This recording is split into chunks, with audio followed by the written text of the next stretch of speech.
Behind the bustling metropolis looms an encroaching, eerie shadow. Entities from another dimension walk directly among us, plunging the informed into unprecedented panic. The evil gods have descended. A bizarre world will invade reality. Humanity is doomed. Some rise in defiance, proclaiming that humanity shall never be enslaved. Others cling to mere survival, indulging in fleeting pleasures. Some revel in ecstasy, prostrating themselves and embracing the new world. Yet, the source of this chaos, inexplicably labeled as an evil god, an ancient supreme existence poised to dominate the world, Jishu, remains blissfully unaware. He gazes at the doomsday news within the game, his face etched with worry. Not only did I traverse to a world of apocalypse, but even a game features a doomsday plot. As he speaks, he maneuvers his game character to eliminate a nearby cultist of the evil god. Jishu finds himself inexplicably transported to a mist-laden world of bizarre creatures. As a mere human with no fighting prowess, he yearns to huddle in a secure apartment, playing games to survive. Little did he anticipate that each game he completed would manifest in another world. The exotic monsters vanquished in the game begin to appear in the misty realm, becoming his subordinates. From a single apartment building, Jishu reconstructs a civilization within the apocalyptic haze. When the feared bizarre world finally descends into reality, what he witnesses is a peaceful and prosperous city, where the terrifying entities that strike dread in the hearts of outsiders appear as docile employees, forced into service by their boss. Humanity? Jishu stands at the forefront, nearly overwhelmed with joy. At last, I have encountered living beings. Chapter 1. The Last Human on Earth. What a splendid day. Jishu leans against the balcony railing, inhaling the fresh morning air. Above the azure sky, 6 crimson suns cluster closely around a bright, dazzling golden-red sphere. Fluffy white clouds lazily shift their shapes in the sky, with dozens of long, tube-like tendrils swaying in the breeze.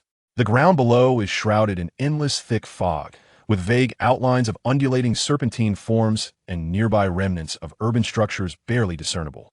Jishu admires the view from the balcony for quite some time, also witnessing the entire process of a nearby concrete building sprouting flesh. His appreciation for the weather is entirely sincere. 3 months ago, one morning, he awoke as usual, only to discover that he, along with his house, had crossed into this world. He has seen many variations of the sky in this realm, with each day presenting a different spectacle. A day like today, featuring blue skies, white clouds, and red suns, as opposed to some chaotic mishmash, is indeed a rarity. This is a world where the rules are in constant flux. In the morning, the abandoned building overrun with moss may be rejuvenated by noon, appearing as pristine and radiant as when it was first completed. By nightfall, it transforms into a writhing nest of flesh and sinew. The entire world is bizarre and absurd, perhaps a peculiar benefit bestowed upon time travelers. Jishu has lingered in this world for 3 months without any changes to his body. The room serves as a safe house, never having been visited by the monsters or other entities lurking outside. The unknown mist diverts itself 10 meters away from his balcony. The furniture within the house has remained unchanged after 3 months, with nothing sprouting limbs and escaping or altering its function. However, living things are not so fortunate. To address the food dilemma brought about by his time travel, Jishu once attempted to plant the leftover potatoes from his fridge on the balcony. The good news is that they sprouted successfully.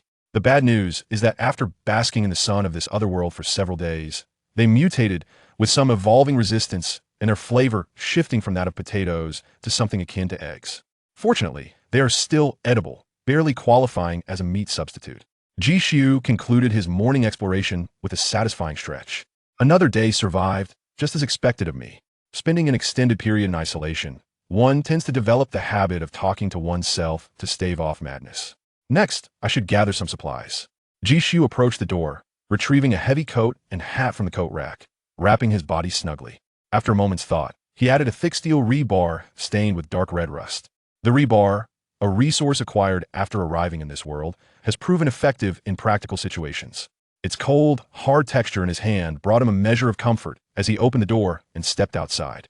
The white mist formed a natural barrier, halting precisely 10 meters from the house, revealing a stretch of asphalt road and a utility pole. Jishu located a bundle of fishing line he had tied to the pole yesterday and casually selected one. With a firm tug, splash, the swift friction drowned out the chaotic, sticky sounds emanating from the mist. A transparent plastic box, measuring half a meter in length, burst through the mist, pulled outside its confines. Confirming that its contents posed no threat, Jishu relaxed his grip on the rebar and carried it back to the safe house. "I hope to draw something good this time," he murmured to himself. Click. The door clicked shut once more. The mist behind him rapidly dispersed, transitioning from an inky black to a hazy gray, as if it had encountered something terrifying and was fleeing in panic. While the inanimate objects within the safe house do not mutate spontaneously, items that enter from outside will adopt a fixed form. However, those that linger in the mist for an extended period will still undergo changes. Yet, the items that traveled with Jishu when he crossed over require significantly more time to mutate than those native to this world. To date, he has yet to encounter any monstrous aberrations that would cause him distress. They generally come with a layer of special abilities, albeit most are rather lackluster. For instance, a flashlight that functions as a microphone, glasses that allow one to see through glass and other transparent materials, and an alarm clock that can instantly awaken a deep sleeper. Regardless of their shortcomings, they are considered extraordinary items. They enhance his chances of survival in this new world and diversify the facilities within the safe house. 10 items are neatly arranged on the cleared coffee table. Jishu clasped his hands in prayer, closing his eyes. "I hope for a powerful weapon or a phone that can connect to the internet without a signal." To him, both are equally vital at this juncture. A weapon is his capital for confronting the bizarre world outside, while a phone serves as a source of entertainment to prevent his mental deterioration. Despite his constant self-hypnosis, he believes there is a chance to discover a survivor's base in this world. However, various signs indicate that this new world, both in appearance and essence, can be deemed a normal existence. It is highly likely that Jishu is the only one left unaffected by the changing laws of the outside world. He is the sole human in this realm. This solitary state may persist for a considerable time. Thus, an item to pass the time is indispensable. Jishu cannot guarantee that in another 3 months, his mental health will remain as stable as it is now. After daydreaming, he began to assess the 10 items that had been stored in the mist for a day and a night. A toothbrush, a fruit knife, a television console. Unfortunately, none had mutated. As he picked up the glass cup positioned 8th, Jishu paused. Within the safe house, he easily sensed the cup's uniqueness. He shook it experimentally, and the cup instantly filled to the brim with clear water. A cup that can conjure a water source from thin air? Quite a useful survival tool. Too bad the safe house doesn't lack water. Disappointed, Jishu set the glass down. For 3 months, the safe house had never run out of water, electricity, or gas. Thus, the glass cup served him no purpose. He reached for the 9th item, but there was no response. After spending 24 hours in the mist, only the glass cup had mutated. A 1 in 9 success rate is shockingly low. Jishu shifted his last hope to the final item, a black gaming controller. He grasped it firmly in his hand. Ding, ding, ding. The patterns on the gaming controller instantly illuminated with blue light, and a cheerful melody resonated from the wall-mounted television in front of the coffee table. Countless colorful lines converged on the screen, ultimately forming a stamp-like logo bearing the character G. Welcome to the Jishu handheld gaming console. Press any key to proceed. Jishu. The gaming controller has transformed into a gaming console. The television console remained on the coffee table. How did it turn on? And this name? It bears his own. Jishu sensed a hint of danger. Without hesitation, he pressed the A button on the controller. What danger? This is salvation. After 3 months of boredom, he had counted the tiles on the floor dozens of times and was on the verge of developing compulsive behaviors. The sudden appearance of a gaming console, even if it housed a malevolent deity within, would be irresistible to him. Chapter 2. The Traveler. As the brief startup animation concluded, the scene transitioned to a pitch-black homepage. The left sidebar displayed the labels, Purchase Games, Game Store, and Events in succession. At the top was a default blank player avatar. Could this truly be a gaming console? Jisoo pondered in disbelief. Despite the simplistic layout, with not a single game present in the Purchase Games section, it undeniably resembled the gaming console interface etched in his memory. After 3 months of chaotic, extraordinary items, had he genuinely received a shipment? Jisoo first manipulated the controller to access the default blank player avatar. Only player, Jisoo. Level, LV0. Miracle points, 0. Player privileges, none. There were also several gray buttons that he could not access. The title of Only Player did not surprise him, as this was not a genuine online game, but rather a mutated pseudo-console, being directly branded as the Console S logo. Jisoo accepted the title of the sole player with equanimity. However, he was more intrigued by the implications of the 3 lines of text below. The level presumably granted access to subsequent functionalities, while miracle points might serve as in-game currency. But what are the player privileges? Surely, there must be some changes as 1's level increased. Player privileges would likely serve as the basis for unlocking functional permissions, would they not? Unable to locate further explanations for these attributes, Jisoo reluctantly exited his personal homepage. Gazing at the barren game library, he contemplated and clicked on Game Store. You do not possess the corresponding player privileges. A game-related pop-up emerged. What? The Game Store requires privileges? Jisoo was left speechless. What kind of absurdity was this? Shouldn't the Game Store be a standard feature of any gaming console? Besides, without a game store, how could game companies sell their products? Choosing to open the search box at the top, he encountered yet another obstacle. Player level insufficient. Please pay 20 miracle points to unlock a one-time search. 2 distinct pop-ups once again thwarted Jisoo's quest for games. A search requiring player level, and it costs miracle points? Moreover, a staggering 20 points for a single search? After spending 3 months in the foggy world, Jisoo had thought himself sufficiently composed, yet he was still taken aback by the audacity of the gaming console. Even the search function demanded payment. Was this game merely a means to view the startup animation? The sole player status had evidently led to a lack of thoughtful design. While he had yet to discover ways to acquire miracle points, he had certainly identified their avenues for expenditure. In this day and age, even miracles had to be purchased. Only one functional area remained unexplored. Jisoo directed his gaze to the Events module in the lower left corner, maneuvering the game controller to click on it. Fortunately, this time no pop-up appeared. Instead, he was directed to a new page that was as empty as the Purchase Games section. Dear player, there are currently no events. Perhaps you should look elsewhere. Jisoo. The last glimmer of hope had vanished. No. Jisoo keenly spotted a faint red dot in the lower right corner. Claim your monthly free games. Free. At last, a feature within my reach. Jisoo exclaimed with enthusiasm. Selecting and clicking, a new pop-up appeared. No longer filled with various regrets and insufficient permissions, it showcased 3 exquisite game covers. This month's free games: Traveler, Vibrant Night Singing Midnight Diner. Current selectable game count: 1. The cover of Traveler depicted a bustling modern city through a wide-angle lens, with the protagonist standing atop a towering skyscraper. A glimpse of their clothing visible. Serene, tranquil. Vibrant Night Singing presented an ancient-style hall where several beautiful women in traditional attire sat behind screen, playing the zither amidst the shadows of admirers. Lively, steeped in antiquity. Midnight Diner, also set in a modern backdrop, contrasted with the sunny day of Traveler. It illustrated a dimly lit street corner. The only shop illuminated stood quietly there, silent yet enigmatic. Only one game could be chosen. Jisoo carefully scrutinized the 3 covers, ultimately leaning towards Traveler. Vibrant Night Singing clearly belonged to an ancient setting, while the modern backdrop of Traveler resonated more with Jisoo's taste. The theme of Traveler likely revolved around exploration, while Midnight Diner seemed to depict a nighttime eatery. The specific content and genre of both games remain elusive, but the cover of Traveler featured a blue sky and white clouds.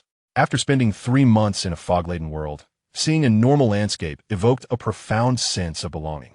This was the essence of a normal world. Compared to the ongoing activities in a late-night restaurant, the allure of being a wandering traveler was far more enticing. It's you. Jisoo made the decision. However, before final confirmation, adhering to the principle of why not try, Jisoo clicked on the other 2 games as well. Vibrant Night Singing yielded no response, but upon clicking Midnight Diner, a prompt appeared. Essential facility for gameplay not available. Shop. A shopless game about running a diner?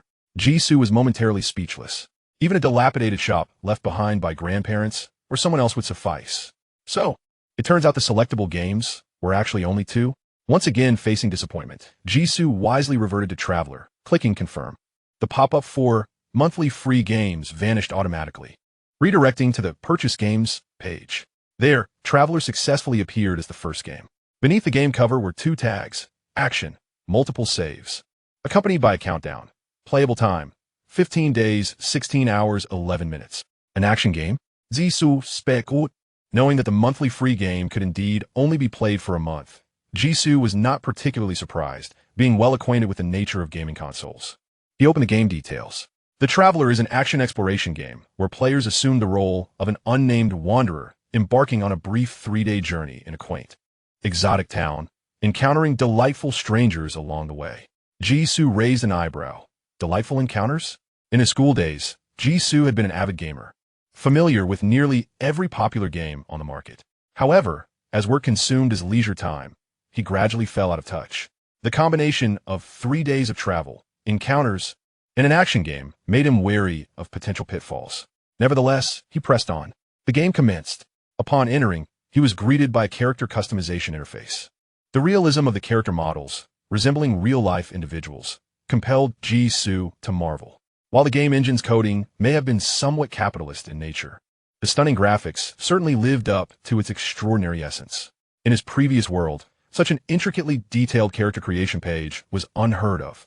Beyond the dazzling array of customization options, there existed an extensive character design form. Name, age, family background, skills, personal items, health status, educational level. The various categories dazzled the eyes, resembling a census form. Most of the fields were open-ended text boxes. Jisoo tentatively navigated to one of the text boxes, and the screen automatically displayed a 26-key input method, along with options for 9-key and Wubi input. Gripping the game controller, Jisoo contemplated the challenge of typing with it. If he were to rely solely on the directional keys, filling out this character creation system, akin to a small essay, would be a daunting task. Could the game truly generate a character with precision based on his descriptions? Chapter 3. The First Blood. After a 10-minute battle of wits with the input method, Jisoo chose to abandon the endeavor. The character creation system was excessively detailed, even specifying whether to leave scars from childhood injuries, potential allergens, and the severity of allergies, each listed on separate lines. To meticulously complete the form would take at least half the morning. As he clicked the random generate button at the bottom, he reassured himself, let's see how this advanced game functions. Being utterly perplexed won't yield a commendable character. With such a plethora of options, many were likely superfluous, offering little contribution to the game, merely serving to satisfy the player's desires for self-expression. Only by grasping the game's fundamental mechanics could Jisoo discern which options warranted attention. He pressed Random Generate. In an instant, the screen filled with dense text, occupying the previously blank fields. Jisoo glanced over the character's appearance and basic information. The facial features were normal, and while the character's health was suboptimal, there were no significant flaws. You shall do. He clicked Confirm, and the character creation page dissolved like water. The game had begun. The radiant sunlight streamed through the expansive glass curtain wall, cascading onto a pristine desk, while the adjacent greenery cast mottled shadows. Through the mirror atop the desk, Jisoo beheld his current visage, a youthful Asian man with an almost student-like appearance, reminiscent of a character from a video game interface. The lofty ceiling created an airy openness, with everyone engrossed in their own tasks and conversations. Behind him loomed a panoramic floor-to-ceiling window made entirely of glass, revealing a vast plaza bathed in the orange glow of the setting sun. Flocks of white doves circled around tourists in search of food, while street artists sat by the fountain, lost in their melodies. And security personnel were seen escorting a drunken vagrant away. It was evidently a western city, a quintessential urban landscape. Jisoo found himself captivated by the view. The digital world on the screen appeared more tangible than the reality outside the safe house. Hey Lou, what are you looking at? A voice called from behind. Jisoo maneuvered his character to turn around. A portly middle-aged man with golden hair approached, holding a document in his hand. He glanced at Jisoo's desk. You brought a computer? It was only then that Jisoo noticed an unopened laptop bag beneath his desk. Before he could respond, the man waved his hand dismissively. I didn't intend to assign you too heavy a workload, but unfortunately, I need your assistance right now. The others are all busy. Seizing the moment, Jisoo manipulated the game controller to delve into the storyline and gather context. The randomly generated character, Lewin, had come to this city, named Glenn, under the auspices of the Free Federation, as part of an internship organized by the school. A significant portion of the internship was spent performing menial tasks. Even if Jisoo overlooked the 3-day narrative deadline stipulated by the game, he could still discern that his character had diverged from the main storyline. More intriguingly, the taskbar on the left displayed the following information.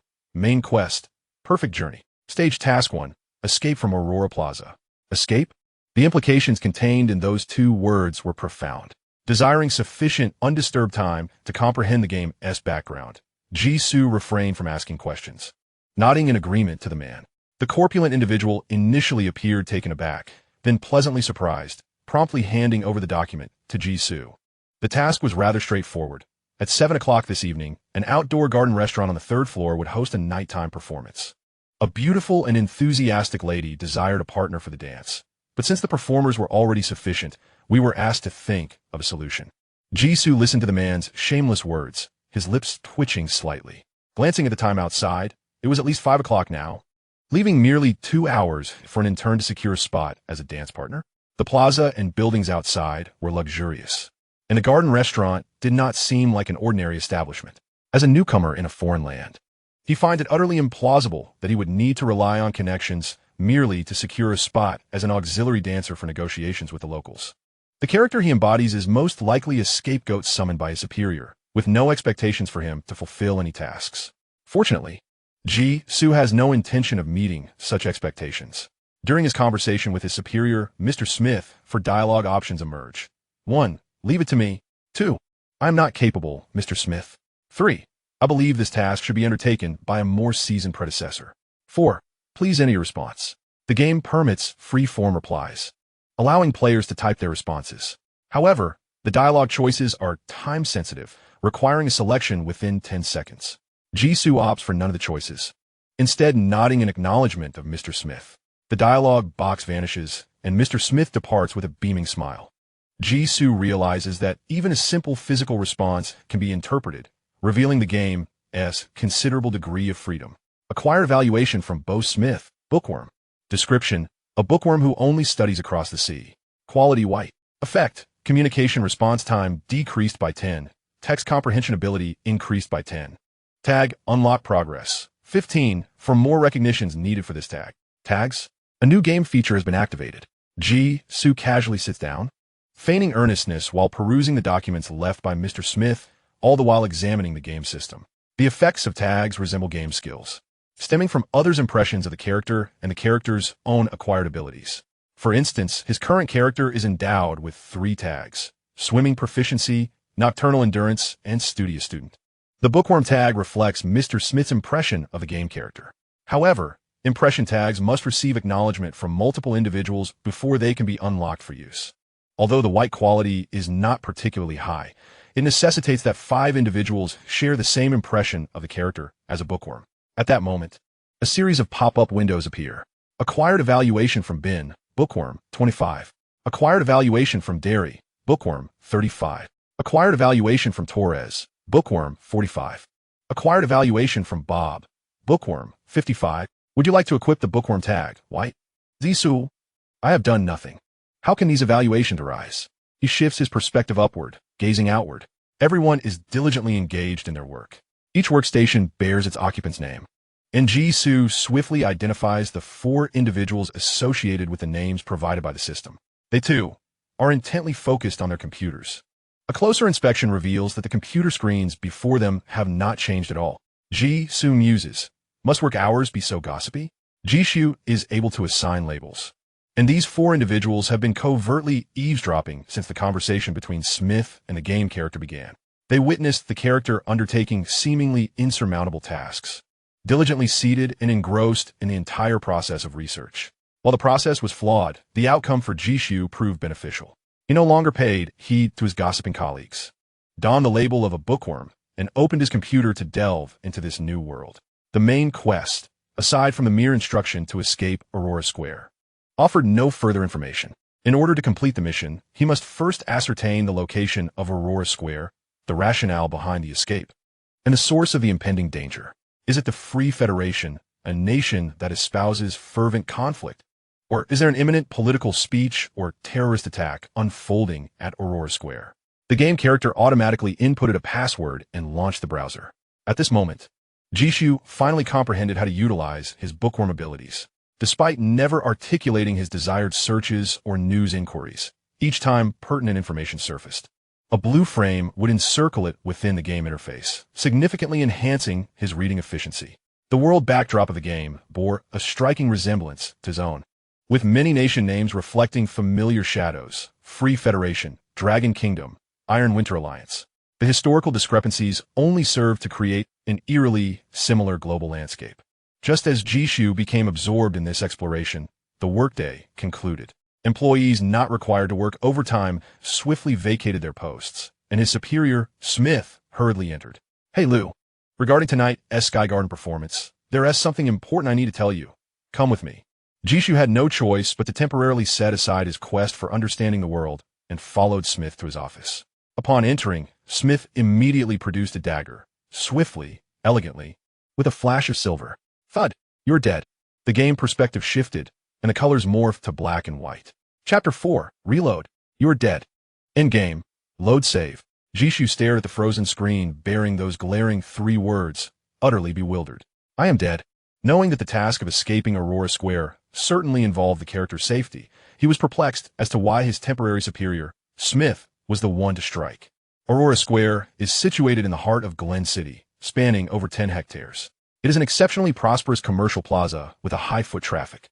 The building housing the game character, Aurora Complex Building 1, is connected to Complex Building 3, serving as a central landmark of Aurora Square. It is safe, bustling, and equipped to meet the needs of nearly all societal strata. Jishu failed to uncover clues regarding the imminent crisis at Aurora Square, and he had inadvertently begun to view his first playthrough as a mere resource for gathering information. Yet, the revelation of a killer's identity still astonished him. Was it an assassination specifically targeting the game character? However, Jishu quickly dismissed this conjecture. It is implausible that a dedicated assassin would take such a long time. Smith's conflicting thoughts further complicate the matter. If the opposition intended for him to be a scapegoat, how could they contemplate eliminating him before the evening's performance at 7 o'clock had even begun? The subsequent act of aggression appears to be a spur-of-the-moment decision. Was there something he did that triggered the conditions for death? Yet, aside from conversing with him, I spent all my time online researching, engaging with entirely clean and wholesome common knowledge. Unable to fathom the motive for murder, Jishu opted to manipulate the game controller to revert to a previous save. To uncover the motive for the killing, the most straightforward approach would undoubtedly be to interrogate the individual involved. The game scene rewinds to his second conversation with Smith, just before he was summoned to the office. Fortuitously, Jishu had a habit of saving frequently. Smith gazed despondently at the Asian youth before him. Hey Lou, regarding tonight's aerial garden performance, there is something else I need to inform you. Jishu chose to follow him once more. The previous existence was constrained by the character's subpar physical attributes and reaction time. Even when Jishu witnessed Smith closing the door and reaching for a knife, he could not evade in time. This time, however, he struck at Smith's left elbow before the latter could react. The unexpected, full-force blow elicited a muffled grunt from Smith.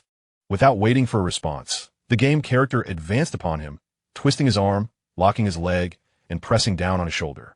Thud! Smith's corpulent body hit the ground with a dull thud, firmly pinned down. Fortunately, although the game offered high levels of freedom, it did not require players to execute every action themselves. Jishu merely needed to specify a few crucial steps in combat, and the game character flawlessly replicated his intentions. With the dagger that had just drawn first blood, he pressed it against the fleshy neck of Smith. The game character demanded death or reveal the mastermind behind this. The task of escaping Aurora Square could not possibly be obstructed solely by Smith. Jishu's aim was not to kill him, but to extract sufficient intelligence. Bang! In the next moment, the game screen once again faded and rotated. The fallen character revealed a robust security guard standing in the background. You are dead. Jishu's eyes widened. Where did the security guard come from? He had specifically observed that there was no one inside when he entered the office. Rewind. This time, after subduing Smith, Jishu plunged a knife deep into his thigh. Then, as Smith writhed on the ground, clutching his leg, he narrowly evaded an attack from the security guard emerging from behind a vase. Suddenly, his body jolted, and the blood bar in the top right corner diminished by 2/3. The game character staggered and fell, facing 2 burly men in casual attire, wielding wooden sticks. What more could there be? Jishu could hardly believe it. Once more, he rewound. He stabbed Smith in the thigh, kicked a chair towards the security guard behind the vase, and vaulted over the desk to evade the 2 hefty men brandishing sticks. With a swift thrust of the blade, the man concealed beneath the desk evaded the axe hurtling from the wooden cabinet, rolling deftly to the side. Seizing the axe, he hurled it at the 2 burly men wielding clubs, who fell to the ground, howling in agony. He advanced to deliver a fatal blow, then turned to grapple with the bewildered security guard beside the vase, exchanging a few strikes before swiftly slitting his throat. The office echoed with cries of despair. Yet not a soul ventured forth to investigate the commotion. The game character, drenched in blood, aimed his dagger at the man in black who emerged from the cabinet. Having sustained 2 stab wounds, his voice, laced with the ragged breaths of exertion, demanded, "Speak. Who sent you? Why seek my life?" The man in black, racked with agony and immobilized by the pressure of his injuries, contorted his features in pain, his eyes wide with terror as they locked onto the figure above him. A veritable harbinger of death. I. Prior to the intruder's arrival, he had believed the orders from above were unnecessary. How could it be? A frail student possessed such terrifying reflexes and skill? It was as if every move they made was anticipated by the opponent. The fear was overwhelming, utterly paralyzing. Received William James's assessment, Dragon Country Kung Fu. Description: terrifying individuals from Dragon Country. Quality: white. Effect: attain master level unarmed combat proficiency. Tag: unlock progress. 15. For more endorsements required for this tag. Received Bowen Smith's assessment, Dragon Country Kung Fu. 25.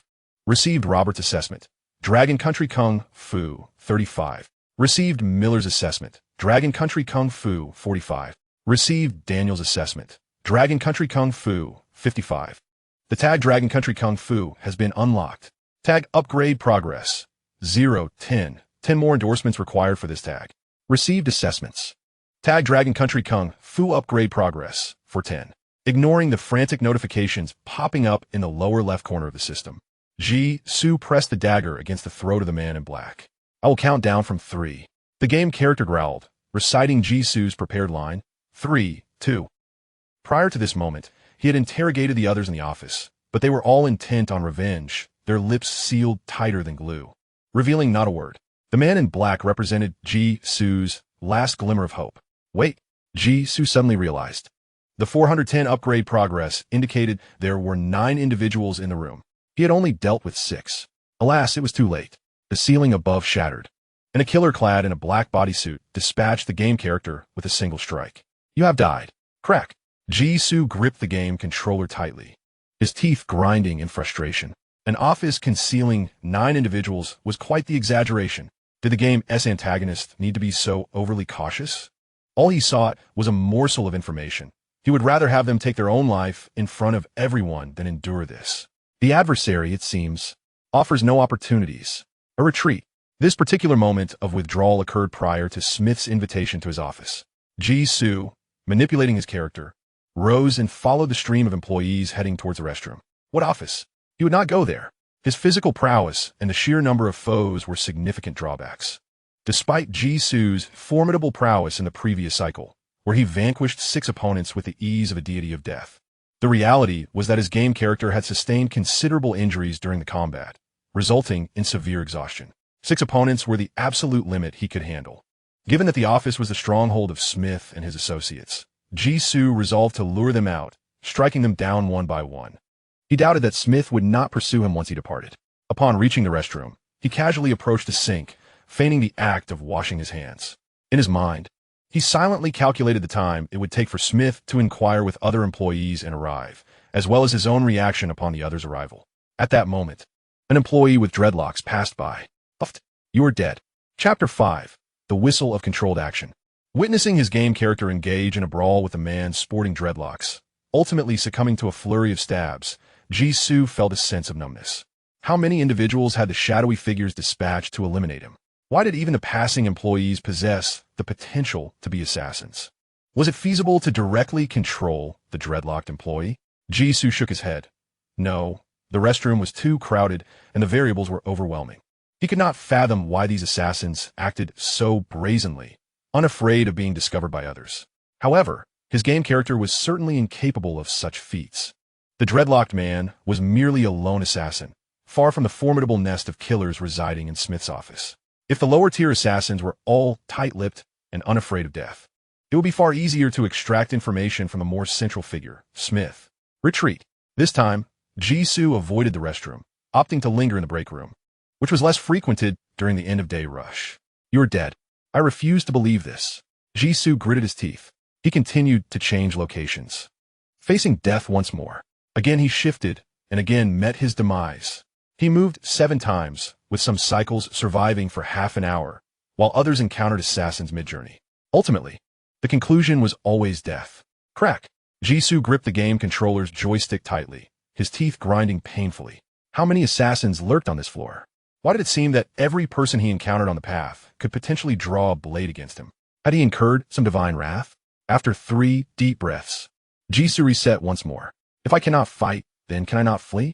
Returning to his workstation, Jisoo closed his computer, packed his bag, and moved with the flow of people towards the exit. Since the entire floor was hostile, he would not seek further torment. After all, the main objective was merely to escape Aurora Square.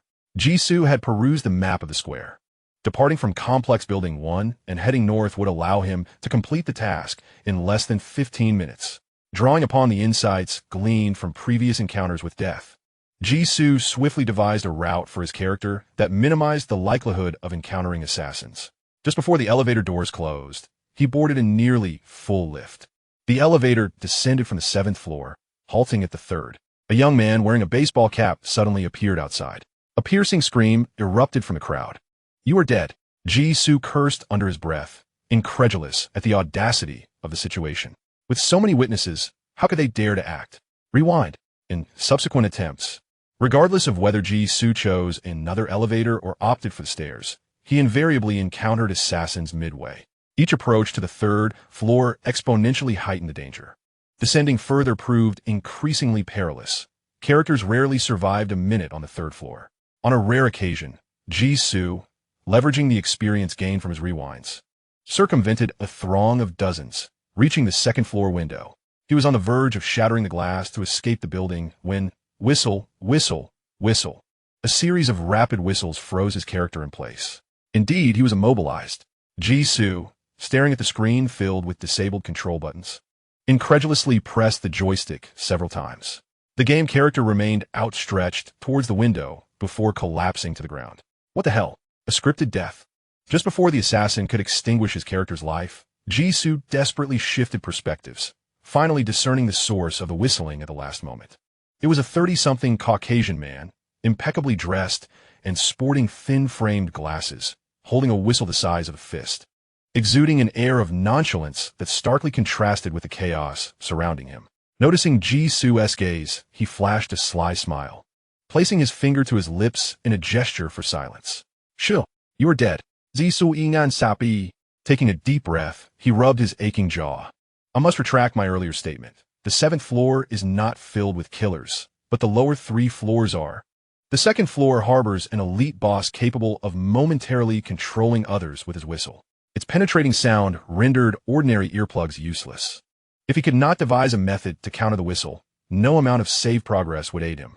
Frustrated, Jisoo lamented, "I merely wish to play a game to pass the time, not to be toyed with by it. This game's difficulty is exorbitantly high. Is such instantaneous control over one's actions even scientifically explicable? The game's backdrop is set in a world infused with extraordinary elements. What other tricks await him on the 1st floor? I refuse to believe I cannot even complete the first task." As a former gamer who has amassed over 500 platinum trophies on PlayStation, Jisoo was ignited with determination. He retreated to his room, gathering pen and paper, and fervently began to jot down his thoughts on the coffee table.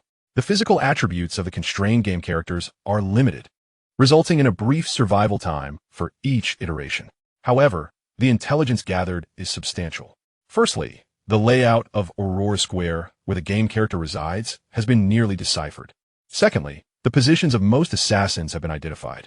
After careful consideration, Jisoo crossed out the 2nd line of text. The distribution of assassins is not static. It becomes increasingly dense as one descends. The longer the character survives, the greater the likelihood of encountering peril, indicating a rising number of assassins. They commence from the 1st floor or even lower underground garages, gradually infiltrating upwards. Initially, they block the exits, then seek their targets with meticulous planning, preferring to expend considerable effort to eliminate me within the building. Simultaneously, they refrain from targeting other bystanders.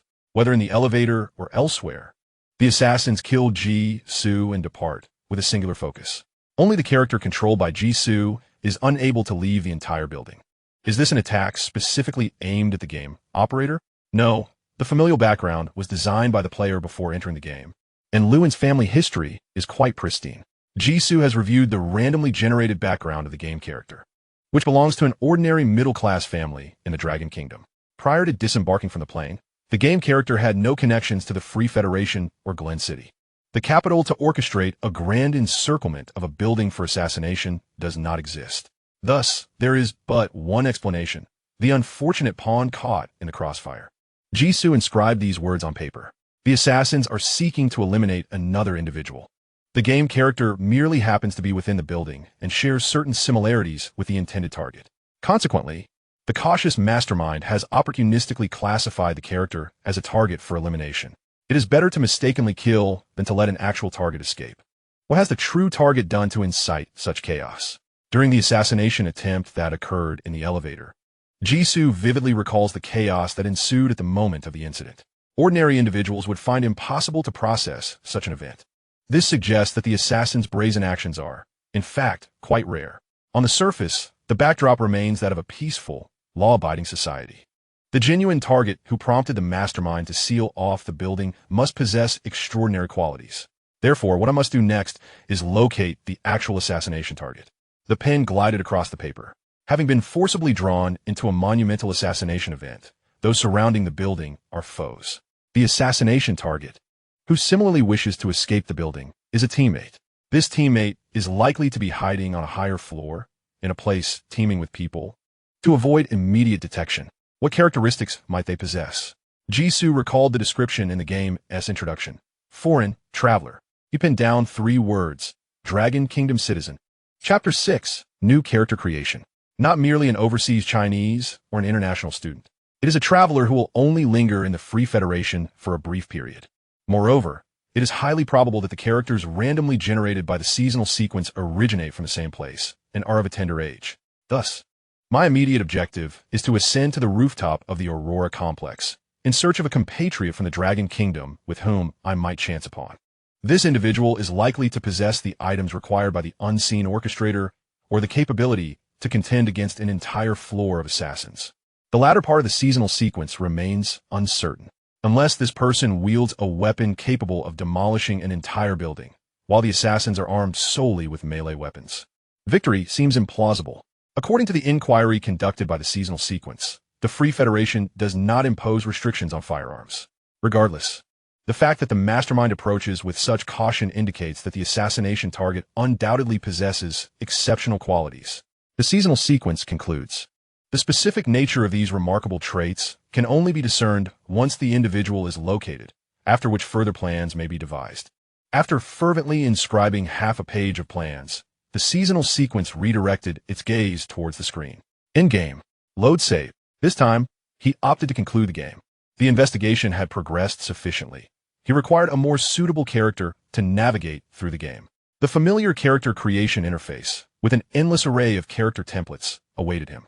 This time, the seasonal sequence felt no impatience. Instead, it retrieved a flashlight from the room. This flashlight had undergone a mutation during the past 3 months of his sojourn, capable of wirelessly connecting to home electronic devices to function as a microphone. The seasonal sequence fixed its gaze upon the game console, given that it possesses an input method. It should also have a voice input feature, right? Relying solely on the game controller for typing is far too inefficient. If voice input is available, not only would the character creation interface become more convenient, but it would also allow for a greater number of responses during dialogue prompts in the game, thus expanding operational flexibility. Ding dong. A melodious game notification chimed. The microphone module had been activated. A microphone icon for voice input now appeared on the screen. Success. The seasonal sequence felt a surge of exhilaration, lavishly praising the game controller. I knew you could do it. This is undoubtedly my most fortuitous encounter in the past 3 months. Regardless of the opponent's intelligence, after 3 months of pent-up anticipation, the seasonal sequence reveled in its own delight. With that, it commenced the character creation endeavor. Following the earlier reflections, the seasonal sequence had developed a rough concept for the new character it wished to create. It could be succinctly encapsulated in 2 words: the Traveler. Indeed, the game titled Traveler signifies that the identity of the Traveler is among the most advantageous entry points within the game. The seasonal sequence documented its character specifications, a compatriot from the same nation, fortuitously encountering each other in a foreign land, who must be sufficiently affable and proactive in engaging the assassination target, who is aware of their precarious situation. Their personality must be sufficiently flamboyant to harmonize with the game's tagging system, thus generating a wealth of useful tags. In the previous archive, Jisoo had not deliberately collected tags. The only unlocked ones were Bookworm and Dragon Country Kung Fu. There seemed to be no necessity for further collection. He did not need to survive for long. Reaching the second floor to ascertain the enemies below was sufficient, for he was certain he could not contend with them. However, to achieve a formal completion of a game, the tag system must be fully utilized. His combat skills needed to be maximized, and proficiency with firearms should also be developed, as there might arise a situation requiring a super-intelligent analysis of the battlefield. When it came to designing character abilities, Jisoo wrote down traits such as photographic memory, resilience, and explosive potential in dire circumstances, regardless of their scientific plausibility. After all, the whistle held by the elite boss was entirely incongruous with the scientifically grounded backdrop of the story. After filling an entire page with ideas, Jisoo finally felt a sense of satisfaction. In truth, for the game to be enjoyable, the protagonist's strength should ideally not be excessively high, as that would diminish the challenge and the thrill of victory. However, after witnessing dozens of death animations, Jisoo felt neither emptiness nor desire for challenge. He craved an overpowering advantage. Once the ability design was nearly complete, he neglected to fill in the convoluted backgrounds of other characters, ensuring only that his game character was as robust as an ox, impervious to inexplicable allergic reactions. He intended to portray a formidable figure in the game, and a lack of background would facilitate the fabrication of an identity when necessary. After confirming that nothing was lacking, Jisoo clicked on Generate Character, only to be met with the notification, insufficient miracle points, unable to generate. Miracle points? Jisoo speculated that creating an excessively powerful character required expenditure. Was character creation, in fact, an in-game purchase? He clicked the question mark beside the notification. Sure enough, it displayed data on character name, abilities, personal items, and place of origin, all exceeding the parameters for generating a standard character. His dream of dominating the game was shattered. He was left with no choice but to eliminate options one by one.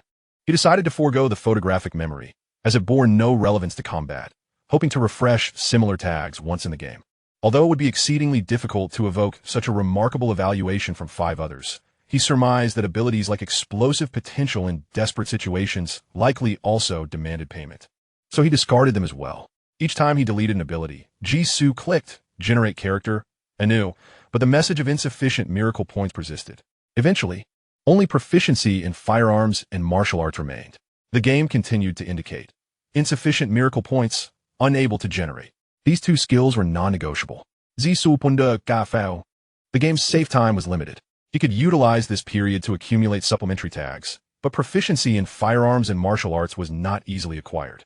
He was counting on these 2 skills as a foundation to unlock higher-level combat tags. Thus, he could only amend other data. The place of origin must be selected as the top tier. Born on different floors, the identities corresponding to the characters vary significantly. For instance, in his previous role as Lewin, due to insufficient wealth, he was merely an intern residing on the 7th floor of building number 1. Once his birthplace was established, even if Jisoo reduced his wealth to 0, the game would still find a way to position him on the top floor, accessible only to a select group, thus providing an opportunity to identify the assassination targets sought by the mastermind. This necessitated the clearing of all personal belongings. Jisoo retained only a finely tailored suit, leaving even his wallet behind. Ultimately, the system still prompted insufficient miracle points, unable to generate. Must I truly delete a skill? Jisoo was exceedingly reluctant. With both skills unable to be preserved, the character customization system in this game offered little freedom. Wait, why does the character's name also require miracle points? Jisoo suddenly uncovered a blind spot. It was necessary to rationalize certain absurd character names within the game as context. Names like Yuanshi Tianzun or the Virgin Mary would indeed seem jarring if they were to appear. Miracle points serve as a means to render the unreasonable reasonable. Thus, if there are names that consume miracle points, are there names that do not require them? Jisoo felt a spark of inspiration.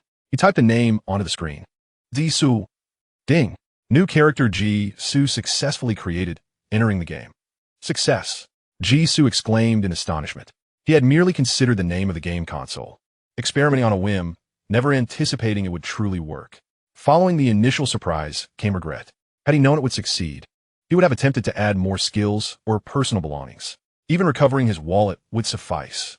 The screen gradually illuminated, revealing a breathtaking view of the cityscape from 100 meters above, framed by floor-to-ceiling windows. A new game commenced. Chapter 7, Su Chingwan. On the 105th floor of Building Number 3, the Aurora Square Complex. As a renowned high-end restaurant in Glen City, the Laliki restaurant is exclusively open to a select clientele. Its exorbitant prices and challenging reservation process have led to bookings being filled well into the following year. Su Chingwan was fortunate enough to experience this trendy dining establishment, thanks to a friend's connection. It was now 6:30 in the evening, and the August sky had yet to succumb completely to darkness. The shimmering golden waters cast a jewel-like glow upon the towering buildings on either side.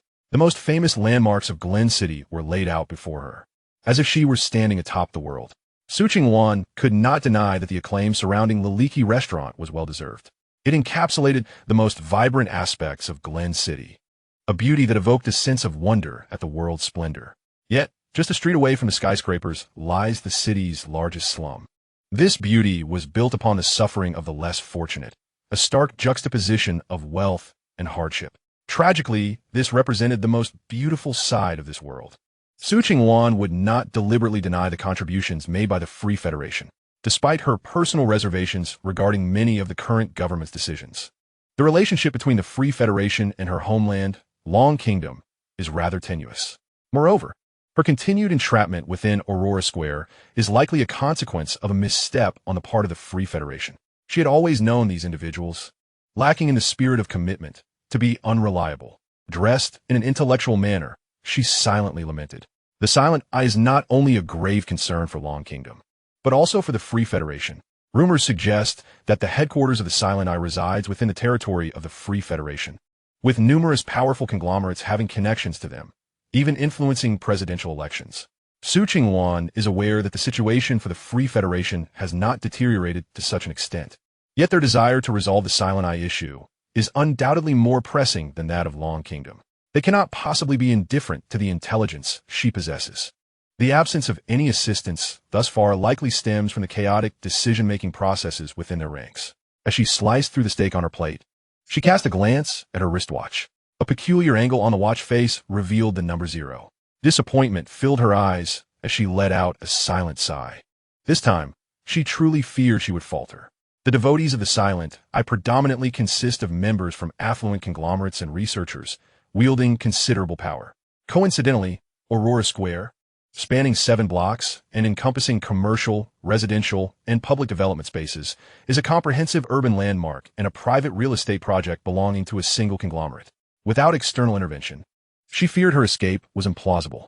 However, even if given another chance, Su Chingwan would still choose to confront the exposed Silent Eye devotee. The world is spiraling toward an abyss, and someone must extend a hand to pull it back. Her efforts might be in vain, but before the outcome is revealed, she must at least make an attempt. Bang! Wow, amazing! Dear Su, you not only understand astrology, but can also perform magic. The cheers from nearby interrupted Su Chingwan's tumultuous thoughts. She instinctively glanced toward the source of the voice. Although the Borge restaurant is a trendy establishment, its steep prices and entry barriers deter most onlookers. It is not as fully booked as the internet suggests. Even with a few social media influencers mingling about, the restaurant still appeared sparsely populated and unusually quiet. At the table, making the ruckus, sat a man and a woman. The woman, with her gradually dyed brown curls, exhibited mannerisms indicative of a local from Glen City, likely affluent. To Su Chingwan's surprise, the man across from her had black hair and dark eyes, bearing an East Asian visage. Jisoo smiled as he handed a rose to the curly-haired lady. A small trick, but hopefully this flower is worthy of the beautiful Miss Daisy. Daisy's gem-like blue eyes widened in surprise. Do you know my name? They had only known each other for a mere 3 minutes, and she had yet to reveal her identity. Jisoo's lips curled into a subtle smile. The logic of mysticism stems from another realm. As I have mentioned, divination is my forte when it comes to offsetting the cost of meals. Daisy clasped her hands together, her eyes sparkling with excitement. I have heard that in your country, Divination requires a red string and ancient round coins. Is it possible to divine without any tools? Using copper coins for divination is merely another method, Jisoo explained. Moreover, astrological divination is not without its instruments, which are found elsewhere. With that, Jisoo gestured towards the window. The sun had not yet fully set, but the sky was already adorned with numerous twinkling white lights. Stars? Daisy exclaimed in astonishment. Indeed, they originate from an ancient land called Babylon, where the inhabitants refer to them as constellations. Jisoo pretended to scrutinize Daisy seriously before continuing. The stars of Aries have responded to me.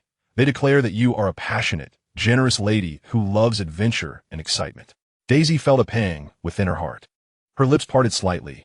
That is absolutely correct. This is precisely how most of my friends perceive me. She had approached the handsome, foreign gentleman with a playful spirit, never anticipating that he could truly divine her name and personality. Did the stars reveal anything else to you? Are there other constellations besides names? Daisy inquired eagerly. Of course. Jisoo note that. He studied Daisy intently. The stars also inform me that you will encounter some minor mishaps tonight, but they will swiftly turn into good fortune. Upon hearing this, Su Chingwan withdrew her attention, her expression unchanged. What a standard trope, she thought. Isn't it the case that every fortune teller has a repertoire of turning misfortune into good luck and predicting calamities? It seemed that women, regardless of their nationality, were easily ensnared by sweet words and handsome faces, even if the man was merely a pretty face unable to pay for the meal. Even the roses performing magic must draw their materials from the vase on the table. Suddenly, she caught a glimpse of a silver glint on the passing waiter's uniform, nearly pausing her action of cutting the steak. At the same moment, the waiter stopped at Jisoo's table, placing 2 glasses of mint blue dessert before them. May you enjoy, he said politely. Thank you, Jisoo replied. He then covered his right shoulder, prompting Daisy to inquire with concern. What happened? Jisoo looked puzzled. It seems there might be a mosquito. Daisy chuckled lightly. Mosquitoes on the 105th floor are quite rare. Su Chingwan continued to take small bites of her steak, her gaze cold and detached. That is not a mosquito, she thought. Rather, it is a favored assassination tool from the black market, a delayed-action neurotoxin. A mere 2 milligrams can lead to death within an hour. It seems, in the high-stakes and tumultuous atmosphere of the Borge restaurant, the assassin of the silent eye could not be deterred. Fortunately, the assassin remained oblivious to her appearance. A fellow countryman from the Dragon Nation, with his ostentatious demeanor and foreign looks, unfortunately bore the brunt of the attack in her stead. However, based on Su Chingwan's understanding of the silent eye, this was merely a part of their systematic elimination strategy. The assassin would not withdraw. Rather, they would multiply until her identity was confirmed and her demise assured. There was no time to waste. After finishing her last bite of steak, Su Chingwan set down her knife, her movements radiating a resolute acceptance of fate. Suddenly, the chair opposite her was pulled back. Jisoo, uninvited yet familiar, took a seat. He presented her with a dewy, vibrant rose, smiling as he spoke in Mandarin. Miss, I seem to have misplaced my wallet. Might you be inclined to extend a hand to a stranger? Sorry, Su Chingwan replied without hesitation, her refusal immediate. Yet, her gaze fell upon the heart of the rose, where the dew shimmered with an eerie blue hue.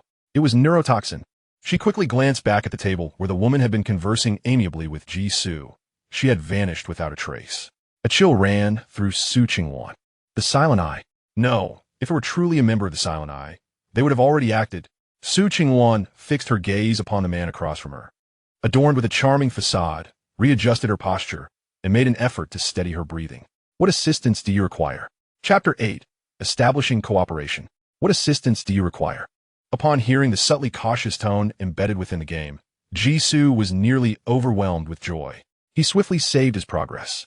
At last, he had engaged in conversation with Su Chingwan, a pivotal character in this game's narrative. Jisoo had underestimated the vastness of the Aurora Complex, building number 3. The entire structure comprised 106 floors, and within the highest 2 floors alone, more than 65 young individuals from the Dragon Nation were concealed. Everywhere required tickets and invitations. Jisoo saved his progress multiple times to explore these 2 levels thoroughly. Ultimately, his focus settled on an intellectual woman with deep brown skin and striking features before him. It was the first time he had encountered such makeup that could nearly alter one's ethnicity. No wonder she had remained hidden until now. Besides being elusive, The most formidable aspect of Su Qingwan was her heightened vigilance. This was not Jisoo's first interaction with her, but rather the only instance where she had extended an olive branch for further communication. To achieve this effect, Jisoo had been preparing since he entered the Borge restaurant. The timing to draw attention, the assassination plot, the substitution of the neurotoxin injection, all were meticulously orchestrated. Finally, everything was falling into place. Returning to the game, Jisoo clasped his hands on the table, displaying a grateful smile. I hail from the Free Federation, and it is indeed my desire to encounter someone as stunningly radiant as yourself. Had it not been for the unforeseen calamity of a lost wallet, perhaps we could have met under different circumstances. He glanced out the window at the sky, where the orange hues of sunset were about to descend into darkness.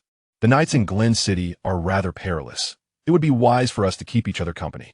You, dear lady, possess considerable wealth.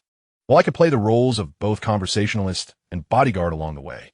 Su Qingwan did not respond immediately. She pondered the implications woven within his words. To what extent did he comprehend the silent eye and the events unfolding in Aurora Square? Was the term unforeseen calamity an indication of his stance? Did everything happening now have no bearing on the man before her, simply entangling him by chance? A bodyguard? Did he genuinely believe he could escort her to safety? Su Qingwan retorted, "Are you so certain that I would acquiesce?" "Because you are a generous and kind lady," Jisoo replied with poise. "It is the optimal choice presented by the stars. I have never been one to invite unnecessary trouble upon myself." The implication of an optimal choice is that even if Su Qingwan were to refuse cooperation, he would still possess alternative means to depart unharmed? Such audacity! Su Qingwan furrowed her brow, beginning to question whether her deductions were flawed. The enigmatic man before her appeared oblivious to their precarious situation. In the current climate of Aurora Square, no foreign traveler would be permitted to leave. Each passerby could potentially be an assassin dispatched by the Silent Eye. Su Qingwan's identity was indeed somewhat unique, yet ensnared within this intricate web, she lacked the capability to escape directly. It was not a matter of self-doubt, but a sober recognition of her limitations in navigating the world alone. She could not possibly confront 100 adversaries unarmed in the face of firearms. Nevertheless, Su Qingwan smiled as she picked up the dewy rose resting on the table. "I'm also quite curious about the fate your divination will lead us to." She accepted Jisoo's invitation, having never intended to conceal her intentions. His appearance merely served to accompany her in an endeavor fraught with peril. If he was unafraid, then what was there for her to fear? Such boldness. A broader smile graced Jisoo's face. "Indeed, you are both generous and kind." The two linked arms, departing the restaurant with an intimacy reminiscent of the countless romantic encounters witnessed each night at the Borge restaurant. The corridor was sparsely populated, and they whispered softly to one another, their expressions fluctuating between shyness and playful annoyance. At this moment, it is 6:32. If you remain in the restaurant, they will require an additional 7 minutes to pinpoint your location. "So soon?" Su Qingwan exclaimed in surprise. The establishments within Complex 3 are not without the shadow of major conglomerates. The Silent Eye cannot afford to monopolize their actions. They must be wary of appearances, hesitant to unleash their full force in their search. Su Qingwan had believed that those above the 100th floor had yet to be granted unfettered access to the assassins employed by the Silent Eye. Yet, there may be swifter avenues still. Jisoo guided her to evade the two approaching guests. The presence of the two foreign travelers posed a significant threat. In merely 3 minutes, we would encounter the first wave of an assault. I truly wonder where you derive your figures. Su Qingwan covered her mouth, smiling lightly, and suggested, "Shall we head to the safe passage?" Given the imminent attack, one would naturally opt for a location that offers a broad view, suitable for both combat and escape. "No." Jisoo pressed the elevator button. Sometimes, the most perilous places can also be the safest. The viability of the safe passage was considerable. It was just as advantageous for the two of them as it was for the assassins. Considering the assassin's extensive experience, it was likely that the safe passage had already been sealed off, making a reckless entry akin to lambs wandering into a den of wolves. Upon hearing this analysis, Su Qingwan looked up, her eyes reflecting surprise. Such keen observation. Was he contemplating an escape by evading the assassins? A lesson learned from experience, Jisoo replied succinctly, having personally faced the challenges posed by the safe passage. The elevator arrived, already occupied by 5 passengers. Jisoo stepped in first, followed closely by Su Qingwan. The elevator descended steadily. Two fashionable young women leaned against a corner, engaged in conversation. I heard there was a fatality in Building 1. I heard too. It seems a black man retaliated against society and killed a tourist. It wasn't a black man, it was a white one on drugs that caused the attack. A nearby black passenger could not help but interject. The two female passengers displayed expressions of embarrassment, hastily silencing themselves and resorting to texting on their phones. Jisoo observed with great interest. No wonder the assassins dared to act in public. Death, in the eyes of the citizens of the Free Federation, was hardly extraordinary. The demise of one or several foreigners did not instill panic among them. Instead, the public appeared more inclined to treat it as a fresh topic of conversation or a novelty to share with friends. The color of the perpetrator's skin captured more attention than his origins. The elevator's display numbers rapidly ascended to 95. A silent passenger began to reach for his waist. And at that moment, Jisoo inadvertently dropped a business card. Oh, my apologies, he bent down to retrieve it.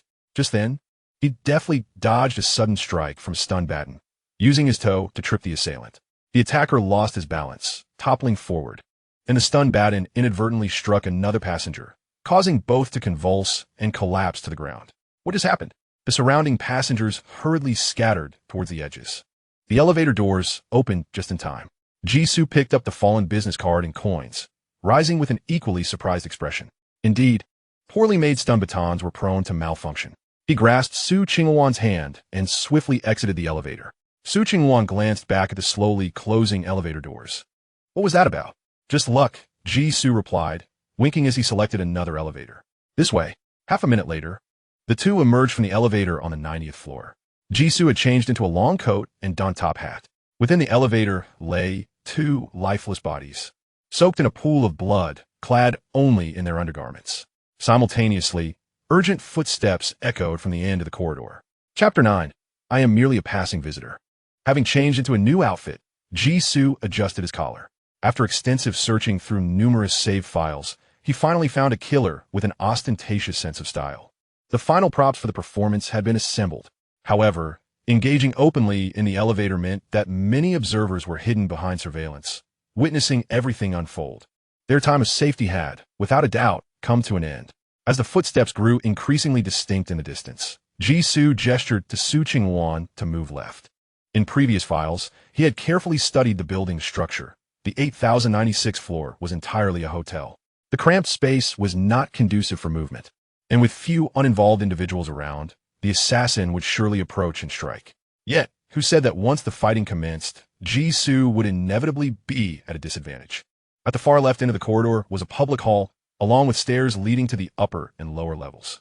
Fortunately, this building offered numerous exits and escape routes, which provided a perfect opportunity for Jisoo and his companion to flee. Wait, Su Chingwan remained still, her gaze fixed upon him. What is your relationship with the Silent Eye? Was the woman accompanying you in the restaurant your accomplice? Where has she gone? In less than a minute, Su Chingwan had followed the man before her, evading two attempts on their lives and retaliating against both assailants. The adversary was like a fish in water, always striking at the most opportune moment, then swiftly departing to another elevator. It was as if there were no congestion or waiting within the entire building. All the assassin's locations and identities were etched in his mind. Such familiarity led Su Chingwan to doubt the man's claims of having no connection to the event at hand. Perhaps from the very beginning, she had stepped into his trap. She could perish here, but she would never relinquish the hard-won intelligence to an unknown faction. Jisoo tilted his head, unfazed, and replied, "The Silent Eye? Thank you for revealing the name of the organization behind this. However, I have no interest in your grievances. I am merely an unfortunate passerby, intending to perform a divination magic show for the ladies I admire, to usher in my first enchanting night in the Free Federation. Instead, I have foreseen my own demise before the night concludes, merely due to a twist of fate that entangled me in this. My collaboration with you arises from the fact that the opposing party cannot comprehend human language. They only know how to resort to violence. I am indifferent to the reasons behind your conflict and have no desire to understand them. As for Miss Daisy from earlier, I suggested she seek refuge in a place less likely to be affected by the ensuing battle, as a token of gratitude for her assistance." Su Chingwan was filled with uncertainty. Is that really true? The enigmatic man before her was shrouded in mystery. She knew nothing about him and was unable to discern the truth of his words. Of course, Jisoo was entirely sincere. In truth, Even if he wished to know, there was little he could do. The mouths of these assassins are harder than steel, revealing nothing. He speculated that most of them were hired hands on the fringes of events, utterly oblivious to the reasons behind their abductions. The individuals truly privy to the situation were likely the elite boss seen on the second floor of Building 1, wielding a peculiar bell and held in high regard by others. Jisoo could not decipher the whistle, and thus could not extract information from the elite boss. He had also attempted to glean details from Su Ching-wan in other records. The more he probed, the more wary she became. Yet by doing nothing, he managed to uncover the name of the organization behind the assassin, the Silent Eye. Jisoo had tried a more forceful approach, but when cornered, the other party would simply vanish. Yes, vanish without a trace. At other times, Su Ching-wan appeared no different from an ordinary person, but when faced with dire straits, she would inexplicably disappear, defying the laws of science. With no breakthroughs on either front, Jisoo found himself indifferent to the reasons behind their strife. Just then, he suddenly turned, a flash of silver gleaming in his hand. Whoosh! Su Ching-wan instinctively turned her head. The thrown blade effortlessly pierced the shoulder of a tattooed man. Ouch! He grimaced in pain, dropping his electric baton as he bent over to clutch his wound. Regaining her composure, Su Ching-wan swiftly kicked the tattooed man's abdomen. Oh! His features twisted in agony, and with a guttural sound, he collapsed to his knees. Behind him lagged 3 assassins. The one on the right is yours. Zisu Institute Sukin Tin. Su Ching-wan responded with a flying kick, as if their earlier altercation had been but an illusion. The 2 charged forward. Mere seconds later, they burst out of the corridor.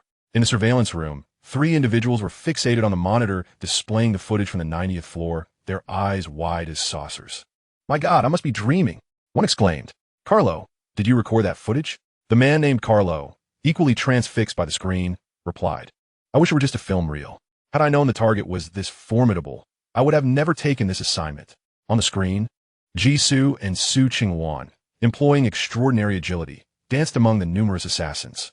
Like gods of war unleashed, they had carved a path to the 92nd floor. To be precise, Jisoo bore the brunt of the firepower, occasionally advising Su Ching-wan on evading attacks or eliminating lesser foes. Remarkably, they had sustained no injuries along the way. How on earth did he achieve this? Carlo could not suppress his curiosity. This was a question that weighed heavily on all 3 of them. When they received the dossier, Carlo was aware that the target possessed commendable skills and had prepared accordingly. However, he had not anticipated that the target could take on 16 at once. It was a direct affront to all his accumulated survival experience. Shouldn't the fighting experts portrayed in films be mere products of artistic embellishment? How could this truly manifest in reality? The martial prowess of the Dragon Kingdom is indeed formidable. What are you all doing? A chilling voice echoed from behind.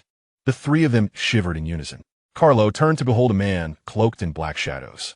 His voice faltered and stammered, Sir, we have located the target of our mission, but his skills are too formidable. We simply cannot. Hush! The man gestured for silence. I did not summon you here to listen to your excuses. How much longer do you require? 15 minutes. Carlo replied, nervously. Most of our team is on the lower floors. It will take time to regroup and encircle him. Just grant us another 15 minutes, and we will surely capture him. The man in black shook his head. Too slow. The terms of our agreement clearly state that we must not allow the target to realize there is no escape. Carlo felt a twinge of confusion. But doesn't he already know he has nowhere to flee? And why impose a time constraint? Surely, the target cannot slip away right under our noses. However, recalling the substantial commission that had not been paid out in 3 years, Carlo wisely chose to remain silent. Shall we activate the 100th floor then? Carrying firearms might lead to unforeseen complications. Otherwise, the surveillance footage would not still depict a melee with cold weapons.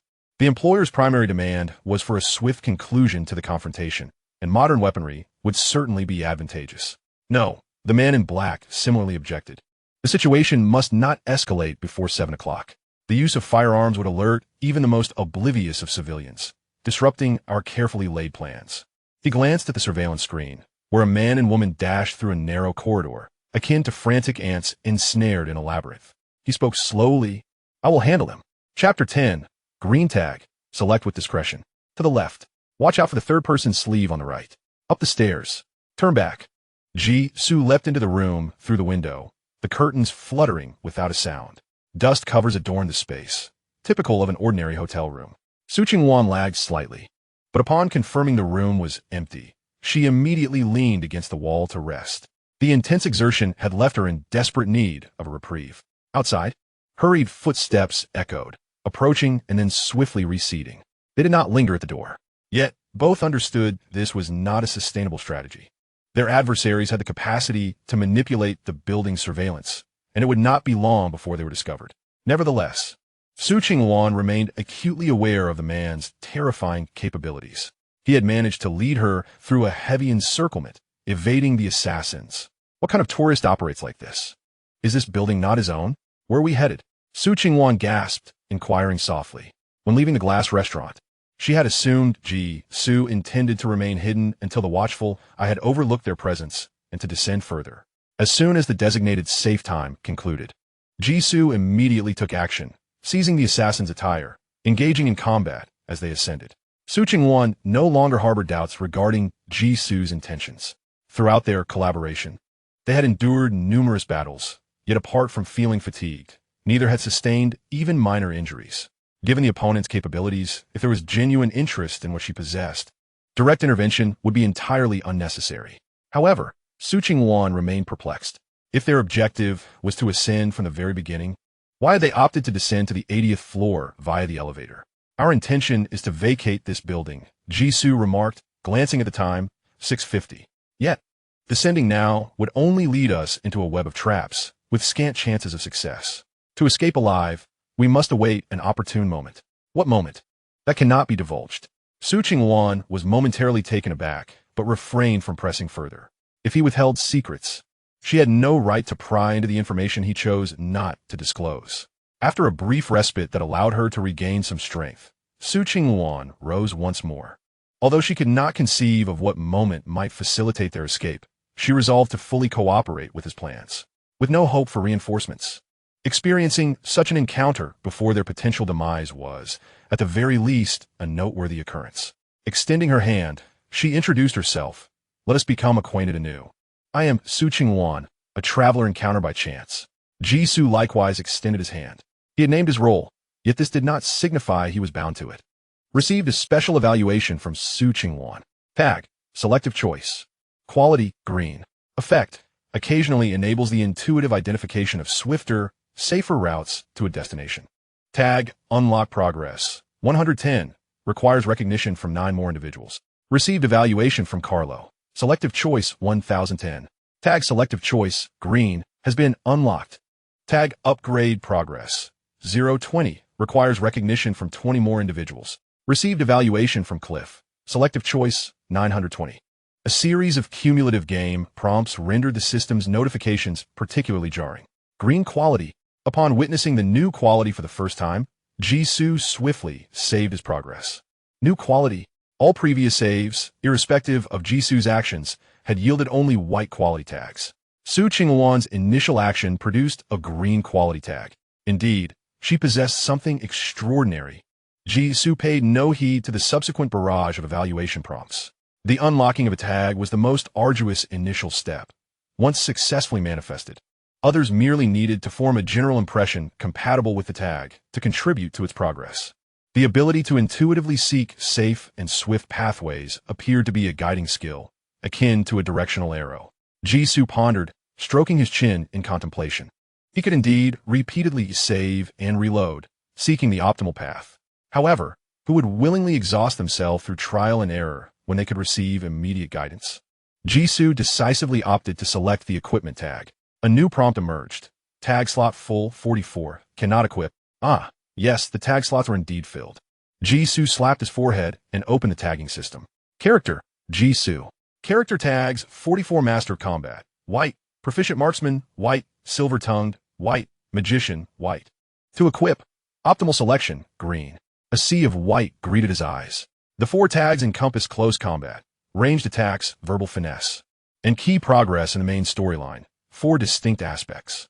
Among them, the Master of Combat had been upgraded from combat proficiency, having exhausted all upgrade attempts, reaching the tag limit. He could evade bullets by observing the muzzle and predicting movements before his opponent pulled the trigger, deftly handling 5 adversaries with his bare hands. Su felt there was still considerable room for improvement in his close combat skills, yet the potential of the white tags was limited. Weighing his options, he decided to replace silver-tongued white. The two combat skills were undoubtedly indispensable, and he would save the magician tag for future utility. The verbal finesse skill could at most assist Jisoo in communicating with others, and the scenarios where it could be utilized were currently sparse, even when communication was necessary. Jisoo could achieve similar effects through custom dialogue. Equipping the optimal selection, green, tag, Jisoo exited the tagging system. The game resumed. After a brief handshake, Su Qingwan remained oblivious to the momentary pause of the person opposite her. So, what do you need me to do next? Jisoo surveyed his surroundings. A green arrow appeared at the entrance of the room, its hue rapidly fading, as if time were running out. This must be the ability of the new tag. Optimal selection. It could even indicate the best moment to make a choice. Quite impressive. Just as Jisoo wished to leave, he declared, "Let us continue climbing." The two departed through the entrance, finding no sign of the assassin outside. However, after communicating with the surveillance, the assassin swiftly returned. The two sides engaged in a chase. Despite having shared a brief moment of camaraderie, the number of assassins pursuing them increased. The distance between them continued to close until another arrow appeared, directing them toward a side safety passage. Jisoo paused momentarily, trusting the guidance of the optimal selection tag, and tossed a coin behind him. The pursuing assassin adeptly dodged, causing the coin to shatter the cover of the fire alarm. An ear-piercing alarm instantly echoed throughout the entire floor, and a curtain of water cascaded down, drenching the nearby assassins thoroughly. "Take the safety passage. Are you sure?" Su Qingluan exclaimed in surprise. Didn't the other party just say that the safety passage was a den of danger to be avoided at all costs? However, soon the sound of more footsteps echoed from all directions, all moving towards the emergency exit. Su Qingwan understood and promptly followed suit. The escape route quickly became crowded with individuals fleeing from the fire alarm, seeking refuge and assessing the situation. Jisoo and Su Qingwan navigated against the flow of people, pursued relentlessly by the assassin. The crowd, upon noticing their distinct presence, erupted into terrified screams, plunging the situation into utter chaos. Jisoo's objective was the kitchen on the 100th floor. During his previous exhaustive search for Su Qingwan, he had inadvertently discovered a hidden armory there. The combat situation within the building was bound to escalate rapidly, necessitating an enhancement of his combat capabilities. Then, at the corner of the 99th floor, Jisoo caught sight of a man clad in a black robe, standing conspicuously in the far corner. In stark contrast to the bystanders dressed in short-sleeved uniforms, the man was strikingly noticeable, particularly with a uniquely designed black whistle at his lips. This thought crossed Jisoo's mind. It was over. With a sharp whistle, Jisoo's body froze instantly as two individuals swiftly approached the man in the black robe.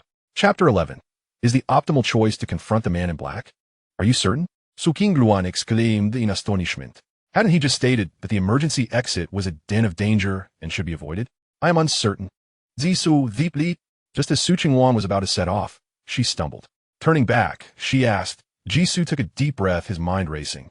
The layout of the emergency exit was fixed, easy to enter, yet difficult to exit, inevitably leading to the peculiarly dressed man in black. The man wielded a black whistle, indicating he was undoubtedly a genuine member of the Silent Eye organization. Jisoo had previously attempted to confront the black whistle directly, but physical barriers like earplugs were utterly ineffective against it, resulting in failure each time. His next optimal choice was to confront the man in black before proceeding to the 100th floor. Without the newly acquired preferential choice label, Jisoo would never have made such a decision. But now, he wished to give it a try. The first issue to resolve was the black whistle. Jisoo whispered in a tone only they could hear. Do you know that within the Silent Eye organization, there exists a whistle capable of controlling people's actions? Are you referring to the binding whistle? Su Qingluan exclaimed in disbelief. How do you know about it? Have you seen it? Jisoo was elated. What a stroke of fortune. Had he known, the first thing he would have done after gaining Su Qingluan's trust would have been to seek intelligence regarding the black whistle. Could you elaborate on the whistle's function? What methods can be employed to counter it? Su Qingluan glanced back at the assassin who had just risen from the ground. Are you sure you want to discuss this now? Otherwise, we can only talk about it when we confront it directly. Su Qingluan's expression cracked, realizing that someone in the emergency exit possessed the binding whistle. She nearly turned back, but with the fragile trust established with Jisoo over the past few minutes, she chose to stay. Let us keep talking, she finally said. To pose such a question, Jisoo must be resolutely determined to enter. No one could dissuade him. It would be more prudent to save time and prevent those monitoring them from discovering their intentions, relaying the message in advance. The two ascended the stairs against the flow of people, quietly exchanging intelligence.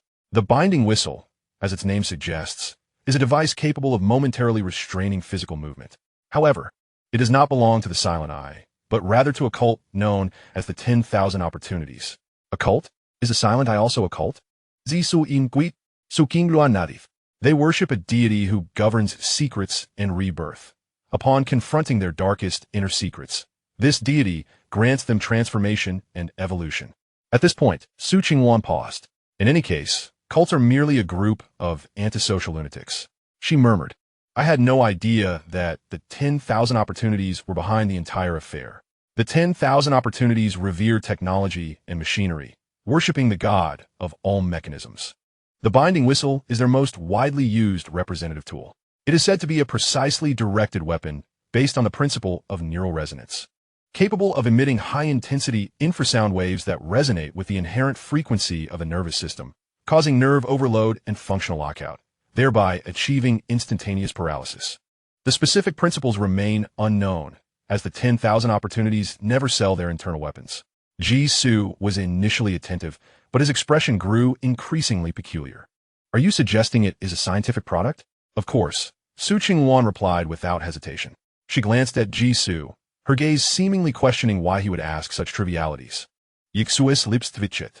After accepting that the game's background contained supernatural elements, and that the woman before him could perform feats of transformation at any moment, he was now being lectured on science? From another perspective, this did explain why, even after the earplugs blocked the audible whistle, his body remained hindered. Infrasound is inaudible. Is there any way to counteract it? Jisoo continued to inquire. None. Su Qingwan replied without a moment's hesitation. According to research, the binding whistle emits not a singular frequency of infrasound, but a rapidly switching series of complexly encoded frequency sequences. Ordinary noise cannot entirely cover or replicate the entire encoded sequence, thus failing to create effective interference. Moreover, its penetration is remarkably strong, effortlessly passing through walls, clothing, and even the bones and muscles of the human body, directly impacting the nervous system. However, Su Qingwan's tone shifted. The effectiveness of such a sonic weapon is not divine. Its range is quite limited, and its duration is short-lived. After repeated exposure, the target will develop resistance. Coincidentally, I have had several encounters with individuals from the 10,000 Opportunities and have heard it several times. Just as Jisoo's expression fell in disappointment, his eyes suddenly lit up. That will suffice. As long as there exists a window of opportunity during his rigid control, he has the freedom to act. At the corner of the 99th staircase, Cliff listened intently to the reports streaming through his earpiece, patiently awaiting the arrival of his prey. At last, he caught sight of the two figures he had previously observed through the screen. Just in time, Jisoo glanced up as well. Here they come. Cliff immediately sounded the binding whistle. Whoosh! Based on the profile of the target from whom he had stolen intelligence, it was apparent that they possessed a profound understanding of the various churches. It was highly probable that they would have some resistance to the binding whistle. He did not expect to incapacitate the target with a mere whistle. At the very least, it would slow their movements for a brief period. Both Jisoo and Su Qingwan halted simultaneously at the sound of the whistle. The two seasoned assassins, already accustomed to its call, sprang into action. As the distance between the two parties closed to an extreme, Su Qingwan looked up and, with an exceptionally clever angle, executed a twist and push, using the body of a passerby to deflect a dagger aimed at Jisoo. She then fluidly drew another dagger to confront the two assassins. The battle was evenly matched for the moment. What? Cliff was taken aback. The other individual showed no resistance to the binding whistle. He glanced at Jisoo, who stood frozen in place, then at the agile Su Qingwan. Was the woman truly the target they sought? Cliff's expression hardened. He must eliminate the man before the effects of the binding whistle dissipated. Whoosh! Cliff blew the whistle once more, extending the control over the surrounding individuals. Eliminate the other one, he shouted. The assassins complied immediately, but upon turning, they discovered Jisoo had vanished from sight. Where is he? Gone. Panic gripped the two assassins as Cliff blew the whistle again. While attempting to subdue Su Qingwan, they searched the crowd for Jisoo. only to find that he had seemingly evaporated without a trace. A sense of dread welled up within Cliff. He felt that something was slipping beyond his grasp. Suddenly, a voice emerged from behind him. "Looking for me?" Chapter 12, the second green tag. Cliff's heart skipped a beat. In the next moment, he felt a dull thud at the back of his head. His expression contorted instantly, as an intense pain surged through him like a lightning strike, overwhelming his entire being. Thud! In an instant, Cliff lost his balance and collapsed heavily onto the ground. "You!" He clutched the back of his head, as if pierced by countless needles, and looked up at Jishu, fear and rage intertwining in his gaze. The overwhelming dizziness rendered his vision a blur of shadows, yet he did not miss Jishu's next movement. His heart tightened, gripped by the sensation of events spiraling out of control. How could this be? When did he arrive? Behind me. A flicker of resolve flashed in Cliff's eyes, as if he had made a crucial decision. His expression hardened, and he closed his eyes. Praise evolution. He raised his voice in a fervent eulogy, reminiscent of a sacrificial rite. As his words faded, Cliff vanished from sight, leaving behind a cloud of dust and bewildered gazes. The situation shifted with alarming rapidity. From the moment the first whistle pierced the air to Cliff's disappearance. Only a fleeting exchange of blows had transpired between Su Qingwan and the two henchmen he had brought along. The henchmen, clearly unaware of their employer's supernatural ability to vanish, were left momentarily stunned by the spectacle. What? Before they could regain their composure, they were met with the swift descent of a fire axe. Thud! The two were sent sprawling into a corner, their eyes closed, oblivious to their fate. As the effect of the binding whistle dissipated, the corridor was suddenly filled with the screams of onlookers who had been slow to react. A murder has occurred. The crowd fell and scrambled to their feet, fleeing in panic. Ji-Su stood frozen, clutching the fire axe he had hastily obtained from downstairs, gazing at the spot where the cloaked man had vanished. He couldn't help but exhale a sigh. Is it still insufficient? In his perspective, lines of system notifications surged chaotically. Acquired Cliff's special evaluation, Windchaser. Label converted, Galestride. Quality, green. Description, significantly enhances lower body strength, neural reflexes, and endurance, granting an extraordinary speed of movement. Label unlocking progress, 110, requires the acknowledgement of 9 more individuals for this label. Acquired Carol's evaluation, Galestride 1010. Label Galestride green has been unlocked. Label upgrade progress, 020, requires the acknowledgement of 20 more individuals for this label. The cloaked man, possessing the same ability to vanish, had bestowed upon Ji-Su a second green quality label before his departure. Ji-Su did not immediately examine the label's details. In fact, this was not the first time he had encountered the label known as Galestride. He had saved and loaded at the 99th floor's corridor more times than during the previous chase, not only to counter the effects of the binding whistle, but also to prevent Cliff from disappearing. Ji-Su was deeply intrigued by these extraordinary figures capable of manifesting green labels and their shared ability to vanish in place.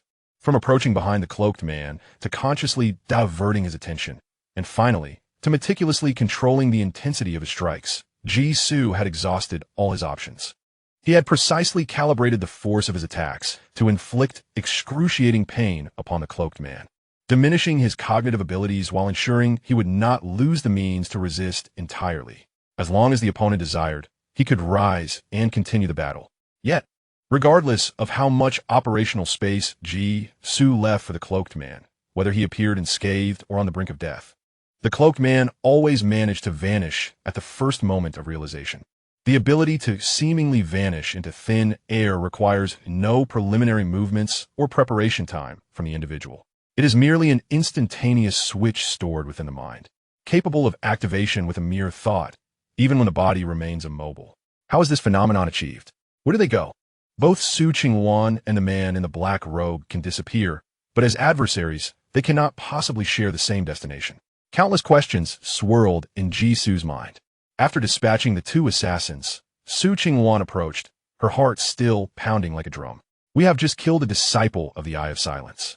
It is astonishing how seamlessly it unfolded. This was not her first encounter with the disciples of the Eye of Silence, but it was undoubtedly the most extraordinary experience. Everything transpired in the blink of an eye, with all her actions meticulously orchestrated before the onset. This included the position influenced by the binding whistle, which fortuitously allowed her to utilize a bystander after being incapacitated.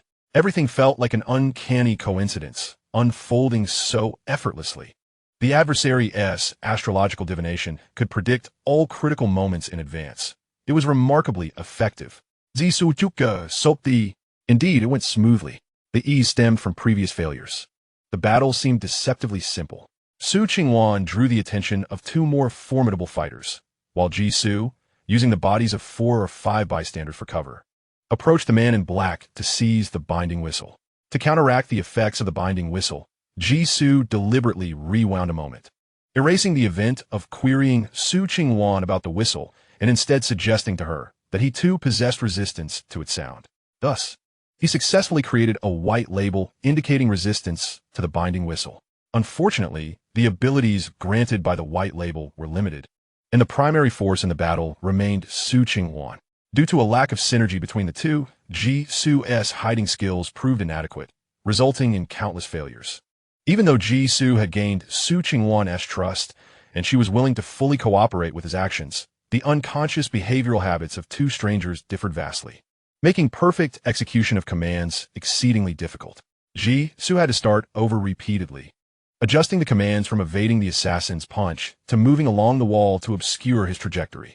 He revised it to bend at a 60-degree angle to evade the bald assassin's punch, take 2 steps forward, turn, shift right by 45 degrees, then lower his head. Gradually, he corrected it to the final form that Su Qingwan witnessed. She attracted attention while Jisoo relied on the resistance provided by the white label, inching closer to the man in black.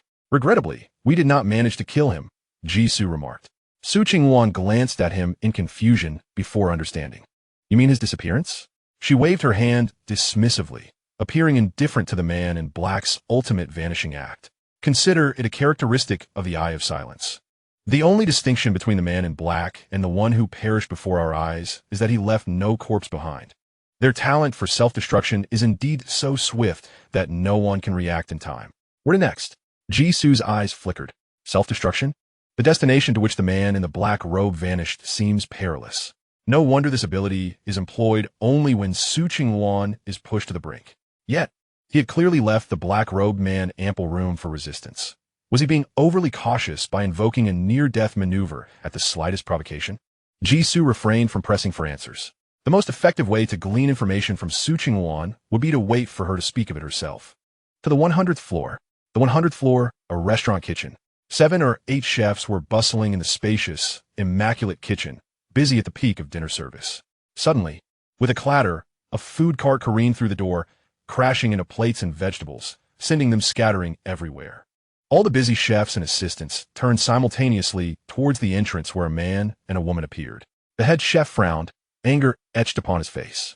You two, unauthorized personnel, are prohibited in the kitchen. Before he could finish, Jisoo was already charging towards him, seizing a basin of flour from the counter and hurling it at the crowd. Cough, cough, my eyes. Cough, someone come quickly. There's a disturbance in the kitchen. The air filled with a cloud of flour, choking everyone present. At that moment, 2 chefs, who had been prepping ingredients, drew their guns amidst their coughing. Bang! Bang! 2 shots rang out, and before the other 2 chefs could fire, blood erupted from their chests. Jisoo stashed the handgun away, pulling an MP5 submachine gun and 2 magazines from beneath a wall-mounted workbench. Grabbing the weapons, he made his exit. Su Qingwan stood transfixed, like a bewildered goose, watching as Jisoo seemingly conjured a handgun from the vegetable crates. Instinctively, she clutched the items in her arms and fell in step behind him. Their departure was as abrupt and decisive as their sudden appearance, with a clear objective, leaving no time for others to react. Chapter 13. The second assassination target of the Silent Eye. Su Qingwan sprinted down the corridor, the wind whipping past her ears. This is also part of your divination results, she thought, still shaken by the earlier chaos in the kitchen, as she checked the submachine gun and ammunition in her hands. How could they know everything? Even unearthing a submachine gun? No, I had stumbled upon it during my previous visit here.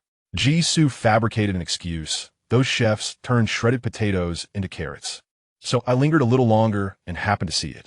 They are truly unfortunate, Su Qingwan mused, her emotions conflicted. She had just encountered someone with remarkable divination skills and keen observation, and now the armory had been raided. Once she confirmed that the weapons at her disposal were functional, Su Qingwan's confidence surged. The silent I had surely not reacted in time. With this weapon, we could boldly charge down the emergency exit. No, the seasonal sequence was resolutely rejected. I have no desire to ascend 100 flights of stairs, nor should one underestimate the enemy's arsenal. Assassins wielding firearms will not be in short supply. They simply were unable to utilize them previously. Should we truly climb 100 flights, they would be taken out by sheer exhaustion by the 50th floor. Su Qingwan remained perplexed. What then is our purpose in ascending? To reach the 100th floor and acquire these formidable items. They had navigated through windows and scaled walls, confronting a devotee of the silent I had on.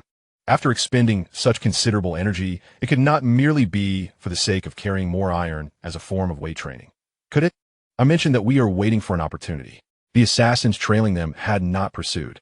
Indeed, should firearms be engaged, those behind would be disinclined to recklessly incur casualties. Jisoo cast a glance at the watch he had pilfered along the way. It was 7 o'clock in the evening. Just in time, the hour had come. What? Su Qingruan instinctively inquired. Yet she observed the man beside her abruptly turn, halting at a viewing balcony. Thanks to the gunfire from earlier, this otherwise splendid observation point was devoid of any patrons. Jisoo tucked his handgun into his inner pocket and donned a pair of sunglasses. He also gathered an abundant bouquet of vividly blooming flowers from the balcony's flower bed.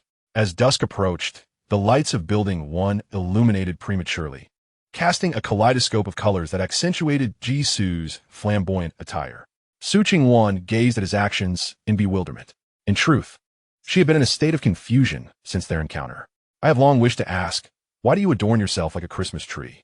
With a top hat, sunglasses, a long black and red double-sided coat, and a cacophony of metallic ornaments jingling, Jisoo's current appearance was exceedingly ostentatious. This ensemble was something Su Qingwan had witnessed him acquire from a group of assassins. Yet, she could never comprehend Jisoo's sense of aesthetics. If this costume was intended to obscure his presence or facilitate combat, it served no purpose whatsoever. I am a magician, not a Christmas tree, Jisoo corrected. Do you truly believe the silent I would encircle an entire building just to capture you? Perhaps, Su Qingwan pondered. What I inadvertently acquired may hold immense significance for them. They would not hesitate to orchestrate a terror attack to ensure my escape is thwarted. However, the Silent Eye's operational speed this time was unprecedented. Analyzing the enemies encountered along the way, it was evident that the number of personnel they dispatched far exceeded Su Qingwan's expectations. Su shook his head. What you possess is one aspect. Your abilities are another. Is it worthwhile to involve so many outsiders? Indeed, Su Qingwan can also vanish. If the Silent Eye intends to capture her alive, even for a brief period, they must rely on ambush and disguise. Yet, there is no need for them to hastily conduct a sweep of all tourists from Dragon Country within the entire building. The accidental deaths of a few foreign tourists may not seem significant for a nation like the Free Federation, renowned for its immigration. Yet it undoubtedly presents a certain degree of inconvenience. Why not linger in the shadows a while longer, observing to eliminate suspicions, or wait for the target to contemplate departure before seizing the opportunity to act? His first save, however, had been abruptly interrupted while he was working overtime, as he was summoned into the office to resolve matters. There was but a single reason for this. The agents of the Silent Eye were also pressed for time. This organization, predominantly comprised of businessmen and self-proclaimed intellectuals from scientific fields, surely prioritized efficiency and return on investment. The practice of reaping multiple benefits from a single endeavor is commonplace. Su Qingwan came to a realization. Are you implying that within this building, besides myself, there exists another member of the Silent Eye poised to strike? Is their priority above mine? A chill ran down her spine. If that were the case, the extent of the hidden assassins within the building was unfathomable. Jisoo did not respond directly, but instead shifted the conversation to another matter. At 7 o'clock tonight, there would be a special performance in the aerial garden of Building 1 of the Aurora complex, and it was rumored that a major celebrity would be in attendance. Consequently, since the morning, security in the aerial garden had been exceptionally tight. Only those with invitations could gain access. Without proper identification, even attempting to secure a spot as a backup dancer was exceedingly difficult. Jisoo approached the balcony's edge. Peering down, he could clearly see the platform jutting out from the building, resembling a green ribbon. Below lay the much-discussed Aurora aerial garden. Su Qingwan furrowed her brow, recalling similar rumors. While at the Glass Lettuce restaurant, she had overheard that the national sensation, Nora, was expected to privately visit Aurora Square tonight. Such private engagements of megastars often serve as fodder for casual conversation, and she had dismissed it as mere fabrication. Could it be that Nora's itinerary was genuine? Were the agents of the Silent Eye intending to assassinate the renowned singer? Why? Su Qingwan found herself puzzled. Zisu stood. The reason is inconsequential. What matters is that a target capable of attracting attention has emerged. He handed Su Qingwan a bundle of smoke bombs he had procured from the kitchen. Use these to cover my retreat shortly. Retreat? Su Qingwan struggled to follow the abrupt shift in topics. From where would he retreat? Are you planning to go alone to the aerial garden on the 75th floor? Zisu smai. Indeed, and it will be soon. He leaned back, and before Su Qingwan's horrified gaze, he plummeted from the 100th floor. Chapter 14. Aurora Aerial Garden. Jisu's body descended rapidly through the air, the cacophony around him fading into a sudden silence, filled only by the rush of wind. He felt like a feather, uncontrollably drifting, weighed down by the sensation of weightlessness. The city and the lights within the buildings abstracted into vibrant streaks of color, dazzling in their brilliance. This was the final step. Jisu opened his eyes to the inverted city retreating behind him, silently resolving within himself. The difficulty of escaping from Aurora Square was exceedingly high, compelling him to seek an alternative route. The most effective method was to leverage the tagging system to create an exceptional tag capable of resolving the main quest. However, tags were categorized by quality. White quality tags, no matter how much they were upgraded, could never manifest powers beyond common perception, no matter how extraordinary his magic and divination were. The tags he produced remained those of a magician, rather than a sorcerer. The master of martial arts was the pinnacle of white tags. To obtain tags of superior quality, one must acquire them through special tasks. Yet, both Su Qingwan and the elusive man in the black robe operated strictly on evidence. He first demonstrated his advanced foresight to earn Su Qingwan's preferential selection of tags by discreetly navigating through numerous save states. He positioned himself behind the man in the black robe and acquired the tag for swift footsteps. To procure new tags, he needed to showcase new abilities before Su Qingwan. For instance, jumping from the 25th floor and emerging unscathed. Exhaling, Jisu adjusted his posture amidst the rushing winds of descent, striving to appear more natural. He then summoned the tag panel, removing the Master of Martial Arts tag. Character tags 34. Preferential selection green, firearms proficiency white, magician white. Tags to equip: swift footsteps green, Master of Martial Arts white, silver tongue white. Jisu gazed at the vacant tag slots, mentally rehearsing his impending performance. Of course, he did not possess the ability to leap from the 25th floor and remain unharmed. Yet, what if someone believed he would certainly appear at a specific location at a certain moment? The role contributing the tags did not need to be privy to the true means of his arrival. Could he procure a white tag that would ensure his safe landing? Since he had the thought, he must certainly put it to the test. The groundwork for obtaining the tag had already been laid. Everything hinged on this singular moment.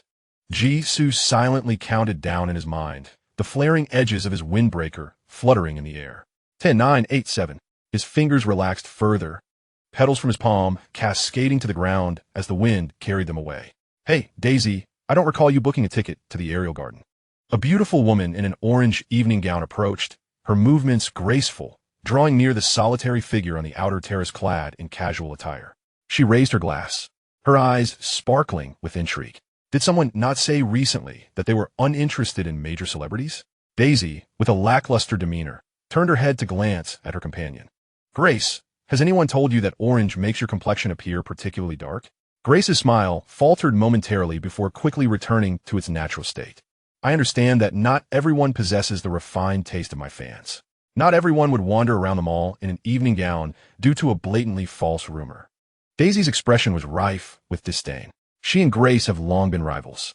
The latter has created a Bluebird account to flaunt her wealth daily, amassing a considerable following and basking in her own delight. She constantly seeks to provoke her. Given this, how could she not indulge herself? You. Grace gritted her teeth, suddenly suppressing her anger and forcing a smile. As if I'm the only one here following misleading information. Just recently, someone pretended to be composed, claiming they would never show up, yet here they are. Daisy swirled the red wine in her glass, reminiscing about the striking face of an Eastern man from not long ago. The handsome gentleman had astutely discerned her character and revealed some of her secrets, winking at her. This evening, a significant event would unfold at the Aurora complex, involving the enchanting lady. Within the building, there exists a highly coveted location where one could ensure minimal unexpected disturbances. Perhaps one could even witness an extraordinary performance. However, one must venture there alone. As for me, I shall also arrive when the first performance begins. A slight smile curled at the corners of Daisy's lips. My presence here is unrelated to you. I certainly want to be led around like a third-rate reporter.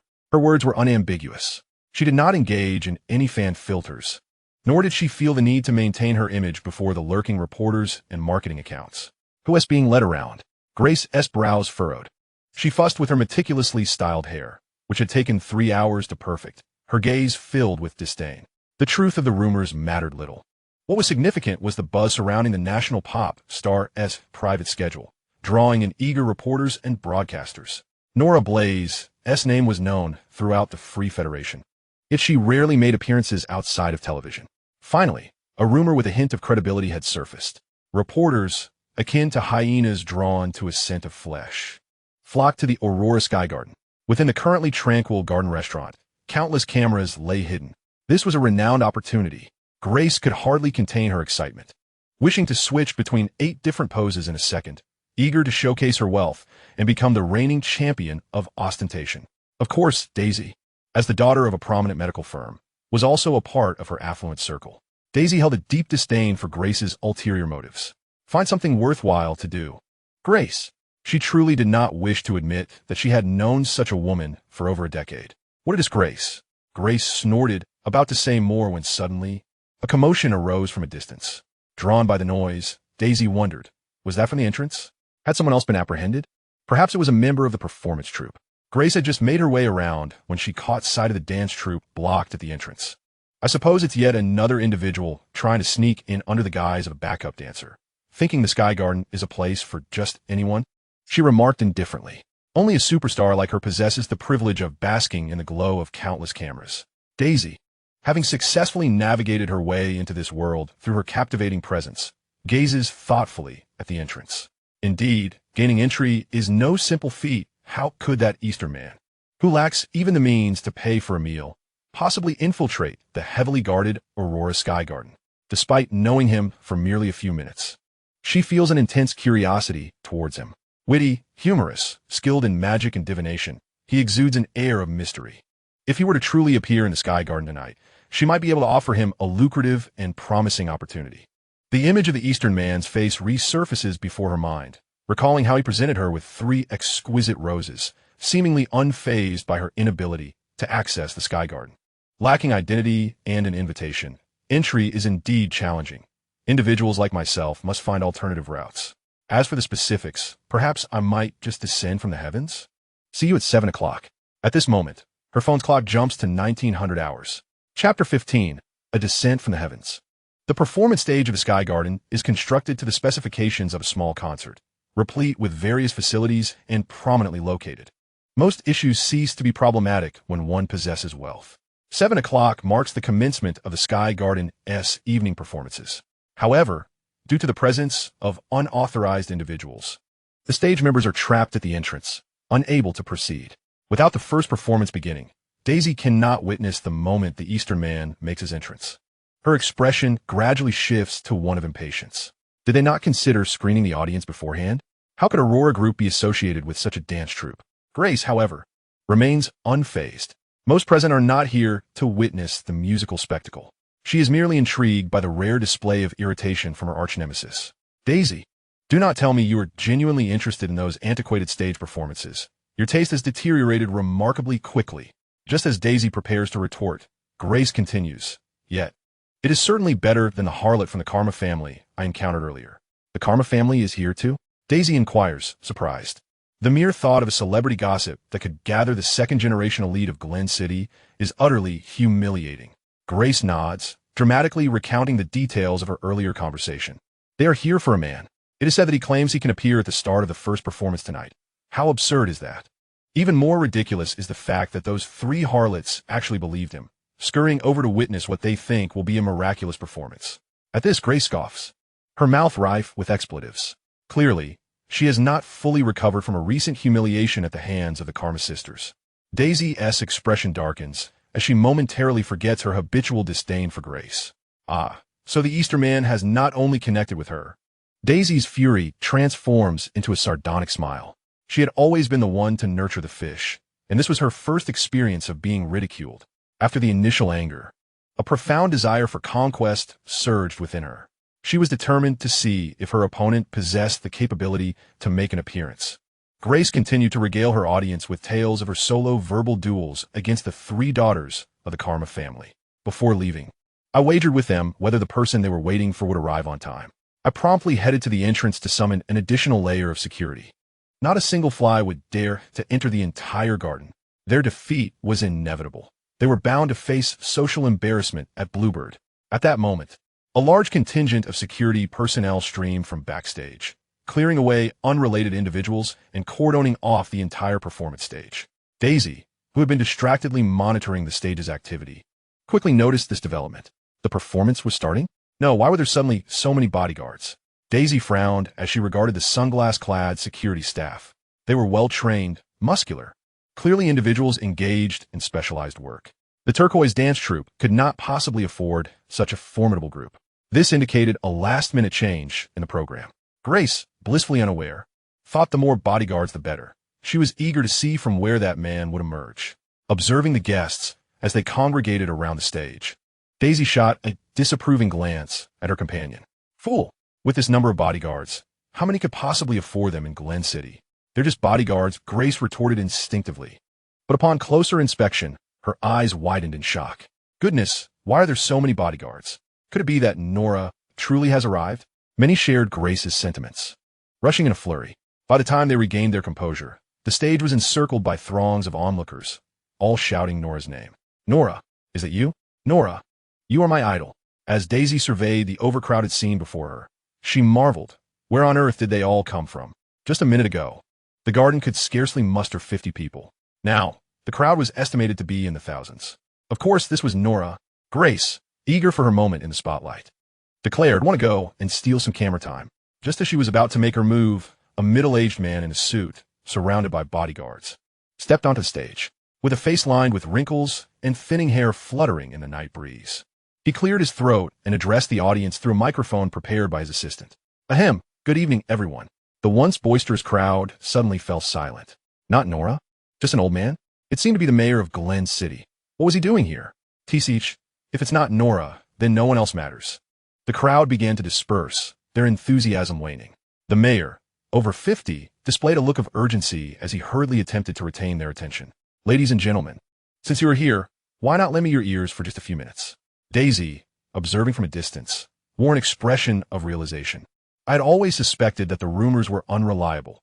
The information regarding Nora's private schedule was likely leaked by the mayor himself, designed to attract a throng of journalists and citizens to attend his speech. How could such an absurd plan actually succeed? Grace's enthusiasm waned significantly, and she couldn't help but voice her discontent. The recent surge in homicides and missing persons cases in Glen City was indeed alarming. It was only the midpoint of his term. Was it truly necessary? Even if he aspired for re-election, this was far too premature. Perhaps. Daisy glanced at the mayor on stage, realizing he was addressing the audience below. The mayoral elections were intricately intertwined with corporate interests, but that did not render the voice of the public insignificant. The recent strikes and protests in Glen City had indeed become rather frequent. The mayor was in dire need of a channel to relay the public sentiments and pacify the populace, who truly cared about his motives. Grace fumed, incensed that she had been duped into attending an old man's speech. Nevertheless, there was a silver lining. Grace gritted her teeth. The mayor's speech could be considered the first act. I refused to believe that the man from the Karma family would suddenly appear nearby during the mayor's address. What if he does? If he truly appears, Grace instinctively interjected, only to pause in realization. Daisy, do not tell me you are also waiting for that man. Who on earth is he, that even Daisy could be swayed? And on the very same day, Daisy swirled her wine glass, her eyes igniting with fervent flames. If he were to appear, then I am indeed waiting for him. Her curiosity about what that man could accomplish grew increasingly intense. The mayor continued his speech, having finally earned the privilege to enter the Sky Garden. Even if the attendees felt utterly disappointed, they would not leave on the spot. Instead, they would sit below, recording the event with looks of resentment. The mayor proclaimed. I understand that many of you are frightened by the recent hearsay regarding missing persons, even suspecting it to be a consequence of rampant gun violence. Here, I must clarify that a civilized society does not fear firearms. Just then, a petal fell into his palm. The mayor was taken aback, wondering where the petal had come from. Someone below pointed upward. Look above, so many petals. Is there someone at the top? Indeed, I see it too. Has he lost his mind? Chapter 16, a special performance. The mayor is assassinated. The mayor followed the gaze of the crowd and looked up. Petals were swirling through the air, and a man was stretching his arms wide, his black and red coat billowing dramatically. He resembled a nocturnal bird unfurling its wings, or a flickering flame. It was as if the entire sky was under his command, not a desperate leap from a building, but rather an orchestrated performance. In his astonishment, the mayor completely forgot his scripted lines and instinctively took 2 steps back to avoid the man's descent. A man descended onto a grand performance balloon suspended beside the stage, gliding down its surface with grace.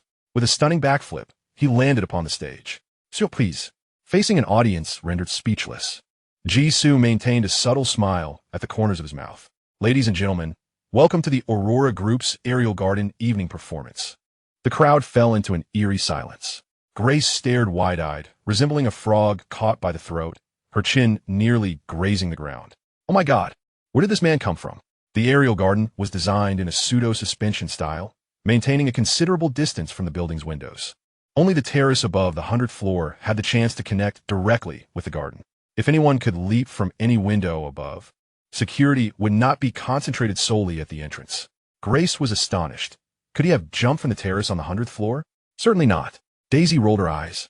Not to mention whether a balloon could safely catch an adult man falling from the 25th floor. The night winds of the skyscraper could easily sweep him away. The August night breeze was strong enough to leave Grace, dressed in evening attire on the 75th floor, shivering. Naturally, it could carry someone jumping from the 100th floor away. While the vertical distance was present, the influence of the wind mid-descent was far more significant. Daisy found herself at a loss for words regarding her rival, who possessed merely a decorative intellect. She watched the scene on stage with keen interest. It was utterly fascinating. Although she was unsure of the trick he employed to evade the mayor's security and achieve such a dramatic entrance, she adored it. Bold and audacious, he brazenly stepped on the mayor's face to fulfill a spontaneous promise of appearance. It was risky, exhilarating, she loved it. Grace, belatedly realizing, turned her head, her lips forming an O. Are you saying he is the man from the Karma family? On stage, surrounded by bodyguards, the mayor gazed in astonishment at Jisoo, equally shocked by the latter's entrance. Positioned closest, he had the clearest view, yet failed to perceive any subtle flaws in the descent. Sir, you are? The mayor inquired, assessing the enigmatic young man with an air of authority. Jisoo smiled in silence. Tag, punctual arrival, expired. Quality, white. Description, you made a promise. And the other party believes you will appear before them at the onset of the night's first performance, just as you did before, regardless of the challenges, regardless of the means. Some appear unfazed while their vitality wanes perilously low, just before hitting the ground in a box. Jisoo finally received the special tag from Daisy and the others, successfully landing on the balloon. Yet, the limit of the white tag was too low to ensure his complete safety. Falling from 100 stories onto a balloon would surely leave one in agony. As if the game character could truly feel pain, incapacitated even to move a little finger. Fortunately, every effort yields its rewards. You have received a special evaluation from Suching-wan. Impossible. How could this be? Tag generation in progress. Unlock progress. 1. Recognition from others for this tag is still required. It is perplexing that the tag has yet to materialize while a progress bar is already in place. However, given the uniqueness of the system's description, it is certain that the tag is not of the common white variety. What he must do now is to continue performing this grand spectacle. Equipping the Gale Stride green tag into the vacant slot, Jisoo removed his top hat and bowed elegantly towards the mayor. My apologies, esteemed mayor. The turquoise dance troupe has encountered an unforeseen circumstance and is unable to attend. I shall take over the first act of the evening. Turning to face the audience, he produced a rabbit from his hat, followed by a bouquet of roses. In the next instant, the roses transformed into petals, cascading from the stage. Ladies and gentlemen, welcome to the inaugural special performance of the Aurora Sky Garden, the mayor. Assassination. The previously amiable mayor's expression abruptly hardened. What? The bodyguard swiftly shielded the mayor, while security personnel in the distance rushed towards Jisoo. Yet, their speed paled in comparison to Jisoo, empowered by the green tag Gale Stride. By the time they realized, he had already pulled the mayor out of the protective circle of bodyguards. "Seize him!" the bodyguard shouted in desperation, but in the next moment, a gaping wound appeared in his throat, silencing him abruptly.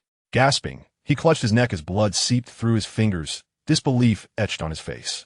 One of the bodyguards reacted swiftly. "It's a gunshot. There's a sniper nearby. Get down." The scene descended into chaos. The audience, previously in an uproar, scrambled to find cover.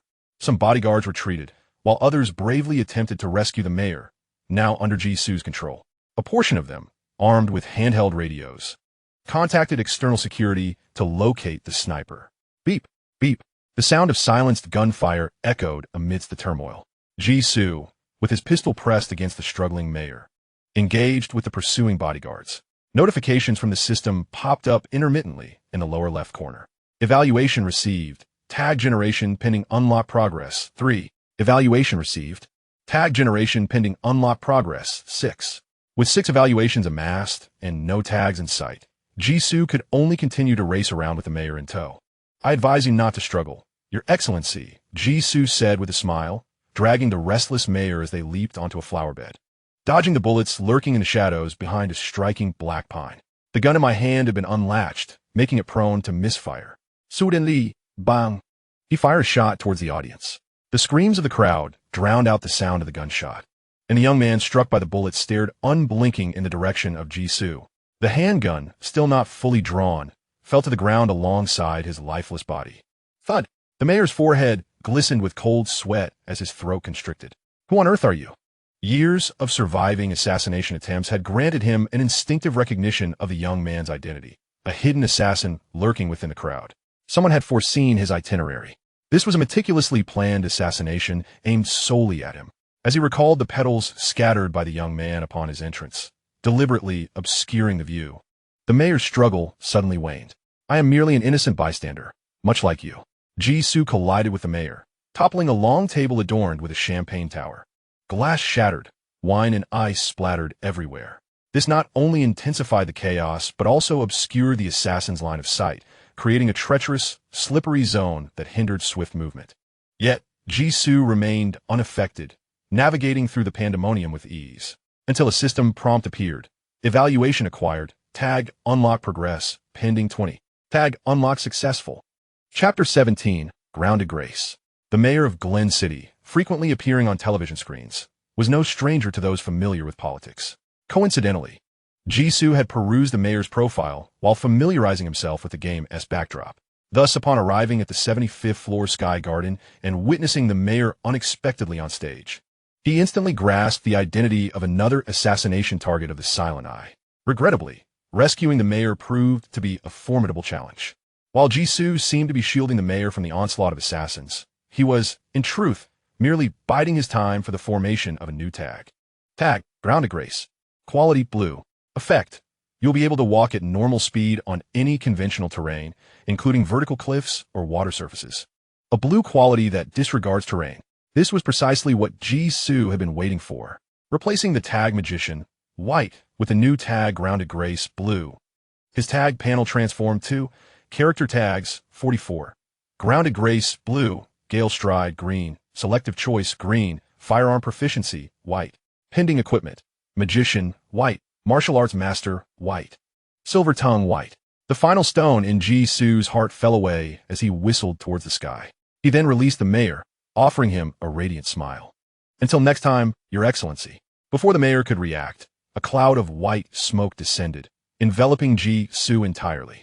By the time the bodyguards dispersed the smoke and shielded the mayor, Jisoo had vanished without a trace, under the cover of white smoke. The figure of Jisoo circled to the blind spot of the aerial garden, racing along the exterior walls of the building towards the 100th floor. The blue label indeed felt different from before. He disregarded the visual discomfort caused by standing at a right angle to the wall, feeling no pull from the force of gravity. His feet were firmly adhered to the wall, and his speed was indistinguishable from that of running on solid ground. Coupled with the extraordinary velocity imparted by the Gale Stride, green, one could easily liken him to a mutated variant of Spider-Man. After a few breaths, He returned to the balcony on the 100th floor. Su Qingwan awaited at the edge, with 6 or 7 corpses sprawled behind her. It seemed that while Ji-Su had been busy below, the upper levels had been quite lively as well. Without further inquiry, Ji-Su extended his hand towards her. Let us go. While everyone's attention is on the mayor, we should leave this place. Su Qingwan paused for a moment, gazing at Ji-Su's outstretched hand. Before taking hold of it, the two navigated the glass curtain wall of the building, leaping and running in a rapid descent. Su Qingwan hung half on Ji-Su, the wind slicing against her face like a knife. The uncontrollable sensation of weightlessness made her feel like a leaf fluttering in the air. Yet it paled in comparison to the bewilderment in her heart. The events of the evening had surpassed her wildest imagination. With a hint of disbelief, Su Qingwan glanced at her watch once more. The glaring number 0 struck her deeply. Ultimately, she could not restrain herself from speaking. Who exactly are you? How can you wield sequence abilities in the normal world? Sequence abilities? What could that possibly be? Ji-Su was filled with questions. His intuition suggested that this was the reason the other party could provide him with labels of superior quality. He knew he could not reveal his ignorance. Thus, Ji-Su offered a nonchalant smile. Everyone has their secrets, don't they? I'm merely an innocent bystander caught in this situation. Su Qingruan, equally croqued in secrets, was momentarily taken aback. Her inquiries lodged in her throat, unable to ascend or descend. She gazed at the dizzying ground below and silently closed her mouth. Never mind. Her life was still in the hands of the other. Any pressing questions had to be set aside for the sake of prudence. With the ability to traverse any terrain effortlessly, the Gale stride capable of evading pursuing assassins, and a selective green arrows that occasionally appeared to pinpoint the optimal escape route. Ji-Su successfully led them out of Aurora Plaza. Main quest, perfect journey. Stage task 1, escape from Aurora Plaza, completed. Would you like to save? Note, after saving, the game will initiate stage task 2 events. Saving during stage task 1 will prevent retrieval of that save later. Confirm save. Without hesitation, Ji-Su clicked to affirm. He has completed all that he could, believing there was nothing left to optimize. The task was archived successfully, and the rewards awaited settlement. The countdown for stage task 2 commenced, 12 hours in real time. The countdown for departure, 1 minute. Ji-Su placed Su Qingwan down and glanced at the nearly depleted health bar. For the moment, no one was pursuing them, so they decided to part ways here. The location was a secluded alley, uninhabited and fraught with complex terrain. Without Ji-Su's guiding label and unfamiliar with the surroundings, it would take at least half an hour to navigate. Su Qingwan nodded in agreement. Having left the heavily guarded Aurora Square, she was capable of ensuring her own safety. Their encounter was serendipitous, yet both were cautious and wary of one another, rendering a lasting partnership untenable. Before departing, Su Qingwan turned back. You have killed a follower of the Silent Eye. You will undoubtedly be wanted by them. If possible, leave the Free Federation as soon as you can. Even as a traveler, they have means to deal with you. Wanted? Ji-Su was taken aback. Is the cult so harmonious and amiable in these times? Just for killing a single follower, a warrant would be issued? He nodded seriously to Su Qingwan. I will consider it. Whether I can accomplish this depends on the system tasks. Although stage task 1 was nearing its conclusion, he still had many questions regarding the game's background. What kind of organization was the Silent Eye? The identity of Su Qingwan and the knowledge she possessed were matters that could not be addressed in this initial phase. Those answers would have to wait. The two exchanged nods at the fork in the alley and parted ways. After taking a few steps, Su Qingwan could not resist turning back once more. Oh, regarding the matter of gratitude. But the figure of the mysterious youth had already vanished. Chapter 18. Task Settlement and Subsequent Events. In a room of another world, the dim alley on the television screen transformed into a pitch-black game interface. The countdown for stage task 2 began, 11 hours and 59 minutes in real time. The rewards for stage task 1 were settled. Congratulations! You have received 1 tag slot, 10 blue experience books, 1 blue unlocking scroll, and the tag synthesis platform is now open. The first tag slot indicated that the number of equipable tags for the character had increased to 5. Ji-Su promptly re-equipped the previously removed martial arts master tag. Capable of both offense and evasion, he could hardly fathom his character's shortcomings. The experience book could unconditionally enhance the unlocking or leveling progress of a designated tag. Using a blue experience book on a white tag would increase the progress by 10, 5 for a green tag, and 1 for a blue tag. It was useful, though not significantly so, as Jisoo had not been able to locate the tag leveling progress bar on his sole blue tag, as if treading on flat ground. In other words, the blue labels can only be unlocked, not upgraded. Ironically, higher quality labels have a lower upgrade limit. What a nonsensical algorithm. Jisoo couldn't help but express his disdain. Aside from the label as light as a feather, he had no other blue labels to unlock. The blue experience books in his possession could only be utilized to upgrade to selected green labels or unlock and upgrade white labels. After some contemplation, Jisoo decided to refrain from using the experience book for the time being. He resolved to wait until Stage Task 2 was available before determining how to upgrade the labels. In contrast, the blue unlock scrolls proved to be far more useful. They could unconditionally unlock one label of blue quality or below after obtaining an initial evaluation. With this, when the next blue label evaluation appeared, Jisoo would no longer have to run around like a jester, waiting for the label unlock to be completed. The unlocking speed of blue labels was exceedingly slow. He speculated that all those providing blue label progress must have some form of threshold limitation. If he couldn't gather enough individuals to unlock blue labels at the next event, he would be in dire straits. Truly, the unlock scrolls were more reliable. The label synthesis station was impressively straightforward, allowing players to sacrifice 25 unwanted labels for a chance to synthesize new ones. The higher the quality of the sacrifice labels, the greater the probability of synthesizing a desirable label. In simpler terms, a gamble. It wasn't an issue of luck. Jisoo preferred a steady and methodical approach to overcoming challenges, dismissing the gambling mechanics altogether. Thus, he merely glanced at the introduction of the label synthesis station before closing the game. The specific usage of these functions would depend on subsequent game tasks. Hud. The light and airy closing music of the game came to an end, and the screen reverted to the introduction interface of the traveler. Jisoo tossed aside the game controller and collapsed onto the sofa, a look of relief washing over him. Finally, it's over. On the coffee table before him, beneath the game controller he had just discarded, lay a stack of draft papers nearly filling the surface. The pages were densely filled with notes, detailing everything from the general rhythm of the game to the precise timing of each action, even the lines to be spoken at every opportunity. He remembered it all vividly. Jisoo had never anticipated that a novice task in a game could prove to be this challenging. There was no background introduction. The overarching narrative involving certain conspiracies at Aurora Plaza required players to investigate on their own. Moreover, the game offered a high degree of freedom, lacking any rigid format of binary or ternary choices. The number of story options depended entirely on the player's imagination. Consequently, any attempts to revert to a previous save to find the optimal route to victory would be significantly undermined, until he achieved the rank of Combat Master. The game's combat mode required players to control the timing of their strikes and movements. At last, he thought, no more seeing the Aurora Group's logo. He felt a genuine sense of relief. Aurora Square is adorned with the corporate emblem of the Aurora Group, and each time he returns to the game, he is greeted by the same insignia.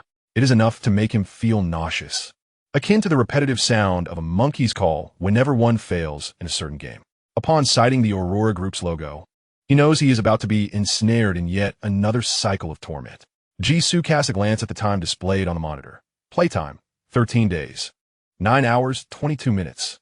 The game shows playtime for free sessions. When Jisoo launched the game Traveler, the countdown stood at 15 days. It took him 2 days to complete the first stage of the quest. During those 2 days, apart from eating and sleeping, he devoted all his time to conquering this game, as there was little else to occupy his time. Jisoo mentally recounted his gaming journey. After a series of trial and error, he grasped the game's background and initial objective of locating Su Ching-wan.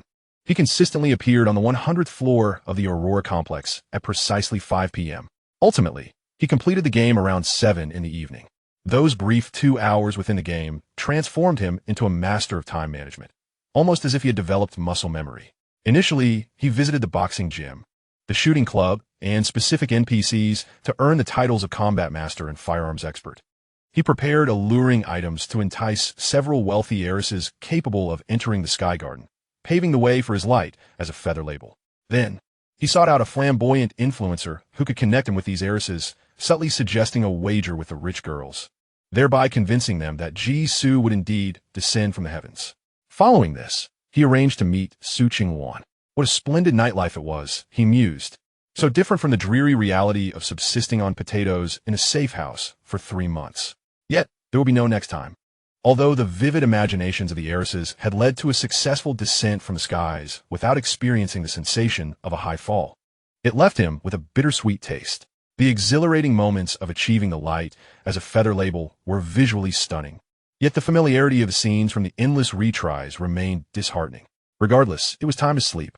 Jisoo yawned, rose to turn off the game controller, and made his way to the bedroom. After such an extended period of relentless gaming, he needed a proper rest. In another world, night fell upon the bustling commercial landmark of Glen City, Aurora Square. The towering 106-story Aurora complex illuminated the night with massive fireballs. The sound of explosions resonated deafeningly as several panes of glass shattered, their shards cascading downwards. The hanging sky garden, proudly claimed by its designers to withstand an 8-point earthquake, plummeted from the heights. The crowd below screamed and scattered in panic. A group of mysterious individuals clad in dark uniforms hurriedly approached. In the shadows, gazing at the towering inferno erupting from the 75th floor, the man at the forefront was filled with frustration. "This is disastrous. The silent eye has commenced its operation." Another voice chimed in, suggesting they should enter and investigate. Perhaps the target could still be saved. As they prepared to access the building through the employee passage, the lead man abruptly halted. "Wait." He pressed his earpiece, his eyes a blend of shock and bewilderment. The target had escaped prematurely, but the mayor is dead. Chapter 19. Aftermath of the mayor's death. Trending on Bluebird. 1. Breaking. Mayor Sean Miller of Glen City assassinated. 2. Casualties at Aurora Plaza. 3. Mayor's public address attacked by terrorists. The Free Federation demands justice. 4. The Black Blood Gang claims responsibility. 5. This is war. 6. Good riddance. 10. The Deep State is cleaning house. 17. A retrospective on Mayor Miller's contributions. The front row was nearly filled with entries regarding the assassination of Glen City's mayor. At the time of the incident, hundreds of journalists were present on site. These headline-hungry individuals managed to provide a complete video account of the event. The footage captured everything, from the mayor's initial speech to the sudden descent of the assassin, who was mistakenly identified as the killer by the crowd. As the chaos escalated, a hitman unzipped his coat, revealing his body laden with explosives, charging towards the mayor in a fatal embrace. The video boasted clarity, composition, and dramatic timing, surpassing even cinematic quality. It successfully propelled the news of Glen City's mayoral assassination to the top of trending topics. The unfolding events were tumultuous, with the reactions of everyone captured in vivid detail. Such a brazen act of terror, even amidst a legally armed Free Federation, is a rarity. The last occurrence of such magnitude dates back over 20 years. Breaking, Mayor Sean Miller of Glen City was attacked last night within the Aurora complex and died despite resuscitation efforts. The FBI has intervened. All citizens are urged to remain calm. This is the official report from the Free Federation. However, netizens were far from convinced. Remain calm? To hell with calm. People have been turned to pulp. How could there be any chance of resuscitation? Indeed, there are even photographs of the corpses on site. Can we get some useful updates? What good is the FBI? They only come to us for funding. This reflects dissatisfaction with the official reports and the FBI. That cowardly mayor deserved to go to hell long ago. He slashed police, funding, and allowed scum to roam the streets. Over 300 people have gone missing in Glen City this month. He deserves his fate. Good riddance. Have the assassins been caught? I would gladly pay them. This sentiment supports the assassin. Friends, consider this. Next year marks the presidential transition, and Mayor Miller publicly endorsed the incumbent president just last week. Now he is dead? What a curious coincidence. It must be the nefarious machinations of those damned immigrants. These beasts are violently usurping our nation. They threaten to obliterate our homeland. The deep state is purging its ranks. This has escalated within the federal system, inciting a political struggle among netizens. I suspect the Black Blood Gang is behind this. Their influence is extensive, and they have claimed responsibility for the assassin. In response, get lost. Advertisements are a nuisance. This is a backlash against the gang's promotional efforts. From the footage, it appears that there were 17 Caucasian assailants, 9 African Americans, and 6 Asians involved.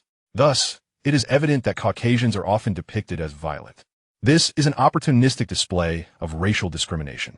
Mayor Sean Miller was a valiant champion of social reform. His assassination is a tragedy for the entire Free Federation. We must unite against all forms of political violence and strengthen gun control through legislation. In response, get lost. Just 10 minutes before his death, he was advocating for the loosening of gun control. It is people, not weapons, that bring death. A civilized society should embrace the freedom to bear arms. Dying under the gun rights he desired could be seen as a fulfillment of his wishes, yet he was killed by an explosion. I have heard that on the same day, several tourists within the building also perished. Were the assailants not excessively brazen? I have heard that the assassin killed 100 people that day. I have heard that 3 floors were blown up, and not a single soul at Aurora Square survived. Did anyone notice the Eastern youth who first appeared? How did he leave? What was his purpose for being there? Compared to departing, did he not descend from the heavens, as if filming a movie? I express skepticism regarding the video's authenticity. Spreading rumors about our mayor's itinerary is despicable. This is a chaotic clash of differing opinions among netizens. Due to the confusion of focus, their discourse does not constitute mainstream viewpoints. Following the news of the assassination, proactive unions have already organized marches in the most bustling streets of Glen City. The external commotion does not affect a concealed basement within Glen City. Before Su Qingwan's computer, video clips featuring Jisu's visage trending online play on repeat. Descending from the skies, mocking everyone, he departs amidst white smoke, shrouded in mystery, enigmatic, leaving no trace. In the upper right corner of the computer screen, a small window indicates that 6 individuals have joined the video communication. After the video concludes, once more, the primary view, a refined man wearing thin-framed glasses pauses the footage. His communication ID is a singular character, Wei Xiaoqing. Let's share our thoughts on this video. Xiao, hey. You go first. Understood, Captain. The video communication shifts to a young girl adorned in heavy makeup and a gothic dress. She quickly taps the screen, retrieving a frame of Su plummeting rapidly from the sky. In the image, the man's garments flutter as he spreads his arms, resembling a nocturnal bird in flight. With a smile gracing his face, it seemed as though everything was within his grasp. Xiao meticulously analyzed the situation. The trench coat he wore was bespoke, featuring a retractable, resilient carbon fiber framework beneath the arms and inside the lapel, designed to maximize his wind resistance and slow his descent. Simultaneously, the wind patterns captured in the video were exceedingly complex, interacting in a manner that allowed him to achieve a quasi-gliding trajectory. After 2 decelerations, his landing site was a colossal inflatable stage decoration, akin to a trampoline situated at the edge of the stage. The cushioning of the balloons, combined with the friction from his descent, successfully mitigated the final impact of his fall, ensuring a safe landing. Wei Xiaoqing relaxed his furrowed brow. Are you suggesting that his descent was highly scientific and rational? Xiao nodded affirmatively. The coincidental factors are substantial, such as wind direction, wind speed, and the friction and resilience of the balloons.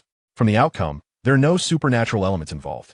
After a brief pause, she added, of course, a fall from such heights, coupled with wind resistance and tumbling, would typically result in severe soft tissue injuries for an ordinary person. Considering he is an accomplished magician, he may have employed some method to conceal any injuries. Those who earn their living by masquerading as magicians naturally employ extravagant performances to obscure the truth. Even in a state of undress, they can present themselves as though they are elegantly attired for a grand soiree. Concealing injuries would be a trivial matter. Su Qingluan interjected. Dissatisfied, but I witnessed him run from the 75th floor to the 100th floor, and he brought me down as well.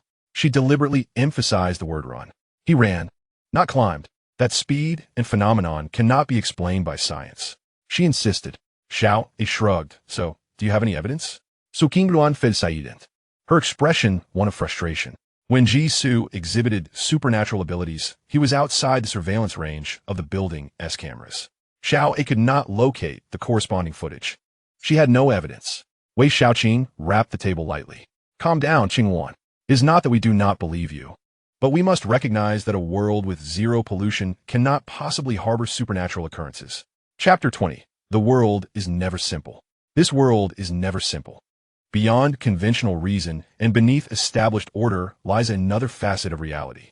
It embodies chaos, darkness, distortion, and the bizarre, all that defies logic. It teems with creatures, specters, legends, and even mythical beings that should not exist according to popular perception. No one can precisely delineate the expanse of this alternate realm. It is segmented into limited spaces, each coexisting with medieval cathedrals, schools echoing with cries at night, and cities besieged by zombies. Collectively, these spaces are referred to as the otherworld. Those chosen by the otherworld are periodically transported to it and are known as the chosen ones. They are assigned various tasks by the otherworld, and only upon successful completion of these tasks can they hope to escape with their lives. Those who excel shall have the opportunity to receive rewards from distant realms, possessing peculiar abilities or extraordinary powers. The former is referred to as anomalies, while the latter is known as talent sequences. Su Qingwan and Wei Xiaoqing, along with 6 others in the video call, are all summoned ones. They are privy to the truths of the world beyond, comprehending the operational laws of supernatural forces within the entire universe. A normal world with a pollution level of 0 cannot possibly exhibit supernatural phenomena. It is as if an invisible hand has cleaved the world in twain. The normal world embodies order and rationality, while all aberrant laws and powers are relegated to the other side, the realm of anomalies. Both anomalies and talent sequences function solely within this otherworldly domain. No matter how powerful a summoner may be, in the realm of reality, they remain an ordinary individual. Pollution level, also known as reality deviation, is a crucial metric developed by generations of summoners to assess the significance of the otherworld.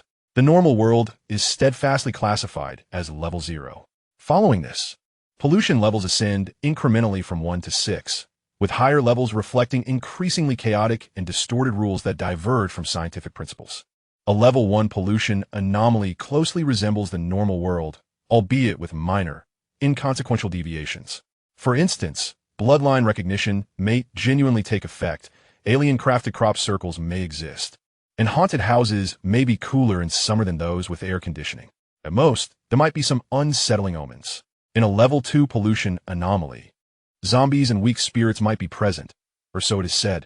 A level 6 pollution anomaly is said to house living deities. However, no one has ever returned alive from a level 6 anomaly, leaving the truth in question. Even if the rumors are true, the deities residing in such realms are inevitably imbued with chaotic and distorted traits, rendering them absolute malevolent entities. Wei Xiaoqing remarked, "If your detection watch showed no reaction throughout, then it must adhere to the rules of the normal world." Su Qingwan fell silent, grappling with this unresolved quandary. She was certain she had leapt from the Aurora Square alongside him. Yet, during their perilous escape, her watch consistently registered a pollution level of 0. Pollution serves both as a safeguard and a constraint, with level equality restricting the potential of all individuals. If someone were to forcibly transcend this limit, they would surely be cast into the otherworld as refuse by the normal realm, much like the silent occultists they dealt with in the corridor last night. This is precisely the dilemma I wish to resolve, Su Qingwan stated. You must be aware of the peril I faced when he rescued me from the building last night. Discounting the possibility that he could wield a talent sequence in the normal world, how do you explain my safe escape? Wei Xiaoqing was rendered speechless. Xiao blew a bubble with her gum and murmured softly, "If we must choose, Sister Su, your chance of escaping is far greater than someone being able to use a talent sequence to save you." The perspectives of others in the channel align. If he truly possessed the talent sequence of a traveler, wouldn't it suffice to glide seamlessly along the walls to the 75th floor? Why then would he recklessly leap from such heights, as depicted in the video? Had any of the fortuitous coincidences in that footage been absent, the individual would have met an immediate demise. A summoner so formidable as to influence the fabric of reality would engage in such perilous gambles without regard for life. Su Qingwan found herself at a loss for words. It was only after Wei Xiaoqing cleared his throat that the awkward atmosphere began to dissipate. "Qingwan, on emotional level, I trust your words. However, rationality aside, we have known each other for quite some time. We all understand that Su Qingwan would not deceive us regarding such a significant matter. Yet the entire situation is rife with discrepancies. Even with Su Qingwan's testimony, we encountered numerous contradictions. I shall relay the information you have provided to the Extraterritorial Investigation Bureau. What transpires thereafter is beyond our jurisdiction." Su Qingwan's experiences were indeed authentic. If her luck had favored her, it was due to a malfunction in her pollution detector, compounded by her inability to summon her powers at that moment, resulting in a fortunate coincidence. Conversely, if her luck had turned sour, it indicated a disruption in the rules of the normal world. The first possibility suggested the new area had emerged, bordering the extraterritorial realm, governed by the Free Federation. The second scenario, however, was likely beyond the purview of their modest civil summoner organization. Let us transition to the next topic, Wei Xiaoqing announced. Xiao, I understood, Captain. Xiao has skillfully retrieved a series of images and projected them onto the screen. They depicted Ji Su attempting to engage individuals within the building, followed by images of him abducting the mayor. As a top-tier hacker, breaching the firewall of a commercial skyscraper and accessing surveillance footage was child's play for Xiao. I was unable to locate any surveillance footage of the target entering the building. The first appearance was near the 100th floor shooting club. Subsequently, he approached numerous young women. His conduct was unrestrained, reveling in thrill and adventure. His audacity in leaping without protection suggests a core disposition of confidence. One could even argue it borders on arrogance, as he seems utterly indifferent to the potential troubles his actions could incur. Wei Xiaoqing pondered. Such an individual does not resemble a meticulously trained operative. He is far too conspicuous. He seems more akin to a third-party force, unencumbered and solitary. Su Qingwan nodded in agreement. I believe he is an unintended third party drawn into the situation. His audacity in confronting the followers of the Silent Eye indicates he cannot be our adversary. This also explains why, despite Ji Su exhibiting various anomalies and dangerous behaviors, Su Qingwan chose to escape alongside him. The man who claimed to be a traveler was shrouded in secrets, yet spoke only truths. By the way, take a look at this. Xiao magnified the image of Ji Su abducting the mayor. Ji Su was seen half supporting the diminutive and portly mayor, leisurely meandering around an artificial rock garden. Below is the scene of a bodyguard casting a shadow as a terrified crowd crouches with their heads held in fear. A bullet is perfectly captured by the camera, piercing through the center of the frame. Xiao identifies a young white man with a sorrowful expression amidst the throng.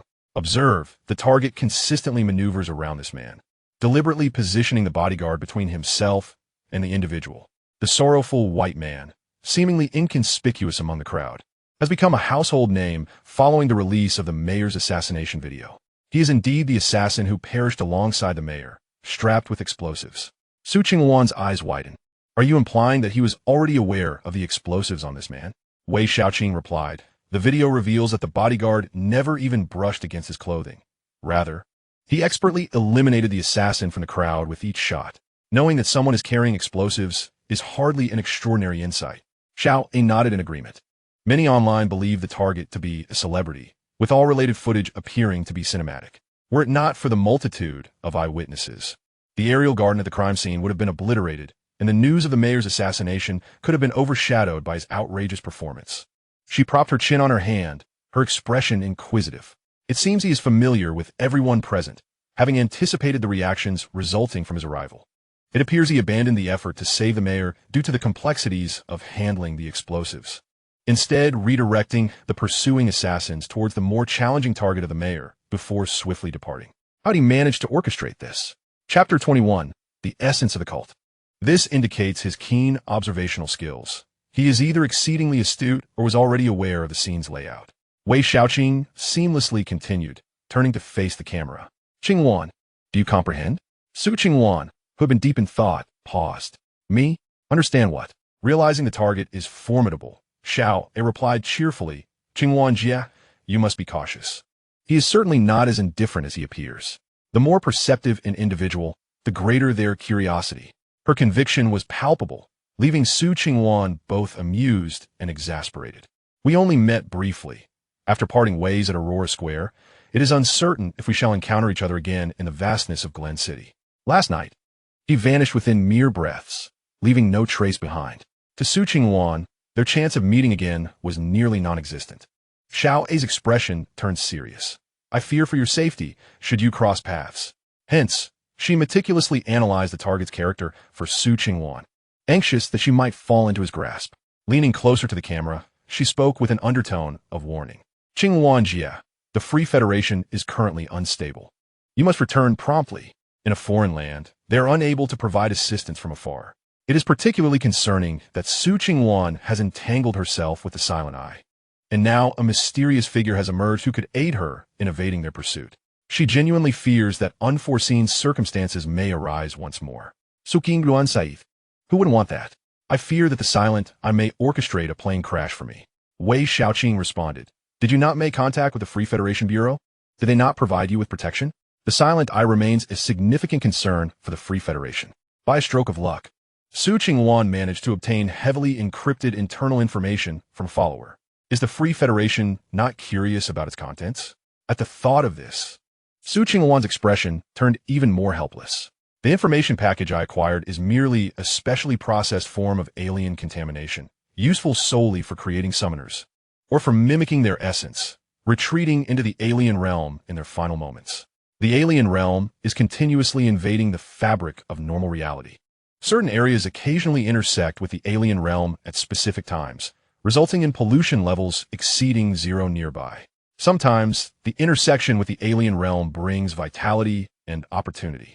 Yet, more often than not, ordinary individuals with heightened inspiration unwittingly wander into these seemingly normal zones, becoming trapped and forced to become summoners due to the phenomenon of alien invasion into reality. Some deluded summoners believe that the alien realm is the ultimate home of the real world. They hold that the chaotic, twisted world of sixth-level pollution, imbued with immense power, will be the final refuge of reality. To survive in the future world, they must embrace the alien realm, extol its virtues, and willingly welcome its arrival. Go away. No sane person would wish to dwell in a distorted world teeming with monsters. Alas, those with such deluded ideologies among the surrendering summoners are not few. They have conjured various deities from fragments of information regarding the sixth-level polluted alien realm that circulate within the summoners' ranks, ultimately giving rise to the current cult of the evil gods. The Silent Eye, the 10,000 Opportunities, and the Witch Cult are all similarly aligned. These cults share a common goal: to expand the number of summoners. They firmly believe that the greater the number of summoners, the faster the alien invasion of reality will occur, hastening the day they may behold the deities they serve and usher in a new genesis for the world. The Silent Eye is among them as well. The disciples of the Silent Eye have persistently sought to exploit the rule that ordinary individuals who become aware of the existence of the alien realm will automatically become summoners. Nurturing new summoners.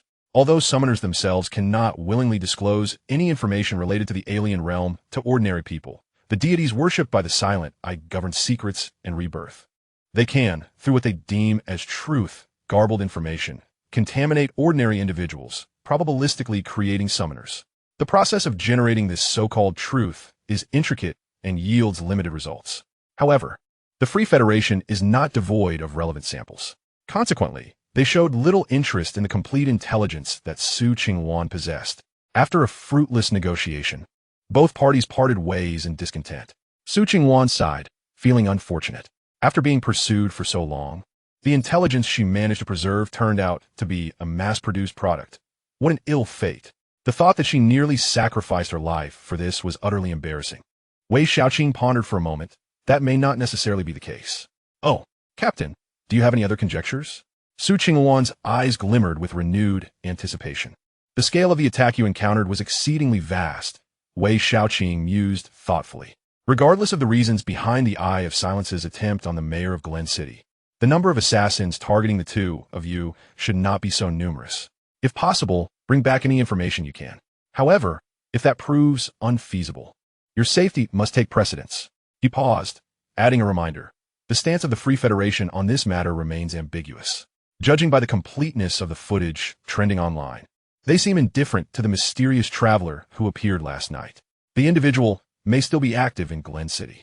I understand that your life was saved by him, and you harbor a natural fondness for him. Yet, in the current climate of uncertainty, heed Xiao A's counsel. If you can avoid him, do so. Su Qingruan fed Saident. Captain, do you think I appear so easily deceived? However, detecting the seriousness and concern in his tone, she nodded earnestly. Understood. I will bring back news as swiftly as possible. In another world, a scarlet glow streamed through the window into the room. Ji Su opened his eyes in bed, greeted by the sight of an ink-wash painting of a blood-red sky outside. Dawn has arrived. He yawned, feeling no emotional fluctuations regarding the bizarre weather of this alternate realm. The blood-red sky was merely of moderate horror and peculiarity compared to the weather he had witnessed over the past 3 months. He even approached the window for a closer inspection. Analyzing, the color is quite intense, reminiscent of dried blood. It seems it will rain today. Indeed, the more fatigued one becomes, the better their quality of sleep. After 2 days of intensive gaming, Jisoo enjoyed a dreamless slumber until dawn, awakening refreshed. The sense of spiritual fulfillment elevated his spirits. Though the difficulty of the game console was slightly heightened, It proved to be an excellent form of entertainment. He glanced at the time in the living room. 2 hours remained until the second phase of the traveler's quest unlocked. 2 hours, he thought, finishing the last bite of potato that served as his breakfast, just in time to step out for supplies. Consuming potatoes incessantly would surely lead to nausea. Previously, Jisoo had ventured into the misty world and fortuitously discovered a location to procure ingredients. Today was his usual replenishment day. Arriving at the front door, he removed a thick coat and hat from the coat rack. He also equipped himself with a makeshift iron nail-studded steel bar for protection, along with an umbrella to ward off the rain. Jisoo stepped outside. The exterior still revealed a stretch of asphalt road. The mist lingered near a telephone pole, revealing a clear demarcation. Jisoo glanced back at the building behind him, a dilapidated, moss-covered modern structure. Such is the wonder of this world. While Jisoo's home was a modest apartment of less than 60 square meters, stepping outside revealed a towering edifice, like a peculiar space trapped in a fissure. The advantage was that from the outside, no trace of his home could be perceived, thus evading the potential menace of unknown creatures. It offered a profound sense of security. Jisoo turned back, inhaling deeply, and circled to the other side of the telephone pole, entering the mist. Chapter 22, Exploration of the Misty World, Black Cat. Following the direction etched in his memory, Jisoo walked for a while. The fog surrounding him gradually thinned, allowing the outline of the path ahead to emerge. Eventually, a desolate street appeared before him. He sighed in relief. In the preceding mist, he had left several boxes containing mutated odds and ends. He encountered no menacing, long-legged blades pursuing him today, ensuring a relatively safe passage. The road was riddled with cracks, the deep black asphalt etched with grotesque patterns, producing a faint, sticky crunch underfoot. Although the stretch of road outside Jisoo's home could hardly be termed tidy, in comparison to this path, it could serve as a juxtaposition of the present against 50 years prior. The buildings flanking the road were shrouded in dense black and white fog, occasionally revealing a few dim beams of light. The surrounding silence heightened the eerie atmosphere. As the fog swirled around the nearby structures, Jisoo occasionally glimpsed grotesque, fleshy growths on the walls of the houses, resembling transformed living beings that quivered gently with a faint breath. Jisoo treaded cautiously along the street, not sparing a glance at the roadside. The mist-laden world was permeated with invisible barriers. Although the entities within the buildings were active, they could not breach the confines, rendering them ignorable. Having traversed the foggy realm for 3 months, Jisoo had accumulated a modicum of experiential knowledge regarding survival in this world. It was partitioned into small spaces by mechanisms akin to air walls, with different colors and densities of mist separating them. Some air walls were thick, rendering collisions indistinguishable from striking a solid wall, while others resembled bubble wrap, yielding upon impact as if they might burst with a mere poke. In fact, they could indeed be breached. Jisoo once discovered a seemingly ordinary library, where the mist was thin and the surrounding air walls resembled bubble wrap. After 3 days of observation, he resolved to break through the air wall, seeking to uncover information about this world. However, the moment he stepped inside, the surrounding environment shifted dramatically, the very fabric of reality warping. In an instant, the library vanished. It was as if a substantial clump of modeling clay had been excavated. The library and the land around him, along with the very space, disappeared. The remaining area was filled by the adjacent buildings, leaving no trace behind, as though that region had always appeared thus. Only Jisoo remained, burdened with his memories and the quick reflexes that saved his right leg, standing frozen in place, heart racing with trepidation. From that moment on, he no longer contemplated breaking through the air wall, instead treading carefully to avoid areas where it was present. He feared that at any moment, the barrier might weaken, leading him to inadvertently collide with it and cause parts of his body to vanish. Sighing, he reflected on the absurdity of reality compared to the game traveler. In this realm, there were no living souls, only monsters and air walls. While the game presented cities inhabited by NPCs with intellect indistinguishable from that of the living. As he followed the road and turned 2 corners, he came across a seemingly intact villa. The mist here appeared to thin, revealing a charming white house with a red roof. Beside the ornate, wrought iron gate, a sleek black cat sat quietly, eyes closed in repose. It stood only as high as a person's calf, a shadowy silhouette resembling a cat. Jisoo whistled at it. "Good morning, little black." At the sound, the cat slowly opened its amber eyes, soon followed by a second pair, then a third. All over its body, eyes blinked open, expressionless, as they regarded Jisoo. The cat's body unfurled, transforming into dozens of eye-adorned tentacles that swiftly slithered away. Amused, Jisoo watched the black cat's retreating figure, pondering the peculiar reason why the mist around the red-roofed White House was so sparse. Furthermore, the black cat was the only creature capable of hearing Jisoo's voice. The monsters confined within the isolated spaces by the air walls seemed oblivious to Jisoo's presence, unresponsive to his sounds as he passed nearby. One could scarcely imagine the lengths to which a person might go under the weight of tedium and solitude. For instance, to stave off madness or the regression of his linguistic abilities from prolonged silence. Jisoo greeted and conversed with the black cat each time he passed the villa. Initially, the cat merely glanced at him before returning to its slumber. Eventually, becoming irked by his chatter, it would, as it did now, notice him and promptly turn away. Mission of disturbing the local resident accomplished. Jisoo continued on, cheerfully. After a few more minutes, he finally arrived at his destination, a street corner supermarket's gaming machine. The air was permeated with a sweet, decaying odor. Through the fog, he could vaguely discern the supermarket's outline, resembling that of most small markets.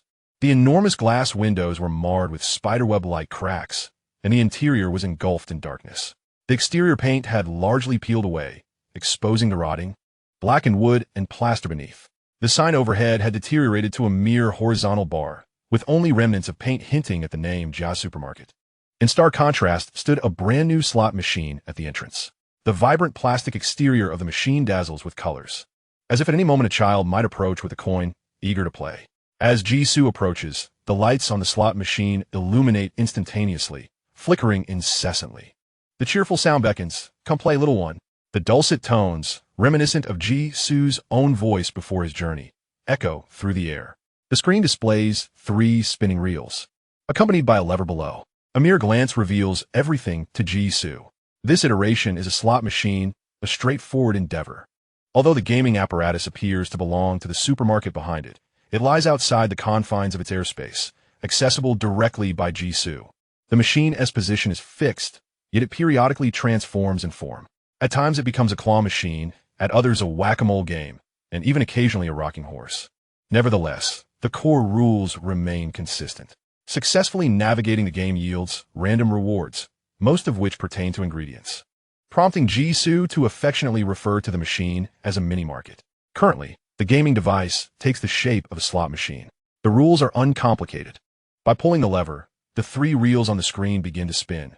Should they align with identical patterns upon halting, the player is rewarded according to the depicted symbols.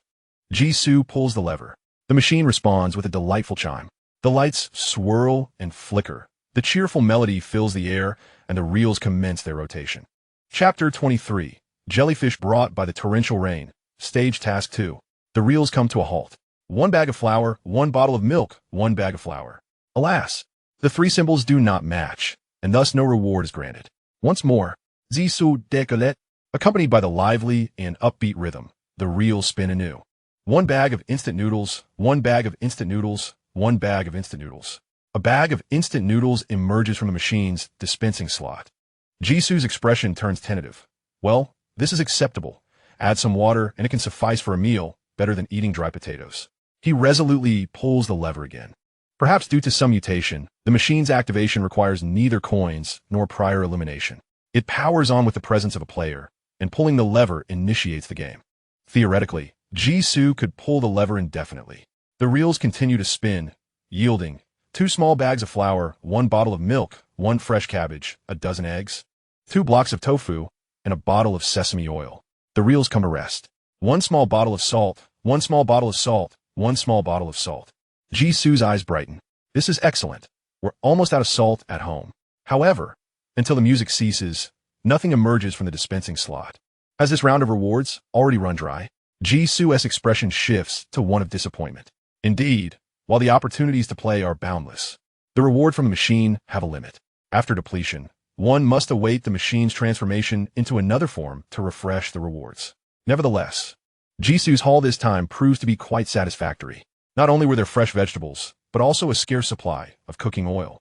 The mere thought of sesame oil frying tofu made his mouth water. Jisoo did not press for rewards he had earned. He turned and retraced his steps homeward. After only a few paces, the crimson clouds above morphed into darkness, and the sky suddenly dimmed. Jisoo unfurled the umbrella he had brought in anticipation, successfully shielding himself from the rain, which fell like shards of red stones.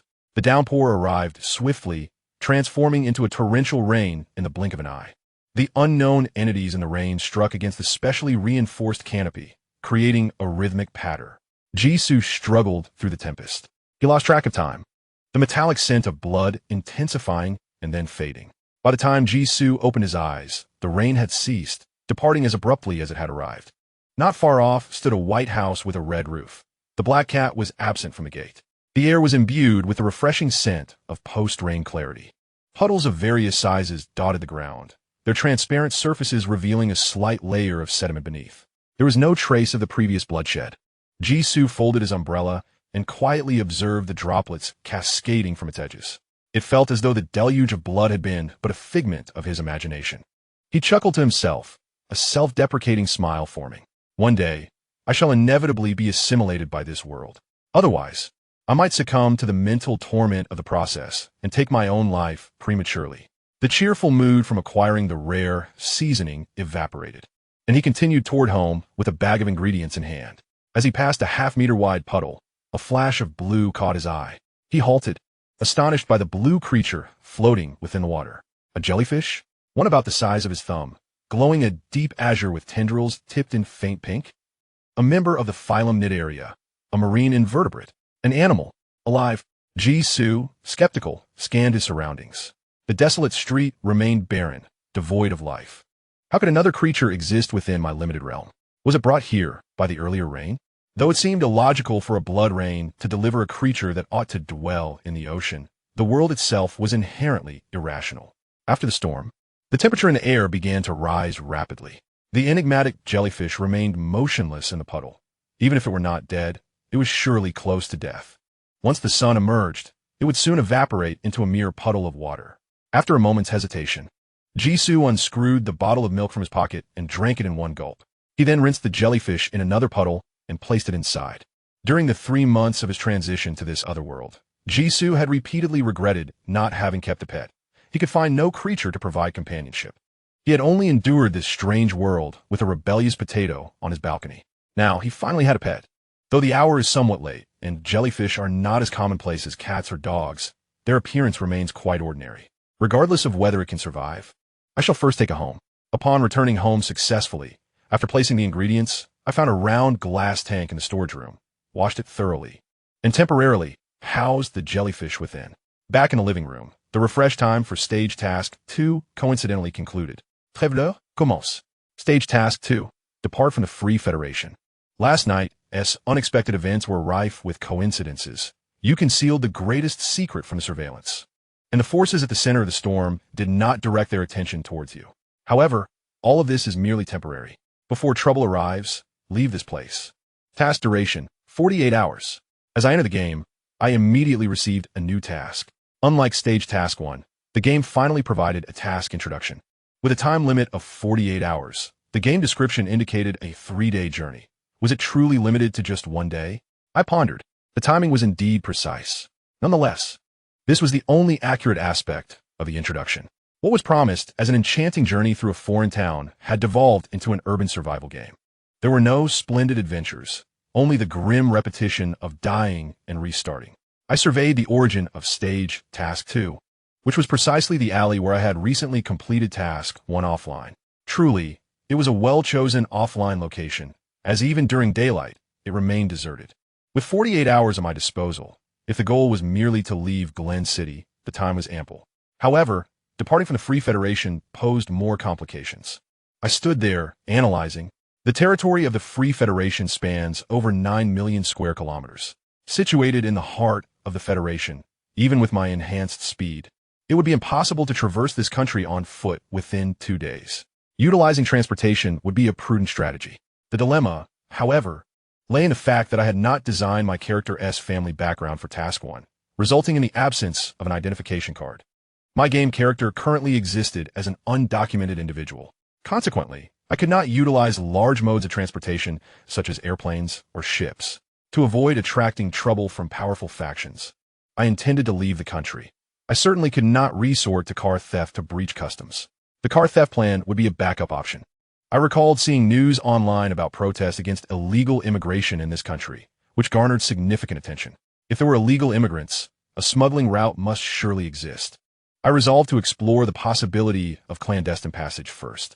Furthermore, I remained uncertain if task 1 had any lingering consequences, such as whether the mayor of Mediterranean City had survived the previous night. I also needed to change my attire, given that my outfit was likely captured by reporters. Regardless of whether it was published, I had drawn too much attention last night. As I pondered where to acquire a new outfit for the season, 2 voices drifted from the direction of the alleyway. Did you see the trending topic this morning? That mayor. Of course. Nightbird's entrance was absolutely stunning. I've replayed it 20 times. Chapter 24. The perpetrator often returns to the scene of the crime to admire their handiwork. 2 fashionably dressed, nonconformist girls adorned with ear and nose piercings strolled into the alley, chatting about the trending topic surrounding the bluebird. It could be said that every resident of Glen City was discussing the assassination of the mayor that transpired last night, even though prior to today, most had no idea who their mayor was. Who do you think orchestrated the mayor's assassination? Who cares? That scoundrel only shifts blame and has never accomplished anything worthwhile. This is merely an early exit from office. I'm far more curious about Nightbird's identity, replied the other girl indifferently. Opinions regarding the mayor's demise varied widely among the boys at school. Some believed the assassination was carried out by radicals aiming to undermine the current president's re-election support. The threat of violence is far less costly than the expenditures required for campaigning and garnering votes during election season. Others argued that radicals would not be foolish enough to resort to public assassination. Instead, it was merely a conservative ploy to elicit sympathy. Some contended that the laws enacted during the mayor's tenure were flawed, leading a group of unfortunate souls, devastated by the mayor's actions, to conspire in a mutual destruction assassination, without any deeper motives. The 2 girls remained unconcerned about the reasons behind the mayor's death, their attention wholly captivated by the magician who descended from the heavens in the video.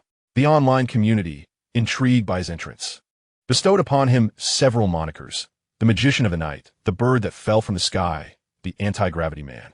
Ultimately, he was universally referred to as Nightbird. His enigmatic appearances and departures, coupled with his striking visage, quickly garnered him a multitude of followers online. One girl rolled her eyes. Who isn't curious? This is a discussion that leads nowhere. If anyone knew Nightbird's identity, it would have already spread across the internet. True, the other girl sighed. If only he could suddenly appear before us. The girl beside her smirked. Don't dream too big. Their conversation abruptly halted as they widened their eyes, staring at the man at the corner of the alley. Jisoo leaned against the wall, politely nodding to the 2. Good morning. 15 minutes later, having changed into casual attire and donned sunglasses, Jisoo emerged at the alley's entrance, seemingly transformed, with a sun hat in place. Even his physique exhibited subtle differences from the previous night. Indeed, beauty equates to justice.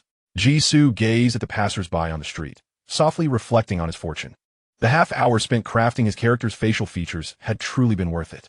Had it not been for this visage, achieving a sense of ease in task 1 would not have been nearly as effortless. 2 underage students found themselves in a secluded alleyway, their hearts racing with excitement upon encountering a stranger potentially linked to the mayor's assassination. Jisoo rubbed his temple, as if still hearing the incessant chatter of the 2 girls. How did the seemingly miraculous descent in the video occur? Nightbird, what is your relationship with the mayor? Were you secretly hired as his bodyguard? Many claim your presence is mere magic, but it must truly be sorcery. You must be a superhero. Could you grant me an autograph? A flurry of chaotic inquiries ensued. Fortunately, they ultimately complied with Jisoo's request, procuring a complete new wardrobe. If only he could acquire a disguise label, he mused. If possible, Jisoo truly wished to don the custom-tailored black and red trench coat of an assassin. It could serve as a diminished version of a glider, complete with pockets stocked with various knives, ropes, and a stack of cash, truly an essential ensemble for mayhem. Alas, it was too conspicuous and had to remain in the alley. Beep beep, cars whizzed by on the road, pulling Jisoo back to reality. The limitations of a white label were too great. A disguise would likely require makeup skills. Where could he procure such resources? Through the 2 girls, he had gleaned the current state of affairs in Glen City. Following the mayor's assassination, it was customary for the vice mayor to assume leadership until the next official election. However, as the vice mayor was a close confidant of the former mayor, Sean Miller, the public, influenced by the exposed scandals of the mayor's past, vehemently opposed his succession, demanding a fresh election. The city was currently under siege as authorities sought to apprehend the assassin, with protests erupting across various locales. The atmosphere was tense and chaotic. Despite the 48-hour time constraint for departing the Free Federation, Jisoo found the challenge manageable, even allowing himself some time to engage in other pursuits. He decided it was best to relocate. Jisoo glanced up at the sky. Aurora Square. The aerial garden platform that had fallen the previous night had been swiftly cleared away. Only the absent green platform ribbon on the 75th floor and the industrious workers replacing the exterior glass hinted at the dramatic events that had transpired.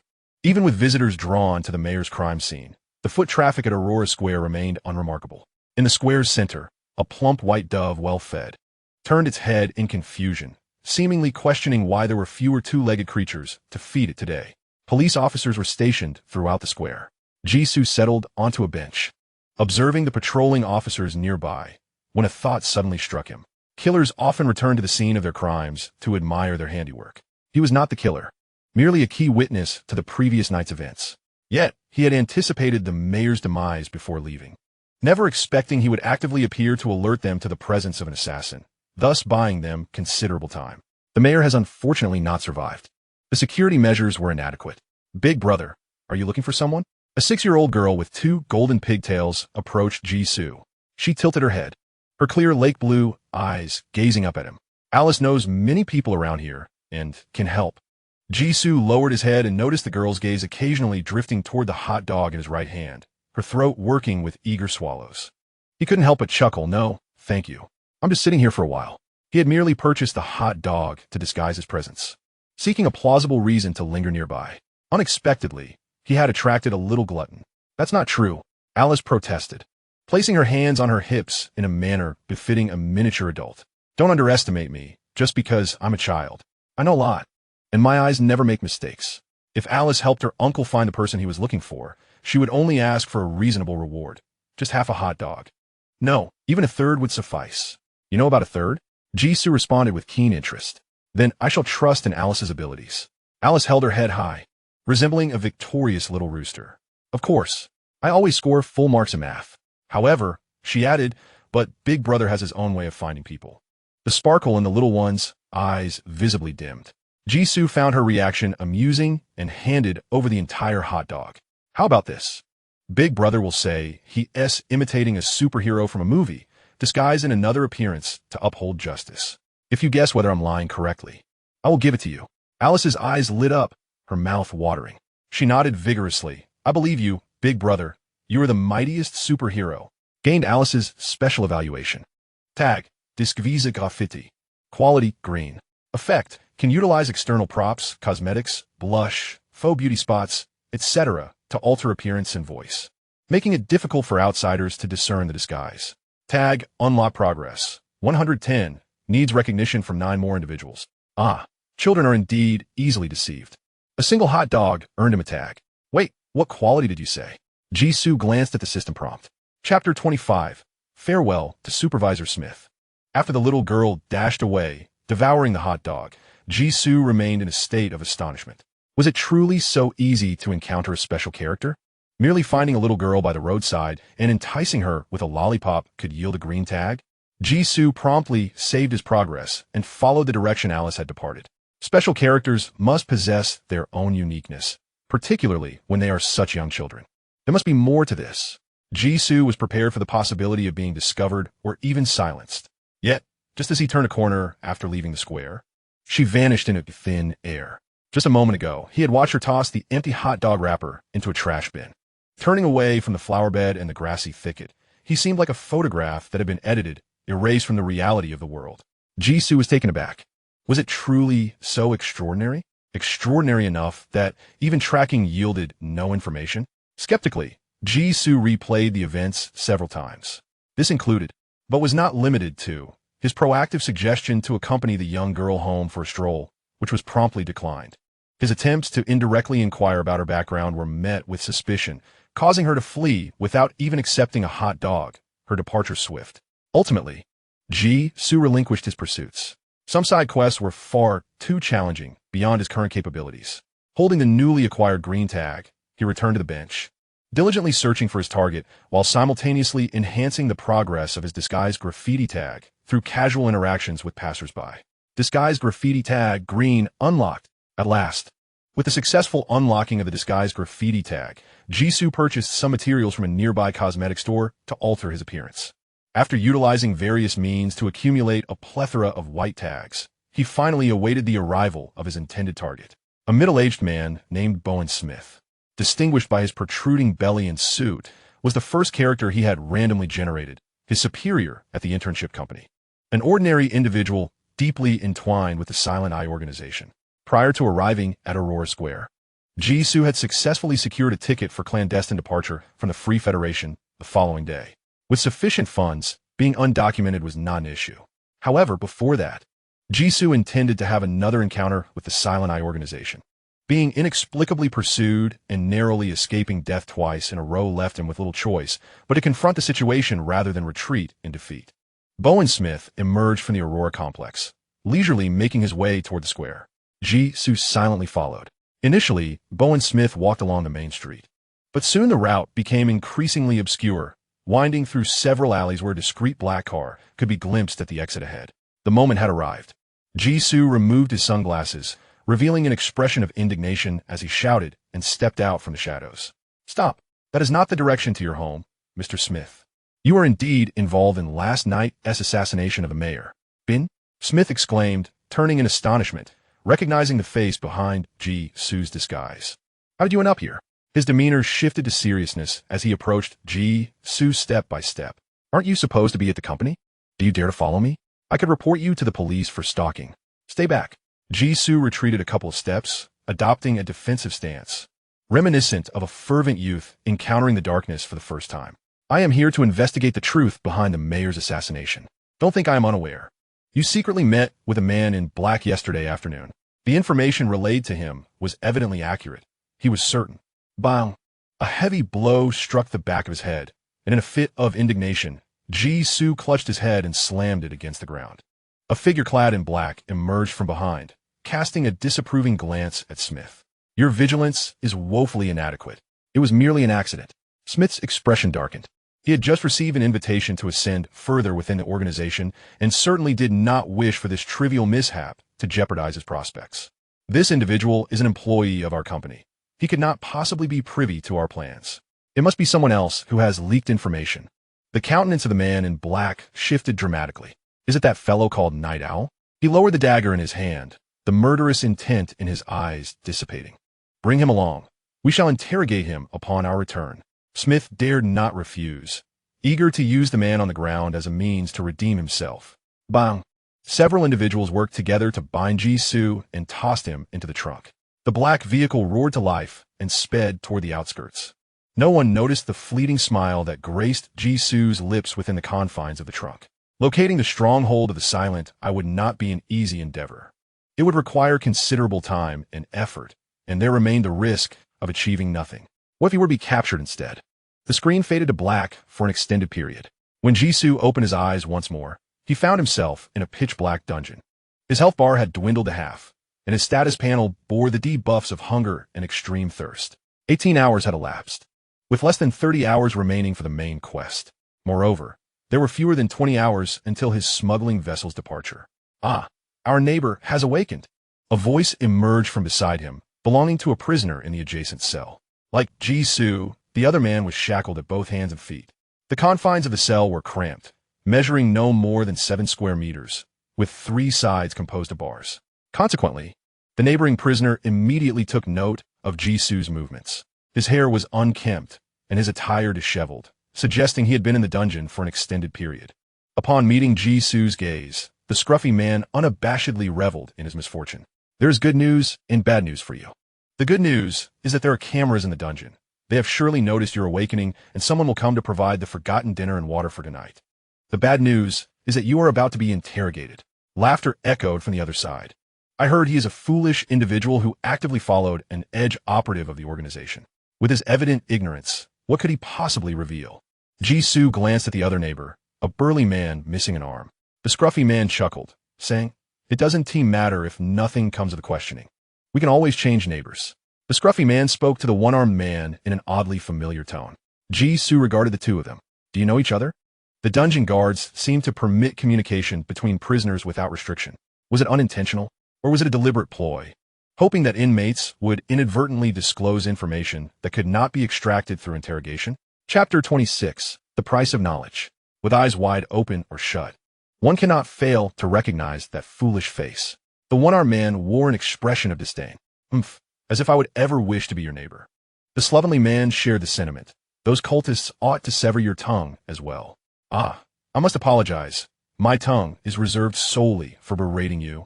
In the span of mere sentences, the two fell into a quarrel, casting aside Jisoo. Under the barrage of insults from both sides, Jisoo interjected. It seems neither of you are strangers to this place? Despite the dungeon's harsh conditions, they exhibited no signs of negativity, instead appearing utterly at ease, as if they were merely neighbors. The slovenly man shifted his attention from the one-armed man to Jisoo, intrigued. Youngster, your attempts at conversation are rather transparent.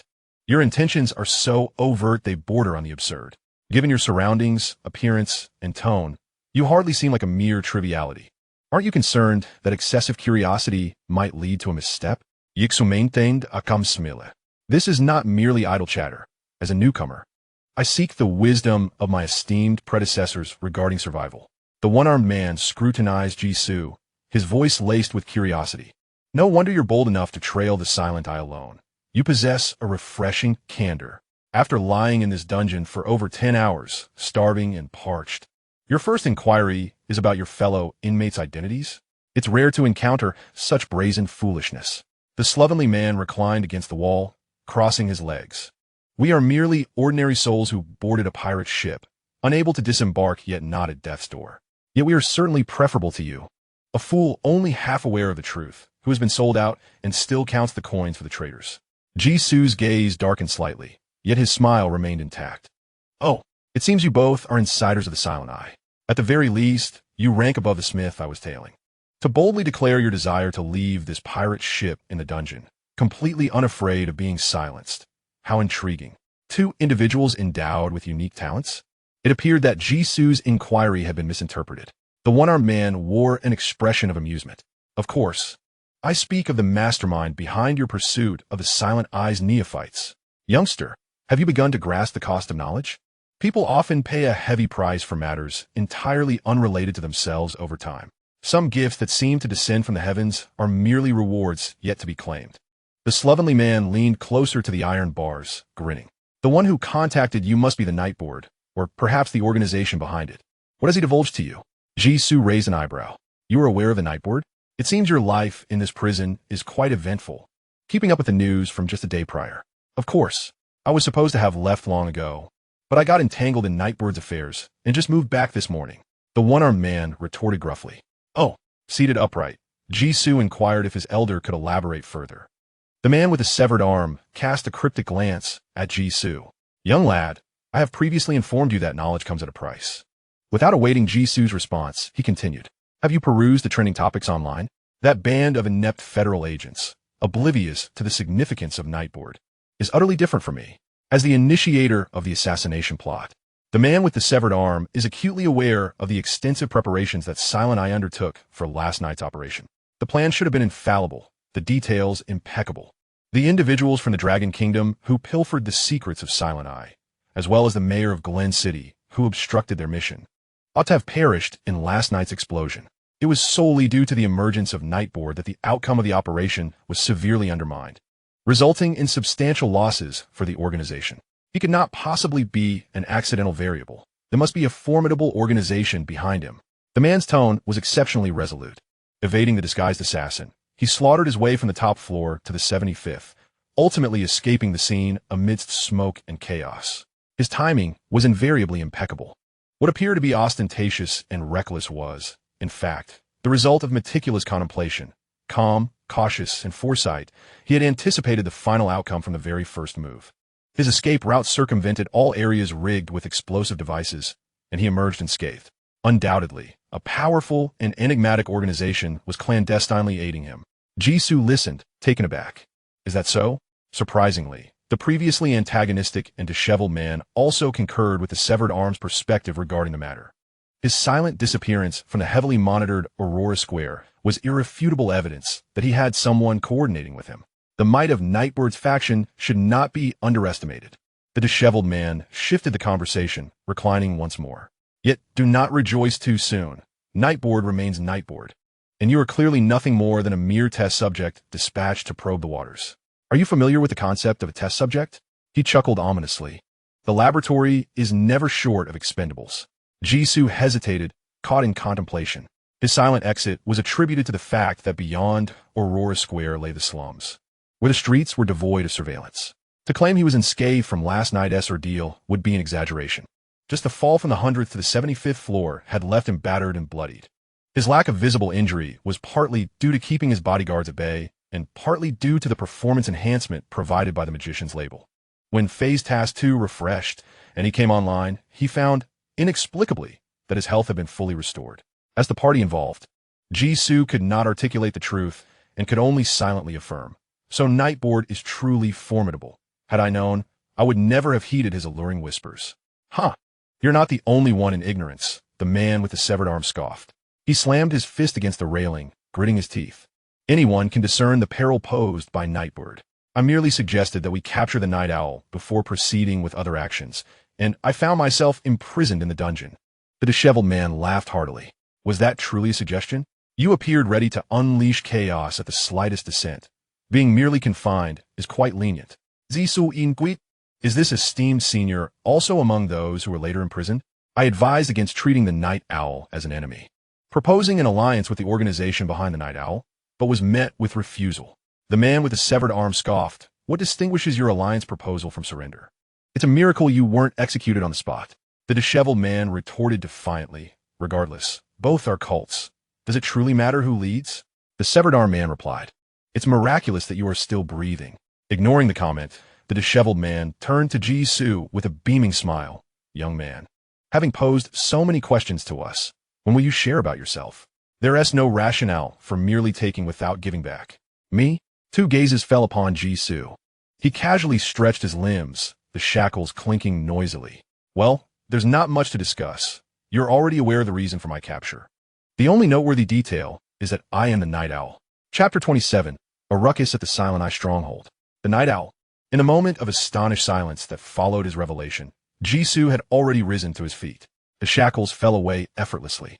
Both cellmates stared wide-eyed, mouths agape, momentarily at a loss for words. The new greenhorn was the Night Owl. The Night Owl can change appearances. The Night Owl can pick locks. The multitude of shocking revelations left them unsure of where to direct their attention first. Jisoo adjusted his wrists, chafed by the handcuffs, comfortably meeting their astonished gazes. Since he intended to infiltrate the Silent Eye stronghold under the guise of captive, he had already devised a means of escape. One of his preparations involved bribing a child playing by the roadside with a bottle of cola, securing a white evaluation tag for a locksmith. The profession of locksmith is not easily unlocked. However, let us not forget the reward from the experience book he earned for completing Task 1. Beep. Confirm usage of Blue Experience Book 1 on the unlocked locksmith. White tag. Tag. Locksmith. Quality white. Effect. Capable of opening standard burglar doors and pin tumbler locks through touch and sound, using basic single hooks and tension wrenches. Tag. Unlocking progress. 15. Confirm. Jisoo clicked on the system prompt. Item used successfully. Locksmith white. Tag progress 10. Locksmith white tag has been unlocked. Tag upgrade progress. 610. Beep. Confirm consumption of Blue Experience Book 1. Progress 10. Locksmith white. Tag has been upgraded to Master Locksmith white. Effect. Mastery in applying precise torque to various types of locks. Proficient in utilizing unique tools, such as comb picks, to swiftly tackle low-security locks. Tag upgrade progress. 620. Ding. Confirm consumption of 2 Blue Experience books. Progress 20. Tag Lock Picking Master, white, has been upgraded to Lock Picking Grandmaster, white. Effect. Possessing the capability to unlock high-security locks with mushroom heads and spy pins, adept at identifying and handling these obstacles through exquisite tactile sensitivity. Tag upgrade progress. 640. Ding. Confirm consumption of 4 Blue Experience books. Progress 40. Tag Lock Picking Grandmaster, white, has been upgraded to New Era Lock Picking Grandmaster, white. Effect. Building upon the skills of the Lock Picking Grandmaster. The tag demonstrates a certain proficiency in cracking modern electronic locks. Tag upgrade progress, full. A series of system prompts appeared in an instant. Even though Jisoo had been brought to the dungeon by the guards, who cautiously confiscated all his weapons and sharp objects, once the lockpicking tag reached its maximum level, he was able to unlock his shackles without needing even a wire. The subsequent events unfolded effortlessly. Jisoo equipped the tag, unfastened the chains, and approached the cage door. Wait, the disheveled man, returning to his senses, urgently called out to Jisoo. There's electricity at the door. The dungeon may have appeared antiquated, but the main door's lock was not merely a simple iron lock. Surveillance cameras were omnipresent. The guards outside would soon notice any unusual movements and come to investigate. This was the depths of the Silent Eye's stronghold. Even if he managed to free himself from the shackles, an escape would be utterly impossible. Night Owl was far too arrogant. Jisoo turned back, a serene smile gracing his lips. I know. Within less than 10 breaths, the door lock clicked open, and Jisoo stepped out of the cage, waving farewell over his shoulder. Farewell, my esteemed predecessors. Outside, the cacophony of battle erupted. It had been a long while since the self-proclaimed Night Owl had been brought back. The expressions of the two individuals in the dungeon shifted constantly. Hey, Anthony, I'm inclined to take a gamble. The disheveled man gazed towards the exit, flames of fervor igniting in his eyes, bright and astonishing. The man named Anthony shrugged. Matthew, I know you despise the Silent Eye, but don't do anything foolish. They may seem like prisoners now, but it is merely a brief confinement. There is no danger to their lives. After all, the cultists still wish to exploit the knowledge within their minds. However, if a true escape occurred, their identities would not be irreplaceable. Don't you want to? Matthew asked with a single question. Both men had grown weary of being forcibly bound to this ship of thieves. If Night Owl could truly obliterate the organization's stronghold before them, or at the very least, create chaos within it in a short time, it would be their finest opportunity to flee from this pirate vessel. They hesitated not for long. Both individuals sprang into action simultaneously, having long lost count of the times they had crouched in the dungeon, thoroughly familiar with the methods of unlocking doors. Before long, all rooms within the dungeon lay vacant. The subsequent changes within the dungeon did not capture Jisoo's attention. His focus remained solely on the relentless waves of pursuing enemies. Venturing alone into the lair of a cult appeared reckless. Yet for Jisoo, who had honed his skills through the trials of Phase Task 1, everything felt remarkably effortless and manageable. He saved his progress, loaded his save, struck, and dispatched foes with lethal precision.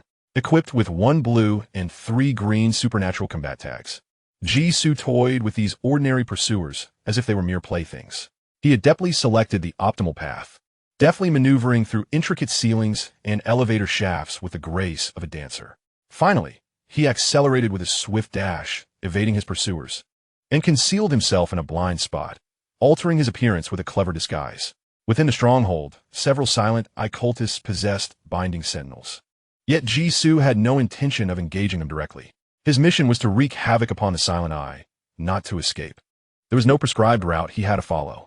A simple detour sufficed. What followed was the moment to witness the fruits of his labor. Boom! The outskirts of Glen City, at a seldom-visited abandoned sewage treatment plant, erupted in a brilliant blaze, illuminating the night. This was soon followed by a series of explosive detonations. Boom! Boom! Boom! The concussive waves shattered the rusted steel structures as if they were mere paper.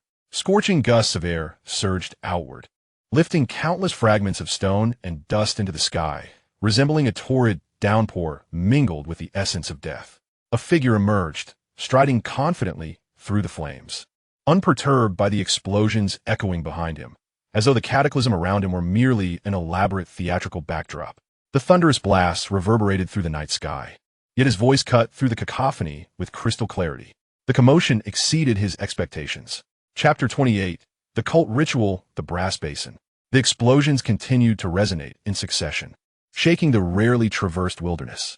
Jisoo lowered his gaze to the object he had retrieved from the Silent Eye stronghold, a brass basin, roughly the size of a wash basin. The basin reflected a brilliant sheen in the firelight. Not long ago, it had been filled with blood. Undoubtedly, the abandoned sewage treatment plant was merely an insignificant outpost of the Silent Eye. Jisoo had not harbored high hopes of locating the cult's main hideout within a single day. Disrupting a city-level stronghold and hindering this group of cultists, who reveled in their collective punishments, would be an accomplishment in itself. He had surmised that the cult's stronghold would possess self-destruct mechanisms. Yet the process of activating these devices unfolded differently than he had anticipated. Soon after the escape of Jisoo, the guards within the stronghold regained their senses, swiftly enforcing an emergency lockdown. Even if they could not capture Jisoo, they sealed off all exit routes, striving to minimize the possibility of his expanding his range of activities. Unfortunately, Jisoo's skills in lockpicking and navigation surpassed their efforts. He wreaked havoc across various levels, ultimately discovering an expansive altar space. As he approached, he beheld dozens of acolytes of the Silent Eye kneeling before a brass basin on the central platform. Beside the basin stood a cultist, blood gushing from his right wrist into the vessel brimming with crimson liquid. The overflowing blood cascaded down the platform, staining the ground where the congregation knelt. The air was thick with the scent of sanguine. Jisoo was still in shock, grappling with the realization that he had stumbled into a nefarious ritual of human sacrifice. Suddenly, the cultist in the black robe pointed at him, exclaiming loudly, "O Lord of true knowledge, who lies dormant in the realms beyond, crown your eternal transformation with this secret blood and the foolish heresy before you." The crowd fervently echoed, "Crown our Lord! Crown our Lord!" Jisoo had prepared himself for a quick retreat.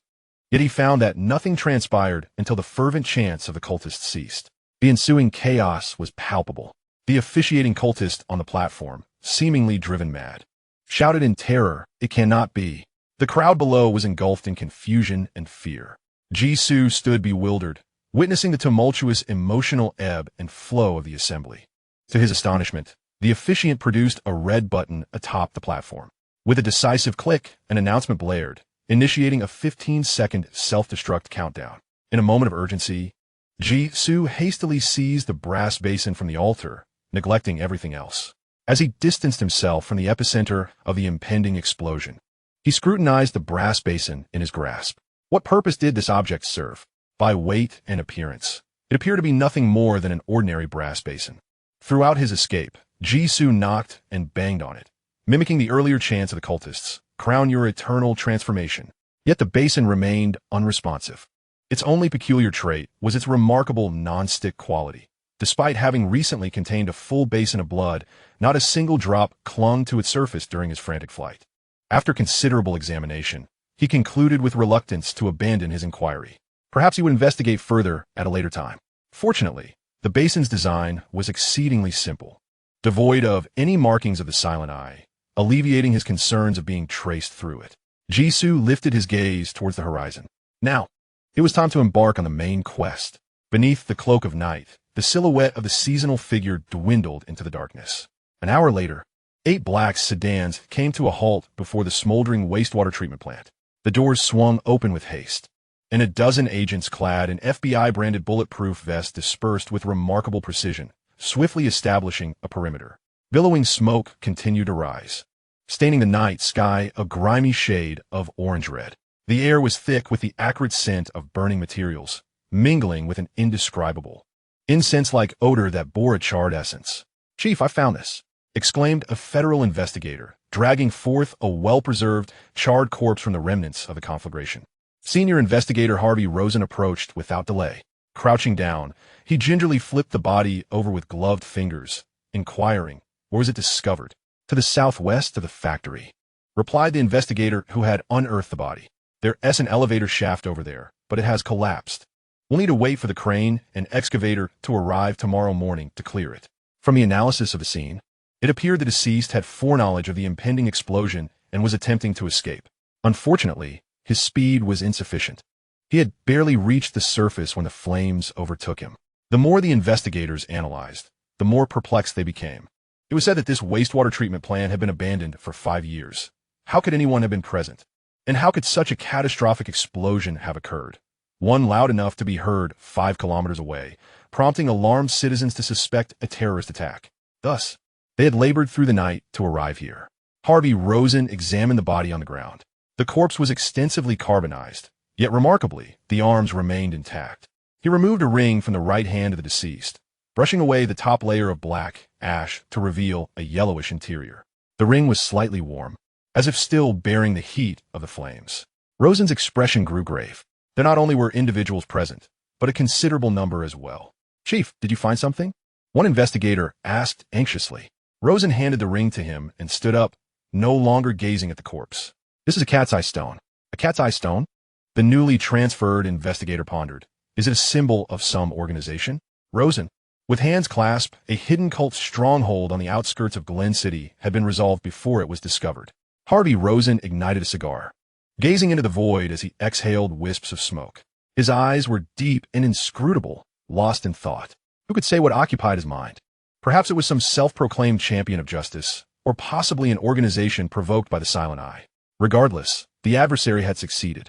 While the Bureau was frantically occupied, someone had already ventured ahead and elegantly resolved the troublesome issue they faced. Harvey Rosen felt an uncomfortable sting on his face. It was indeed a positive development. Yet he couldn't shake the feeling that both he and the FBI had been publicly humiliated.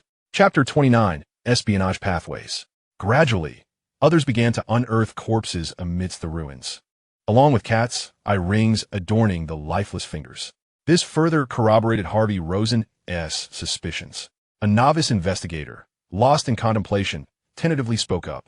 Chief, do you think this is related to yesterday's incident? Harvey furrowed his brow. That individual with exceptional talents from the Dragon Kingdom? The average person only knew of the assassination at Aurora Square, linked to Mayor Sean Miller of Glen City. Only within their ranks was it understood that another individual from the Dragon Kingdom was also a target of the Silent Eye's assassination. After escaping, they had established temporary contact with them, attempting to trade information regarding the Silent Eye.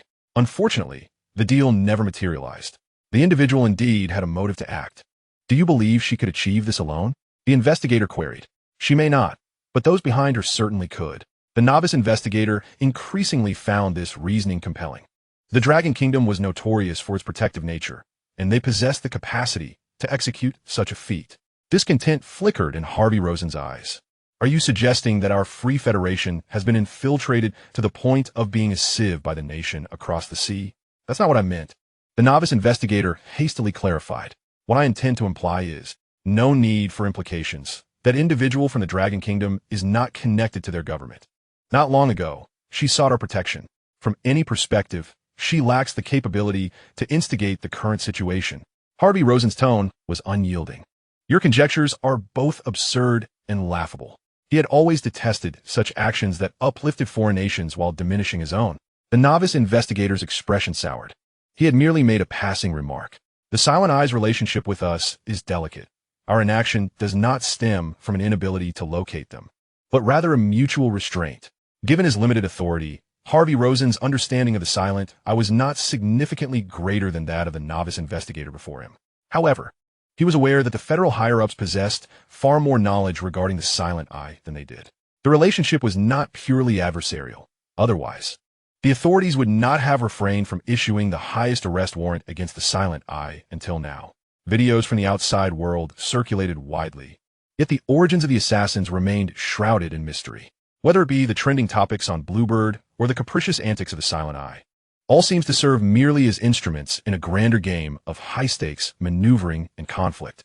Is it truly so? Harvey Rosen's gaze was as dark as ink. He remained oblivious to the truth, yet he could only choose to place his faith in his nation. Continue the investigation, he declared, before striding towards the elevator shaft. The novice investigator stood rooted, watching his retreating figure, eventually scratching his head in confusion. Indeed, compared to the superior, I am still too inexperienced. The initial conjecture was utterly absurd, falling short of the precision with which the superior analyzed the cat's eye stone. The explosion at the wastewater treatment plant. Who but the people of the Dragon Nation could be responsible? A man clad in a black and red trench coat flickered through his mind, only to be dismissed with a shake of his head. I must be losing my mind. I should frequent the internet cafes less. The novice investigator mumbled as he walked away, sensing the influence of the nocturnal fans online.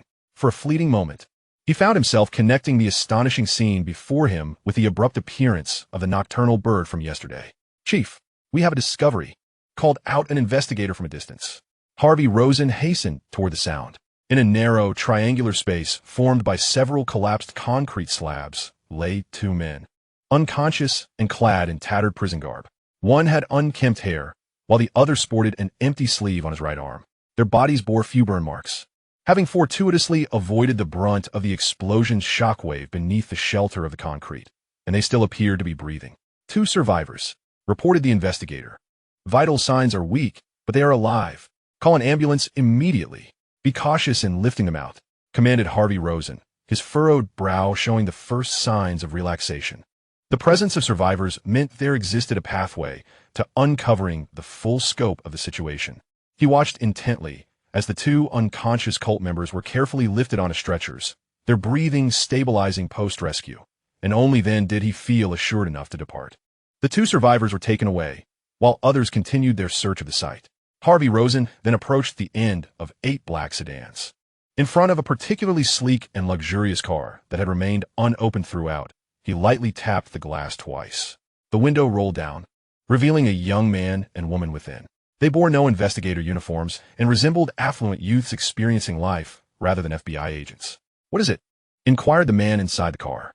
Harvey Rosen exhibited no signs of offended anger, reporting candidly, "My lords, we have discovered 2 survivors at the scene." He knew little of the individuals in the vehicle, only that the man was called Grey Crow and the woman Shadow Fox. Both were assistants dispatched from higher echelons to investigate the Silent Eyes assassination of the mayor, each possessing a unique talent to procure information through extraordinary means. Grey Crow raised an eyebrow. "Do you wish for us to assist you in interrogating the survivors? If we could interrogate them, that would indeed be ideal." Harvey Rosen replied with a grin. "We discovered cat's eye stones worn by members of the Silent Eye at the scene. If we could obtain footage from the wastewater treatment plant explosion, uncovering the mastermind behind it may also shed light on the assassination of the mayor that occurred a day prior." Both of them understood that the situation had reached a stalemate. "All right, I get it. Is there anything else?" Shadow Fox said impatiently. "No, nothing more," Harvey Rosen hastily replied. With a swift motion, the car windows closed. For a fleeting moment, Harvey Rosen's expression stiffened, but he quickly regained his composure and turned to leave. Inside the vehicle, Grey Crow and Shadow Fox exchanged glances, leaning back against their seats. The enigmatic aura surrounding them dissipated entirely, revealing them as nothing more than 2 unruly youths. Shadow Fox crossed his arms and rolled his eyes. To ask for footage of the past from the normal world. How absurd. Indeed, do they truly believe we are a wishing machine, capable of fulfilling any request? Grey Crow exclaimed indignantly. They were merely level 2 summoners. Not cameras. How could they recreate images of the past? In the real world, summoners were just ordinary people. Shadow Fox stroked his chin thoughtfully. Speaking of wishing machines, could the one in the other world procure the footage of the explosion he mentioned? Have you lost your mind? Grey Crow widened his eyes. You want to invoke a wishing machine in the other world for such a trivial matter? The other world was a bizarre realm, indeed teeming with numerous copies claiming to grant every wish. For instance, he had once experienced a copy known as Jia's Supermarket. At the entrance of that supermarket stood a wishing machine capable of fulfilling all desires. However, wishing came at a price. The currency required to activate the wishing machine was one's lifespan and pollution. Chapter 30, Jia's Supermarket. The mere recollection of his previous experience in that copy made Grey Crow shiver, rubbing his arms. "We are here to make money. Only a fool would truly serve the FBI. You should be praying that such copies do not connect to reality. Has it really been half a month, and you haven't emerged yet?" Shadow Fox exclaimed in astonishment. Is the otherworld of Longwood truly that terrifying? Different otherworlds bore the backgrounds and styles of various nations. For example, otherworlds with a cherry blossom country background often featured many tales of the supernatural, where creatures followed specific rules for killing. The otherworlds rooted in the Free Federation were replete with zombies and murderers, demanding high levels of combat prowess. The Steel East Alliance was a realm dominated by pure killing machines. The otherworlds grounded in Longwood were notorious for their ghostly apparitions, showcasing a myriad of bizarre types. Some creatures within these otherworlds adhered to killing rules, while others could freely disregard them. Although Shadow Fox and Grey Crow had been summoners for quite some time, their encounters with the Longwood otherworld had been few due to their nationality. In the Jia's Supermarket otherworld, half a month ago, Shadow Fox and Grey Crow did not utilize any team items, and only Grey Crow entered. It was said to be a multiplayer copy set against the backdrop of Longwood, and the only one who emerged alive from the otherworld was Grey Crow himself. The Grey Crow's demeanor was far from favorable. The true terror did not lie in the backdrop, but rather in the ability to quantify everything. The foreign realm presented a distorted reality. Seasoned summoners understood that the more horrifying and perilous the foreign realm, the lesser the task's difficulty. Conversely, The more normal and heartwarming the foreign realm appeared, the lower the survival rate. The Jaha supermarket epitomized the latter. On the surface, it seemed merely a tidy and pristine supermarket, where the task required the purchase of items exceeding 100 in value and a stay of 3 days. Throughout those 3 days, the Grey Crow encountered little danger from the foreign realm. The true culprit behind the near annihilation of summoners was none other than the arcade machine situated at the supermarket's entrance. It was the sole item within the supermarket displaying a price tag, 1 yuan for a single game, with the potential to win any reward desired by the player. The summoner's currency stemmed from exchanging all their possessions, including talents, items, lifespan, appearance, physique, emotions, and memories. The exchange rates were exceedingly harsh, and the products within the supermarket bore no price labels. To avoid the pitfalls encountered in other foreign realms, where product prices and appearances did not align, many summoners who entered the foreign realm alongside the Grey Crow sought to try their luck at the arcade machine. After all, the cost was minimal. Even if they failed to win a reward, it could serve as a mere trial. The unfortunate reality was that some individuals secured exceedingly generous rewards. The Grey Crow covered his face, unwilling to recall the nightmarish 3 days. The game's difficulty was exceptionally high. I can assure you that the first person to win was undoubtedly aided by the machine's hidden machinations. However, reason is one thing, while emotion is another.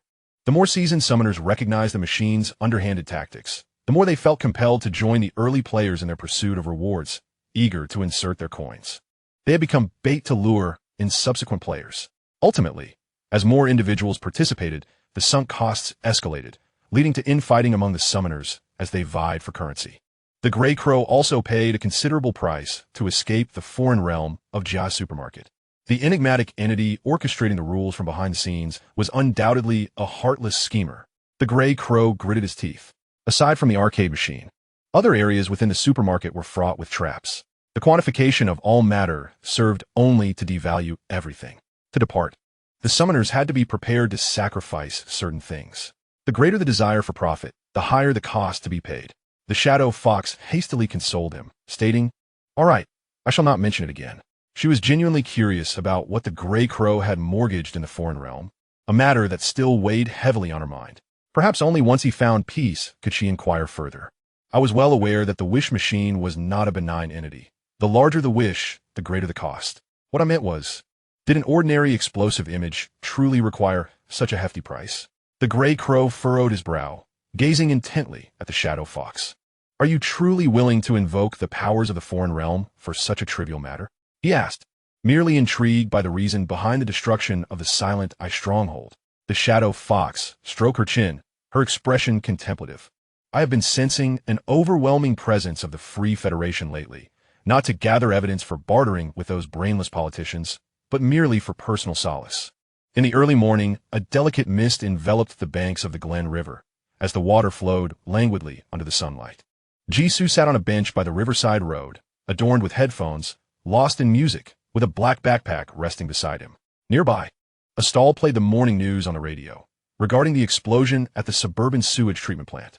The authorities initially attributed it to the accumulation of waste gas that had not been cleared in years, deeming the explosion an unfortunate accident. With the recent sweltering heat, the public was advised to take precautions against sun exposure and to keep their skin hydrated. The stall owner, reclining in a folding chair, squinted against the light, muttering about the increasingly hot weather over the years, lamenting the fact that even a well-functioning factory could explode. The words drifted into Jisoo's ears as he glanced at a few youths loitering near the ferry dock. Indeed, it was quite unexpected. He had not even garnered police attention after trending online for the explosion of a cult's hideout, but instead had attracted plainclothes officers. Thankfully, the smuggling boat did not utilize the regular ferry dock. Jisoo checked the time, noting that he had half an hour until meeting with the smuggler. What should he do? Waiting idly for half an hour seemed dreadfully boring. Perhaps he could fish by the river? Holding on to the belief that he would not come away empty-handed, he cast his gaze towards the riverbank. Instead of spotting the usual fisherman, he noticed a familiar figure wearing a hat. Sukingluan? Jisoo's eyes widened in surprise. What brought her to this vicinity? After all, she was a significant individual who had contributed 2 high-quality tags to his collection. Without hesitation, he followed her. Ifhith, Sukingluan. Following the mental map in her mind and relentlessly searching along the riverbank, suddenly halted. She swiftly turned around, only to find the riverbank pristine and devoid of anyone. Puzzled, she scrutinized her surroundings before continuing on her path. After a while, having passed 2 bridge piers, the foot traffic dwindled to nothingness. Upon reaching a corner, as she turned, a figure emerged from the side and launched an attack. "Who are you?" Upon recognizing the face of her pursuer, Su Qingwan's eyes widened in shock, instinctively retracting her hand. "Why are you here?" Ji-Su maintained an innocent facade. "Why can't it be me?" He held up the unconscious man in his grip. "I happened to be passing by and decided to assist you with a pesky stalker. No need for thanks." "Passing by?" Su Qingwan scrutinized Ji-Su from head to toe. "Aren't you afraid of being recognized on the way?" "Of course, I had my disguise before. Isn't it a special occasion to reveal my face upon seeing you?" Ji-Su could not divulge the true reason, so he merely shrugged. "We should be leaving soon. Why dwell on these details?" "Leaving?" Su Qingwan furrowed her brow even tighter. She fixated on Ji-Su, lost in thought, her eyes fluctuating between confusion and sudden realization. "After all, you are a traveler, and it is only natural for you to take shortcuts. I had presumed this path was known solely to me." Although she was uncertain of what the other party had comprehended, Ji-Su nodded in agreement. "Indeed, you are also from the Kingdom of Return, are you not? Since our routes align perfectly, shall we journey together?" Chapter 31, The Shortcut Train. Su Qingwan extended an invitation to Ji-Su, having considered numerous factors. Whether it was his earlier act of rescuing her from Aurora Square or his recent assistance in dealing with a persistent follower, it was evident that he was not an enemy. Though the man's identity remained shrouded in mystery, his conduct was consistently upright and transparent. Su Qingwan had initially believed that the shortcut train had only just intersected with reality, and that she was its sole aware traveler. Now, with the presence of this night bird before her, it was plausible that she might encounter others seeking to utilize the train in the future. Should conflicts arise among various factions, it would be prudent to have an ally. The night bird's skills and capabilities were worth cultivating. Moreover, she yearned to engage further with him, to investigate his identity and origins. The Kingdom of Return? Ji-Su blinked, suppressing his surprise. He needed to depart from the Free Federation, and where he went thereafter was of little consequence. Was Su Qingwan nearby, with the same intention of leaving the Free Federation? By what means? Smuggling, perhaps? Did she not fear the relentless pursuit of the Silent Eyes, or other troubles along the way? Instinctively, Ji-Su sensed that her method of leaving the Free Federation might differ from what he had envisioned. He spoke cautiously. "It may not be on the way. My ship is arriving shortly." Su Qingwan was elated. "My ship is also arriving soon. It appears our paths do indeed align. At this hour, there are no vessels heading to the Dragon Kingdom." She extended her invitation once more. "Let us go, before the ship arrives. We should buy tickets first." "You haven't purchased tickets yet?" Ji-Su hesitated no longer and accepted the invitation. Let's see what unfolds. If he could leave the Free Federation using Su Qingwan's method, it would be a boon. If not, he could always revert to smuggling along the riverside. Su Qingwan led Ji-Su along the riverbank for a considerable distance. At a certain moment, the morning fog along the river thickened suddenly, rendering visibility nearly non-existent. Following the sound of Su Qingwan's footsteps ahead, Ji-Su pressed on for a while longer. The footsteps ahead came to a halt. "We have arrived." Ji-Su emerged from the mist to behold Su Qingwan not far off, along with 2 rows of wooden boats resting at her feet. It seemed that if the occupants aboard shifted, the wooden vessels would capsize. Ji-Su remarked, "Is this truly the means of transport that will take them away from the Free Federation and toward the Dragon Kingdom? With just the 2 of them rowing, they would be destined to remain on that boat for a lifetime." Considering the peculiar, dense mist enveloping their surroundings, Ji-Su, in the end, chose to place his trust in his companion and boarded the boat. As soon as they settled in, the vessel departed from the shore autonomously. However, it did not head towards the opposite bank. Instead, it glided along the current, penetrating deeper into the thick fog that seemed capable of swallowing even the very light.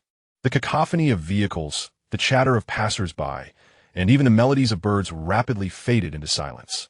Ultimately, only the monotonous sound of the boat slicing through the water remained, accompanied by an almost palpable stillness. Such a surreal spectacle ignited a fervent curiosity within Ji-Su. "Is this your doing?" Su Qingwan inquired, a hint of amusement in her voice. "We are already within the realm of anomalies. You needn't feign ignorance. There are no ordinary people nearby." Ji-Su responded with a puzzled expression. At that moment, the wooden boat shuddered gently, as if colliding with an invisible barrier. The dense fog ahead began to churn violently, swirling and morphing into a kaleidoscope of colors, as though countless hues were being born and extinguished within the mist. Su Qingwan's attention shifted, and she gasped, "Hold on tight." Jisoo grasped the edge of the boat, which felt like a leaf tossed amidst tumultuous waves, continuously flipping over. Moreover, a subtle sense of spatial dislocation began to manifest before his eyes, as if the vessel were being pulled by some unseen force, defying the familiar laws of physics. The surrounding fog transformed from mere vapor into a viscous, flowing liquid. After several seconds, or perhaps longer, the strange vibrations and disorientation abruptly ceased, much like their initial onset. The mist parted like a theater curtain, revealing a dimly lit dock before them. The dock extended into a quaint, antiquated platform reminiscent of a train station from over 20 years ago, completely devoid of any human presence. The air was saturated with the sense of damp stone, rust, and an indescribable essence that evoked the mingling of old books and dust. Most strikingly, there stood a green ticket booth beside the platform, entirely unmarked, with its window shrouded in darkness, as if it contained nothing at all. Su Qingwan led Ji-Su to the green ticket booth, where an antiquated ticket machine rested at the window. She placed 2 free Federation banknotes on the counter and spoke to herself. 2 tickets, destination Longhua. The 2 green notes vanished, and the old ticket machine began to creak and whir. Jisoo stood behind, utterly astonished by the unfolding scene. The abandoned platform by the waterside, the deserted ticket window, the self-activating ticket machine, and Su Qingwan, who observed it all with an air of calm. What on earth is this place? Jisoo could not restrain his curiosity. Su Qingwan cast him a surprised glance. The anomaly shortcut train. Is this not the shortcut you sought? Are there other anomalies nearby? At that moment, the creaking of the old ticket machine came to a halt, ejecting 2 yellowed, hard tickets. Su Qingwan glanced at the time and handed one of the train tickets to Jisoo. Leaving the anomaly shortcut train could be quite troublesome, yet it ultimately led to the Dragon Kingdom. Perhaps it was reasonable to make use of it? Jisoo examined the ticket, which bore no writing at all. Just as he hesitated, a line of system prompts suddenly appeared before him. Detected special mission to clear the shortcut train instance. Would you like to accept? Note 1. Special rewards exist within the instance and cannot be saved. Note 2. The mission can only be accepted once. Special rewards. Without a moment's hesitation, Jisoo accepted the ticket. Thank you. Amid their conversation, a white train broke through the mist, coming into view before them. The carriage door slid open, revealing a warm, yet still hazy light within. Let's go, Su Qingwan said, dismissing the earlier interruption, and took the lead. The 2 boarded the train one after the other, and the door closed silently behind them. Moments later, the train emitted a deep, prolonged whistle, slowly starting its journey into the distant, unknown fog beyond the platform. Chapter 32. You are not the summoner. Unlike the old platform, the train carriage boasted a remarkably modern environment. The LED light strips on the ceiling cast a soft, cool white glow, illuminating every corner with clarity. The spacious aisle, the light, gray synthetic leather seats, and the air filled with a unique blend of air conditioning and food scents created a distinct atmosphere. Jisoo gazed out the window, but the outside was pitch black, devoid of any outline of the platform. Su Qingwan made a shushing gesture towards Jisoo, signaling him to follow. They walked along the aisle, one behind the other. There were few passengers occupying the seats on either side, with 2/3 of them empty. Upon seeing Jisoo and Su Qingwan board, no one cast a glance in their direction, remaining absorbed in their own affairs. Triple kill. Mr. Lee, rest assured, I'm already on the train. Yes. I will definitely arrive by tomorrow morning. There's no natural disaster. I will personally oversee their resumption of work and ensure no order is delayed. The sound of a ringing phone interrupted. The number you have dialed is temporarily unavailable. Hello, Dad. I've boarded the last train to Ming City. So what if there's fog? I will go no matter what. I've already said I don't have a boyfriend. I just want to save people. Do we have enough food and medicine? I heard that the earthquake is a once in 200 years event, and the whole city is without power or communication. A cacophony of voices flooded Jisoo's mind. It seemed that everyone on the train was headed to a place called Ming City. Don't listen, Su Qingwan warned in a voice only audible to the 2 of them. Even though the shortcut train instance is nearing stability, it is still a level 2 contamination instance, harboring aberrations. No matter how normal they appear on the surface, their essence is monstrous. Do not trust anything they say. Jisoo. Though he had a multitude of questions to ask, he could only suppress them for the moment, given Su Qingwan's serious demeanor. As the two individuals traversed the confines of the train carriage, the doors sealed shut behind them, and the ground beneath began to tremble gently. They continued their forward movement, and as they approached the front of the carriage, the number of passengers dwindled significantly. Su Qingwan's expression grew increasingly relaxed, and she took the initiative to elucidate the situation to Ji Su. The shortcut train is a phenomenon recently discovered by a friend of mine, characterized by its stable interdimensional nature and established regional rules. This train can navigate seamlessly between alternate spaces and reality, halting at various stations. While I remain unaware of the specific nature of the phenomenon you initially intended to utilize, I can assure you that the speed of returning home via the shortcut train is quite commendable. If all goes well, we should arrive in half an hour. The previous night, Su Qingwan had been consumed by anxiety over how to depart from the Free Federation. Before dawn, she received information from an acquaintance who had once been a summoner, revealing the existence of the shortcut train, a perfect solution to her predicament. Fortune truly favored her. A sense of relief washed over her face, accompanied by the anticipation that the events would soon reach a favorable conclusion. The rules of the train were straightforward. The tickets they possessed were counterfeit guiding tickets, allowing only entry onto the train. If the conductor discovered their invalid tickets, or if they were unable to find a seat, it would trigger the conductor's lethal protocol. Fortunately, as long as they refrained from provoking the fellow passengers, they would generally be safe. Regarding the ticket inspection, Su Qingwan had been informed by her friend of 2 seats that were utterly unoccupied and situated within the conductor's blind spot. The lethal protocol, Ji Su remarked, his lips twitching in disbelief. Is it truly this perilous to travel these days? Do you often frequent such places? Certainly not. Su Qingwan replied with a shake of her head. While the anomalies pose far less terror for summoners compared to the alternate realms, who would willingly court danger, spaces associated with the unknown invariably signify strangeness and uncertainty. None can guarantee that the next anomaly they traverse won't harbor unforeseen risks. Were it not for the dangers presented by conventional means of transportation for me, I would not resort to such desperate measures. Summoner. This was the second instance Ji Su had heard this term from Su Qingwan, and it appeared she had misunderstood his identity. Cautiously, he inquired, what happens if a summoner appears within the anomaly? What could happen? One might enter in a haze and exit in the same manner, or perhaps even unwittingly transform into a summoner. Su Qingwan replied nonchalantly. However, typically, only individuals with heightened intuition stumble into anomalies. The likelihood of such unfortunate souls transforming into summoners is significantly greater than that of leaving unscathed. As they engaged in casual conversation, the pair arrived at the front of the train. Ji Su was about to pursue his inquiry regarding how ordinary individuals could transform into summoners when they encountered a door that appeared more substantial, emblazoned with a sign reading "Authorized Personnel Only." Su Qingwan instantly lost interest in their conversation and gestured for Ji Su to remain silent. She tentatively pressed down on the doorknob. The door was unlocked. A smile gradually spread across Su Qingwan's face. We have arrived. 2 seats, completely unoccupied, and beyond the reach of any ticket inspector.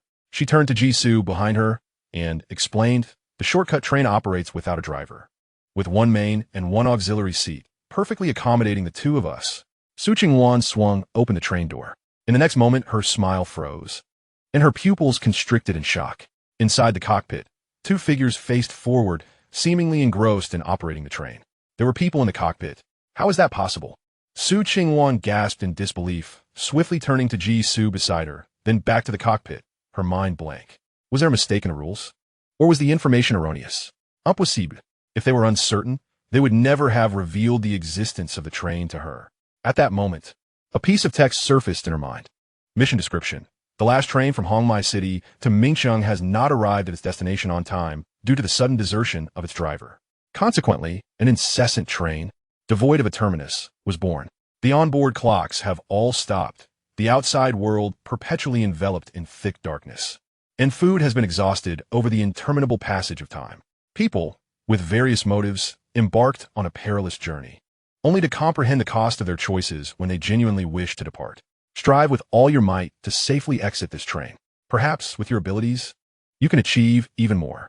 Gazing at the text in her mind, Su Qingwan's thoughts came to an abrupt halt. In contrast, Ji Su beside her appeared remarkably composed. He too had received the sudden mission description and had seen the 2 individuals in the cockpit. Yet, his focus lay elsewhere. I was just about to ask how an ordinary person transforms into a summoner. Su Qingwan stiffly turned her neck to look at Jisoo. The atmosphere became exceedingly quiet.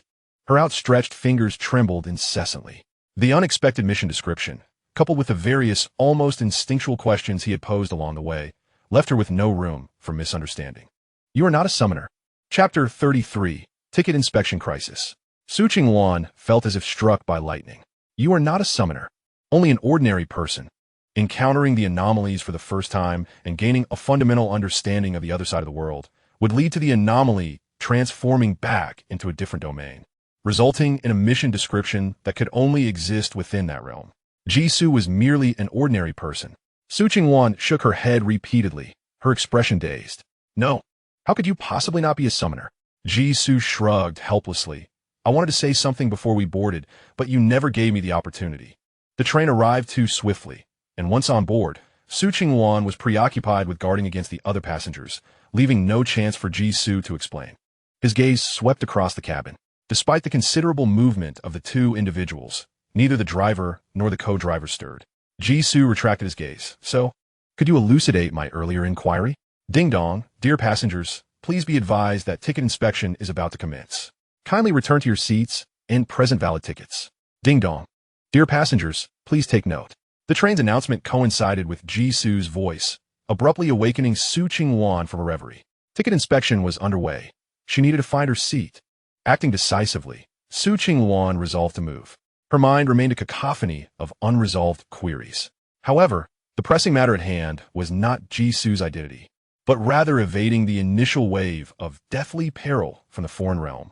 As the anomaly shifted into the other world, the rules of mortality would only intensify, not diminish. The tickets in their possession remained dubious.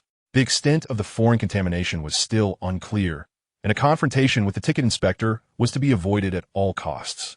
With determination, Su Qingwan strode into the driver's cabin, skeptically approaching the driver's seat, and as she looked up, her breath hitched abruptly.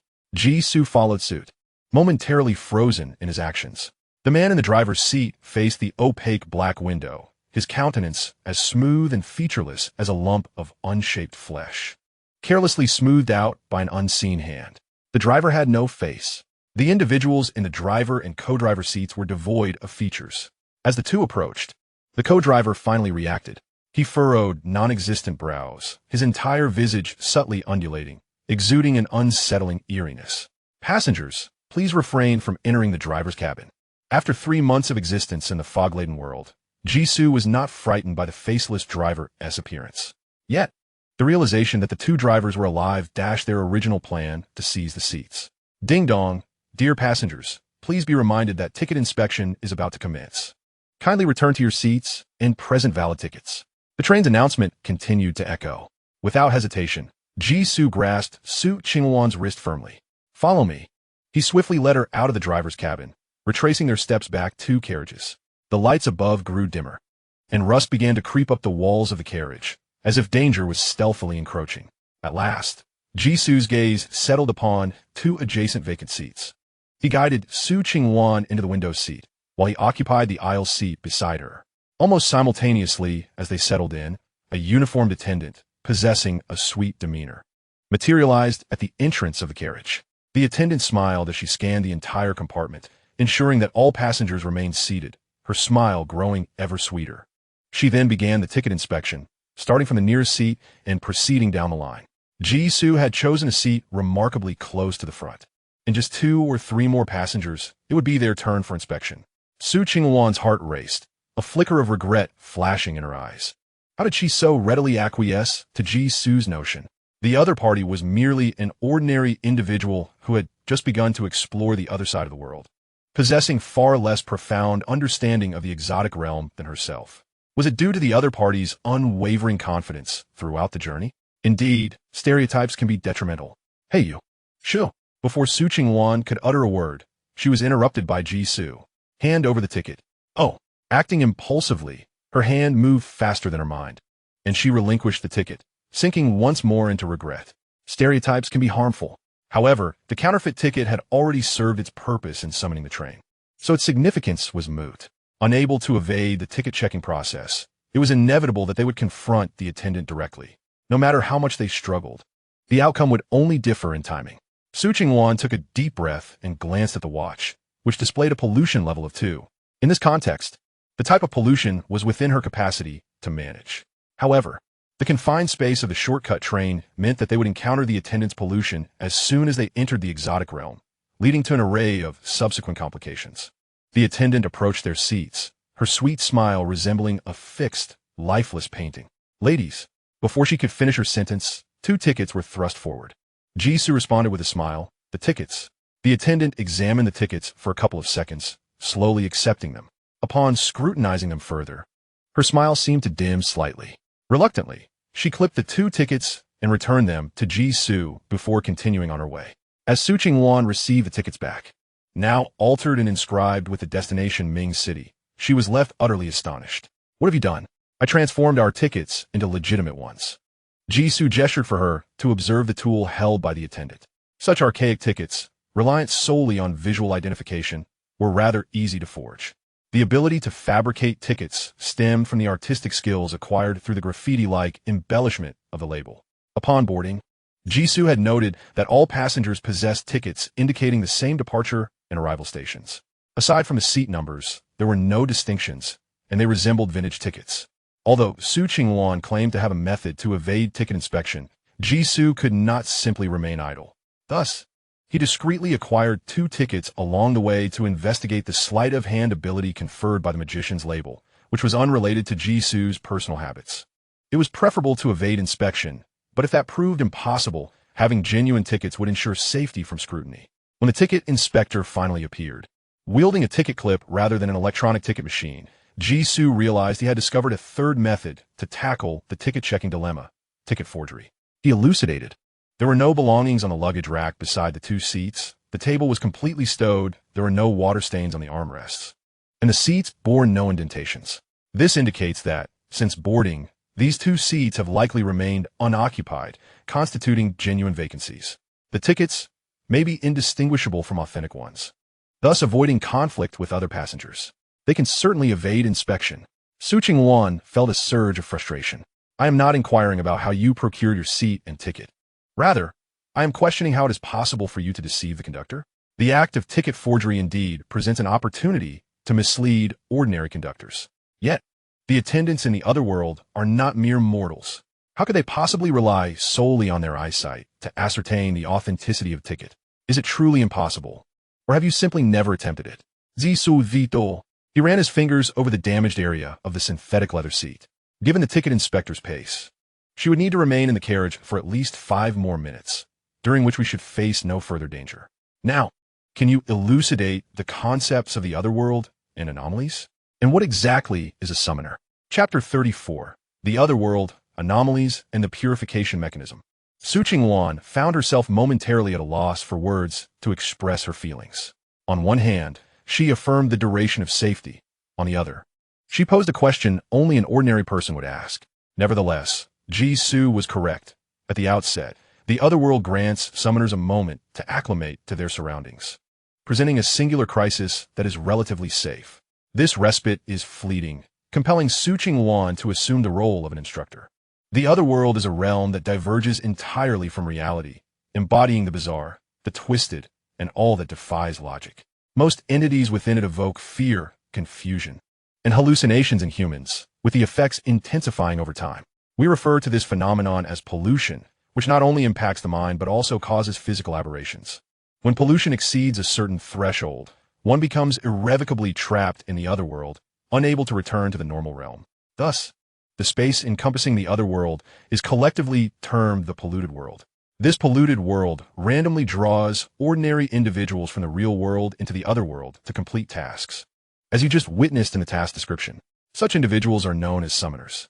As for anomalies, summoners typically find themselves inexplicably transported to another space to fulfill their missions, after which they are returned. Certain unique otherworlds manifest at specific times in designated locations within the real world. For instance, a bus that continues running after the midnight public transport cessation, or an ancient in that appears in the center of a shopping mall following rainfall.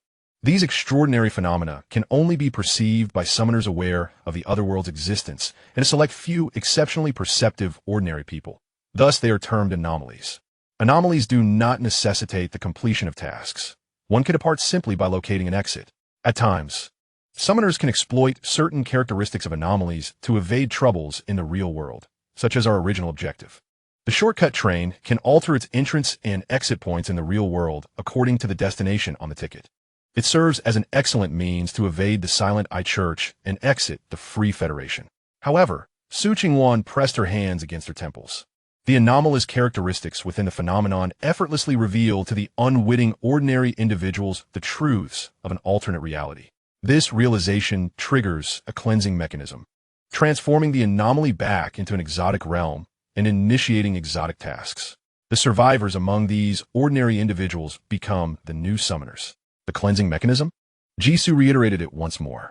A definitive principle, validated by generations of predecessors among summoners, dictates that the tangible world, accurately speaking, is that of the ordinary person's existence, where no elements defying scientific reasoning may manifest. All twisted and chaotic rules and forces reside solely within the exotic realm, including us summoners. While explaining, Su Qingwan could not help but gaze at Jisoo. She had firmly believed that the cleansing mechanism would never err. However, after witnessing Jisoo scaling the heights of a 100-story building just 2 days prior, her certainty wavered. Unlike the cleansing mechanism, which is revered by the summoned as an unchanging truth, it is the fluctuations that exemplify the exotic realm. In a certain sense, summoners no longer belong to the tangible world. They must not disclose the existence of the exotic realm to ordinary people and must periodically undertake exotic tasks. To comprehend the unknown is to bear the cost of knowledge. Jisoo grasped this notion. In other words, ordinary individuals may encounter anomalies that border on the real world, but must remain oblivious to their peculiarities. Does this not imply that those with expansive minds, yet lacking in divergent thought, possess an advantage? Either they overlook the abnormalities around them, or if they do notice, they do not ponder deeply on them. Indeed, Su Qingwan nodded solemnly. However, you noticed, yet it was she who had voluntarily elucidated the matter to him. Clearly, summoners are forbidden from revealing any aspect of the exotic realm to ordinary individuals. Why then, when she explained the rules regarding the train murders to Jisoo, did she face no opposition? Where precisely lies the issue? Reflecting on the hints Jisoo had displayed throughout their journey, Su Qingwan felt a pang of regret. She should not have overlooked various clues and invited him over simply because she could harness her innate sequence abilities to investigate his origins upon entering the anomaly. Jisoo felt embarrassed. Ahem, it was all a coincidence. Upon further scrutiny, he too could not escape. Jisoo swiftly shifted the conversation. I'm more curious as to why you mistook me for a summoner? Su Qingwan's eyes reflected confusion. Did you not first admit to being a traveler? Although I am unsure how you interpreted that, is it possible that I also refer to myself as a visitor? Then how could you wield the innate abilities of a traveler? What is the innate sequence? An abrupt silence enveloped the air. The two stared at each other wide-eyed. Recollecting their initial conversation at Aurora Square, it became clear that the misunderstanding had been seeded from the very beginning. The disciples of the Silent Eye are also summoners? Jisoo realized. No wonder your attitude shifted so abruptly. Initially filled with distrust, you later placed extreme faith in his judgment. It turns out there was indeed a connection through summoners. Due to the necessity of regularly traversing foreign realms, the likelihood of encounters among summoners significantly increases. To slay a follower of the Silent Eye inevitably positions one against the entire cult. He stroked his chin thoughtfully. Do you believe the ability I previously employed is called the talent sequence? Can a traveler's talent sequence enable one to scale walls and leap across rooftops? A sequence? Does it imply a ranking? Where does the traveler stand? Su Qingwan remarked, and Jisoo could not help but generate 3 or 4 questions, leaving one at a loss as to which to address first. The traveler is a career path devoid of any ranking. Never mind. Once you successfully depart from this train and become a formal summoner, you will naturally possess a talent sequence as a beginner's benefit. At that time, the guide will elucidate all your uncertainties. Su Qingwan felt a slight headache. Your path to becoming a summoner is rather unique. The beginner's foreign realm has a pollution level of 2, which will inevitably result in numerous deficiencies that can only be rectified later. Her role as an experienced summoner accompanying him inadvertently heightened the difficulty of the foreign realm. It truly is a mutually damaging collaboration. Allow me to first share the intelligence regarding the shortcut train. Suddenly, a resounding crash echoed from behind. The two paused their conversation. witnessing a burly man being forcefully pressed against the chair back in the middle aisle of the carriage like a chick. The man maintained a posture as if attempting to flee, but no matter how he struggled, he could not escape the grasp of the attendant's excessively delicate and pale hand. The attendant's smile remained sweet. "Sir, it's time for a ticket inspection. Where's your ticket?" The burly man emitted a series of incoherent whimpers, his struggles growing more frantic. The skin on his face contorted as if invisible hands were mercilessly tugging at it. Ultimately, his skin was forcibly torn away, leaving only a pool of crimson flesh in its wake. The skin darted several meters away at a swift pace, but it could not outpace the ticket cutter in the attendant's hand. The ticket cutter enlarged and flew forth. With a crisp snap, the sound was identical to that of severing a train ticket. The skin was sliced in two, rapidly shriveling and falling to the ground. The attendant hummed a tune as she kicked the shriveled piece of skin, now reduced to the size of half a fist, into her bag. Not even glancing at the stark, blood-soaked body sprawled in the aisle, she continued to call out, "Ticket inspection. Su kingluan exaled vipli." A semi-deformed skin demon. A specialty of the foreign realm's human skin town. This was precisely the information I intended to share with you. The shortcut train possesses unique attributes that allow it to connect with other foreign realms. Chapter 35. Standards of the Foreign Realm, Pollution Level and Stability. Foreign realms vary in size, each forming its own space. Even an expansive realm akin to a nation or an entire ocean cannot breach its borders to connect with another realm. Only entities like the shortcut train, which inherently possess the ability to traverse, can briefly interact with other foreign realms through designated stations. Thus, not only will there be summoners forcibly called forth, but certain highly polluted aberrations from other realms will also seek a way to board this train. Our current seats are merely temporarily unoccupied, perhaps at the next station. They will be claimed by these otherworldly aberrations. The train stops are random, as are the levels of otherworldly pollution encountered. This inevitably heightens the danger and uncertainty in their quest. Jisoo observed the attendant's movements while listening intently. The passengers in the carriage dared not breathe, remaining frozen in their seats, obediently awaiting the attendant's approach.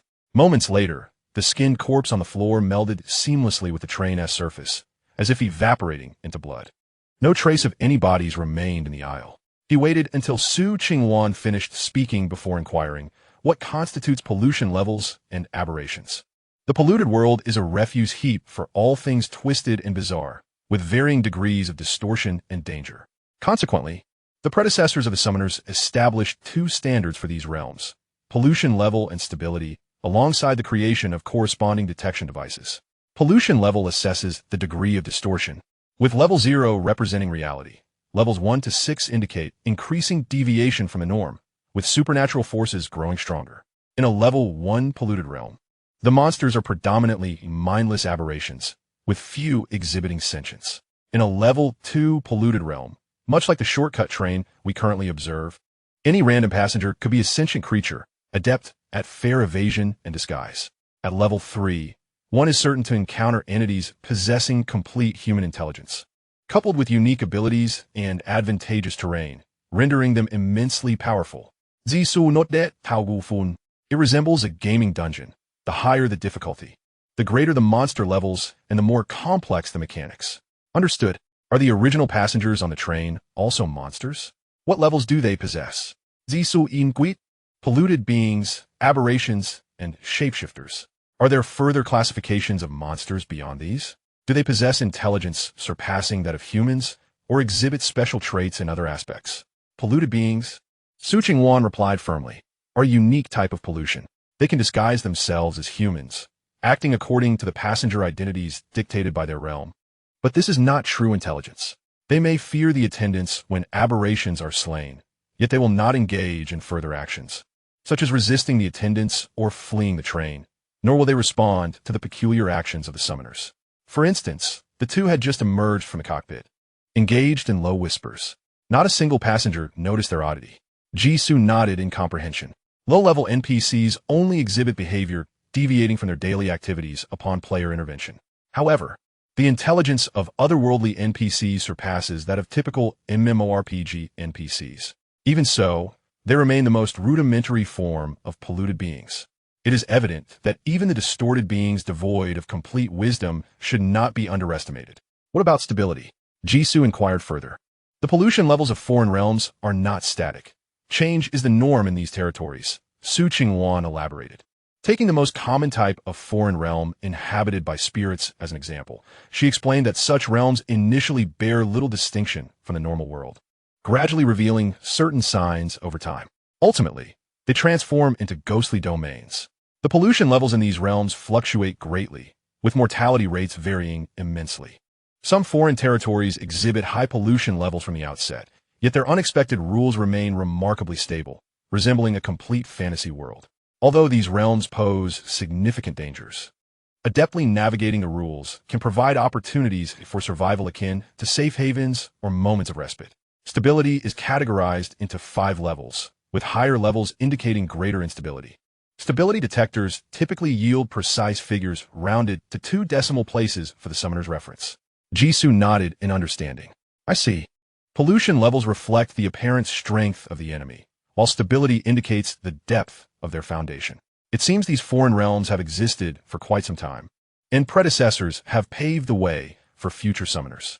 Even merely hearing the retelling, Jisoo could sense the value of the 2 detection metrics in aiding the summoner's survival amidst the capricious and twisted foreign realms.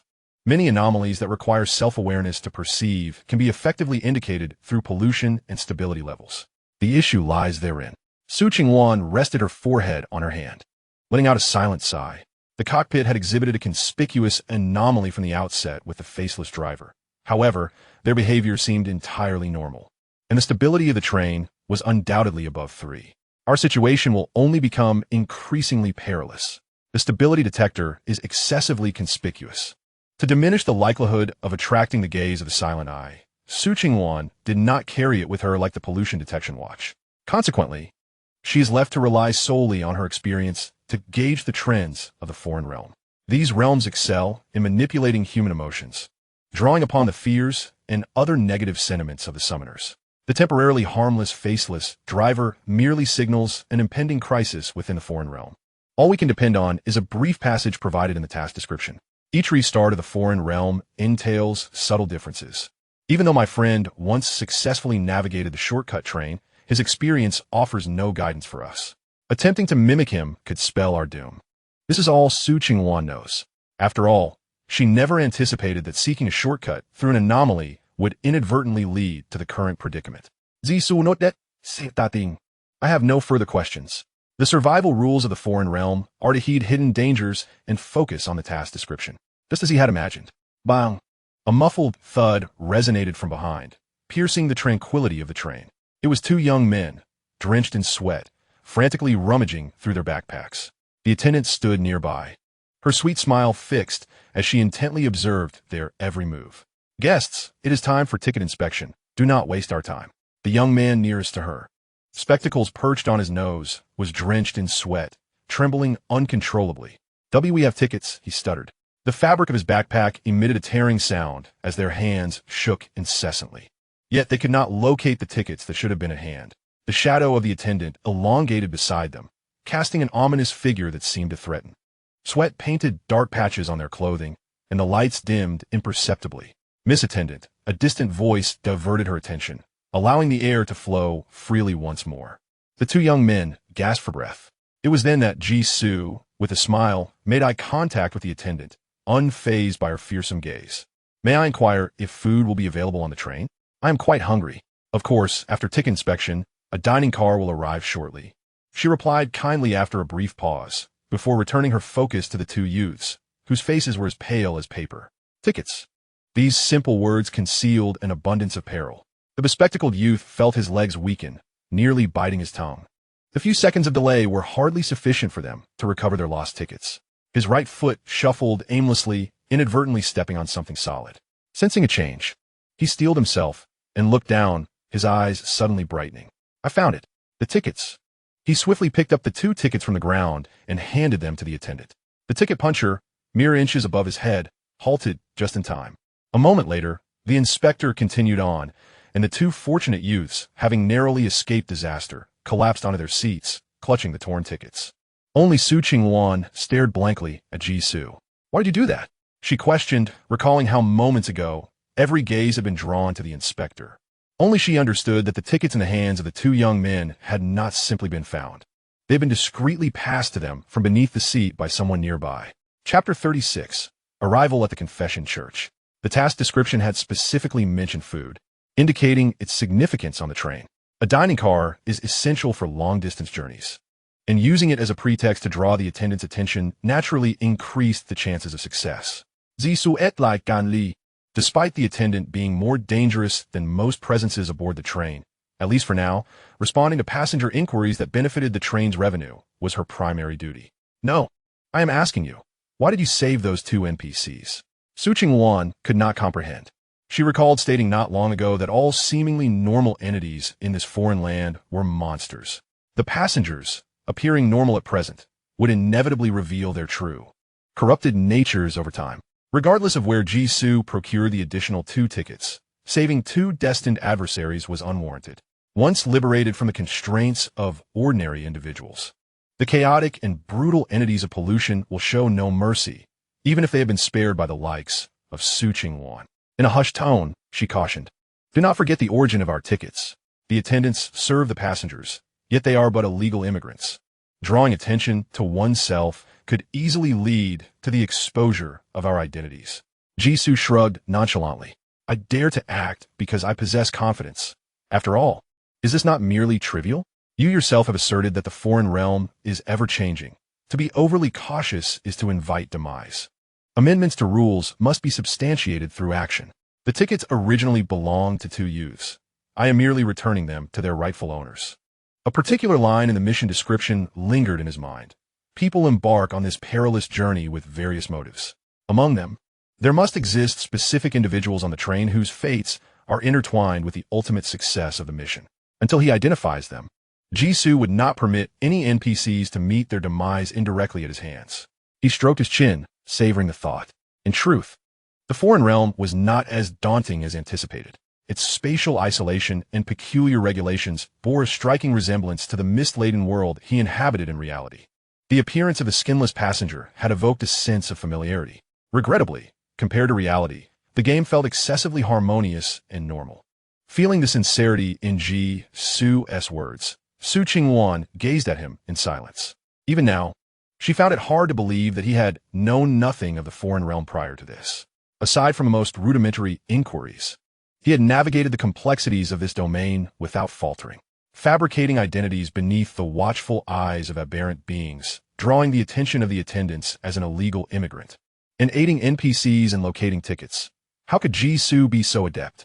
As Su Qingwan pondered where the discrepancies lay, an attendant apprehended another fare-dodging creature, resolving the matter before departing with an air of nonchalance. The temperature within the carriage seemed to warm slightly. Shortly thereafter, another attendant pushing a food cart appeared at the entrance of the carriage, the faint aroma of food growing increasingly pronounced. "Rice, snacks, beverages. Do you need anything?" The attendant called out as they walked by. Initially, Jisoo intended to join in the commotion, but suddenly confronted a stark realization. They had no money. The two exchanged wide-eyed glances as the food cart passed them by, feeling utterly powerless. Is the life of a summoner truly this dire? Zisoo Vima? Su Qingwan's lips twitched in response. Generally, one would expect that the foreign realm would provide summoners with initial identities and funds, yet their unconventional entry had complicated matters. Entering the foreign realm through anomalies was, in a sense, akin to illegal immigration. Consequently, their initial identities had been rendered null and void. So, despite knowing that we would face a food crisis, we have no money to stock up on provisions? Zisoo Inguit? Su Qingwan nodded with difficulty. She attempted to offer comfort, stating that the more arduous the challenge from the foreign realm, the more bountiful the rewards might be. And perhaps our task completion would far exceed expectations, provided we could emerge alive. Jisoo spoke solemnly, acknowledging that, at this juncture, there was no alternative but to take one step at a time. Su Qingwan nodded, then resumed her observation of the surroundings. Suddenly, she noticed that the voices of the other passengers were dwindling, with many yawning and leaning against their seats, succumbing to drowsiness. Gradually, Su Qingwan felt her eyelids grow heavier. She attempted to resist, but this only hastened the process of her succumbing to sleep. "Lower your head." Jisoo's voice thundered in her ear. Prompted by his command, Su Qingwan complied, and in that moment, a bottle of icy mineral water was splashed upon her. With a splash, Su Qingwan jolted awake. She blinked rapidly, shaking off the droplets clinging to her eyelashes. Before her lay the dimly lit floor of the carriage, her muscles tensed, not daring to raise her gaze. "What is happening?" she inquired. "Just now, the attendant pushed the food cart away, and you were looking out the window," Jisoo elucidated. The carriage was confined, flanked by windows, and simply lifting her head would inevitably allow her peripheral vision to catch sight of the pitch-black panes. Jisoo had been observant of the attendant's movements and immediately sensed the unusual behavior of the surrounding passengers after their departure. Coupled with the mission description, they had narrowly escaped the calamity. I observed the condition of the others. The black windows possess only the ability to induce hypnosis, and upon awakening, there should be no significant harm. Realizing that Jisoo was merely consoling her, Su Qingwan's spirits gradually lifted. She then furrowed her brow. Is it merely increasing drowsiness? Can the foreign realm be so benevolent? Indeed, they were not kept waiting long, as a melodious voice emanated from the intercom. Ding! The train is about to arrive at the confession church. The train station. The two exchanged glances, requiring no words as they simultaneously rose. Half a minute later, Jisoo and Su Qingwan approached the vicinity of the carriage door. All other passengers, ensnared by the power of the windows, had succumbed to slumber, rendering the surroundings unnaturally quiet. Su Qingwan took a deep breath. Exiting the train safely would equate to completing the mission. It was no wonder the foreign realm chose to induce hypnosis at this moment. Analyzing from any perspective, disembarking at the station was undoubtedly the most prudent course of action.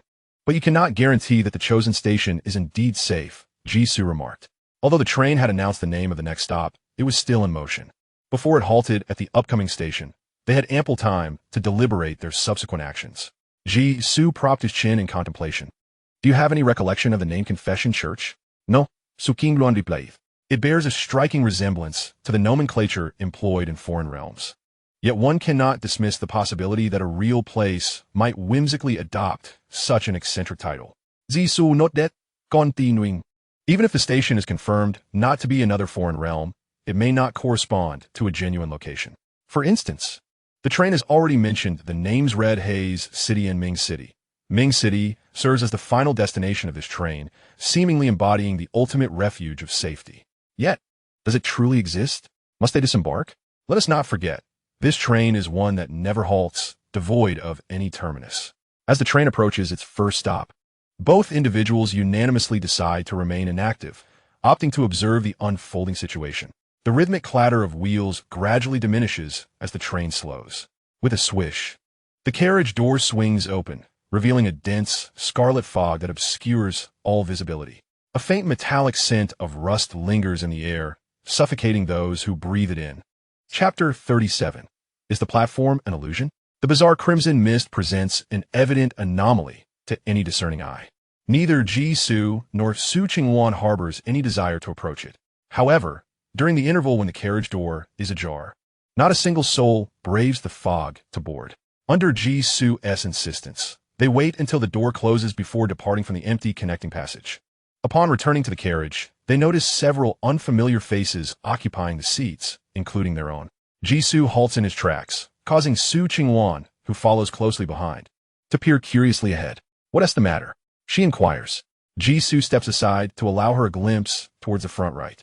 What once was Jisoo's seat is now claimed by a nun clad in a drenched black and white uniform. She clasps a crucifix necklace at her chest, seemingly engaged in silent prayer. "Do you recognize her?" Jisoo asks. "I'm not an encyclopedia of anomalies. How could I possibly know every aberration?"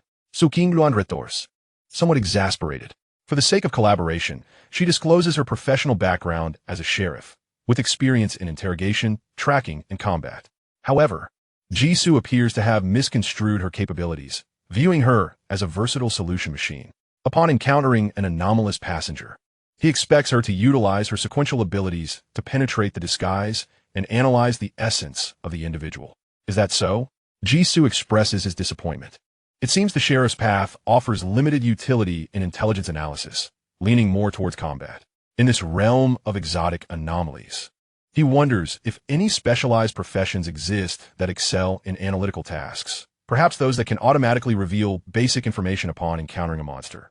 If such a profession exists, he would endeavor to acquire one. Having lost interest in the sheriff's vocation, Jisoo shifts to the matter at hand. The nun's black and white attire indicates her origin from the previous confessional station, with abilities likely tied to the crucifix and prayer. Judging by the station's name, she is probably adept in mental or emotional assaults. Are you confident in handling this? He queries. Displacing her would offend the attendants. Compared to that, reclaiming the occupied seat seems far more straightforward, Su Ching-wan replies. Without the option to utilize a save point for error correction, I am merely a traveler with remarkable speed. Matters of combat must be left to you.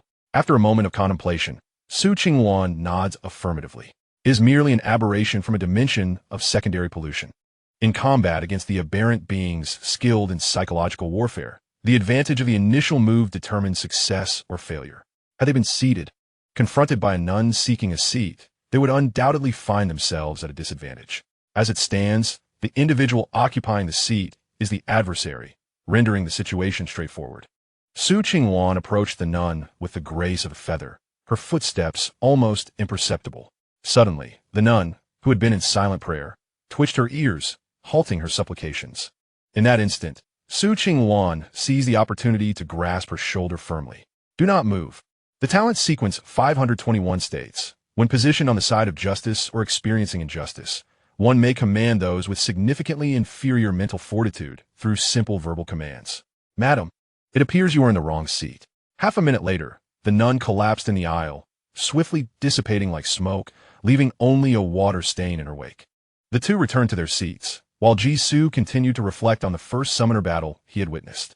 Was it truly so peaceful, this superhuman conflict? He had braced himself for a scene of carnage, yet all that transpired was a mere exchange of glances, devoid of even the slightest special light waves. Moments later, the crucifix in the nun's grasp shattered, and she fell. After all, this was a battle of the mind. Su Wingguan veade de massaget hartemplis. We must swiftly find a safe passage. Otherwise, our situation will become perilous. Her mood was far less relaxed than Jisoo's. The pollution level indicates the maximum combat capacity of the anomalies from the other realm. The train had scarcely embarked when the strength of the aberrant nun reached the upper middle tier of level 2 pollution. In due time, the train's pollution level might ascend to level 3. Jisoo nodded, I understand. Yet, with no turning point in sight, they could only await developments. Amidst the haze of slumbering passengers in the carriage, the ticket inspector reappeared. This was a service for the new passengers who had just boarded. Following 3 piercing screams, the inspector hummed a tune as he departed. Once he was gone, Su Ching-wan exhaled deeply. 5 had boarded, 3 perished. It seemed the difficulty of smuggling onto the train was considerable. After the train resumed its journey, Su Ching-wan noticed 5 unfamiliar faces in their compartment. One nun had been dealt with by her, while the other 3 had not escaped the inspector's scrutiny. However, the final individual successfully evaded detection.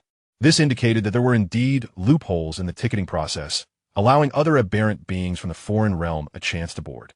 At present, it was uncertain how many local monstrosities, not belonging to the train's realm, were aboard. Su shook his head. No. Take another look at the seat of that last man. Following the direction of her memory, Su Ching-wan searched for the new passenger who had passed the ticket inspector. To her astonishment, she found the seat completely vacant. Su Ching-wan's eyes widened as she gazed at Jisoo, who nodded in affirmation of her realization. The previous stop had been a ruse. Despite the hypnotic effect of the train window, he remained vigilant, closely observing the movements of the 5 passengers who had boarded. He witnessed the entire process of the sole new passenger who managed to pass through ticket inspection vanish completely. It was not a mere temporary absence. They had vanished into thin air. Thus, regardless of whether they had passed through ticket inspection, these new passengers could not remain, for they simply did not exist. Su Ching-wan felt as though she had been doused with a bucket of cold water. Even a foreign station could also be a fabrication. Her battle with the nun felt profoundly real, devoid of any flaws. The opponent indeed wielded psychic abilities. Was the outcome merely an illusion conjured by this otherworldly realm? Only after the train commenced its journey could the authenticity of the previous station be discerned. This would significantly heighten the difficulty of locating the correct stop. Even if they entertained the notion of disembarking at a certain foreign station, playing a game of stacking alternate realities to find another exit, they could still fall into the deceptive traps of the train's illusions. Relax, Jisoo reassured her. Once the problem is laid out, there will always be a solution. Even if the truth of the stations rests solely on luck, we may not necessarily be the unfortunate ones. He glanced at the label panel. Optimal choice. Occasionally, one can intuitively discover a quicker and safer route to the destination. Although the optimal choice had yet to be triggered since entering this foreign realm, it did not imply it would remain dormant indefinitely. Seizing the moment while the attendant was absent and other passengers were asleep, Jisoo and Su Qingwan scoured the entire carriage. From the newspapers and flyers held by several passengers, they gleaned some background information. The final destination, Ming City, had experienced a catastrophic natural disaster akin to an earthquake. Skyscrapers collapsed like paper within seconds, electrical wires sparked terrifyingly, and fires spread uncontrollably. Subsequently, communication was completely severed. Due to concerns over an epidemic and potential aftershocks, officials advised the general populace against recklessly traveling to Ming City. Most transportation routes related to Ming City had been requisitioned by state forces to deliver reinforcements and relief supplies. The train they were on was the last one to be open for public travel to Ming City. Some passengers were compelled to go due to their loved ones in Ming City, unwilling to remain uninformed. Others were volunteers carrying supplies for rescue efforts. Yet another group comprised workers whose companies were affected by the disaster, seeking to assess damages and respond to the crisis. Chapter 38. The train accelerates, time slips away. Upon absorbing this information, the previously slumbering passengers began to awaken one by one. With nothing else to explore, Jisoo and Su Qingwan returned to their seats. After exchanging information, Su Qingwan could not help but frown. It's all marginal intelligence. Aside from knowing that a terrifying disaster has struck the final station, there is no substantial information. Ironically, the task description states that this is a train without a final stop. What purpose does it serve for us to acquire information about Ming City? The seasons remained silent as they explored the armrests of their seats, pondering the intelligence they had acquired. The broad and abstract background could not be directly employed, yet possessed the power to indirectly influence numerous individuals. Perhaps it was not that the information was devoid of utility, but rather that they were unaware of how to harness it. An exceedingly abrupt and intense gurgling sound emanated simultaneously from both him and Su Qingwan's stomachs, interrupting their thoughts and causing them to exchange glances. Su Qingwan's delicate face, momentarily frosted by the hindrance of their task, flashed a fleeting expression of bewilderment and embarrassment. "I had breakfast before I left," she confessed awkwardly. "It seems I didn't eat enough today." Immediately thereafter, a chorus of gurgling sound arose from the passengers seated in front and behind them, resonating throughout the entire carriage. "This is not right." Jisoo's expression tightened as he retrieved his phone, which still displayed the time from the moment they had entered the other realm. A chilling hypothesis surfaced in his mind. The clock on the train had all ceased to function, and outside the window lay an impenetrable darkness. Jisoo solemnly reiterated a line from the task description. "The pitch-black windows may not merely induce slumber and cause us to miss our stop." Su Qingwan's demeanor shifted to one of seriousness as she clutched the window ledge tightly. "Are you suggesting that the passage of time within this accelerated train is being manipulated? When one sleeps, time tends to fly by, does it not?" Although framed as a question, he had already confirmed this notion in his heart. Even if the entire other realm's time was not accelerating, the rate at which their physical bodies experienced the passage of time was undoubtedly affected. Jisoo could distinctly see on the game panel that his hunger level was rising rapidly, with his stamina depleting at a rate several times faster than usual. Perhaps only a few minutes had elapsed in the real world, yet their bodies had endured the exhaustion equivalent to that of half a day. "Damn it," Su Qingwan muttered under her breath, her mood plummeting to its nadir. The depletion of stamina would adversely impact their subsequent combat effectiveness. Without ample energy, their next encounter with the aberrant beings that had occupied the seats would yield uncertain results. "Let us move to the second row," Su Qingwan decisively stated. "We must first address the issue of food." Neither of them possessed any money, rendering it impossible to procure food from the dining car. Fortunately, they had just scoured the carriage, acquiring not only some trivial information, but also gaining knowledge that a middle-aged man in the second row was in possession of an entire backpack filled with provisions. "This is unacceptable. I should have taken some food upon seeing it earlier." The attendants would not intervene in disputes among passengers, making the resolution of a minor threat disguised as an ordinary traveler highly manageable. Just as Su Qingwan was consumed by regret, 2 packets of vacuum-sealed compressed biscuits and a bottle of mineral water were presented before her. Su Qingwan was astounded, her gaze rising in disbelief toward Jisoo. You. Jisoo, innocently munching on the compressed biscuit in his hand, responded, which family embarks on a long journey without bringing along some food? His initial intention was to depart the Free Federation by ship, not to engage in a battle royale in a foreign land. Naturally, he would carry provisions. Moreover, considering he boarded a clandestine vessel, the quantity of food he brought far exceeded that of an ordinary traveler. Jisoo raised his head, gesturing towards the bulging backpack resting atop the seat. I assumed you could discern my luggage. Otherwise, from where did I procure the materials for the forged train tickets? His ability to craft labels is insufficient to conjure fake tickets from thin air. Su Qingwan found this reasoning quite compelling. However, having grown accustomed to Jisoo's outrageous antics, she did not delve deeper. Silently, Su Qingwan accepted the compressed biscuits. Jisoo explained, this should suffice for us both for 4 or 5 days. Even if we only stop for a meal at each station, we can explore 12 stations. Surely, we will find a legitimate one. His simple words at this moment radiated an extraordinary reliability. Unbeknownst to her, Su Qingwan felt a sense of reassurance wash over her as she quickly and silently consumed the food alongside water. Yet, their extravagant dining behavior stood out like a torch ignited in the darkness, drawing attention. The surrounding passengers, similarly affected by the accelerated train schedule, were ravenous. Yet few possessed food.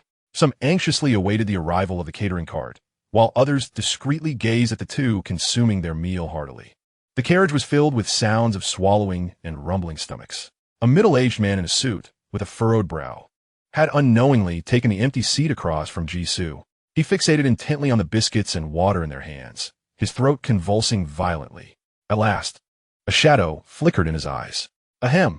The suited man coughed heavily twice, instantly drawing the attention of those nearby, including Jisoo and Su Qingwan. Su Qingwan regarded the man across the aisle, her surprise concealed beneath the surface.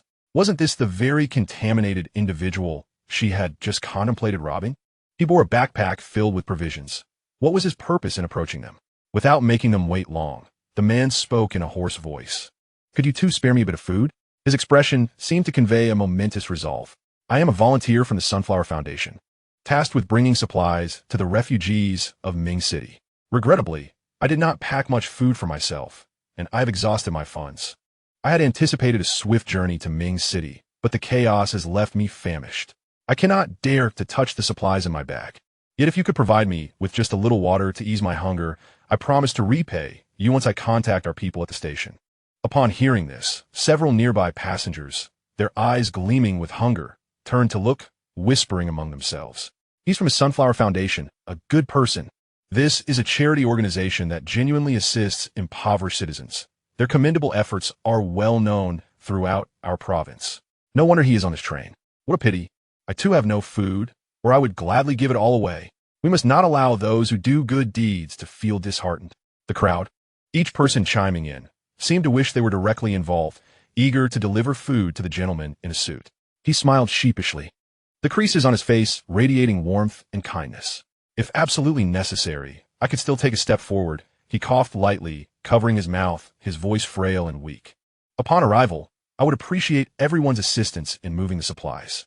A bystander quickly responded, not at all. Rest assured, my friend, I will certainly help. Uncle, I still have some dried shiitake mushrooms left. They can be cooked and eaten right away.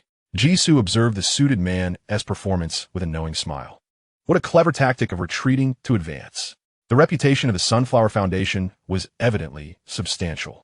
Should they choose not to assist, the gentleman in the suit might feign fainting from hunger, and they could very well face a backlash from a horde of contaminated beings. However, once they opened the floodgates for food donations, a continuous stream of individuals would arrive, each with their own sob stories, demanding their support. Chapter 39. Volunteers headed to Ming City. Su Qingwan furrowed her brow.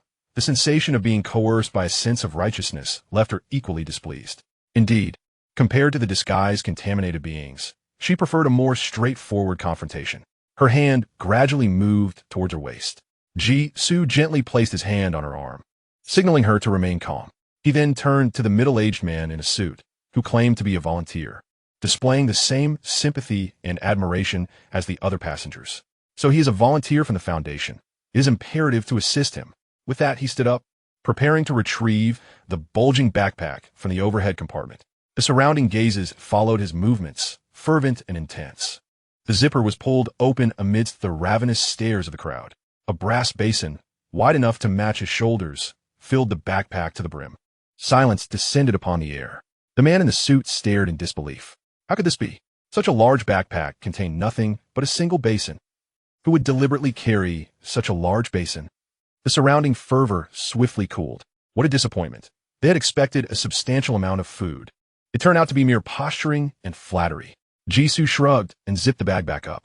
The food we just consumed was our last rations. It is not that we do not wish to help, but rather that we are constrained by our own limitations. It is uncertain how much longer it will take to reach Ming City. If we wait any longer, we will resemble refugees more than the locals. Since the Sunflower Foundation is a charitable organization, who are they not to assist? Otherwise, might you first share a portion to alleviate everyone's hunger? Instantly, the passengers' gazes once again fell upon the middle-aged man in the suit, filled with barely contained anticipation. When pertains to their own interests, the esteemed reputation of charitable organizations loses some of its potency. Jisoo returned the words spoken by the man. Indeed, we can also procure the supplies lacking at the Foundation once we arrive. The man in the suit gaped, his face flushed crimson. The city of Ming is almost upon us. Let us endure a little longer. With that, he fled in haste. The gazes of the surrounding passengers gradually returned to what they were preoccupied with, though a few harbored lingering dissatisfaction. Yet ultimately, no one acted. The crisis had been averted. After holding her breath for what felt like an eternity, Su Qingwan was finally at liberty to speak. How did you manage that? She distinctly recalled the individual had recently returned an unopened bottle of mineral water. How was it that only a basin remained? It was merely an illusion. Ji Shiyun replied with a calm demeanor. When one travels alone, it is essential to master various skills. An ordinary magic compartment backpack, combined with his magician's label, was perfectly capable of creating a deceptive visual depth from a certain angle. As previously mentioned, Ji Shiyun had taken extra precautions to board the black ship.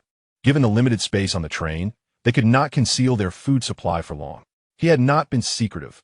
Rather, he aimed to address this potential hazard in advance.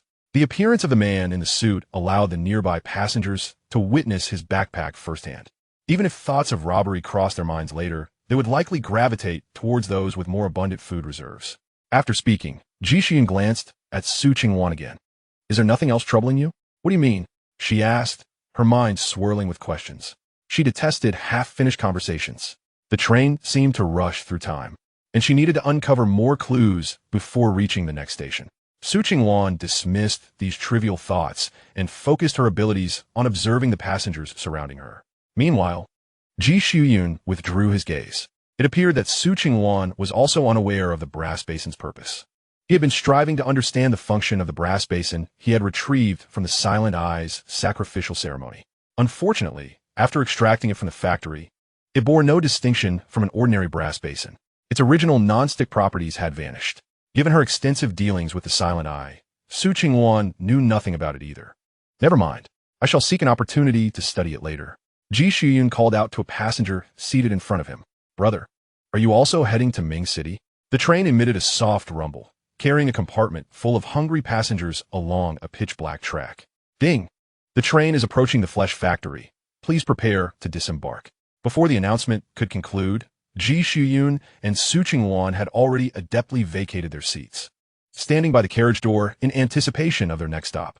Ji Shiyun held an empty mineral water bottle in his right hand, with a string fashioned from torn cloth attached to it. At the second station, we cannot merely stand by. The investigation into the carriage's occupants was progressing slowly. They needed to explore the station. Disembarking directly was too perilous, so they would first discard other items to conduct their experiments. With no living specimens available, they would resort to inanimate objects. Su Qingwan nodded in agreement. The blood and flesh factory is undoubtedly an alien site. Once the distinction between the genuine and the counterfeit sites is established, the subsequent matters will be manageable. A level 2 contamination zone is not particularly simple for novices, yet it does not present insurmountable challenges. As long as the authenticity of the site can be confirmed, Su Qingwan is confident in guiding Ji Su to disembark, relying on their venture into another alien realm to escape the contaminated world. The train began to decelerate as it approached the station. At this moment, A bespectacled young man approached the two. "Sir, do you remember me?" He greeted them, taking the initiative. Jisoo scrutinized the newcomer, astonished within. Was this not the gentleman from whom he had stealthily taken the ticket earlier? "Who are you?" he inquired. "I am Li Shu, the individual whose ticket you pilfered not long ago, though you returned it at the last moment." The glint in Li Shua's eyes behind his glasses revealed his keen insight, unmasking Jisoo's previous actions. The atmosphere around them abruptly thickened. Nearby, passengers languidly occupied their seats, while the attendants lurked in the shadows, oblivious to the unfolding drama in their corner. Jisoo narrowed his eyes. One person approached. Knowing what he had done, he still dared to come alone to meet them. "Do not misunderstand. I am not interested in exposing you," Li Shua said with calm amusement, seemingly oblivious to the latent peril in Jisoo's tone. "Despite the harrowing experience my companions and I endured at the hands of the ticket inspector, which nearly cost us our lives, you ultimately helped us by buying time and returning the ticket. I believe you're a good person." He lowered his voice. "Thus, I will refrain from disclosing your use of a counterfeit ticket at the inspection." A blatant threat. Jisoo assessed the seemingly honest and reserved bespectacled man. Not only was his observational prowess remarkable, but he also possessed a keen aptitude for deduction, having surmised the issues with their ticket. The other party had subtly advised them against rash actions. Should Li Shua be eliminated, his associates would promptly alert the attendants regarding their forged tickets, leading to mutual destruction. "I believe you have misunderstood something," Jisoo began slowly. "Spreading unfounded rumors only burdens the attendants further, which is hardly commendable behavior." Upon hearing attendants, Li Shua's pupils noticeably constricted, though they quickly returned to normal. He displayed a self-assured smile. "I would not dare to trouble the attendants with matters of which I am uncertain. Allow me to introduce myself again. I am Li Shu, and my companions and I are volunteers heading to Ming City for rescue efforts. Unlike the Sunflower Foundation, we are an entirely independent organization. With a larger group, various issues arise, such as food shortages." Jisoo replied, "Unfortunately, we do not have any surplus provisions." "I am aware," Li Shua responded with a mysterious smile. "The attendants have food, albeit at exorbitant prices. As luck would have it, I have just devised a lucrative scheme." Chapter 40. The Business of Forged Tickets. Li Shua's method for generating profit was remarkably straightforward. Through the seasons, counterfeit tickets were fabricated and sold to passengers at the next station who lacked tickets, aiding them in evading the ticket inspectors. The earnings were utilized to procure sustenance from the attendants, thus addressing the basic needs of both parties. Jisoo's lips twitched at the absurdity of the situation.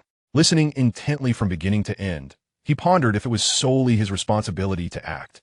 Was Li Shua attempting to coerce him into accepting a meal under the guise of a threat based purely on conjecture? Had he truly considered the implications? Li Shua lifted his chin confidently, as if he were certain Jisoo would not decline. "If we collaborate, we shall ignore your previous transgressions concerning ticket theft." Beside them, Su Qingwan, who had overheard the entire exchange, wore a dark expression. When had such a despicable breed learned to resort to threats and moral coercion? She scoffed. "Just based on that? Cough, cough." Jisoo interrupted her with a couple of dry coughs, then turned his gaze towards the bespectacled man, who feigned calmness, though his eyes betrayed an urgent eagerness. "It is not that I am unwilling to agree, but rather that my materials are limited, and I lack the appropriate paper to conduct business. We are unfamiliar with this area, and we do not even know to whom we should sell the tickets." "That's easily resolved," Li Shua exclaimed with enthusiasm. "In our effort to support Ming City, we brought along various supplies, including cardboard that bears a striking resemblance to tickets. With our numbers, we can handle the sales. You need only focus on producing the tickets. There's no need to worry about the market." However, a conflicted expression crossed his face. "If we were to rely on you for both raw materials and sales, then the profit division cannot be an equitable 50-50. "All right," Jisoo stated, merely inquiring about the paper while recognizing that he would also need to provide other materials, thus diminishing his contribution to the raw materials entirely. Yet, he was not overly concerned about the so-called remuneration. "How do you propose we divide the spoils? Perhaps by head count?" Li Shu smila tearnasli. "This venture is merely a temporary solution to our food predicament, and prioritizing everyone's sustenance is paramount." Without much hesitation, Jisoo acquiesced. "That works." Upon hearing this, Li Shua's eyes sparkled with delight. "Then it is settled. I shall contact the others immediately, and we shall commence our business at the next station." With that, he eagerly departed. After watching the relieved and buoyant figure of Li Shuo vanish, Jisoo took a moment to collect his thoughts. This Li Shuo was undoubtedly influenced by an exotic background, as he had the initiative to engage with the recruiters, distinguishing him from the other passengers. "I understand," Su Qingwan said, crossing her arms with a huff. "But you should not have interrupted me. Individuals like him must learn a lesson. Operating solely on conjecture is utterly reckless. Without showcasing a formidable demeanor, there will be ample opportunities for them to manipulate and threaten us. They are the ones in need of sustenance. We do not require their collaboration." Jisoo observed the mineral water ticket in his hand and replied with a composed smile, "Why can't we cooperate? Are we not the experimental subjects destined to disembark? With individuals more convenient than a bottle of mineral water appearing, how could one possibly refuse?" Regarding Li Shuo's empty threats, Jisoo did not take them to heart at all. The ticket-checking procedure had already passed. Whether the attendants in the foreign realm would dig up old grievances was uncertain. If it came to that, he was certainly capable of splashing the dirty water back. Alternatively, he could preemptively resolve any lingering issues. Before that, he was far more intrigued by the individual known as Li Shuo. When both parties agreed to collaborate, a face-to-face meeting was naturally in order. The group of volunteers led by Li Shuo comprised 13 individuals, which made Jisoo and Su Qingwan appear somewhat pitiable by comparison. It was no wonder that the other party felt confident enough to seek out collaboration. However, prior to the anomalies, the 13 volunteers were merely ordinary individuals, posing no real threat. Jisoo showed little reaction to the number of volunteers, while Li Shuo visibly breathed a sigh of relief, solidifying their collaboration. Shortly thereafter, the train arrived at the new station. An endless gray mist enveloped the area outside the carriage door. Li Shuo was the first to disembark, bringing a few anxious-looking new passengers with packs on their backs just before the doors closed. The new passengers held tickets in their hands, while Li Shuo clutched several banknotes. The plan was proceeding exceptionally smoothly.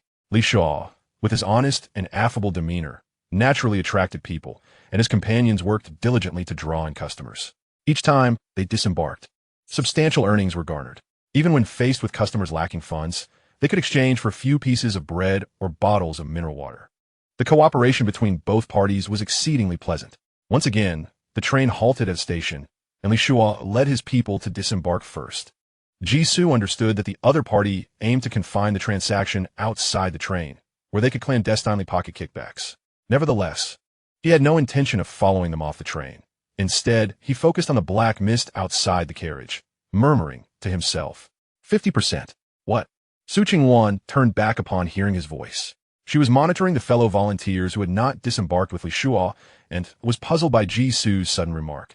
I mean, the probability of the train stopping at a genuine platform versus a false one is 50-50. Jisoo stated matter-of-factly. Li Shuo would only disembark at the true platform. The train had traveled for approximately an hour, passing 7 platforms, and they had eaten 4 meals, with Li Shuo disembarking 4 times. This meant that the false platform at the beginning, the confession chapel, had a perfect disembarkation ratio of 1-to-1. Coincidentally, none of the passengers Li Shuo had sold tickets to had disappeared.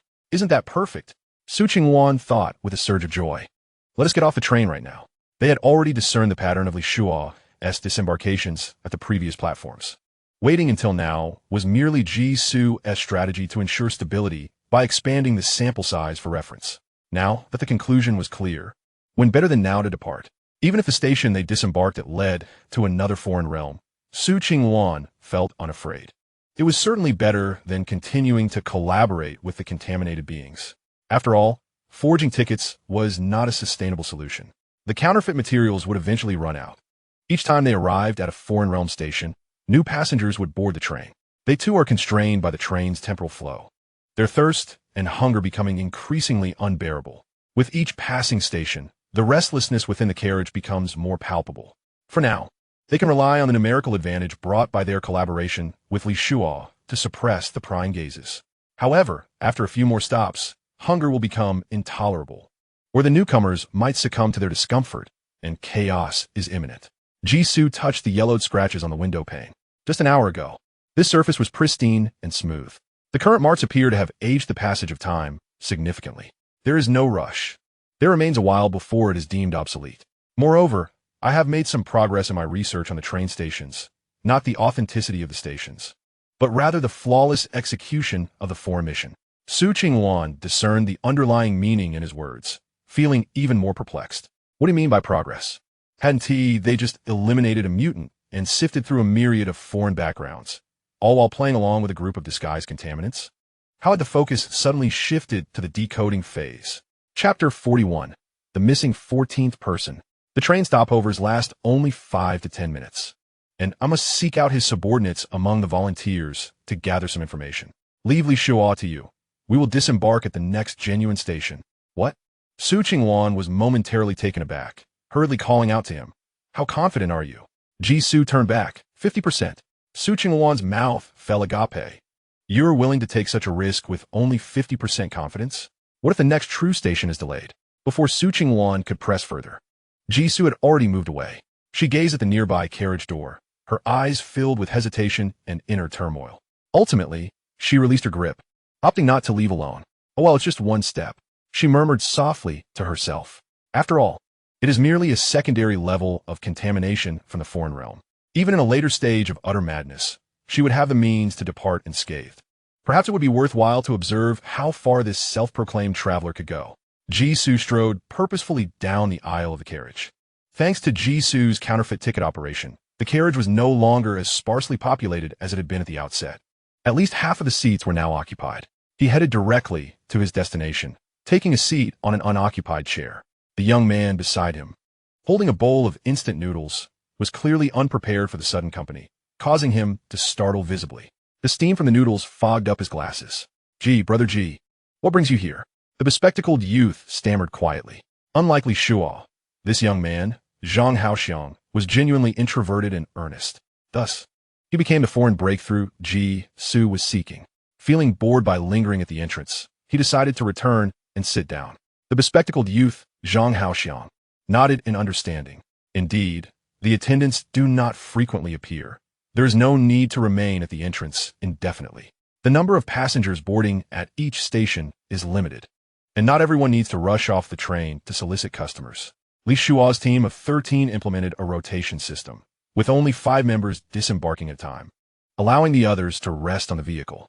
However, Ji Su and Su Qingwan preferred to linger at the entrance upon arrival, a behavior he found perplexing yet respected.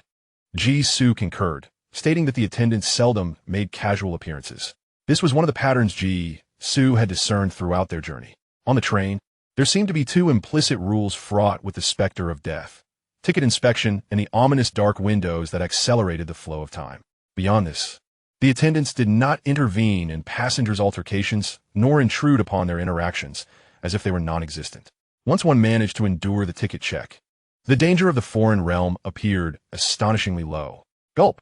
Zhang Haoxiang clutched his rumbling stomach, his face flushing with embarrassment. It's fine, let us eat while we chat. Ji Su remarked openly. It's only natural to feel hungry after sitting for so long. Zhang Haoxiang's gaze flitted between the instant noodles on the table and Ji Su's smiling face. Ultimately, unable to suppress his hunger, he picked up his chopsticks and dug in. With a muffled voice, he said, Brother Ji, feel free to ask whatever you wish. I promise to tell you everything. He was acutely aware of the origin of the noodles in his mouth. Everyone knew how unkindly Li Shuo apportioned the rewards. As one of the beneficiaries, Zhang Haoxiang felt shame, yet found himself unable to voice any accusations. He had initially intended to muddle through this situation, but with the main party approaching, clearly seeking something, he found it difficult to decline. In an unseen corner, Ji Su wore a triumphant smile. Indeed, the bespectacled youth before him was the ideal point of leverage within Li Shuo's team.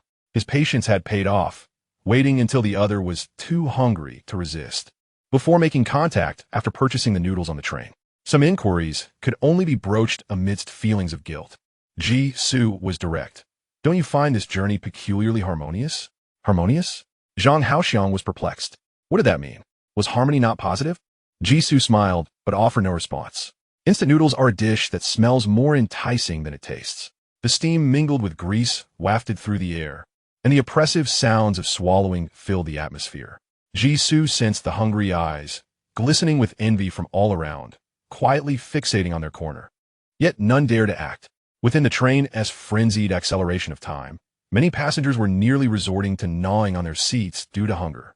Aside from an initial attempt by a suited man from the Sunflower Foundation to demand food, There had been no further outrageous behaviors.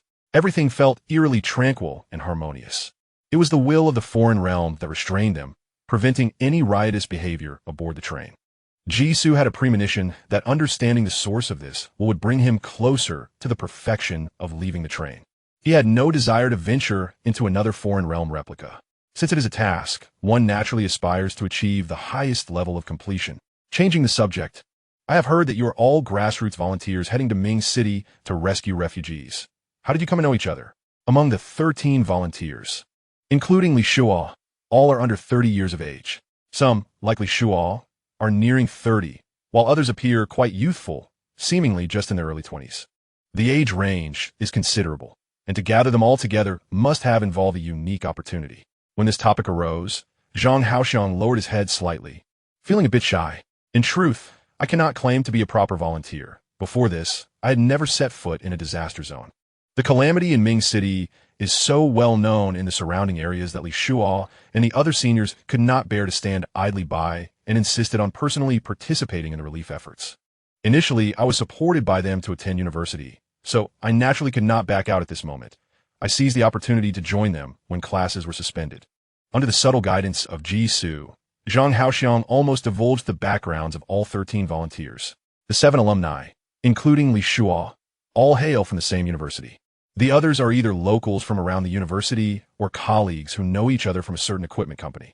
Then there are those like Zhang Haoxiang, who, after receiving assistance from Li Shuo and the others, eventually came to the same city for their studies. They're brought together by fate, united by their shared kindness. They chose to disregard official warnings and boarded the last train to Ming City. It sounds like a beautiful story of benevolent individuals spreading love. However, the 7 alumni, including Li Shuo, have no connection to the equipment company. Not a single one is employed there. Zhang Haoxiang joined too late to be aware of how the others became acquainted. Jisoo had previously stumbled upon a map of Hongmai City in a passenger's bag, and Li Shuo's university is situated quite far from the equipment company. It is unlikely that two groups of unfamiliar individuals, with a similar number of members, could forge a connection out of thin air. There must have been someone who served as a bridge, leading to the formation of Li Shuo's volunteer team. Yet, this 14th person has mysteriously vanished for some reason. Chapter 42. Why embark on the train? How much do you know about the Sunflower Foundation? Jisoo continued to inquire. Zhang Haoxiang hurriedly swallowed the instant noodles in his mouth, his tone more fervent than before.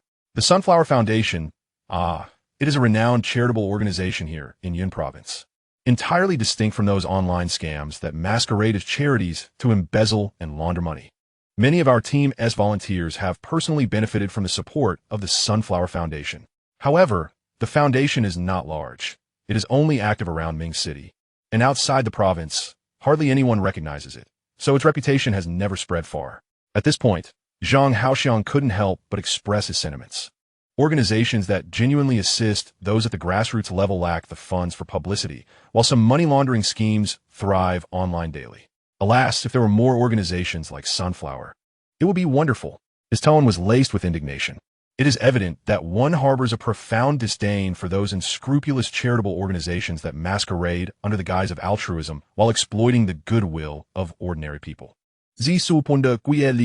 Among you volunteers, are there not many who have benefited from the Sunflower Foundation support? Zhang Haoxiang, somewhat embarrassed, scratched his head. We hardly consider ourselves genuine volunteers. We are merely a group of bystanders, contributing neither funds nor significant effort. Primarily, it is the dedicated work of Brother Li Shuo and his team that drives our efforts. Without Brother Li and the others, I would not have even completed high school.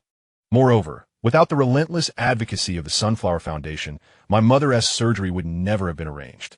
Such is the plight of the impoverished. We rely on the kindness of countless benefactors. The struggles of the poor manifest in myriad ways, and the assistance of a single benevolent individual can only address one facet of their hardships. Zhang Haoxiang's high school tuition was covered by Li Shuo, yet his mother's liver surgery was facilitated through the intervention of the Sunflower Foundation. Lacking eligibility to join the Sunflower Foundation, he has continued to participate in Li Shuo's rescue team. Most members of our rescue team are newcomers who have largely benefited from the help of the elderly. Among us are childless seniors, middle-aged disabled bachelors, and orphans. Although this mission appears to consist solely of youth, many members remain in the city. Reflecting on his journey, Zhang Haoxiang felt a surge of emotion. Jisoo noted one crucial point. Therefore, your rescue team is well aware that the Sunflower Foundation is a legitimate charitable organization? Zhang Haoxiang, somewhat perplexed, nodded earnestly. Indeed, have you not considered collaborating with the Sunflower Foundation? A well-established organization operates far more effectively than a rescue team composed of just a handful of individuals, does it not? Zhang Haoxiang nodded vigorously. Of course, we have considered it. In fact, we have maintained close contact with the Sunflower Foundation. Our rescue team regularly donates to the Sunflower Foundation, with contributions of funds and supplies being entirely voluntary, based on individual capacity. Jisoo inquired further. So, you are aware that the Sunflower Foundation will be heading to Ming City? Certainly, the disaster in Ming City is severe. The Sunflower Foundation would not neglect to assist. Then why do you not simply hand over the supplies from Ming City's relief directly to the Sunflower Foundation? Why come a person? Is it a lack of trust in the Sunflower Foundation? Or, like others aboard the train, do you harbor concerns for relatives left behind in Ming City? An official emergency notice has indeed been issued, prohibiting unrestricted access to Ming City. The situation there is evidently abnormal. Are you not apprehensive about inadvertently complicating matters by going there? Jisoo pressed on, and Zhang Haoxiang found himself at a loss for words. Yes. Why indeed? His hometown is not in Ming City, and he has no relatives to worry about. Not long ago, when news of the disaster in Ming City first emerged, the rescue team organized a fundraising effort directed towards the Sunflower Foundation. Having donated funds, why then do they seek to purchase additional rescue supplies and accompany the mission to Ming City? Yes, it was Brother Shua. Zhang Haoxiang's eyes gradually lost focus. It was Brother Shua who received a desperate text message from a relative. Right, the text message. Before Zhang Haoxiang's surprise, evoked by memories, could fully materialize on his face, he suddenly let out a muffled groan. Grasping his head tightly with both hands, he banged it against the backrest of the seat in front of him. Something felt amiss. How could there be a text message without any signal? The more he pondered, the greater his headache became, as if his skull had been cleaved in two by an axe, or as if countless legged insects were scuttling around within his mind. What am I even saying? He seemed impervious to pain, relentlessly striking the backrest ahead. The soup from the instant noodles on the folding table splattered everywhere due to the vibrations. Enough. Realizing this was all the information that could be extracted, Jisoo intervened to prevent Zhang Haoxiang from further harming himself. This question is unimportant. Now, I will pose one final inquiry. After boarding the train, did any incidents occur? Incidents? Yes, for instance, concerning the driver. Under Jisoo's forceful restraint, Zhang Haoxiang finally emerged from his previous state of confusion, leaning against the chair back and gasping for breath. His mind, fatigued and deprived of oxygen, began to function at a much slower pace. After a moment, he finally comprehended Jisoo's question. Zhang Haoxiang recalled carefully and shook his head. What incidents could the driver have experienced? If he were to encounter an incident, could this train continue its journey? However, not long ago, there had been an uprising involving outsiders on the train, resulting in numerous fatalities in that carriage. This incident had left all passengers in a state of dread, causing the train to halt for a time. Ultimately, it was the concerted efforts of all train staff and passengers that resolved the turmoil. Due to the severity of the situation, communication between carriages had been reduced, and the attendants had begun conducting paper ticket checks to prevent any further outbreaks of chaos. Jisoo furrowed his brow in contemplation. So, the attendants prior to the uprising were different from those now? Zhang Haoxiang nodded vigorously. Indeed, the current attendants might appear somewhat intimidating, yet in reality, they are good people. Although these good people seem to appear out of nowhere every 10 minutes, wielding a large pair of pliers, as if to perform a human bisecting, Jisoo could only muster a weak retort. The uprising instigated by outsiders targeted the ticket inspectors who were dealing with stowaways. Zhang Haoxiang claimed that the ticket inspectors were good people, yet he had not witnessed any reluctance when they sold counterfeit tickets. With the information gathered, Jisoo offered a few perfunctory remarks before rising to leave. The last train from Hongmai City to Ming City had not arrived at its destination on schedule due to the driver's abrupt escape. He murmured softly, reading the first line of the foreign task description. It appears that everything has already transpired. The driver's sudden escape, as mentioned in the task description, occurred during a riot that transpired before the summoner's appearance. Jisoo's current objective was to ascertain the veracity of the information Zhang Haoxiang had shared. Upon reaching the carriage door, Su Qingwan still stood there alone. Noticing Jisoo's return, she raised an eyebrow.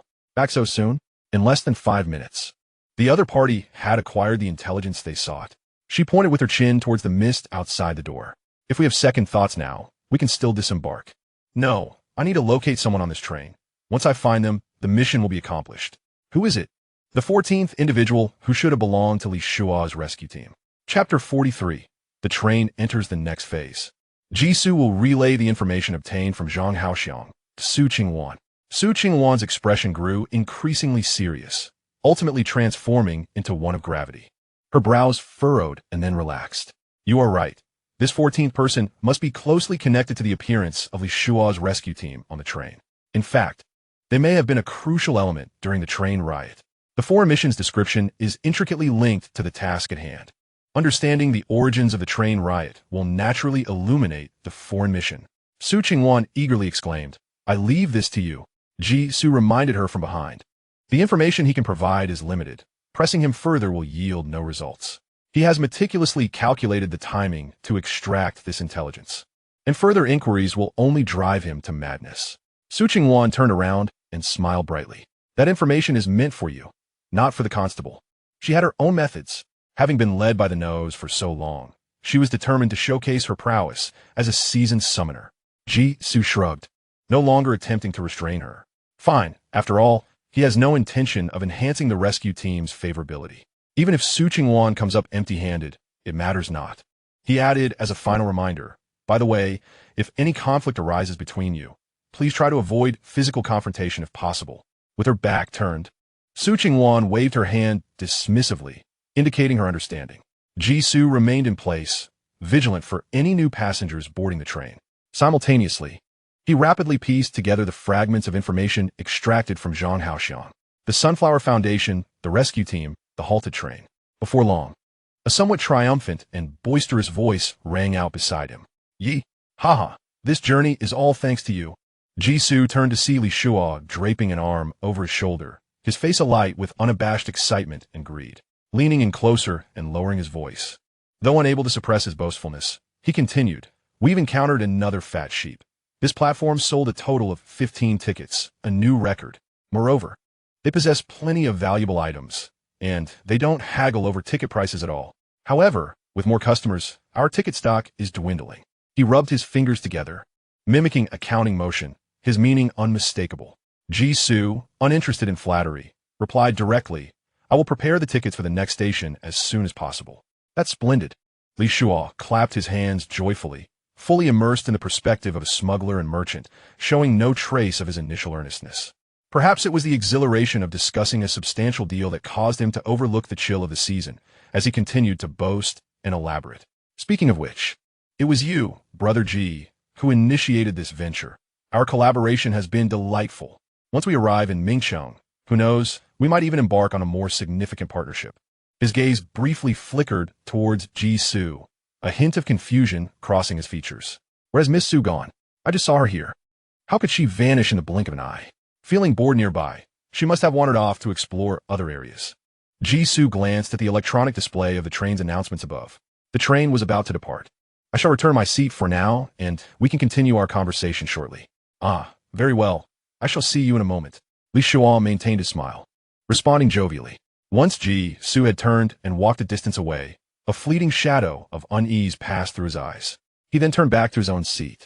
After approximately 10 minutes, Su Qingwan returned. She plopped down in her seat, her expression graver than when she had left. In a voice barely audible to the two of them, she murmured, I've uncovered something. There indeed exists a 14th member of the rescue team.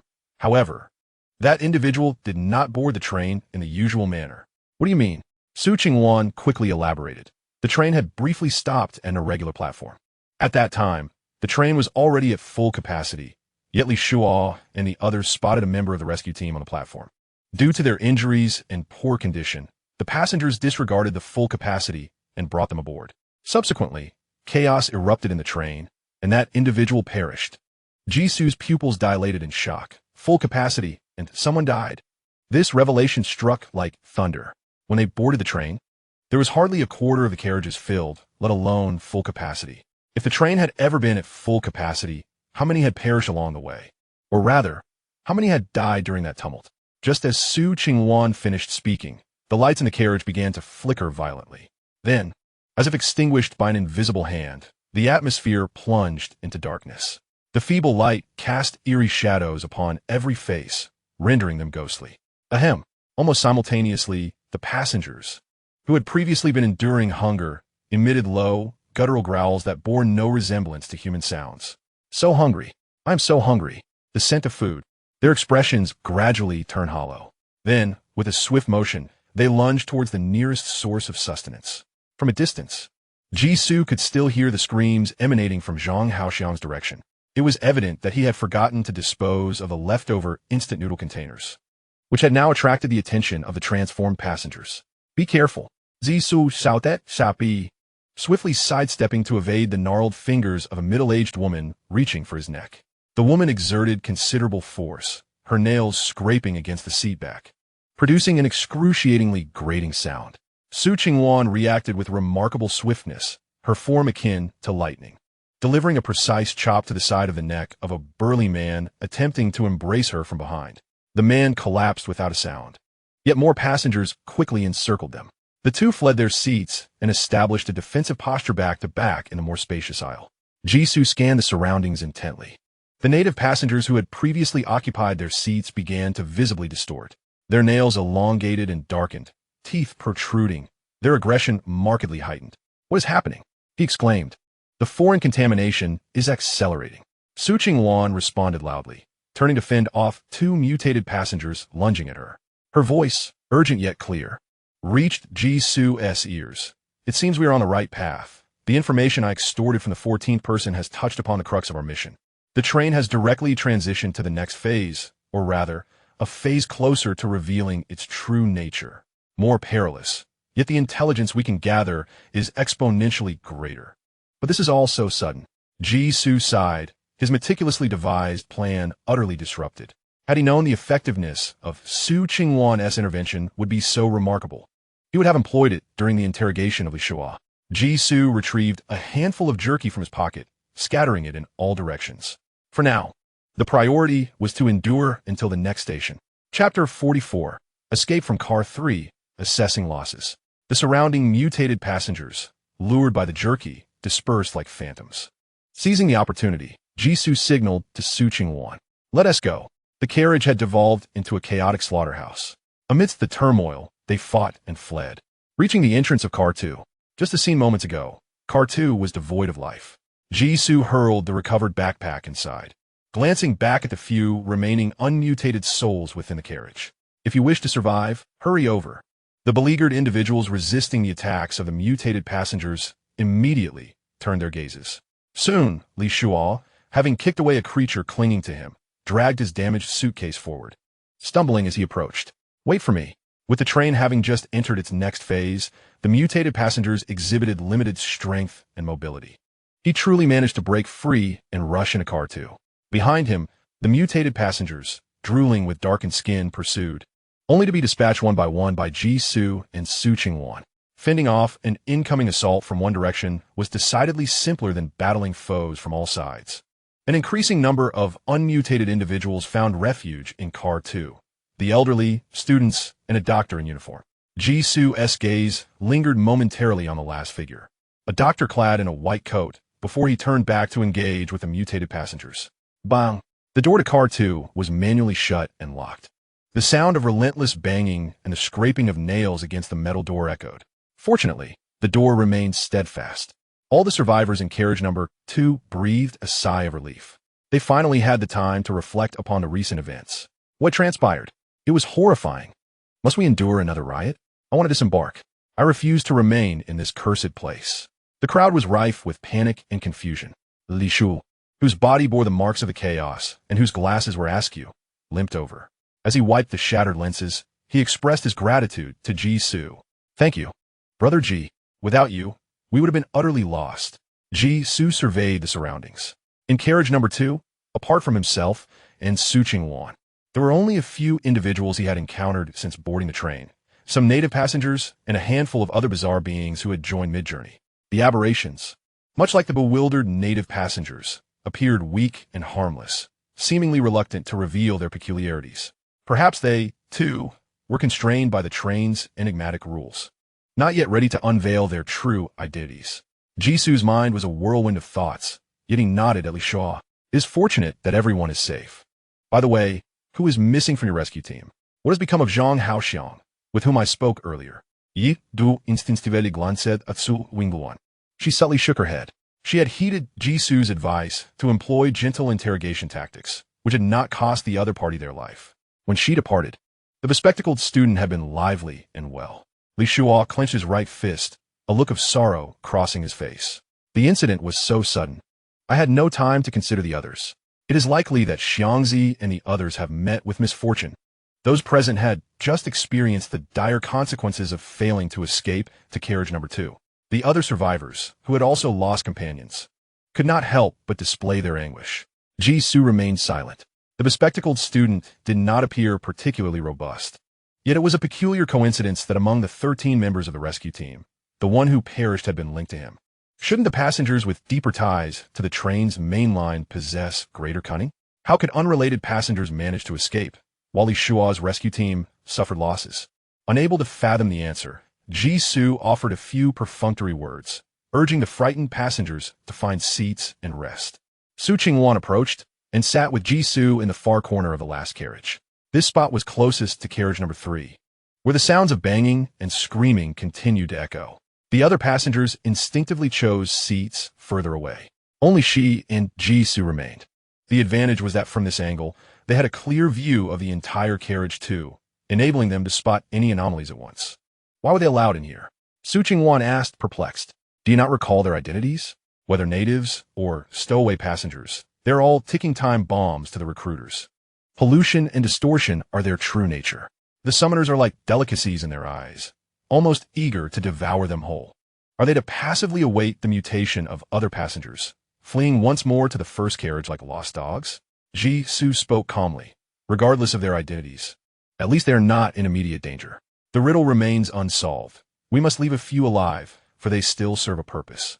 As for the other stowaways, just the 2 of us cannot secure the second carriage. Passengers mutated due to intensified pollution are merely of the polluted variety. The other exotic creatures that boarded illegally are certainly of a higher tier, the distorted type, surpassing the polluted.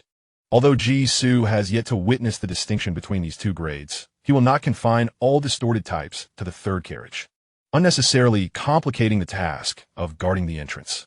Jisoo analyzed at a steady pace. I have observed that passengers who have mutated and lost their sanity have gone hungry for several stops.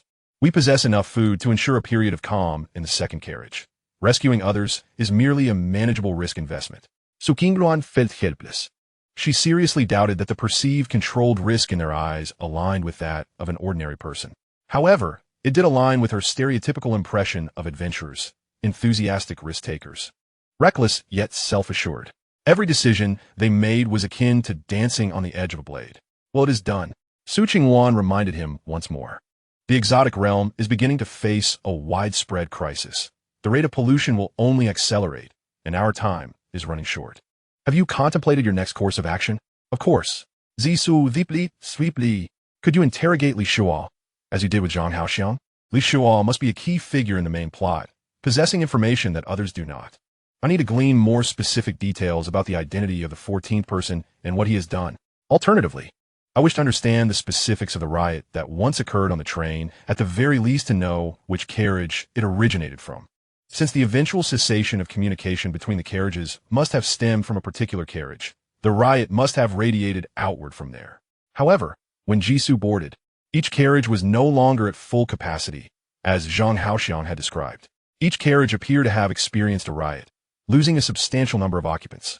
The complete disappearance of passengers from the first and second carriages is also highly suspicious. What? Are you unable to act? Noticing Su Qingwan's subtle expression, Jisoo halted his musings. Su Qingwan shook her head. This is a level 2 exotic realm. My abilities are not as formidable as you might imagine. In fact, I had already confronted Li Shua 2 stops ago. It is evident to anyone that his identity is not simple. However, for Su Qingwan to initiate an interrogation, Her target must either be caught off guard or harbor guilt towards her. Coincidentally, Li Shuo is an exceedingly cautious individual, possessing a formidable inner defense and never acting alone. Simultaneously, he embodies the guise of a smiling tiger, adept at superficial charm. He skillfully evaded the activation conditions of Su Qingwan's talent sequence. Upon elucidation, Ji Su was not disheartened. Then, let us consider another candidate. He had several individuals in mind suitable for interrogation. The intelligence he awaited might be more peripheral, and the execution of the task could be somewhat convoluted. Chapter 45. The Aftermath of the Train Uprising. Ji Su returned from Li Shuo's rescue team with a young lady, her ponytail neatly tied, reminiscent of the age of Zhang Haoxiang, a fellow student. This was one of the reasons Ji Su had selected her. Elder brother Ji, did you seek me out? The ponytail girl inquired, her eyes clear and wide. A residual shock from the train uprising lingered on her face as she sipped from her bottled water. It was truly perilous. I hardly had the chance to express my gratitude. Those monstrous black claws were merely a mere 10 centimeters from my forehead, and I could even smell the gastric acid on their breath. How terrifying. Why did such a calamity suddenly occur on the train? Was it zombies or some contagion? If you had not intervened in time, I shudder to think of what might have transpired. Please, feel free to ask me anything. After a moment's contemplation, she added, if you wish to know about the uprising that preceded this, you may be disappointed, for I know little more than Xiangzi. Before Ji Su could speak, the ponytailed girl began to chatter incessantly. This was yet another reason he had taken an interest in her. She was quite the talkative one. Su Qingwan cast Ji Su a glance, urging him to take the lead. Only once the girl had fully lowered her guard could she unknowingly be influenced by her talent sequence, speaking more freely. Ji Su smiled. How did you know we intended to inquire about the train uprising? I heard Xiangzi mention it. He said you were seeking him for information regarding the train turmoil. Xiangzi voluntarily informed you? This was indeed curious. Ji Su had observed that Zhang Haoxiang was introverted and not prone to sharing. It was improbable that he would actively report the content of their conversation to others shortly after he and Su Qingwan had departed.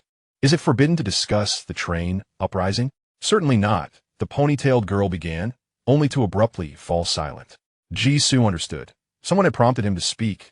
Li Shuo, wasn't it? Well, this matter is of no great importance. The ponytail girl, unsure how to respond, awkwardly shifted the topic. Aside from this, do you have other matters for which you sought me? Ji Su did not press too hard and decided to let the conversation flow naturally. I heard that your companion encountered during the journey perished in that uprising. Do you recall the details? The ponytail girl tilted her head in thought, a somber expression emerging on her face.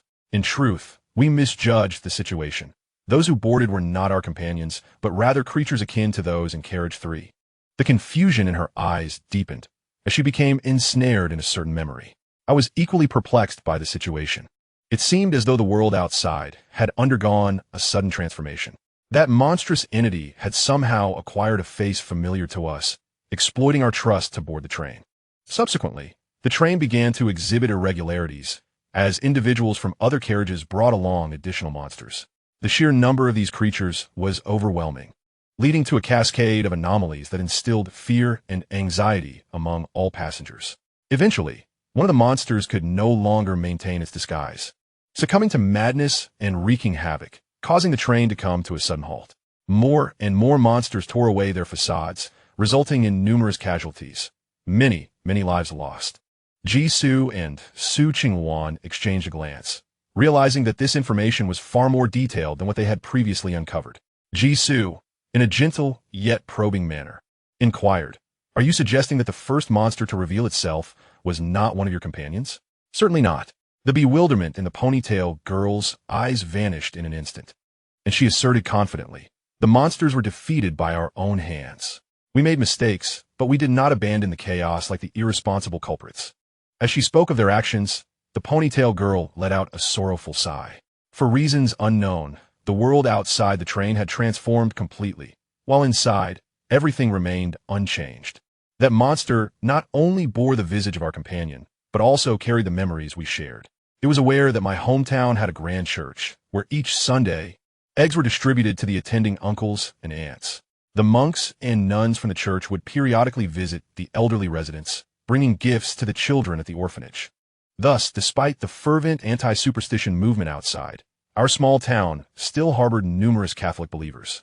It also remembered that Xiangzi's hometown had a pork factory, which generously provided free pig offal during the New Year celebrations, a rare indulgence for Xiangzi. It was cognizant, too, that Shuo Gu nearly fell victim to a scam during his university internship, almost being lured to northern Myanmar. As the ponytail girl veered further off course in her recollections, Jisoo promptly interjected, "All right, that's enough. We merely need to ascertain that the instigator of the chaos on the train is unrelated to Li Shua's rescue team." What about the aftermath of the turmoil? Many lives were lost. It must have been a harrowing disaster. How did you resolve it? The ponytail girl snapped back to reality. Oh, that. The monsters could not distinguish friend from foe, and the survivors hid away. They swiftly annihilated one another. We managed to push the last monster out of the carriage, and the train resumed its journey, ensuring everyone's safety. She sighed once more, yet for some reason, the train has been delayed in reaching Ming City. Had you not arrived, our rescue team's food supply would have long been depleted. Her eyes brimmed with sorrow. Her voice low. If only I had not boarded this train. I had no intention of getting on. I longed for home, for my school. The school granted only a brief 3-day holiday, and yet I found myself inexplicably drawn to Ming City. With a television, snacks, and a mobile phone at my disposal, I must admit my propensity for prattling on. After Jishu had inquired about the desired information, I hastily dismissed my ponytail companion. A profound silence enveloped the surroundings. Su Qingwan summarized, "We have gathered a substantial understanding of the events surrounding the riot. What is your perspective? At the very least, they are aware of the actions undertaken by the Li Shuo rescue team during the upheaval and recognize that the riot had no connection to Li Shuo and his associates. The developments have progressed smoothly, likely a fortuitous consequence of the intensifying foreign contamination." Jishu nodded, then slowly shook her head. She possessed a general overview, yet could not fully trust the information she had received. "Are you suggesting that she lied?" Su Qingwan inquired. "Perhaps not with malicious intent. She genuinely believes that the events unfolded as she described. However, there are too many contradictions interspersed throughout." Jishu raised her gaze, a glimmer of insight flickering in her eyes. "Fortunately, I have alternative means to uncover the truth." Chapter 46. The Truth of the 14th Individual. Su Qingwan queried, For instance? For instance, the explanation she provided does not adequately address why the Li Shuo rescue team was present on the train. Jishu crossed her arms in contemplation. The ponytail from earlier in Zhang Haoxian's family home, which was not in Ming City, offered no compelling reason for them to board the train. The backgrounds of the rescue team members were distinctly separate, and the connection between the two factions remained elusive. Li Shuo's warm demeanor contrasted sharply with the coldness of his presence within a humanitarian organization, rendering it implausible that he was the recipient of a distress message. When Zhang Haoxiang mentioned that distress message, he paused for emphasis. Jishu became increasingly convinced that crucial details had been omitted, such as Li Shuo's friend. Su Qingwan grasped the implication. "Do you believe the 14th individual did not board midway, but was, in fact, the initiator of the rescue team's mission to Ming City? Is everything they claimed about picking someone up en route entirely fabricated? The number departing from Hong Mai City was always 14. You're partially correct. The rescue team indeed began with 14 members, and it is true that they later rescued new individuals who boarded. Otherwise, the testimonies would not align so seamlessly. The two rescue team members she focused on were both relatively young and somewhat naive, incapable of crafting false testimonies with such intricate detail." Jishu gently tapped the armrest of her seat, her gaze calmly fixed on the back of Li Shuo's head as he rested with his eyes closed. Yet, it appeared that someone had artfully intertwined the actions of the two 14th individuals. A narrative woven from half-truths and half-fictions is the kind that remains undetected. Both 14th individuals likely vanished or perished following the riot. Su Qingwan lowered her head in contemplation for a moment. What could the true intentions be of the individual behind the facade of the two 14th individuals, who sought to obliterate even their existence? The train had suffered significant losses due to the previous riot. The death of one more person would hardly be an anomaly. As for erasing all traces of the other's existence, was that the grand design? Certainly, it is because the other party has compelling reasons to vanish. Jisoo naturally stated. He then inquired, "Do you know the name of Li Shuo's rescue team?" Without a moment's hesitation, Su Qingwan retorted, "What name could a half-hearted rogue organization possibly have? It's simply Li Shuo." Mid-sentence, however, she fell silent. Indeed, the members of Li Shuo's rescue team are not seasoned volunteers who rush to disaster sites across the land. Among them are students like Ma Vida, in their spare time, are merely kind-hearted individuals donating to the impoverished. Initially, they were just acquaintances who came together for a bold endeavor to rescue a friend's family. There was no need for a formal rescue team name. Yet, was it truly Li Shuo who connected them all? Ji-Su continued Su Qingwan's unfinished thought. I have subtly investigated through others, and there is no connection between Li Shuo and the equipment company they frequently mention.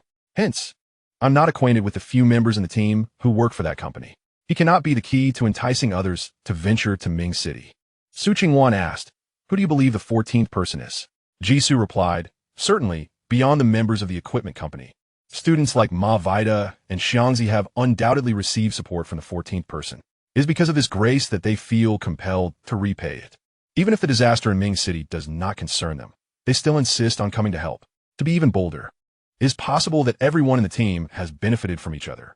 He refrained from voicing the last statement, which felt too absolute. At this point, the image of the 14th person vividly materialized in Ji-Su's mind.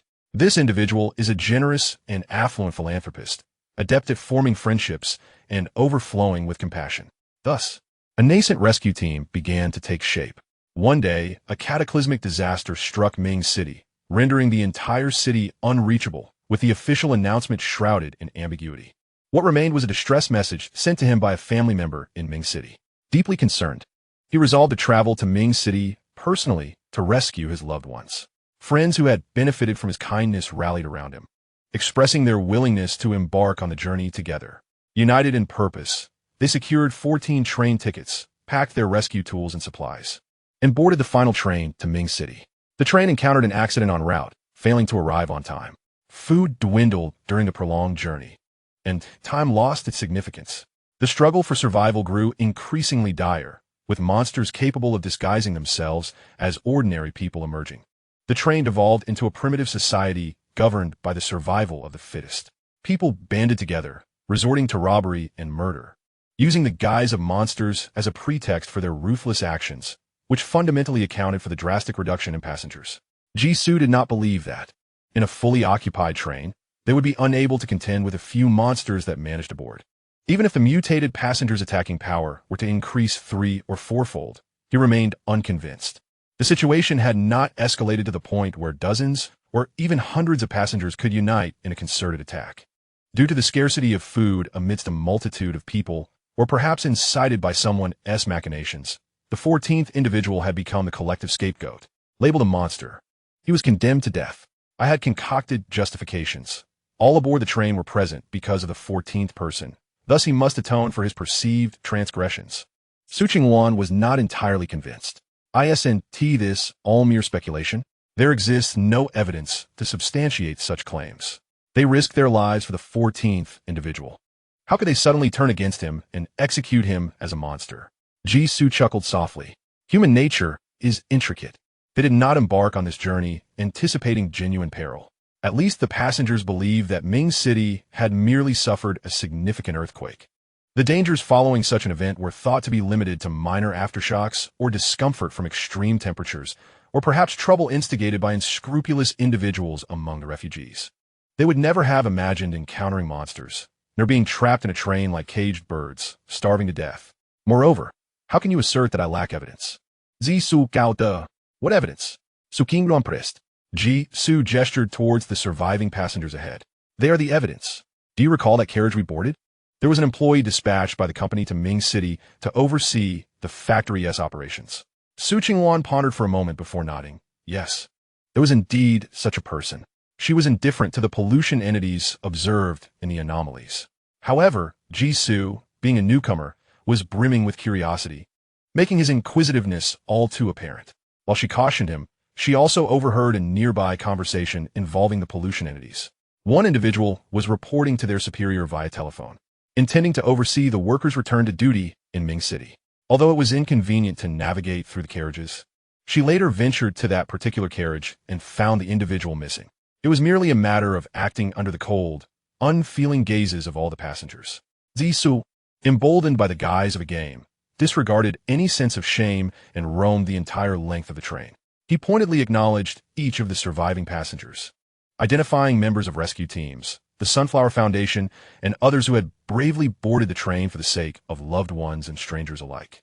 Only those with noble intentions remained on this train, devoid of a destination, plagued by monsters, and suffering from a lack of sustenance. In such a confined space, how could the survivors truly be innocent and benevolent? They were akin to a cake left to rot for months, despite its alluring exterior. Everyone knew it had long since spoiled and emitted a foul odor. The more the train endeavored to maintain a facade of false peace, the more it reeked of insincerity. Chapter 47. Repeated platforms, the town of human skin. Sukingruan Felsaident. Before the train entered its second phase, the interior had indeed been overly peaceful. No matter how desperately the surrounding individuals were starving, they had not erupted into violent theft. Even Li Shua's actions against them had relied on the greed of unscrupulous merchants. The sequence of seasons continued. The train had transformed into its current state, an evolution irrevocably linked to the enigmatic 14th individual. Our next course of action is to locate him, whether to fulfill an obsession or to dismantle the train. For he undoubtedly possesses the knowledge to exit this place safely. However, before he could complete his thought, the train suddenly jolted violently. It was the contamination from carriage 3, battering against the door. The force of the impact caused Ji-Su to lurch forward, nearly colliding with the backrest of the seat in front of him. Just as he was about to continue speaking, his expression shifted abruptly. The sounds of doors slamming and metal scraping echoed sharply, accompanied by the faint yet distinct rhythm of footsteps resonating in his mind. It was the attendants. Ji-Su immediately shouted, "Duck and close your eyes." Sukingruan promptly complied. In scarcely half a second, an eerie silence enveloped the surroundings. The cacophony of roars and tumult had not entirely dissipated, leaving a disorienting sensation akin to tinnitus in its wake. Ji-Su remained motionless, maintaining the guise of slumber with his eyes shut. Aside from him and Su Qingwan, it seemed as though all other surviving passengers had vanished, leaving no stirrings behind. After a moment, the steady sound of breathing drifted from the front, ebbing and flowing. The click of high-heeled shoes resonated on the floor. The sound filtered through the door panels. Then came the unsettling crack of bones twisting and the dragging of heavy objects. With a crash, the door separating carriages 2 and 3 was forcibly pried open. The sound of heels halted momentarily beside Ji-Su before proceeding forward. Almost immediately, a hand grasped his arm. Ji-Su quelled the instinct to resist, allowing himself to be pulled to another seat. The game graciously provided him with a sense of direction, and thus he deduced that he had been dragged back to his original seat in carriage 3. Hut, hut, hut. The sounds of seating reverberated around him. Once the attendant's footsteps faded into the distance, Ji-Su finally opened his eyes. He did not rush to lift his head. The absence of conversation among the other passengers and the hypnotic effect of the windows lingered. Yet, even from his limited vantage point on the floor, everything appeared unnaturally immaculate, devoid of any trace of blood. It was as if no life-and-death struggle had ever transpired within the carriage. A cough broke the silence, a sound from Su Qingwan beside him. Ji-Su turned his head to see her tapping her leg against the wall of the carriage. The spot where she knocked bore the marks of years of wear, marred by countless scratches and dents. The synthetic leather of their seats showed multiple signs of deterioration, the edges yellowed. Mere moments ago, these tokens of time had been absent. The train's temporal flow had accelerated once more. It was uncertain whether they were drawing closer to reality or to the chaotic state that once engulfed the train. Regardless, they were swiftly advancing towards the terminus of this otherworldly journey. Su Qingwan took the initiative to speak. What are your thoughts on finding the 14th individual? They cannot possibly investigate every passenger on the train. If the 14th person has perished in the recent chaos, that would be disastrous. While the likelihood of that is slim, it cannot be entirely dismissed. Ji-Su completed his earlier statement. I suspect that the person we seek is not currently aboard the train. Either they're masquerading as another member of the rescue team, or they're situated in a particular location. In any case, they will not be found in the other carriages impersonating someone else. A frown creased Su Qingwan's brow. Could it be that the rescue team discovered the monster's location before the riot ensued? Alas, no one in the rescue team seems to remember the name of that site. Ji-Su remained silent. The notion of the 14th individual being intertwined with the creature boarding the train seemed plausible. It was reasonable for them to appear at the location where the monster boarded. Yet he harbored a persistent feeling that it was not the case.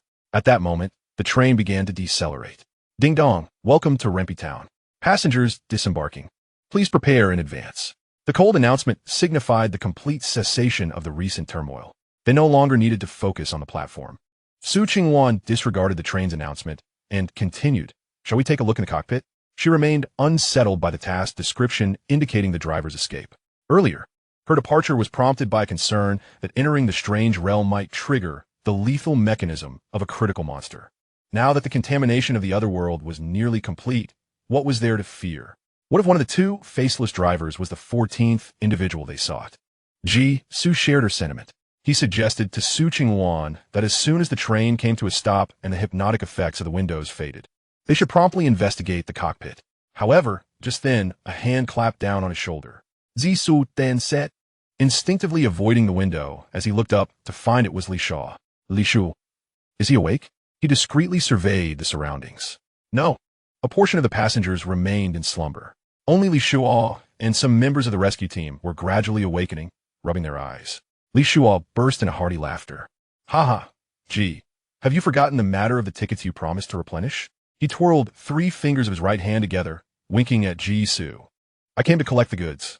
Su was momentarily rendered speechless. After recently enduring a life-and-death crisis, Li Shuo still remembered his counterfeit ticket business. He retrieved the prepared bundle of fake tickets from his bag. The usual arrangement, fill in the address and seat number yourself. Sounds good. Li Shuo departed with a spring in his step. Although many passengers remained asleep, the hypnotic effect of the windows was gradually dissipating. Su turned to Su Qingwan and said, let us head to the cockpit. What is the matter with you? He abruptly noticed that Su Qingwan's expression had grown quite grim. She took a deep breath. He has come to ask you for the tickets again. Su nodded. Indeed. Su Qingwan's reaction intensified. Indeed. Did you not notice that he went to the car door? Only when Li Shuo is about to exit to sell tickets would he appear nearby. The next station is the real platform. If they do not disembark at the next stop and cannot find a way for the 14th person to pass through, with a probability of 50, how long must they wait for the subsequent genuine platform to arrive? Su maintained a serene expression. I not only know it is a real platform, but I also know it is one that the train has traversed multiple times.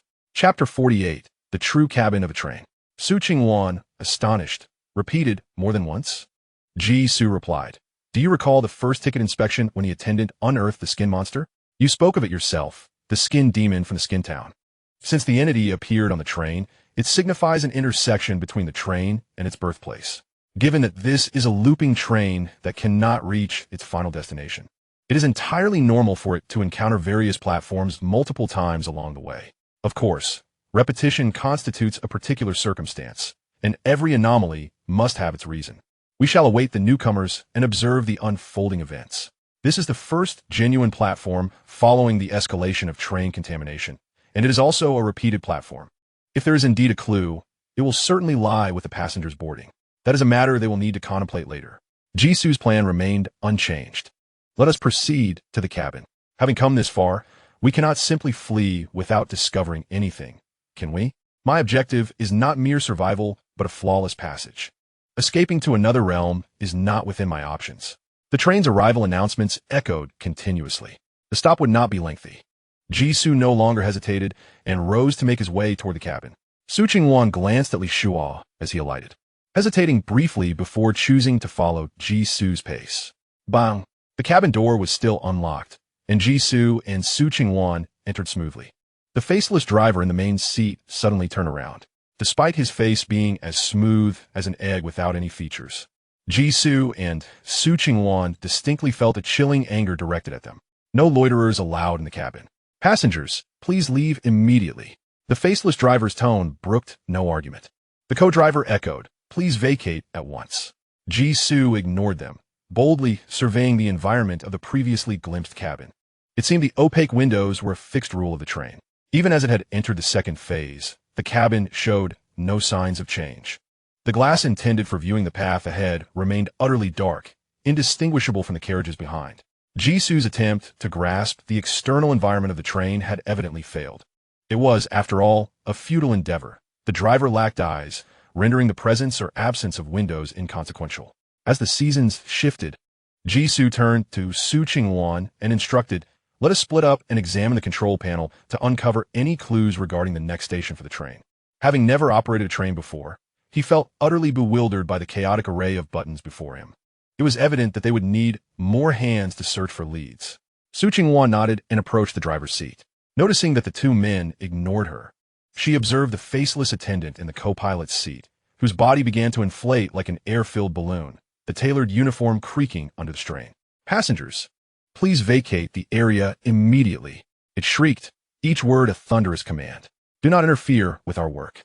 The bulging figure, its skin an ominous dark red, lunged towards Ji-Su, its massive hand, larger than his head, emanating scorching heat and moving with alarming speed, as if the next moment would witness his skull bursting like a watermelon. Ji-Su slightly lowered his head, activating his swift footwork to narrowly evade the co-pilot's assault. Seizing the moment, he delivered a swift kick to the co-pilot's calf. The attendant, now nearing 3 meters in height, staggered under the impact.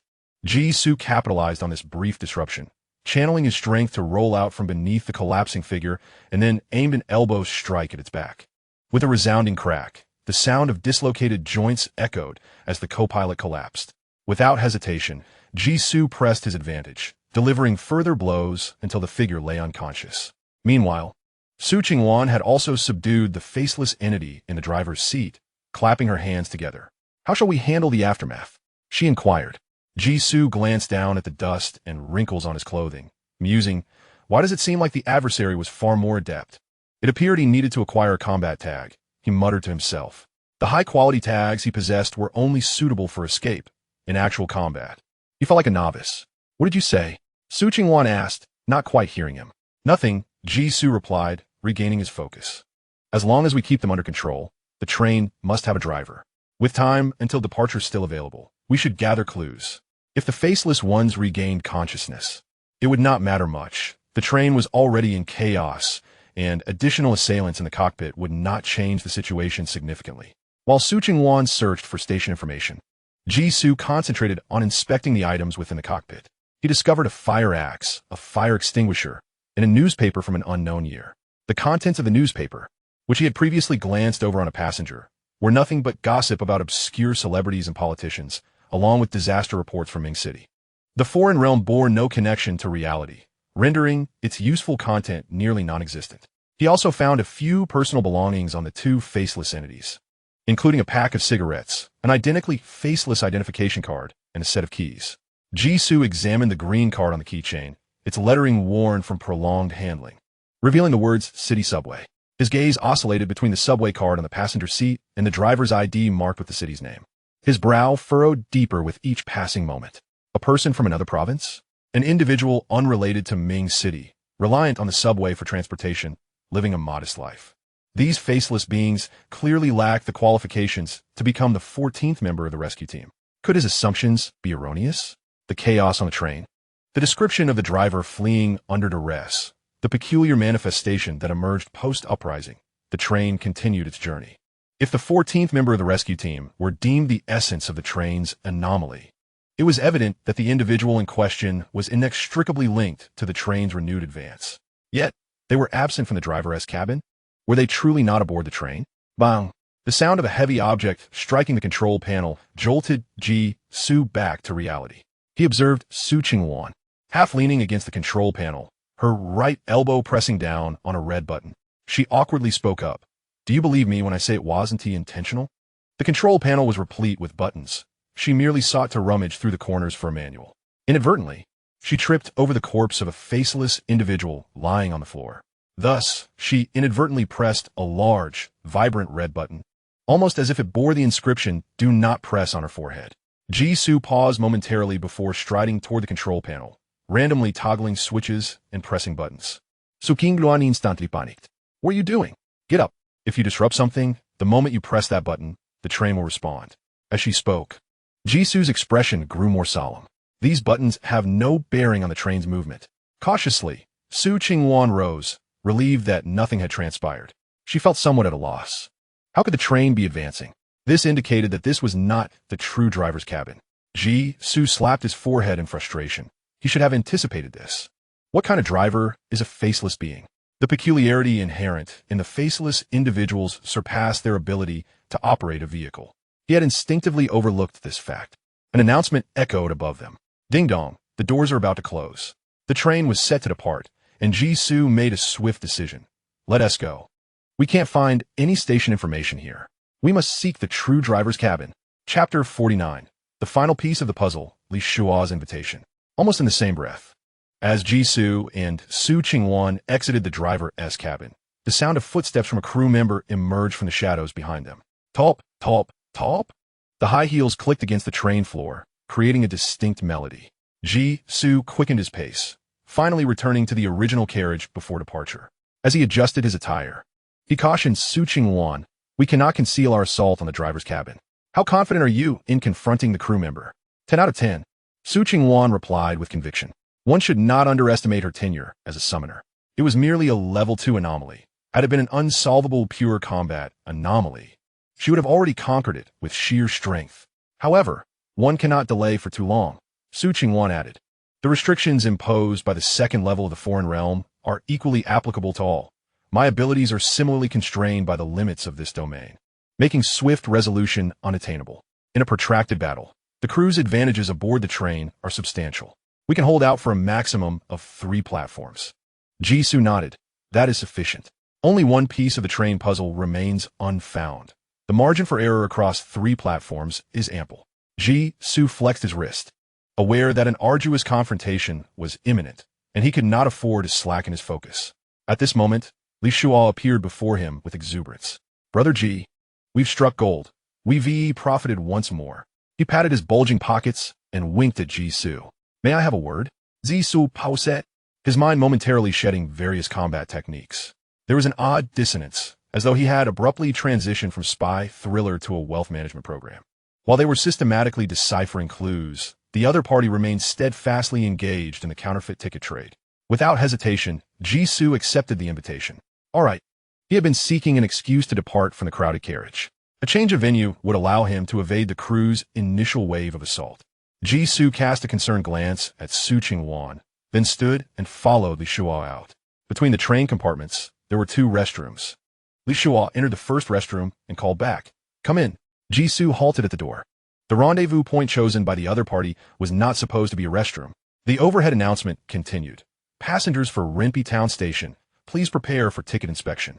Passengers for Renpi Town Station, please prepare for ticket inspection. Li Shua opened the restroom door, peering out with a look of urgency and confusion. Hurry in, Brother Ji. The crew will be here soon. Are you afraid I will harm you? His expression resembled that of someone observing a reluctant fool, devoid of any hint of unease. Intriguing. A slight smile played at the corners of Jisoo's mouth. The repetitive station announcements, combined with Li Shua's odd behavior, suggested he might know who truly held the reins of the train. Jisoo opened the door and strode into the restroom. Click. A hand eagerly pressed the door shut behind him. Jisoo raised his gaze, meeting 3 pairs of malevolent eyes. One belonged to Li Shua, another to the suited man he had encountered initially, and the last to a gaunt, stooped man in plain attire. Jisoo's lips twitched slightly as he silently retreated to the sink. You all seem rather idle. Before entering, he had suspected the restroom visit was a trap. Yet he had not anticipated that the trap would be so blatant, merely a matter of sheer numbers. Should he be grateful that there were no high lethality weapons aboard the train?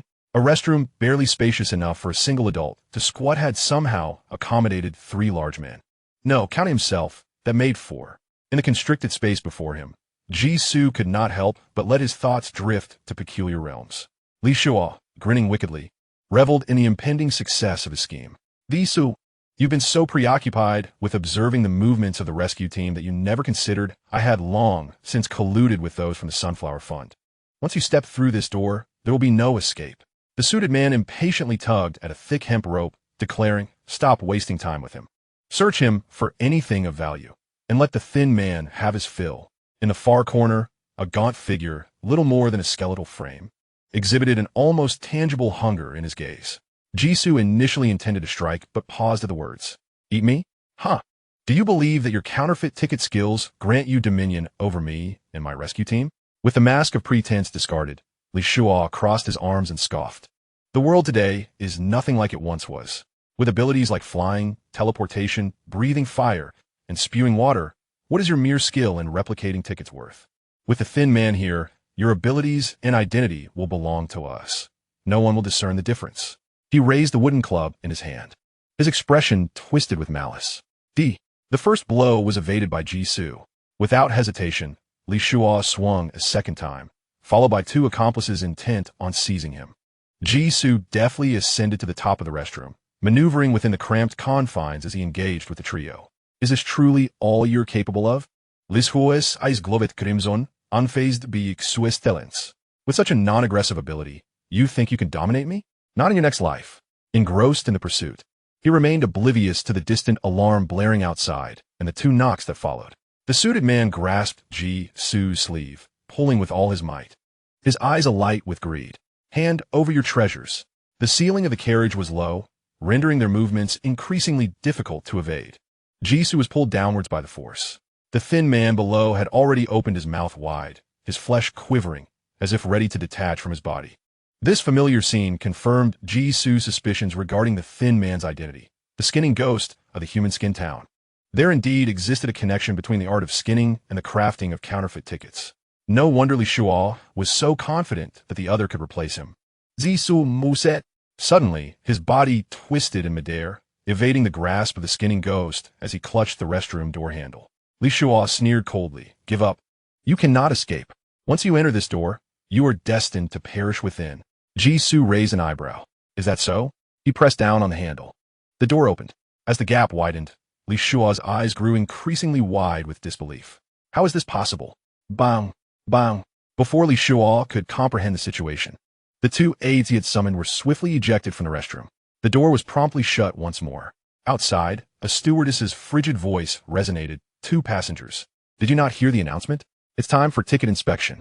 No, we've already had our tickets checked, the man in the suit began, but was abruptly interrupted by a horrifying shriek that pierced the air. The stewardess's tone remained dispassionately sweet. I reiterate, the announcement stated that it is time for ticket inspection. Chapter 50, Journey to Ming City. The restroom door shuddered from an impact. Moments later, the voices outside faded into silence, the echo of high heels diminishing in the distance. Li Shuo's back was drenched in cold sweat. The very rope he had intended to use for binding his adversary was now employed upon himself. Was it you outside? Jisoo loomed over Li Shuo, assessing the wooden stick in his hands. Not me, but close enough, Li Shuo replied, recognizing the presence of a game interface. The instant the door had closed for the second time, he had sensed a significant surge in his physical attributes. Coupled with the stark contrast of Jisoo's current lack of resistance, he began to grasp the restroom's mechanics. The individual who closed the door would gain substantial advantages within the confines of the restroom, including but not limited to enhanced vision, strength, and agility, along with the ability to control the opening and closing of the door. Fortunately, being aware of the impending trap, Jisoo had previously taken measures as a master locksmith, ensuring the door was not entirely secured. With a few deft maneuvers, he managed to pry it open. Crouching down, Jisoo pressed the wooden stick against Li Shuo's throat. Your memories should differ from those of others. Speak. Where did the first person you trapped in the restroom go? The first person? Li Shuo exclaimed, his gaze flickering with uncertainty. Why do I know that? A cold blade pierced his thigh, deliberately avoiding major arteries, yet the agony was unrelenting. With the wooden stick constricting his throat, Li Shuo emitted a sound that was more beastly than human. His entire body trembled violently. I'll tell you. Please stop stabbing. The excruciating pain shattered his will to resist. Jisoo wiped the dagger clean and returned it to the inside of his coat. He had already prepared thoroughly for his journey. The adversary's weapons may have been outdated, but that did not imply he was limited to merely a wooden stick. Li Shuo gasped for breath, his eyes clouded with pain and terror. It was Lin Che. The first person I ensnared with this tactic was Lin Che. Jisoo pressed further. Was he a member of the rescue team? Yes, it was him, Li Shuo stammered. All the members of the rescue team were brought in by him. He is a hypocritical pretender who feigns kindness. He acts as if he is helping old friends, basking in the adoration of everyone. But when trouble arises, he was the first to drag us into it. Jisoo sheathed his knife. Get to the point. Li Shuo curled up like a shrimp, nodding fervently in agreement. Indeed, he was oblivious to the rules in the vehicle, mistakenly believing it was still peacetime, desiring everything and inciting the wrath of many. The consensus was to deal with him. How was he dealt with? Jisoo continued to inquire. A flicker of confusion crossed Li Shuo's contorted face, twisted in agony. How was he dealt with? Well, of course he was killed. His tone faltered at the end. Zisu sai silenti. If he had indeed been directly killed, there wouldn't be so many traces of his existence on the train. Truly, no matter how peculiar the tainted species, complete memories do not persist. Li Shuo cautiously stole a glance at the expression of the person above him. Sir, are there any other questions? No. Just as relief began to surface on Li Shuo's face, a flash of white light enveloped him. He stared with unblinking eyes, blood gushing from his neck. The questions have ceased. It is time for you to depart. Jisoo slowly completed his earlier sentiment. Blood gradually pooled beneath him, and the commotion outside had mostly subsided. Jisoo meticulously cleaned the blood from his body and opened the restroom door. A thick stench of blood assaulted his senses. The seats within the carriage were askew, and the already dim lights appeared even more eerie beneath the dark red-stained lampshades. Scattered across the floor were numerous slender, twisted, grayish-white limbs, grotesque in form. Some had been cleanly severed, while others bore the remnants of crushed skulls. Dark red, viscous blood, and unidentified bodily fluids nearly coated every inch of the floor and walls. Su Qingwan stood in the center of the carriage, the short blade in her hand still dripping blood, her posture straight and commanding, an aura of unresolved murderous intent lingering in the air. Hearing a sound from behind, she slightly turned her head. The aura of a killing deity dissipated in an instant. Is it resolved? Her voice carried a lingering chill. Yes, Ji replied succinctly, his gaze sweeping over the horrific scene, gaining a more visceral understanding of Su Qingwan's combat prowess. So, the claim that her endurance was limited pertained to a solitary battle against all the crew members, lasting only 3 platforms. Su Qingwan rubbed the coagulating blood in her hands, realizing it would not come clean, and decided to abandon the effort. Leaning against the tilted seat, she explained to Jisoo, due to trespassing into the cockpit. The crew just conducted another ticket inspection, and your counterfeit ticket was uncovered. Too many foreign creatures had sneaked aboard with fake tickets, leading to a unilateral massacre by the crew. Subsequently, Su Qingwan was dragged out, and the scene transformed into its current state. One piece of good news and one piece of bad news. The good news is that the train has stabilized completely. The crew will continue to resurrect, but their strength will no longer increase, making the danger level manageable. Jisoo inquired, what is the bad news? Bad news. Su Qingwan removed her blood-stained watch and tossed it aside. Jisoo caught it with precision. The watch face did not display the usual 12-hour markings. Instead, it showed a flickering black number 3. Su Qingwan remarked, the bad news is that the current pollution level of the train is at level 3. The mortality rate for novices exceeds 99.99, indicating that newcomers are unlikely to encounter it. It was not uncommon for foreign pollution levels to rise, but this usually occurred in realms above level 3. A train like the shortcut train, with such low pollution levels and extremely poor stability, was exceedingly rare. Zisu, a newcomer, possessed abilities leaning towards combat, but was lacking in strength. Even with Su Qingwan's protection, survival would be a daunting challenge. Jisoo remained calm. Understood. We won't linger here for long. Are there any survivors? Su Qingwan gestured towards the rear. In compartment 2, the attendants only targeted her, leaving the regular passengers out of their attack range. Before departing, they had ominously suggested she leave a survivor. Su Qingwan had made no effort to obstruct their escape. Upon arriving at compartment 2, they indeed found a dozen trembling survivors. Compared to the increasingly bizarre train environment, these individuals appeared more composed than Jisoo and Su Qingwan. As the two entered, the atmosphere became tense. Everyone trembled as if shaken by a storm. Some could not suppress their quiet sobs, lamenting, how could the world become this way? I want to go home. Jisoo's eyes lit up. Someone wants to go home? The moment the words left his mouth, the compartment fell silent. Jisoo, accustomed to the varied gazes directed at him, pulled out the speaking girl from the group. She was young, a member of the rescue team, not Li Shuo, but Lin Che. There's a way for you to leave the train, and that is to reach Ming City. Do you wish to go to Ming City? The girl hesitated, then declared, yes, I want to go to Ming City. Just as she uttered a word, a chill ran down her spine, and the instinct for survival prompted her to quickly amend her response. Satisfied, Jisoo turned his gaze to the others. What about the rest? Does anyone else wish to go to Ming City? Everyone nodded in unison. Are you certain this comes from the heart? Jisoo pressed further. The nods intensified, faster than before, with the first girl setting the precedent. Who would dare to dissent?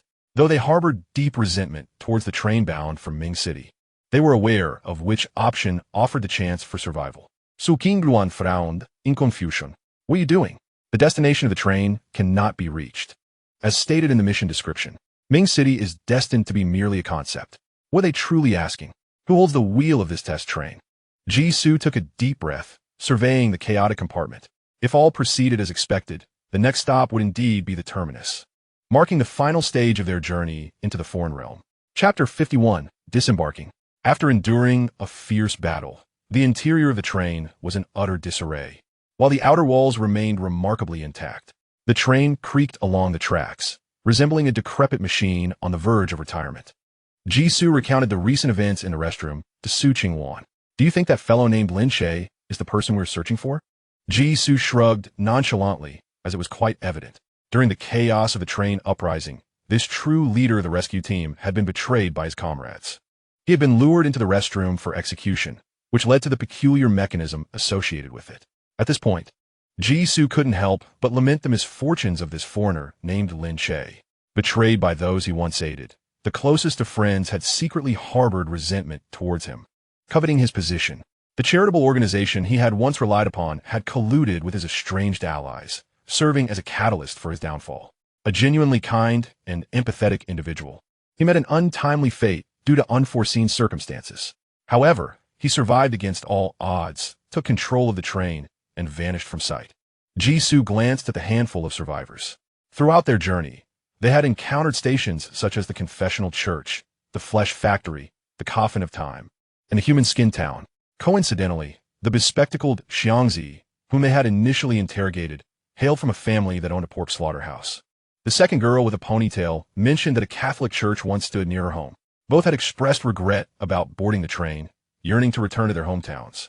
The confessional church and the pork slaughterhouse, akin to the foreign land and the fog world, represent a distorted reality, perhaps intertwined in ways not immediately apparent.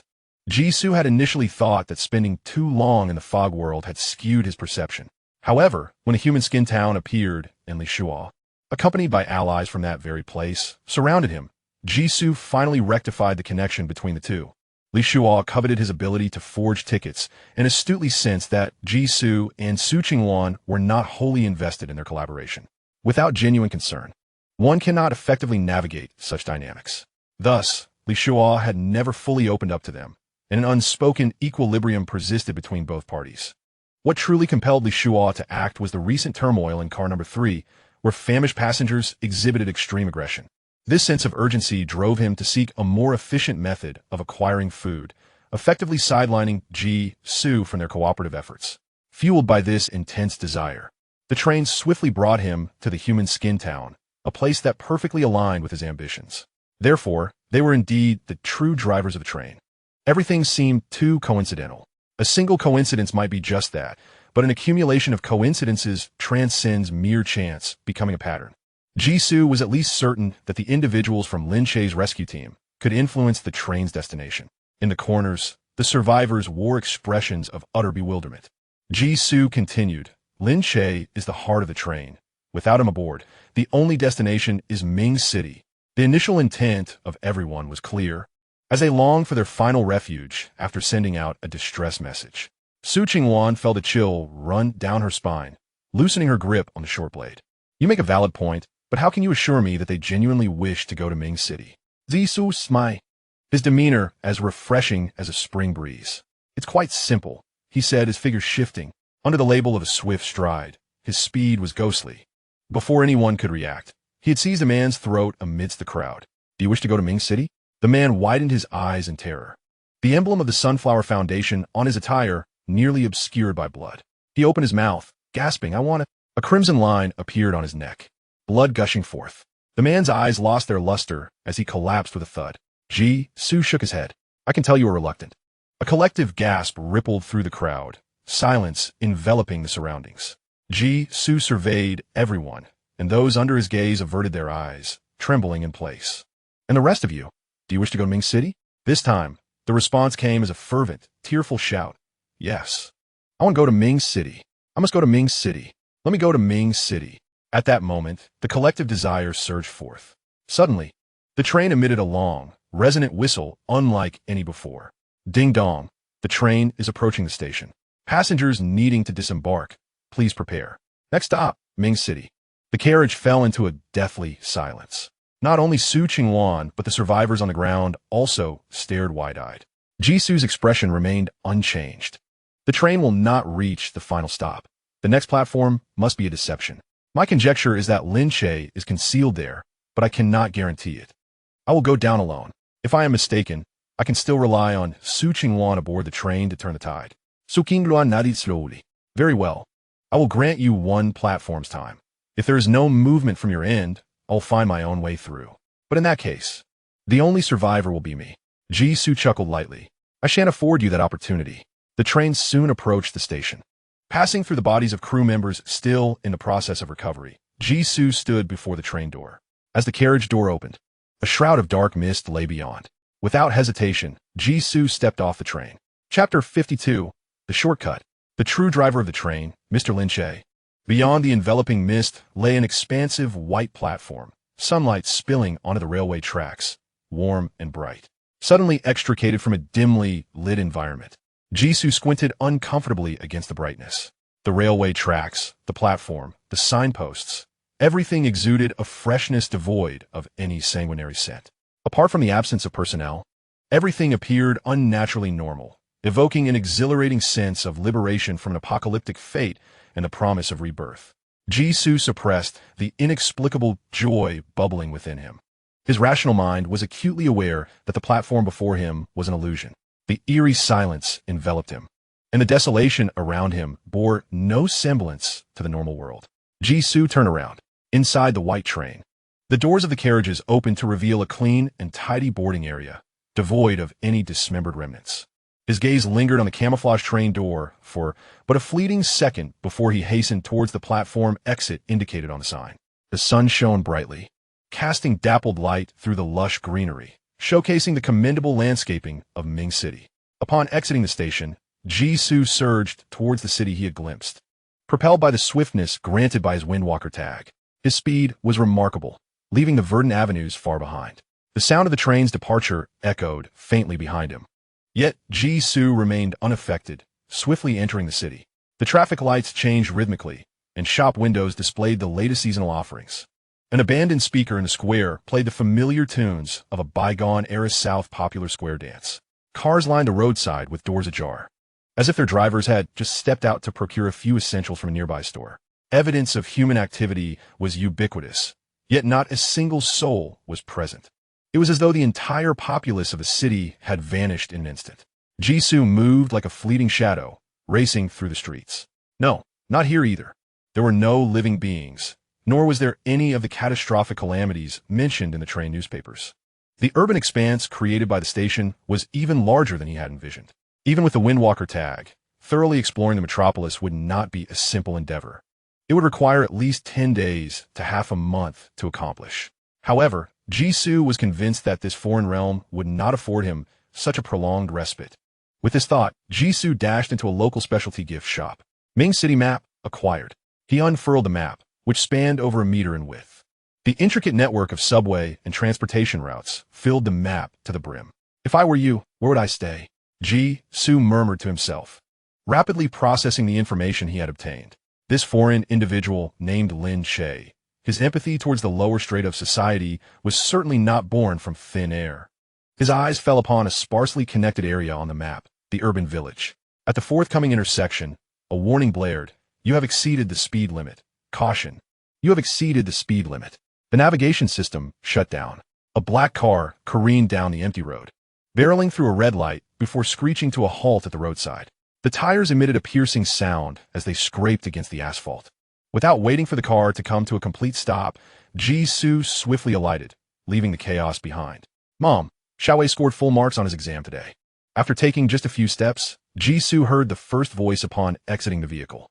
He followed the sound with his gaze and spotted a gracefully dressed urban woman, holding the hand of a boy around 6 or 7 years old.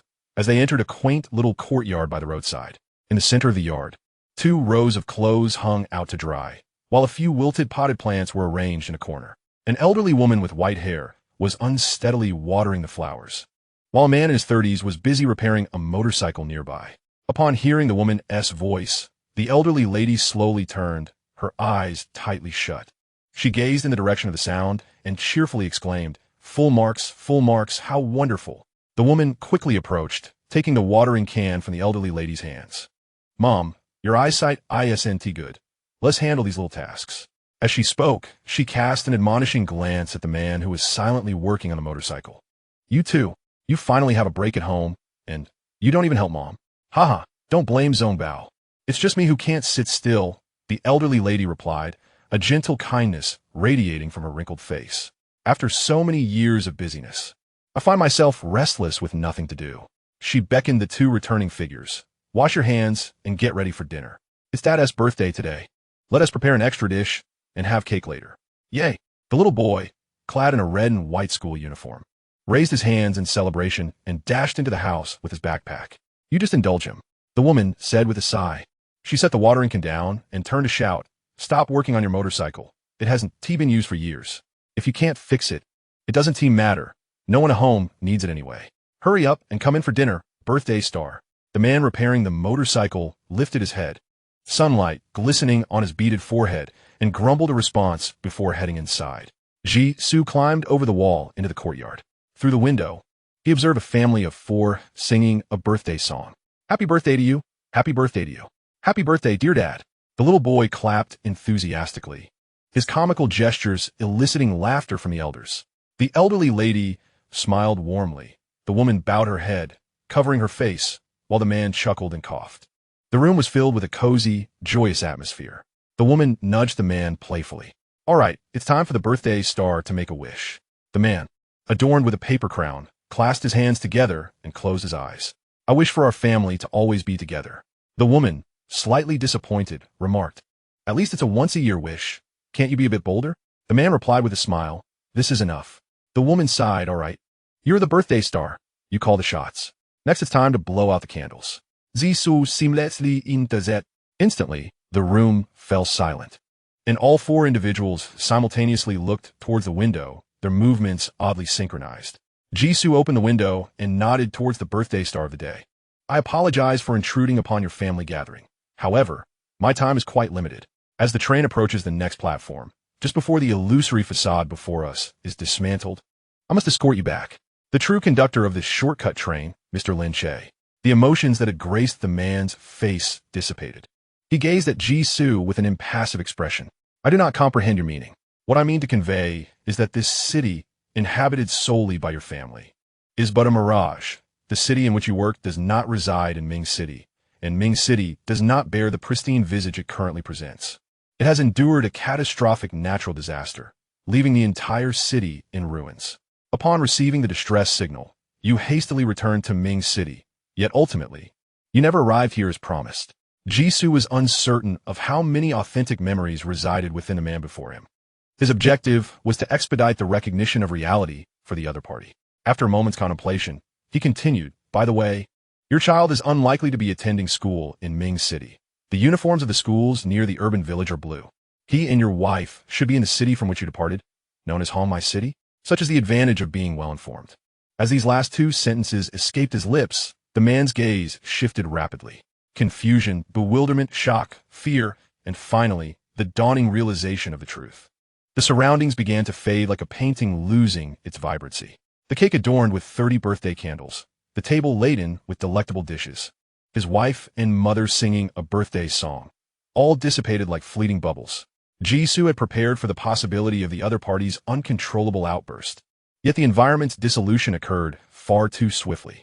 In an instant, darkness enveloped him. Chapter 53. Lin Che's Past. My name is Lin Che. They say that if water is in your name, it must flow to the sea. If there is light, it ought to shine towards the horizon.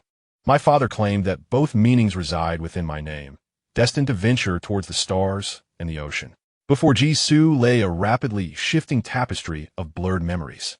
He silently listened to the voices surrounding him, refraining from taking any action. What lay before him was likely Lin Che's recollections. He beheld a dark-skinned, middle-aged man lifting a child who had just learned to speak, high into the air. Such a clever boy. You will surely be smarter than your father in the future. The boy, grinning widely with missing teeth, flailed his arms like wings in the air. The middle-aged man gently tossed the boy towards the sky. Sunlight fell upon the child, casting a vast shadow. The shadow grew larger, morphing into the middle-aged man plummeting from great heights. A slightly older boy clutched his mother's hem, standing beside a construction site. The foreman, growing impatient, waved his hand dismissively. He had only just arrived at the site. The contract paperwork was incomplete, and compensating $20,000 was already the limit. What do you mean someone died? It was their own doing. If you want love, return my money. Last month, a worker died at the neighboring site, and they still haven't received compensation. The desolate woman, devoid of any gains, turned to leave with the boy in tow. Shadows stretch long beneath the setting sun.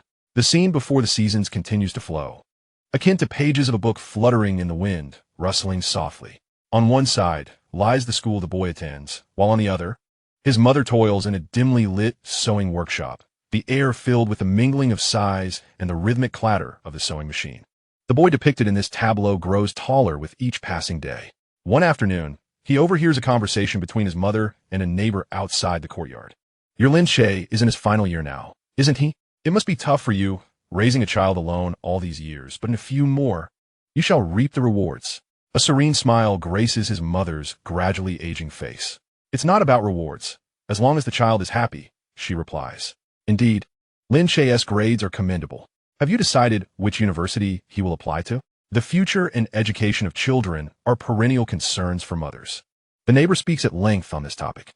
The college entrance examination is a pivotal moment in life, and filling out the application forms is crucial. The educational resources in our province are inadequate, and the competition is fierce. If the child can go abroad, the opportunities will surely increase. His mother's voice, soft and weary, concurs, yes, it would be good for him to see the world. The neighbor agrees, true, but the cost of living in other provinces will certainly be higher. The word cost causes the boy to tighten his grip on the pen. The expenses of attending university represent a substantial burden for families like theirs. It is not merely tuition fees, but also the myriad living costs in a big city during his college years. He gazes at the glaring red marks on his test paper, rendered speechless. His grades are respectable, sufficient to brush against the threshold of university, leading him down a different path from his former companions. Yet, they are not exceptional enough to secure a scholarship. In the fiercely competitive environment of his home province, they fall short. Indeed, it seems he is not destined to be the genius protagonist of a rags-to-riches tale. Time presses on. After countless late nights laboring over garments, his mother's eyes grow red and swollen, her vision blurring. The boy stares at the university application form before him. Silently, resolutely, he fills in every slot from the first to the last with universities from his home province. Life appears to brim with choices, yet for most, poetry and distant horizons exist only within the confines of a screen. Lin Shay is but an ordinary individual who wishes to nurture a small piece of his world. He deflects his mother-esque concerns by attributing his lackluster performance in the examination to circumstances beyond his control, navigating between the university and his mother. Fortunately, the fates finally smile upon him. Young Lin Shay stands illuminated in a spotlight, accepting a heavy trophy from the hands of a silver-haired professor. His keen intellect and unyielding spirit enable him to shine brightly in university. Praised by teachers and valued by enterprises, he emerges like a pearl, polished and radiant, quickly emanating a dazzling brilliance. The camera zooms out, revealing Lin Shay leaving the school. From an inexperienced intern to a competent project leader, and then to the youngest department manager, he ultimately finds himself in a spacious and bright office, where his nameplate reads General Manager Lin Shay. He has married a like-minded partner and is blessed with a charming son. This narrative resembles the rags-to-riches tales he occasionally fantasized about during his quiet childhood nights. A radiant family portrait of the four of them graces his expansive desk. This idyllic scene seems to embody the starry aspirations and serene brightness his father once longed for. Yet, shadows inevitably creep back in unnoticed. One fateful morning, his phone buzzes with breaking news. Breaking! A magnitude 7.8 earthquake strikes Ming City, with a shallow epicenter and devastating impact. Urgent report. Widespread communication disruptions in Ming City and its surrounding areas. It has become an information island. Heavy casualties. Live coverage from Ming City post-quake. Buildings have collapsed in droves, roads twisted and fractured. Report. Central reporters are missing. No one is permitted to travel to Ming City alone. Rescue efforts are urgently initiated. Railways are requisitioned. Lin Shay, anxious and restless, promptly contacts the Zhangjiangwa Foundation to make a donation. He is consumed by worry for his mother, who refuses to leave Ming City. 3 nights later, the shrill ring of his phone jolts him awake. Zongbao. The frail utterance of those 2 words instantly reveals the identity of the caller on the other end. His mother, who is supposed to be unreachable in Ming City. Defying official warnings, he sets off on a white train with willing friends. The subsequent events unfold in a familiar sequence. The train is delayed, and the windows darken. An unknown platform materializes, revealing the friend who had previously declined aboard. Lin Shay senses something amiss and prevents the disguised monster from entering. Nevertheless, chaos erupts aboard the train, instigated by the creature. The train's driver abandons the vehicle, plunging the entire scene into a nightmare. He is thrust forward by an erstwhile friend, becoming a sacrificial pawn. The moment freezes as Lin Shay is cornered in the restroom by Li Shuo and his gang. The recollection concludes. Jisoo opens his eyes, finding himself in a stark white corridor reminiscent of an empty train station platform. Lin Shay stands not far away, their gazes locking. His eyes reflect profound sorrow and the weight of experience. You are fortunate. You are the first summoner to discover my hiding place. Chapter 54. Passage ticket for the Ming City Train X2. A new notification resonates in Jisoo's mind. Throughout the recollection, you maintain the role of an observer. Successfully gaining Lin Chay's favor. Acquired item. Passage ticket for the Ming City Train X2 can designate usage. Passage ticket.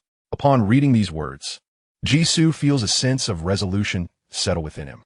The fleeting yet protracted journey aboard the train is finally drawing to a close. Suddenly, a carousel of memories emerges, concealing peril within. Jisoo speculates. Had he exhibited signs of annoyance or sympathy midway through? The refresh notification would not have read Lin Shay's affection, but rather Lin Shay's disdain. The ultimate boss of the 3rd-level anomaly is not a pitiable creature seeking the sympathy of others. Jisoo scrutinizes the man before him, clad in casual attire. He lacks the distinctive appearance of a train conductor and does not possess the uncanny demeanor of a steward attempting to masquerade as an ordinary individual. In every regard, he appears to be nothing more than an average person. Lin Shay must indeed be the shapeshifter mentioned by Su Qingwan, endowed with the full intellect of humanity. As his thoughts swirl, Jisoo maintains a stoic demeanor, his attitude unchanged. He does not believe that his journey thus far is merely a stroke of luck. He speaks with conviction. The unfinished segment of memories reveals that you did not escape the clutches of the rescue team's other members through your own prowess. Instead, the last monster aboard the train was left in the cockpit, as they altered their decision at the last moment and selected you as the sacrificial pawn to confront the creature. Upon entering the cockpit, not only did you survive, but you also acquired a certain ability to control the train, becoming its true master. This is how the anomaly I observed came to be. Upon boarding, he sensed the moral inclinations of the mastermind behind the scenes, thus exercising restraint towards the local passengers. The girl with the ponytail had mentioned earlier that the rescue team had unleashed a monster, but personally expelled it from the carriage before it could wreak havoc. In truth, Lin Shay had detected the monster's intentions in advance, preventing its entry onto the train. The monster dealt with by the rescue team was, in fact, Lin Shay himself. The creature was cast out of the carriage, yet it never truly left the train. The cockpit at the front of the train does not fall within the confines of the carriages. Aware of everything, Jisoo refrains from experiencing unnecessary emotional fluctuations during the recollection. Indeed, the content of the memories appears grim. A man striving to climb to the pinnacle while trapped at a dead end, beset by calamity, bereft of loved ones, betrayed by friends, and used as a pawn by an organization he once revered. Yet, he rises once more. Lin Shay, momentarily lost in thought, allows a faint bitter smile to escape. Indeed, otherwise, you would not be a summoner. Those ensnared in indecision, unable to choose, have always been solely themselves. In truth, I am still in the assessment phase, merely a half-summoner, Jisoo replies. It is a rare encounter with an entity from another realm who possesses both intellect and emotional stability. Jisoo is not in haste to utilize the clearance ticket to depart. Do you know of the existence of summoners? This implies that each time the anomaly resets, you retain your memories? He has heard from Su Qingwan that the existence of anomalies resembles that of game dungeons. Regardless of how tumultuous the last summoner's interference with the otherworldly realm may have been, it will invariably return to its original state upon the next awakening. If the ultimate boss possessed memory, what chaos would the otherworld become? Lin Shay shook his head, shrouded in secrecy regarding this matter. This was my first moment of clarity, and it was all due to you.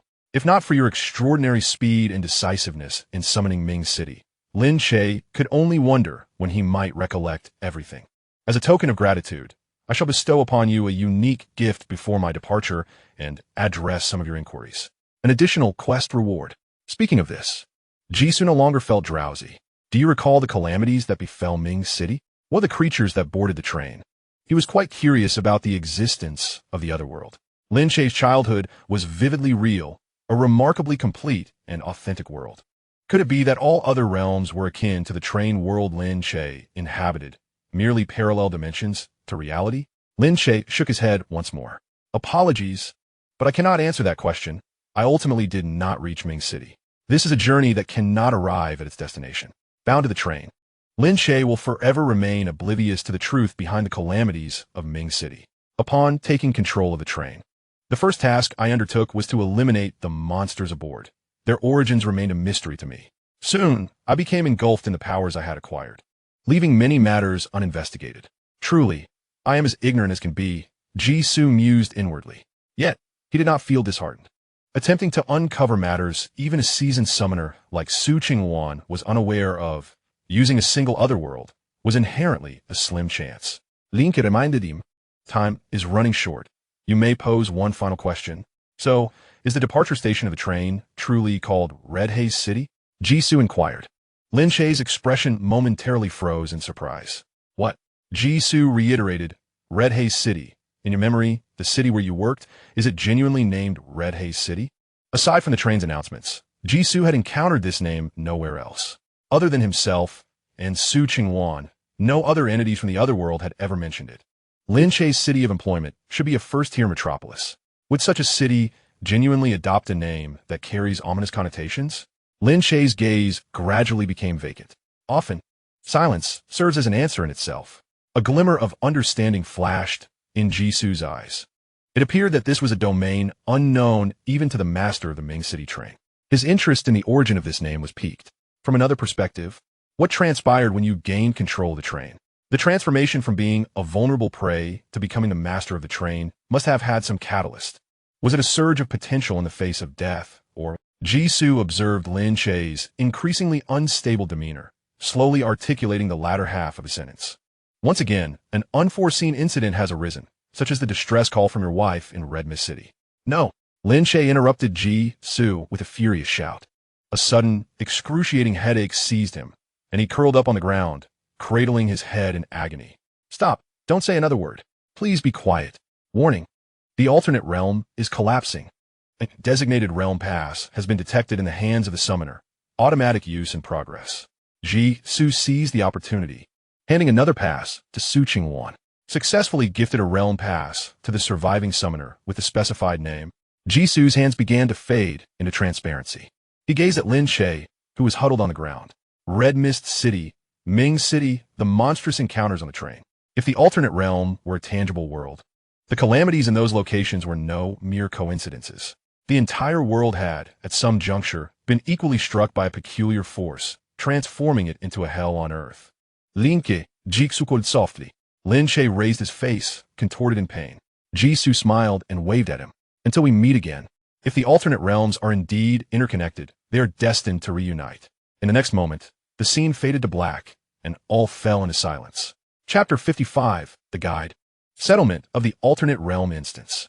Congratulations on completing the Ming City Train Series tasks. You are about to proceed to the guide to receive your rewards. A void of light. This was Jisoo's first sensation upon regaining consciousness.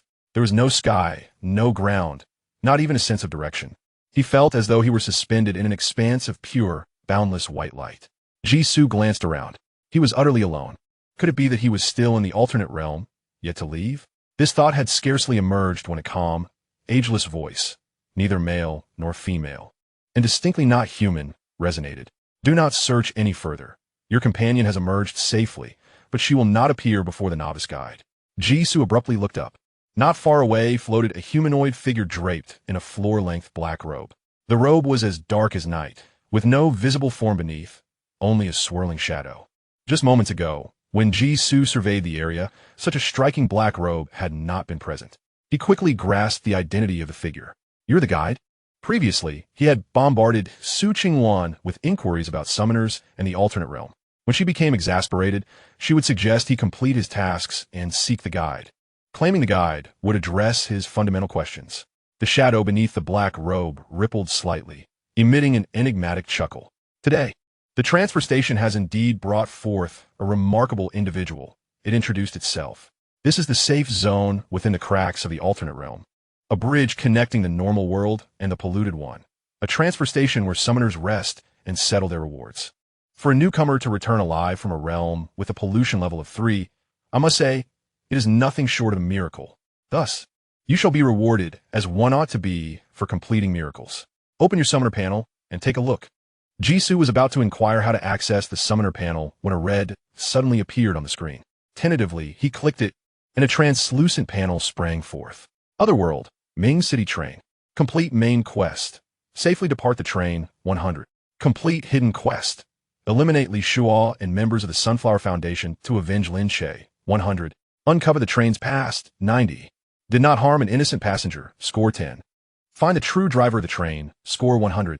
Overall evaluation, S. Rewards. Anomaly points, 1500. Substantial experience points. Mask of the Skinning Ghost. Special reward from Lin Che. Talent sequence 456 Observer. Unique reward. Jisoo was dazzled by the information. The main quest was self-evident. Surviving certainly counted as a means of departure. The task of avenging Lin Che surprisingly required only the elimination of Li Shuo and the active members of the Sunflower Foundation. Lin Che was indeed too soft-hearted.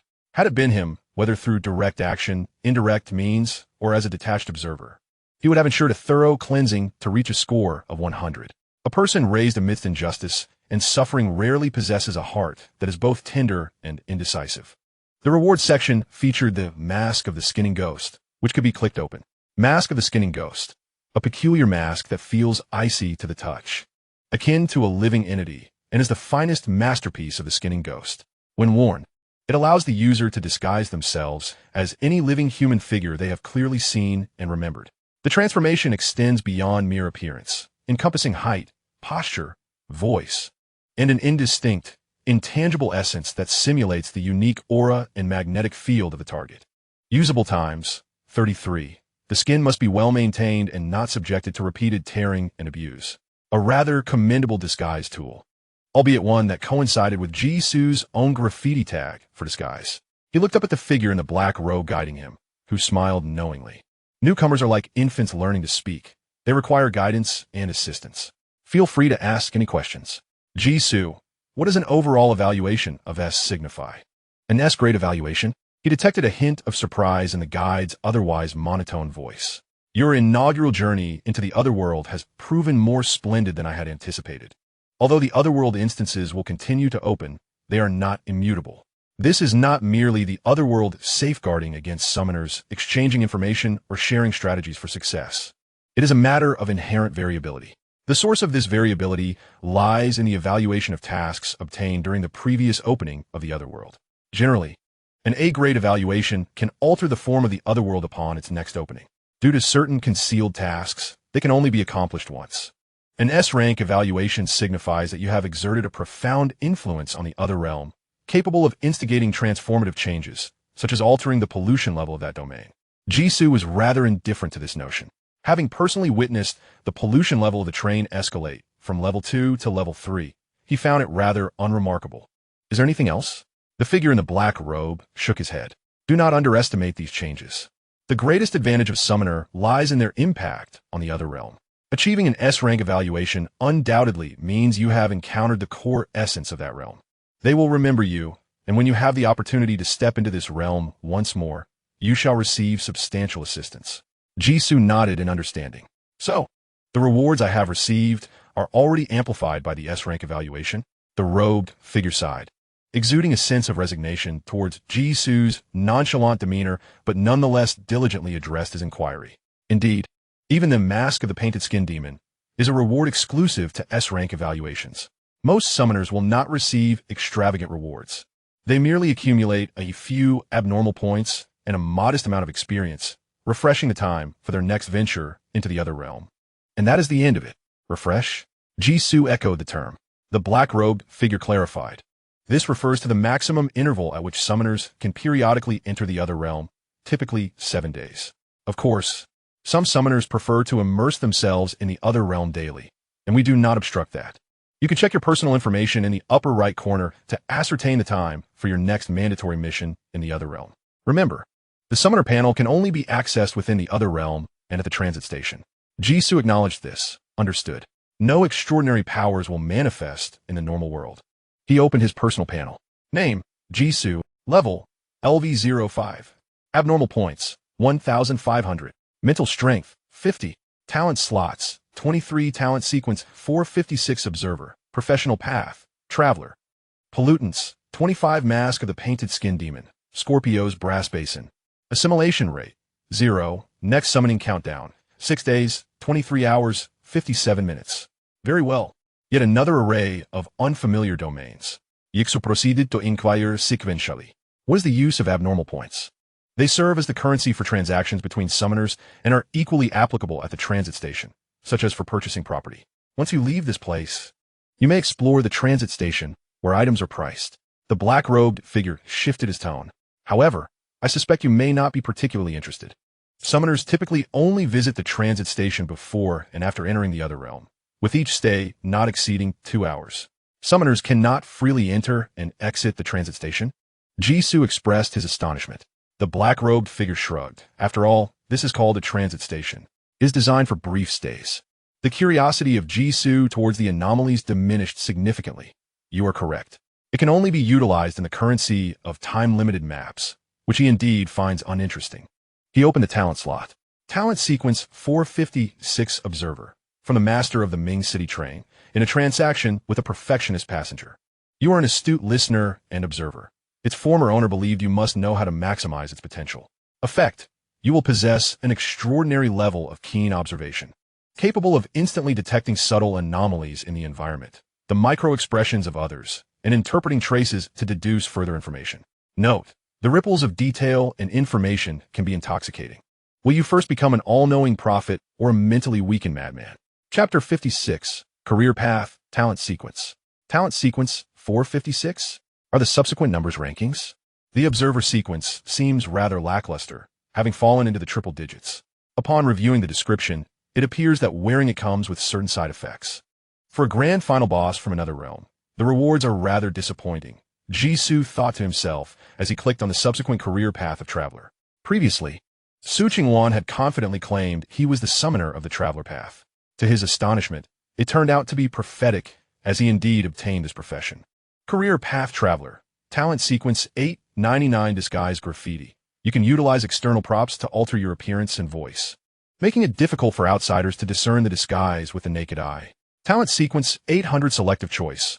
Occasionally, you can intuitively find quicker and safer routes to your destination. Talent Sequence 755. Gale Steps. You will gain an extraordinary speed of movement and adaptability to terrain. Talent Sequence 666. As if on solid ground. You can walk at normal speed on any physical terrain, including vertical cliffs or water surfaces. Evaluation. A traveler adept at blending into crowds, destined to witness the myriad of landscapes along the journey. Suddenly, 4 rows of talent sequences emerged. The more Jisoo looked, the more familiar they became. Were these not the labels he received from his tagging system? Moreover, they were all of green quality or higher. Jisoo widened his eyes, unable to refrain from asking, "What is the talent sequence?" The guide shook his head. The talent sequence is the cornerstone of the path to the extraordinary. In a realm rife with monsters, we summoners must possess means of protection. Each sequence represents a unique source of power and developmental direction. With diligent cultivation, you may even experience powers that only deities can wield. The guide's voice was fervent and inspiring. Jisoo, however, rationally doused the enthusiasm. But it's only applicable in the other realm, right? Of course. The world is like a river with 2 banks. The ordinary world is destined to remain oblivious to the marvels of the extraordinary. The guide's voice radiated excitement. The smaller the numerical designation of a talent sequence, the more rare and wondrous it is deemed to be. Beyond the threshold of 1,000. Talent sequences exist merely by name, devoid of numbers. However, these numbers do not signify the inherent strength of a talent. The efficacy of a talent sequence is intrinsically linked to the physical prowess of the summoner. In certain exotic realms, peculiar pollutants exist that can diminish the numerical designation of talent sequences, a phenomenon we refer to as promotion. Promotion. Having experienced the label upgrade function, Jisoo readily accepted this concept. In other words, he could continue to upgrade the blue and green quality labels that he had already maxed out in his label library. This was indeed splendid news, having encountered other games where golden and red items are commonplace. Jisoo couldn't shake the feeling that the contents of his talent bar were rather lackluster. While he refrained from discussing single-digit numbers, surely he should possess at least a 2-digit talent sequence, shouldn't he? What, then, is the professional pathway? Jisoo Inquit, you have triggered a professional pathway? The guide was taken aback once more. Although it is customary for newcomers to receive a talent sequence upon completing their first task in the exotic realm, you are the first among the many summoners I have assisted to directly acquire a professional pathway. Is it the lucky pathway? The guide questioned. Oh, no, he's really naive. Can a lucky pathway even be considered a professional pathway? What are its defining characteristics? Is it sheer luck? The professional pathways of the exotic realm are rather ostentatious. The guides had swayed as if the shadows within were scrutinizing Jisoo up and down. This shouldn't be the case. After recovering from his astonishment, the guide elaborated. While talent sequences are indeed rare, the talent slots available to summoners are even more limited. Some summoners find themselves with an abundance of talent sequences, yet are unable to equip them all, facing considerable frustration. There are generally two common solutions. The first is to increase the number of talent slots. The production of talent slots is exceedingly rare. Only those who have made a significant impact on the exotic realm and gained high acclaim may be granted additional talent slots. While the capabilities of talent sequences may be commendable, one must also consider whether they can withstand such powers. New summoners typically start with 1 talent slot, experienced veterans with 3, while the illustrious geniuses atop the leaderboard boast no less than 5. The second solution pertains to professional pathways. Originally, there was no division of professional pathways in the exotic realm. Long ago, summoners suffered greatly from the limitations imposed by their talent slots. Faced with a plethora of talent sequences, they were forced to make painful choices or risk mental disarray by attempting to accommodate incompatible sequences. A pioneering summoner, upon acquiring a super-spec pollutant capable of influencing the polluted world, devised the initial 7 professional pathways. Any talent sequence obtained from these 7 pathways would be uniformly integrated into a single talent slot. Subsequent generations have supplemented, refined, and proliferated professional pathways to such an extent that they are now countless. The guide sighed, extending his voice in wonder. A systematic career path signifies the countless predecessors who have traversed it. Its advancement is most pronounced, with minimal risks, rendering it ideally suited for universal promotion to all summoners. The original pioneer who introduced career paths to the polluted world indeed deserves immense credit. Should you desire, you may forcibly amalgamate several talent sequences to forge a new career path. If successful, it will be recorded on the summoners panel, paving the way for future generations. Jisoo, is it truly so harmonious and amicable? Jisoo, if I possess 3 talent slots, does that imply I can select a maximum of 3 career paths? Career paths do not coexist like talent sequences. Strength comes at a cost. If you are unafraid of peril, you may personally attempt to create 2 career paths and witness the consequences. Wait, how many talent slots did you claim to have? The guide suddenly realized. Chapter 57. What is Scorpio? What have you done in the foreign realm? The cloaked guide's non-existent eyes bore into Jisoo. Even if the foreign realm is quite accommodating to newcomers, is it reasonable to directly grant 3 talent slots upon meeting? Talent slots are not merely a simple number displayed on the summoner's panel. They embody the summoner's strength and potential. Much like the series of superhuman potions consumed by genetic warriors, a frail newcomer's body can only utilize the most basic potions, limiting them to a single talent slot. The talent sequences confer not only power, but also a unique mark of the polluted world. Forcibly surpassing one's own capacity to acquire multiple talent slots may, conversely, lead to madness. Jisoo, exasperated, raised his hands. You have no idea where I might find a reason? Perhaps the polluted world is merely pitying me, a newcomer, granting me a consolation prize for encountering a level 3 foreign realm so early on. It seems the career paths cannot be chosen in pairs. No wonder the description for talent sequence 456, observer, alludes to an evolutionary modification path without designating it as a career. If there are benefits, one should seize them. Jisoo felt entirely justified in accepting the additional 2 talent slots. My talent sequence originates from a foreign realm boss. Thus, the powers wielded by beings and monsters in that realm are also talent sequences. From the train master of Ming City, a transaction with a passenger who adheres to perfectionism. It appears that communication also occurs among foreign beings. The cloaked guide. In the foreign realm, they're only monsters, not humans. You may interpret their powers as talent sequences if you wish. What does that mean? Zisu inquit, gudio. Is there something amiss? There is no such thing as a free lunch. The cloaked guide spoke slowly. Talent sequences are powers belonging to the polluted world and naturally carry its characteristics. They merely reveal the consequences of lacking control over such powers. Jisoo's gaze sharpened as he focused on the final sentence of the description for talent sequence 456, observer. Will you first become an omniscient prophet or a mentally deranged madman? So, it is. However, why is it that a series of talents associated with the traveler profession does not specify any side effects? The guide pretended to casually glance at the contemplative Jisoo. You have obtained only 1 talent sequence in the foreign realm? Jisoo nodded, indeed. The other 4 are simply part of his tagging system. The guide subtly exhaled in relief. Fortunately, it was merely a pollutant, a talent sequence, and 2 talent slots. An ordinary summoner could achieve this after a diligent attempt of 10 times. The disparity is not insurmountable. Jisoo then inquired, what exactly are mental strength and assimilation rate? The assimilation rate reflects the degree of connection you have with the polluted world.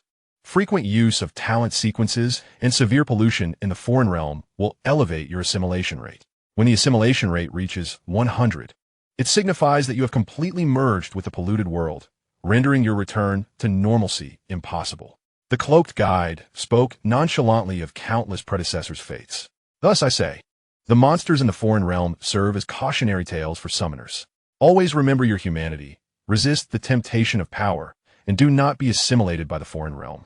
The normal world is home. As for mental strength, it is an essential credential for a summoner's survival. The polluted world is a distorted reality, often governed by chaotic rules. Summoners with high mental strength can extract key information necessary for task completion. Conversely, those with low mental strength not only perceive nothing, but also suffer mental shocks, potentially succumbing to madness or other states. Chaotic rules? Jisoo recalled the train instance in Ming City. The one area he had not thoroughly explored was the pitch-black window. Perhaps if one's mental strength reaches a certain threshold, one could resist the hypnotic effect of the window and behold the scenery outside. The cloaked guide continued to elaborate. As summoners level up and frequently clear foreign realms, their mental strength can be enhanced. Higher-level summoners enjoy greater privileges, even extending the intervals between summons from the foreign realm. However, all these matters are far beyond your current concerns. Do you have any further inquiries? Jisoo hesitated for a moment, his gaze falling upon the pollutant section, the last item he had yet to examine. Scorpio's brass basin. There was neither description nor introduction of its origin. Yet, he was all too familiar with the term brass basin. He opened his backpack, which he had not discarded throughout the journey. Indeed, the brass basin he had retrieved from the cult's stronghold of the Silent Eye had mysteriously vanished. Good heavens! He had inadvertently pilfered a pollutant in the normal world. Regrettably, with no description provided, Jisoo had no idea how to utilize it. Was he to imitate the cultists of the Silent Eye and conduct some sort of sacrificial ritual? As the season deliberated, it inquired, what is the Scorpio constellation? Is there really no Scorpio constellation? Initially, it seemed that the season's questions had concluded, and the guide in the black robe was prepared to politely wrap things up. To their surprise, the counterpart indeed had more inquiries. The guide in the black robe wiped away non-existent sweat from their brow. Have you emptied the foreign realm? Is this truly something that can exist in a level 3 foreign realm? The season waved dismissively. No, it's something I brought along for the visit. Are you aware of the meaning of the Scorpio constellation? The guide in the black robe feigned contemplation, shaking their head. I can't recall. The season retorted, I don't believe you. The reaction just displayed certainly did not suggest ignorance. Is it that they are too low in rank to comprehend? The season pressed on. Do you know the Eye of Silence? The guide in the black robe shook their head once more.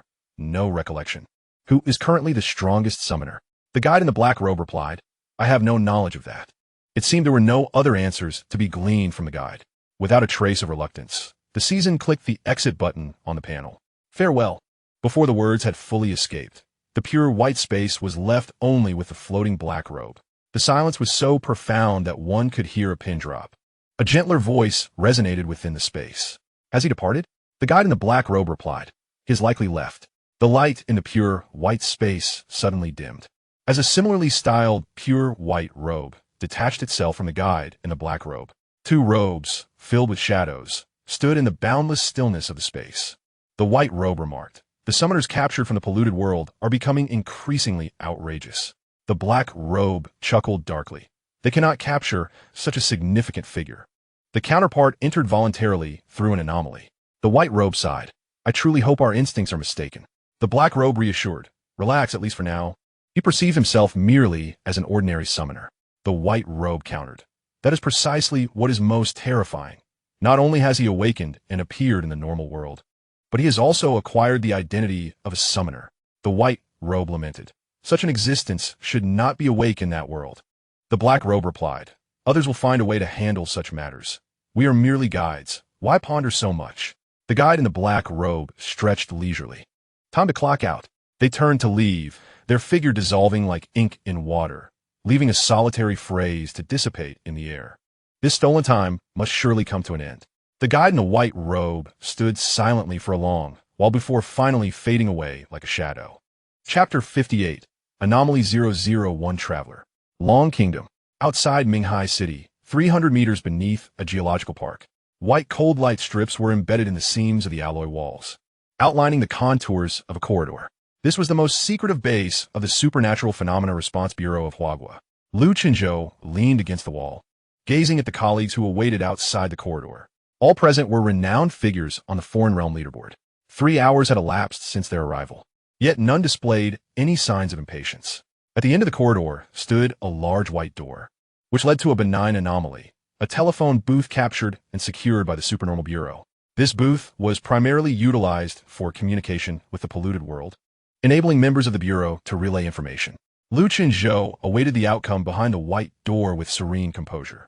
A day prior, the Bureau had received intelligence from an organization known as Golden Gears, which was a grassroots recruiter. They reported that a summoner capable of wielding talent sequence abilities in reality had emerged within the Free Federation, suspected to be of the traveler profession. However, the evidence provided by Golden Gears was insufficient to substantiate this claim. The video that had descended from the heavens could be produced by anyone adept in downloading videos from the Bluebird app. Nevertheless, any matter concerning the polluted world bore significant implications. Adhering to the principle of erring on the side of caution, the Bureau ultimately resolved to investigate the circumstances surrounding this information. The past few days coincided with the elucidation period of the Scorching Plan. Unraveling the truth behind the assassination of the mayor across the ocean was, after all, merely a matter of a few words. This was originally Lu Chinzhou's assumption. After waiting outside for 10 minutes, doubt began to creep in. 15 minutes later, he found himself pacing back and forth. Half an hour later, the second-ranked summoner from a foreign realm began to scratch his head in agitation. An hour later, Lu Chinzhou was utterly numb to the passage of time. The information elucidation was the forte of the Scorching Plan, even considering the involvement of the Silent Eye in the mayor's assassination. Acquiring deeper intelligence should not take more than 3 minutes. Yet now, 3 hours had passed with no sign of movement from the door. Lu Chinzhou surmised that their old adversary across the ocean had, this time, provoked something formidable. With a click, the white door swung open. Everyone outside rose almost in unison, gathering around the woman in white who emerged from the room. She exuded a pallid aura. Her hair, skin, and even eyelashes were white. Fixing her gaze upon the nearest young man with sharp, resolute features, she extended a piece of paper. Captain Lu, in addition to the information you seek, 001 has decreed that this elucidation period is to conclude prematurely. Conclude prematurely. So soon? A silver-haired elder, over 50, could not help but furrow his brow. Typically, the elucidation period for the Scorching Plan spanned 3 days. While there have been instances of early termination, never had it concluded immediately after the answer to a single question. Is the sword-bearer in good health? Lu Chinzhou directed his gaze toward the inquisitive elder, who was none other than his former summoner mentor, Gu Qingshan, the current director of the Supernormal Bureau's Zhongnan Mountain Branch. Given his presence here, the questions he harbored must be of considerable weight. The woman in white nodded. All is stable. Gu Qingshan's silver brows knitted into a single line. The Liao Yuan plan poses no issues. Any complications must lie with the questioner. All eyes turned in unison towards Lu Qinzhou. After a moment's hesitation, Lu spread out the paper. Anomaly 001. The Traveler. A few inconspicuous words lay upon the page. Gasps filled the air. Anomaly 001. An anomaly with a designation. Anomalies are the regions of the contaminated world most closely connected to the normal realm. They flicker in and out of existence, ethereal and elusive, appearing suddenly only to vanish just as swiftly, each manifestation differing from the last.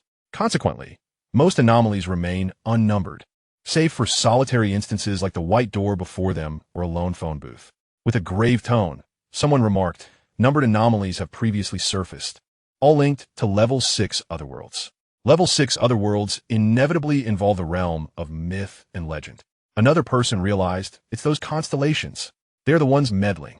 A dissenting voice countered, no, the war hasn't begun. The constellations couldn't possibly reach this level. The crowd turned their inquisitive gazes towards the woman in white. She shook her head. Everything known to 001 has been recorded. Beyond that, I am unaware. With that, she turned without a trace of regret, closing the white door behind her. The corridor fell into silence. In less than 10 words, the entirety of the Liao Yuan plan's query period had been consumed. A sense of impending storm was palpable. Gu Qingshan's gaze grew steely. Qinzhou, what question did you ask? It concerned the recent assassination of the mayor in the Free Federation, where a unique summoner was discovered at the scene. Lu Qinzhou recounted the intelligence he possessed to those present.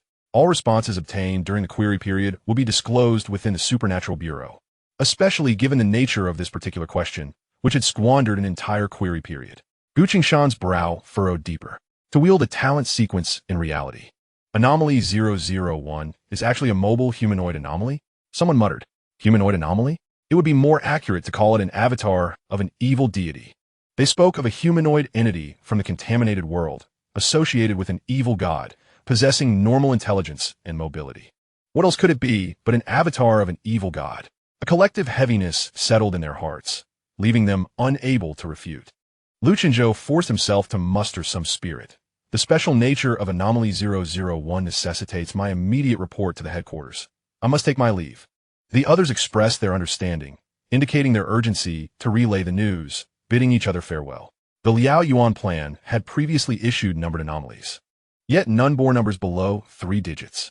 Even if the numbering bore no relation to the level of danger, 001 stood out as particularly jarring. Before the anomaly either disappeared on its own or new information emerged from the swordbearer, they needed to keep a vigilant watch on the traveler anomaly numbered 001. Lu Qinzhou and Gu Qingshan boarded the same elevator. The doors closed. Gu Qingshan cast a glance at his weary student, who was resting with eyes closed. Based on the currently available intelligence analysis, the anomaly traveler does not exhibit a chaotic or destructive nature, so there is no need for excessive anxiety. At worst, he is far away in the Free Federation, and the real troubles do not lie with us. I understand. Lu Qinzhou rubbed his brow. The other party had been present for 3 days, and the blue star continued its rotation, indicating that no significant events were likely to unfold. Knowing this was one thing. Feeling concern was another. Leaning the back of his head against the wall, he gazed at the white lights of the carriage above. Teacher, your presence here means something has happened in the Qinling Mountains? Just a minor issue, Gu Qingshan replied casually, dismissing the unasked questions. The powers that corrupt the world can be borrowed, but they should not be relied upon. Maintain a calm mind. Lu Qinzhou sighed. I truly envy your mindset, teacher. Unfortunately, as the one who provided the Anomaly 001 issue, I am destined to be swamped in the days to come, especially before the disappearance of Anomaly 001. There is no way to find tranquility. He silently prayed that Anomaly 001 would remain still, far from the Dragon Country, and refrain from any reckless movements. Zisu, who was entrusted with high hopes by Lu Qinzhou, worried about the impending deadline for the main task. After parting ways with the guide, he left the polluted world without even glancing at the transit station. Upon opening his eyes again, he found himself on the Mingqiang train. However, it was a clean and orderly version of the Mingqing train, filled with the aura of a civilized society. The train's announcement chimed in timely, announcing the next stop, Dragon Country. Chapter 59. The prerequisite to knowing the whole truth is to become stronger. It's actually an anomaly. An excited voice emerged from nearby.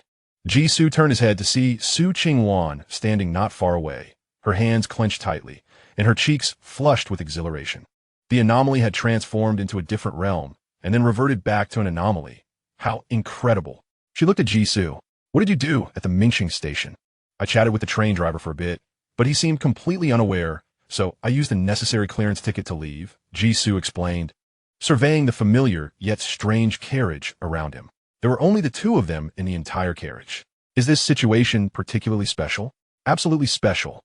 Su Ching-wan answered without hesitation. An anomaly typically occurs when a summoner receives a significantly high evaluation in the corresponding realm. If it mistakenly reverts back to the other realm due to an outsider's intrusion, it will not automatically change back. The reappearance of the anomaly on the train indicates that you have at least achieved an S-level evaluation in the other realm. She stared incredulously at the scrolling display at the carriage door, which still indicated that the next stop was Dragon Country. Round and round, we have indeed left the Free Federation. Su Ching-wan had already prepared herself to open her eyes and find herself back in Glen City when leaving the transit station. Fortunately, the journey was somewhat convoluted. Returning to the Dragon Kingdom did not necessitate a complete restart. Jisoo raised his head to gaze ahead. Indeed, it is fortunate. In truth, he was observing his game interface. Special mission shortcut for the train instance completed. Rewards pending settlement. It is advisable to claim them after completing the main storyline tasks. Upon departing from the Foreign Realm instance, the countdown for task phase 2 of the main storyline commenced normally. There remained 11 hours until the task's conclusion. A mere few minutes apart from when he had entered the Foreign Realm. Time spent by the summoner in the Foreign Realm seemed to stand still in the normal world. Jisoo dismissed the system prompt.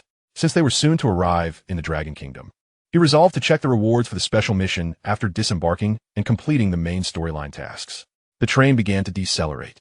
Jisoo estimated that they had less than 3 minutes until arrival. He could still pose 2 questions to the person beside him.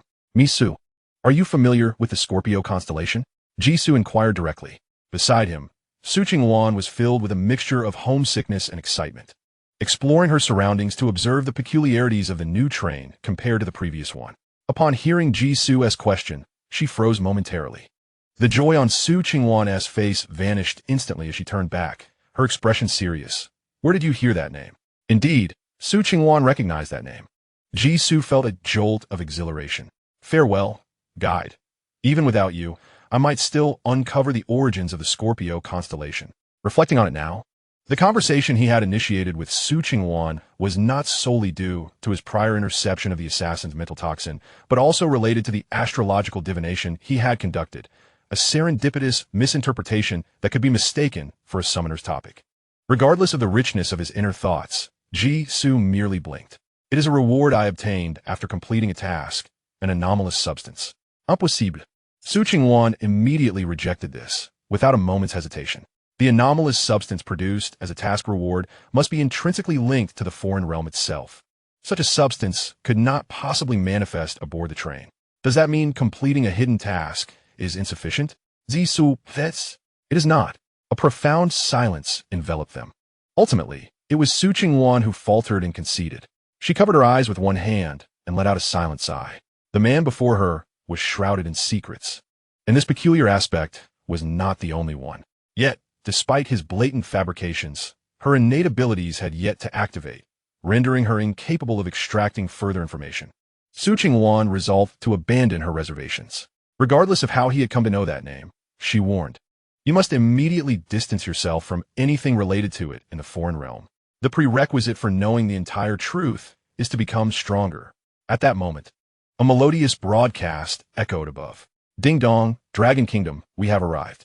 With a click, the train doors opened automatically. Su Ching-wan cast a final glance at Jisoo and uttered the words, take care of yourself. With that, she was the first to step off the train. The invigorating sea breeze, the golden sands, and the men and women frolicking in the waves painted a scene of joyous laughter. In this vibrant atmosphere, Su Ching-wan swiftly grasped her location, Minghai City. A young boy clad in a tank top and beach shorts rushed toward her, clutching his stomach. I can't hold it any longer. Big sister, he exclaimed, taking an uncertain step back to read the sign at the entrance. His expression turned increasingly perplexed. Big sister, did you enter the wrong restroom? Snapped from her tangled thoughts, Su Qingwan realized she was standing at the men's restroom entrance, with urinals visible just a turn of her head. Her face flushed crimson as she hurriedly retreated. I'm so sorry. How could the exit lead to the men's restroom? The integrity of her reputation was at stake. Fortunately, the young boy, driven by a pressing need, paid little heed to the awkward incident and dashed back inside. After a moment's pause, Su Qingwan slapped her forehead in frustration. Oh no, I was too hasty. She should have pressed him further. Where had the knowledge of astrology come from during their encounter at the Lilikyu restaurant? It was all due to the unexpected final question that had caught her off guard, and she feared her inadvertent actions had caused everything to unravel too quickly. That had been a prime opportunity to gather information. Of course, now that she had regained her composure, it was not too late to inquire again. Yet, no matter how much she paced at the entrance, she saw no sign of Su emerging from the restroom. Eventually, Su Qingwan could no longer contain herself. With her eyes closed, she ventured into the men's restroom, only to find it completely empty. Where's everyone? How could such a large living person simply vanish? A sweet voice, tinged with uncertainty, came from behind her. Sister Qingwan? Instinctively, Su Qingwan turned around to find a stunned Xiao standing outside the restroom. Having shed her heavy makeup and gothic attire, the little girl gaped, her chewing gum dropping from her mouth, as if witnessing something truly bizarre. So, you have this sort of hobby? Su Qingwan, in a panic, waved her hands in denial. It's not what it looks like. Ha ha ha. How long are you going to keep laughing? Su Qingwan propped her chin on her hands while seated on the beach, gazing at the rolling waves with a face full of despair. Xiao plopped down beside her, laughing and slapping her thigh. This is too funny. My brother said a big sister was loitering around the men's restroom, and it turned out to be you. The exit of that restroom really knows how to pick its locations, she exclaimed, laughing heartily. Su Qingwan buried her face in her hands. I never imagined the sole witness would be your brother. My lifelong reputation has been utterly tarnished. Recently, in the city of Minghai, my mother insisted on taking me out for a day of leisure. Little did we know that fate would lead us to witness a rather amusing scene involving Su Qingwan, who was caught in a rather chaotic situation. Finally, we had our share of laughter. Striving to compose herself, beamed as she extended her hand. Sister Qingwan, welcome back safely. Thank you. Although I encountered a series of unexpected tribulations along the way, I'm just glad to be back. Despite the looming task of writing numerous reports, Su Qingwan replied, reluctantly grasping A's outstretched hand. However, her gaze could not help but drift towards the public area behind them. Where had that traveler disappeared to? Chapter 60. Prologue of the traveler upon stepping out of the train carriage. Su received a notification from the game system. Phase Task 2. Leaving the Free Federation has been completed. Main quest has been accomplished. Returning for settlement. As the game visuals faded, Su caught a fleeting glimpse of a door, beyond which the vast ocean and silhouettes of people could be discerned. In the next moment, the game background transformed back to the initial screen encountered upon entering the game. Escape from Aurora Square, 30 points. Rescue an innocent caught in the mayor's assassination attempt, 5 points. No harm done to innocents, 5 points. Provoked widespread discussion, 5 points. Departed from the Free Federation, 30 points. Dismantled a Silent Eye Church stronghold, 10 points. Completed a special side quest, 10 points. Final score, 95 points. Do you wish to upload your score? Once the score is uploaded, the game will conclude, and replaying will not overwrite the uploaded score record. Su gazed at the final score displayed on screen. The main tasks of Phase Tasks 1 and 2 each accounted for 30 points. Additionally, the special side quest and dismantling the Silent Eye stronghold each contributed 10 points, while various minor tasks were worth 5 points. Thankfully, he had deduced during his escape from Aurora Square that harming innocents would negatively impact his final evaluation. He had maintained a lone wolf approach throughout, engaging solely with the key character, Su Qingwan, and disregarding other NPCs entirely. There were no innocents perishing as a result of his direct or indirect actions. However, he remained perplexed about the source of the remaining 5 points, genuinely wishing to avoid replaying the entire game. Confirm ou polat? Su maneuvered the mouse and clicked the confirm button. Game score uploaded successfully. Prologue of the Traveler has been completed. Congratulations! You have earned 3595 miracle points. Player level has risen from LV0 to LV1. Congratulations! You have gained access to the Player Privilege Festival event. Subsequent DLC chapter for the Traveler unlocked. The miracle points, of course, are meant for purchasing currency in new games. The numbers in parentheses likely represent the miracle points currency obtainable from the prologue of the Traveler. He received a score of 95, thus earning a reward of only 95. As he pondered, is it still possible to delete the score? He was unaware that the game score directly influenced the quantity of miracle points. Moreover, 35 multiplied by 95 should yield 3325. So where had the 0? 25 of his miracle points disappeared. He needed to rescore. However, rescoring was evidently out of the question. He opened the so-called purchase icon for the next chapter of the DLC titled Traveler, which immediately prompted a pop-up. Would you like to spend 33 miracle points to purchase the next chapter of Traveler? He thought, how peculiar. He had just acquired 33 miracle points, and the prize for the next chapter was precisely 33 points. The pricing was so exact that he could hardly believe it wasn't manipulated. With an expressionless face, he closed the purchase prompt and instead clicked on the final option for the player's privilege festival activity. The introduction to the festival activity was succinct, indicating that upon encountering a special holiday, discounted game activities would appear on the game activity page. Quite well. The festival activity was not a default feature, but rather a part of the player's privilege functions. He chuckled softly, as those few words successfully evoked memories of being at the mercy of unscrupulous merchants. The sentiment felt right. He closed the settlement page, exited the game, and arrived at the introduction page for Traveler.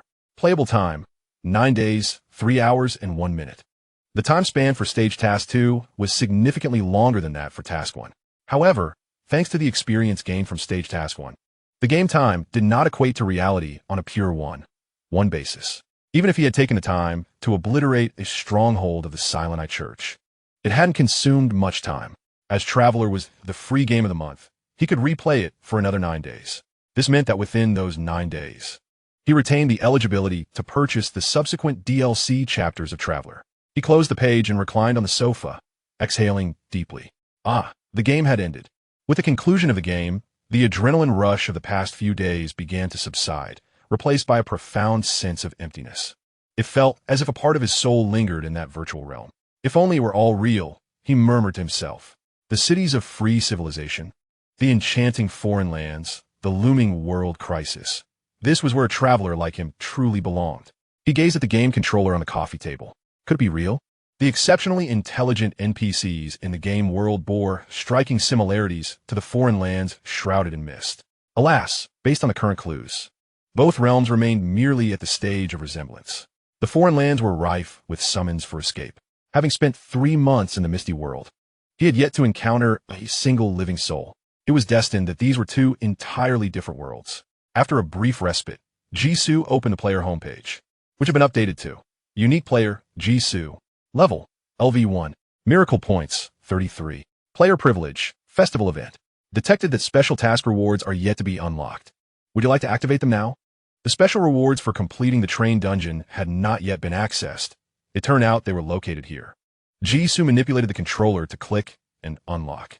Refreshing rewards for you. Please select one of the following 3 player privileges. 1. Activate game all. 2. 3 free search attempts per month. 3. Automatically obtain the prequel DLC, Remnants, upon completion of the game. The first 2 options were quite straightforward. The merchant, bearing his name, had crafted the game mall and search functionalities into privileges that required effort to acquire. However, why did the third option come with 2 supplementary parentheses? Jisoo clicked on the details. The current option's player privilege is a privilege fragment. Collecting 2 fragments will grant you the complete privilege. This option is a unique player privilege. Each player can only possess 1 unique privilege. Chapter 61, Prequel DLC, Fog City Station. The term DLC refers to downloadable content added to the game. The prequel DLC undoubtedly pertains to the narrative of the previous chapter in the main game.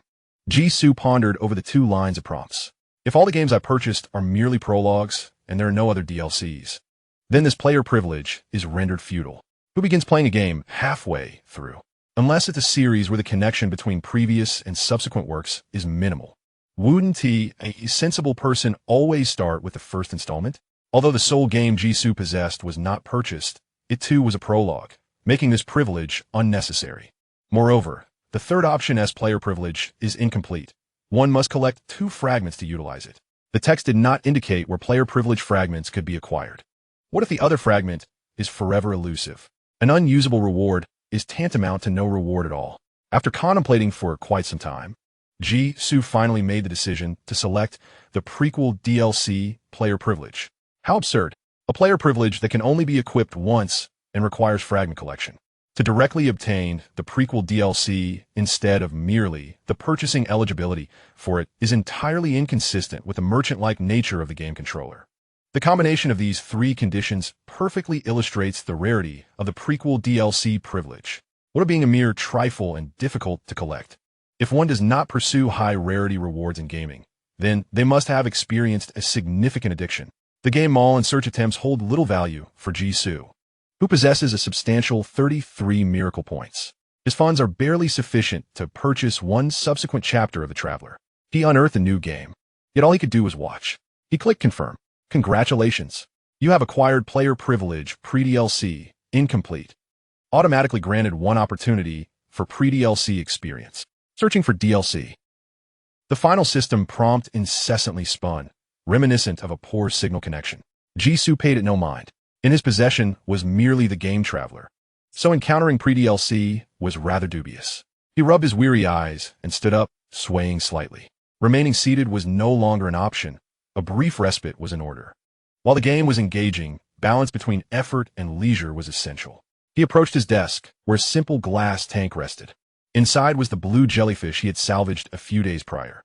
The jellyfish, no larger than a thumb, appeared almost inconspicuous in the half-desk-sized tank. It floated in the center, its soft, drooping tentacles swaying gently with the water's ripples, rendering it nearly indistinguishable between life and death. Jisoo inspected the water quality, finding it relatively clean. Given the limited conditions, it would have to suffice for now. He addressed the jellyfish in the tank. It's not that I don't wish to feed you. It's simply that there are no stores selling jellyfish feed in this world. Otherwise, I would have to wait for my next visit to the arcade to see if I could draw pet food. Though most of the time, the arcade yields only ingredients. But one can hope, right? Jisoo extended a finger and stirred the water surface, but the jellyfish remained unresponsive. In this world, it's just the two of us. So you must hold on. If only the game controller could reward tangible items. While there were no pet shops in the Misty realm, the gaming world had them. Alas, despite his efforts, the rewards from the game controller paled in comparison to those from the otherworld. The latter at least offered skill talent sequences and item pollutants as quest rewards, while the game controller only dispensed currency and the inherent functions of the console. Jisoo understood, of course. A gaming controller equipped with high-quality games was already superior to a singing flashlight. Contentment breeds joy. He withdrew his hand and let out a profound yawn. Fatigue overwhelmed him, a consequence of several days of disrupted day-night cycles, crashing upon him in that instant. A nap was in order. The call of sleep came swiftly. Jisoo lacked the energy even to freshen up and simply tumbled into his blankets. Almost the moment his head touched the pillow, his consciousness slipped away like a kite severed from its string, plunging into boundless darkness.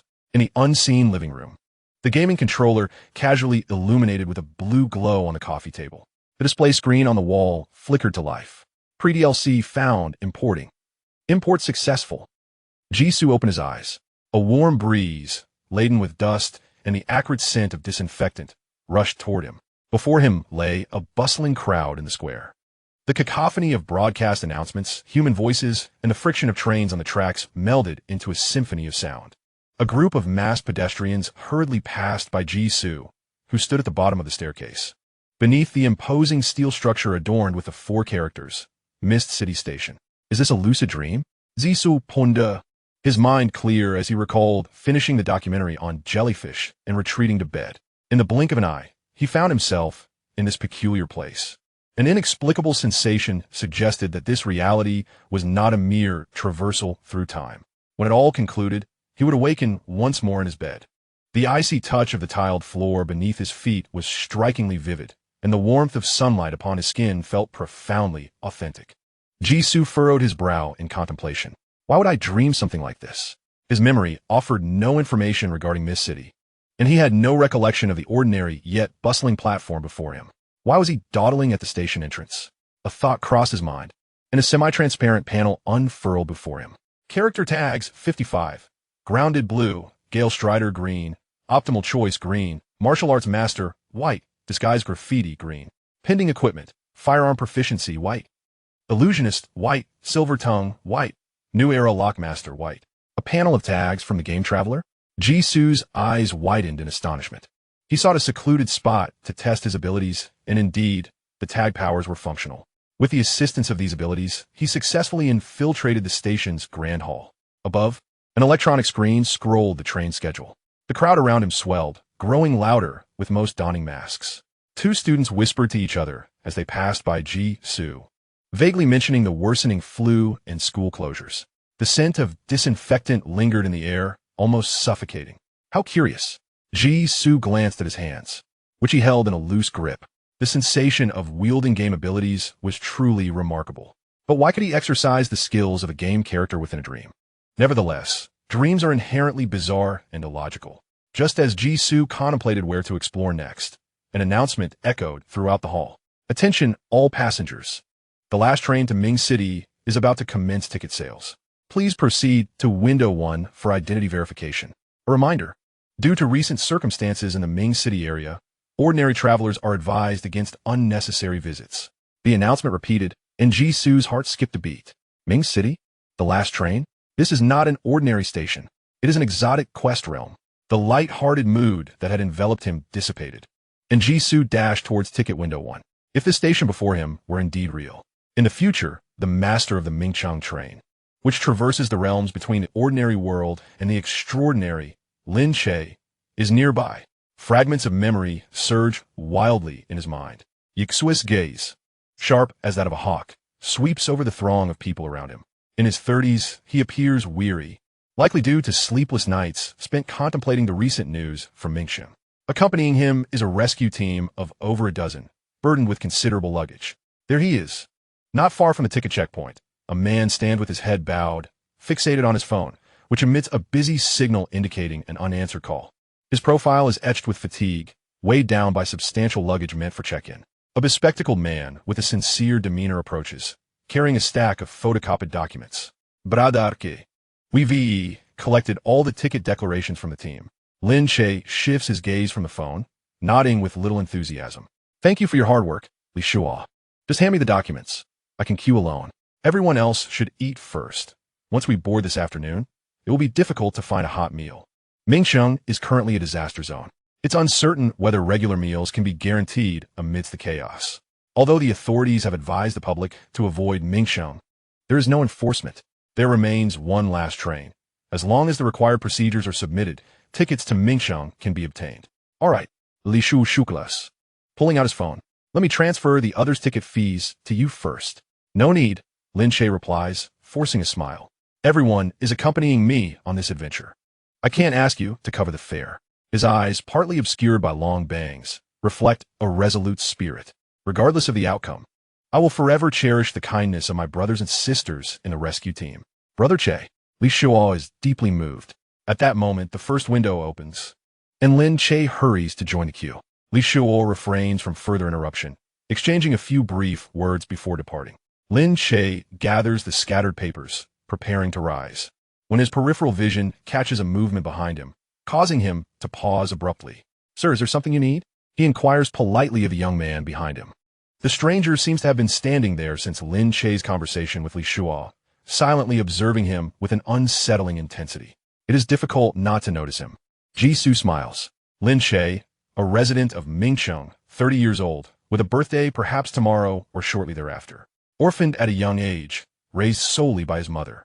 He is now the general manager of a machinery company, blessed with a beautiful wife and a lovely son. He possesses a keen interest in various modes of transportation, including trains and high-speed rail. As Jisoo continues speaking, Lin Che's initial surprise swiftly transforms into wariness and a hint of displeasure. Who are you? He demands. It matters not who I am, but what is crucial is that if you proceed to purchase a ticket now, you will surely regret it once you board. Jisoo locks eyes with him, speaking rapidly. The train is destined never to arrive at Ming City. The world outside the train will undergo rapid transformation, and all passengers will find themselves ensnared within. As provisions dwindle, monstrous entities begin to claim lives, and the surviving humans turn upon one another. Governed by suspicion and a brutal law of the jungle, you shall uncover the truth of the Sunflower Foundation, only to be betrayed by those you once considered friends. Selected as a sacrificial pawn and nearly perish aboard the train, subsequently transforming into a monster. Lin Che furrowed his brow tighter, retreating a cautious step. Sir, do you require assistance to the hospital? Is that a self-deprecating remark about being unwell? Jisoo remained unfazed, witnessing Lin Che's pretentious demeanor amidst foreign lands. It felt truly peculiar to observe this untested ruler of the future Ming City. Indeed, the other party was still too inexperienced. I understand, without first-hand experience. You will find it hard to believe my words. Who would wish to bare their soul, willing to entrust their back to a friend who would accompany them in search of a missing loved one, only to be betrayed? Yet, the trials encountered in a disaster zone differ vastly from an apocalyptic encounter. Therefore, you should purchase your ticket first. Lin Che, who had already prepared a rebuttal, found himself momentarily stunned. Huh? Wasn't the other party attempting to deter him from going to Ming City? Jisoo nodded with calm assurance. Go ahead. Some individuals can only reveal their true nature in extreme peril. The Ming City train departs at 3 in the afternoon. Jisoo held no certainty that he could make Lin Che recognize the true faces of those around him before the train's arrival. The world Lin Che inhabited was on the brink of monumental change, with dangers that extended far beyond the Ming City train. The fog-laden city before them would soon be renamed Red Haze City. Given the omnipresent peril, it might be wiser to choose the original path that assured survival. However, Jisoo shifted his tone. Why not bring your wife and children along? Are you mad? Lin Che's brow furrowed into a deep frown. That place is a disaster zone. Jisoo nodded. I am well aware, but do you not fear that upon your departure, the fog city may also face turmoil? His gaze drifted past Lin Che, surveying the crowd in the waiting area. Most individuals wore masks, with occasional coughs punctuating the air. Among the coughing throng were not only frail elders, but also robust youths. Enveloped in layers, their eyes averted. Do you recall the distress call you received that early morning? How do you know? Lin Che clenched his right hand tightly, his muscles taut with tension. Who are you exactly? Ming City had lost all communication on the very day disaster struck, severing ties with the outside world. He had never disclosed to anyone, not even to his wife, about the rescue call he received from Ming City. Everyone assumed he had changed his mind to go there after donating to the Sunflower Foundation, still troubled by the calamity. How could the other party know about that call? A seer of the future, Jisoo replied, his voice lowered. Although the apocalypse has not yet fully descended, you have already sensed the world has changed. Lin Che, you are the chosen one. Lin Che se gaze flickert uncertainly. After a prolonged internal struggle, he released his hands, revealing the crescent-shaped marks stained with blood on his palms. So, as one aware of the price of foreknowledge, what do you wish for me to do? Very well, Jisoo said with a smile. Give me 1,000 yuan. Lin Che's expression grew solemn as he took a deep breath. Indeed, his voice wavered in astonishment. Chapter 63. Call me X. Lin Che swiftly confirmed his wife's intentions to travel to Ming City. He withdrew the last remaining 1,300 yuan from his bank account and handed it to Jisoo. For now, this is all I can offer. If more is needed, I will supplement it when my wife arrives. Lin Che had a habit of donating regularly and did not have much savings. Recently, he had invested quite a bit due to the calamities in Ming City. The 1,300 yuan represented the entirety of what he could provide after accounting for the expenses of the rescue team. As he handed over the freshly withdrawn cash to Jisoo, a person without an identity, Lin Che's emotions were complex. Initially, he suspected Jisoo to be a corporate spy sent by a rival company. Thus, he was quite clear about his intentions. Later, he even began to wonder if Jisoo was indeed from the future. After Jisoo requested money, he felt the man might simply be a fraudster. The end of the world, monsters roaming freely, and those endowed with extraordinary gifts as the chosen ones. Everything felt surreal. Jisoo stuffed the stack of red bills into his bag without counting. Thank you. You should take your wife and child now. We will meet shortly. Lin Che hesitated, ultimately saying nothing as he ran towards the station. 3 hours later, with only an hour remaining until the last train to Ming City departs, individuals like Lin Che, who enjoy courting trouble, are indeed rare. He successfully procured the last few tickets for his wife and child. The family of 3 arrived at the designated meeting spot with Jisoo, despite being aware of the peculiarities of this man claiming to come from the future. Lin Che was still taken aback by the scene at the meeting point. Large bags of fresh vegetables, fruits, tin chicks, shopping bags filled with clothing, a jellyfish aquarium. An accompanying feed surrounded Jisoo, who sat amidst the assorted goods, waving at the stunned trio. "Hey, you're here." As the three approached, Lin Che's wife cautiously scrutinized the enigmatic figure. Upon receiving Lin Che's call, urging her to take their son to Ming City, she had nearly doubted her husband's sanity. Sending their 6-year-old son to a disaster zone? Who would be responsible if something went wrong? The school had merely suspended classes due to a flu outbreak. It was rumored that a vaccine for the new flu strain was on its way, with Dong District piloting the initiative. If all went well, normal classes would resume in a couple of days. In such circumstances, should she take her son to Ming City? After hearing Lin Che's rationale, she found it utterly absurd. During their time before arriving at the station, Lin Che's family of 3 not only procured their tickets, but also wandered through the fog-laden city as mere observers. Perhaps driven by a quest for answers or a psychological phenomenon, they truly sensed an unusual atmosphere enveloping the city. After much deliberation, they ultimately chose to gather at the station to meet Jisoo. Lin Che gazed at the myriad parcels surrounding Jisoo with a complex expression. Undoubtedly, the entirety of the 1,300 yuan he had provided was spent. Are you intending to take all of this away? Has the future truly devolved into a cataclysm where even vegetables and livestock have become scarce commodities? And what are air pumps and pet food?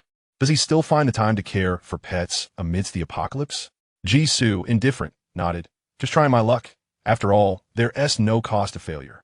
The path ahead must be navigated by your own efforts. He had a premonition that his time here was limited. Lin Che's journey on the Ming City train was one he would not involve himself in. Lin Che's wife stepped forward and bowed deeply to Jisoo. If everything the young man said is true, you are a benefactor to our entire family. Lin Che supported his wife, his gaze resolute. Thank you for the warning. Regardless of the truth behind the apocalypse, there is undoubtedly something amiss in the fog-laden city. Family is Lin Che's most cherished existence. If he were to leave the fog-laden city only to receive news of misfortune befalling his wife and child, it would drive him utterly mad. What use is survival in a desolate world if one cannot protect their family? Even in the face of overwhelming darkness, they must remain united. Driven by curiosity, he inquired, "May I know why you are assisting us?" Upon reflection, Jisoo replied without hesitation, "To come here and do nothing would render my journey meaningless." The crux of Lin Che's control over the Ming City train lies in the news he receives about the troubles in the fog-laden city. He yearned to discover how the narrative would unfold with Lin Che's wife and child by his side. Jisoo continued, "The abnormalities in the world are emerging gradually, and surely many have foreseen the impending apocalypse. Once separated, you must exercise caution. Do not mention my existence, nor expose the truths you know. Only the astute can survive in the world that will be reshaped." After a moment, he added, "Idealism is not a flaw, but one must be prepared to accept the harsh realities. Indecision in the face of brutality can lead to one's own demise." The couple nodded solemnly. Lin Che then managed a bitter smile. "I am well aware of this. It is simply that the pressure of the environment is exceedingly harsh. Lin Che is a person who has risen from the depths. I have witnessed couples and brothers turn against each other over trivial sums of money, and neighbors scheming against one another. It is not that the impoverished are inherently malicious. Rather, the very concept of poverty can devour a person. Lin Che has been manipulated and has also experienced the kindness of strangers, thus understanding the intricate nature of humanity. Even when he learned from Jisoo that he would soon face betrayal, he cannot bring himself to condemn the other party at this moment. The Sunflower Charity Foundation is one he has personally investigated, having witnessed the children indirectly benefited by his contributions standing before him. It is a truly charitable organization dedicated to serving ordinary people in poverty. Each friend in the rescue team who chose to accompany him to Ming City. Their journey from hesitation to resolute determination did not escape Lin Che's notice. In his most isolated and helpless times, the willingness of the rescue team to stand by him is a debt of gratitude he acknowledges. As Jisoo spoke of the dire future awaiting the train, Lin Che felt the environment was consuming people. He was already aware of everything to come. There must be room for maneuver in the future. A spark of confidence shone in Lin Che's eyes. Jisoo shook his head. From Lin Che's expression, it was evident that he had not heeded his warning at all. Very well, he had given his counsel, and when the time came for Lin Che to face the consequences, it would no longer concern him. "You should board the train now," he indicated, implying it was time to depart. Lin Che, understanding the hint, took his leave, but turned back to inquire, "Brother, Could you share your name? Perhaps we might meet again in the future. A name is merely a designation. You may call me. Jisoo contemplated for a moment, drawing 2 strokes on the ground with his foot. Call me XX? Lin Che gazed at the symbol on the ground, etching the letter into his memory. Suddenly, a gasp came from beside him. Darling, look ahead. Lin Che lifted his gaze, his heart skipping a beat. The man who had only moments before stood nearby had vanished, as if he had never existed. In the corner, only the 3 of them remained. Chapter 64. The anomaly of the shortcut train. Jisoo opened his eyes. Before him was the familiar ceiling. Indeed, he had returned. Rubbing his head, he rose from bed. Outside the window, darkness enveloped everything, revealing no hint of light. He could not discern whether it was day or night. He had the unsettling feeling that he had been asleep for an eternity. No, something was amiss. Jisoo snapped out his days. My little chick, the vegetables, fruits, clothes, and furniture he had purchased in his dreams. He rolled out of bed, genuinely discovering the jellyfish feed and specially crafted aquarium, along with 2 garments by his bedside. But that was where it ended. Jisoo returned to his bed, seeking calm. It appeared that the items one could bring back from dreams were limited. No, the mere fact that he could bring anything back was utterly absurd. He dashed out of his room and into the living room. As he gazed upon the game controller radiating a blue light on the coffee table, and the words flickering on the wall-mounted display, a series of notifications caught his attention. Preliminary DLC experience completed. Recording results of the preliminary DLC experience. Would you like to view the recorded results? Jisoo settled onto the sofa, grasped the game controller, and clicked confirm. Yes. Operation successful. The display flickered momentarily, unveiling a plethora of text. After parting ways with the self-proclaimed man from the future, Lin Che reunited with his wife, child, and the other members of the rescue team. Despite the curiosity of the rescue team, led by Li Shaw, regarding the arrival of Lin Che's family, he remained unusually reticent, having spent a considerable sum on additional rescue supplies before boarding. The train departed on schedule, as the world underwent a cataclysmic transformation. For reasons unknown, the elusive destination remained perpetually out of reach, signals vanished, and monsters boarded. Thanks to the ample provisions Lin Che carried, Carnot 3 maintained a semblance of order even after the other cars fell into chaos, and under Lin Che's leadership, began organizing rescue operations for the other compartments. Yet, unbeknownst to him, food was not the sole catalyst for the train's impending doom. It was the treachery of the human heart. The betrayal foretold by X transpired as predicted. Upon noticing the dwindling number of monsters in the other compartments, the rebellion among the rescue team commenced. This new chapter in history was even more brutal than the last. Lin Che's uncharacteristic second shopping spree prior to boarding only intensified the belief among the other team members that he had long since transformed into a monster. By the same token, his wife and child were deemed monsters as well. Blood, wails, and screams, traversing over countless bodies of both humans and monsters. The endless Mingcheng train awaited its master.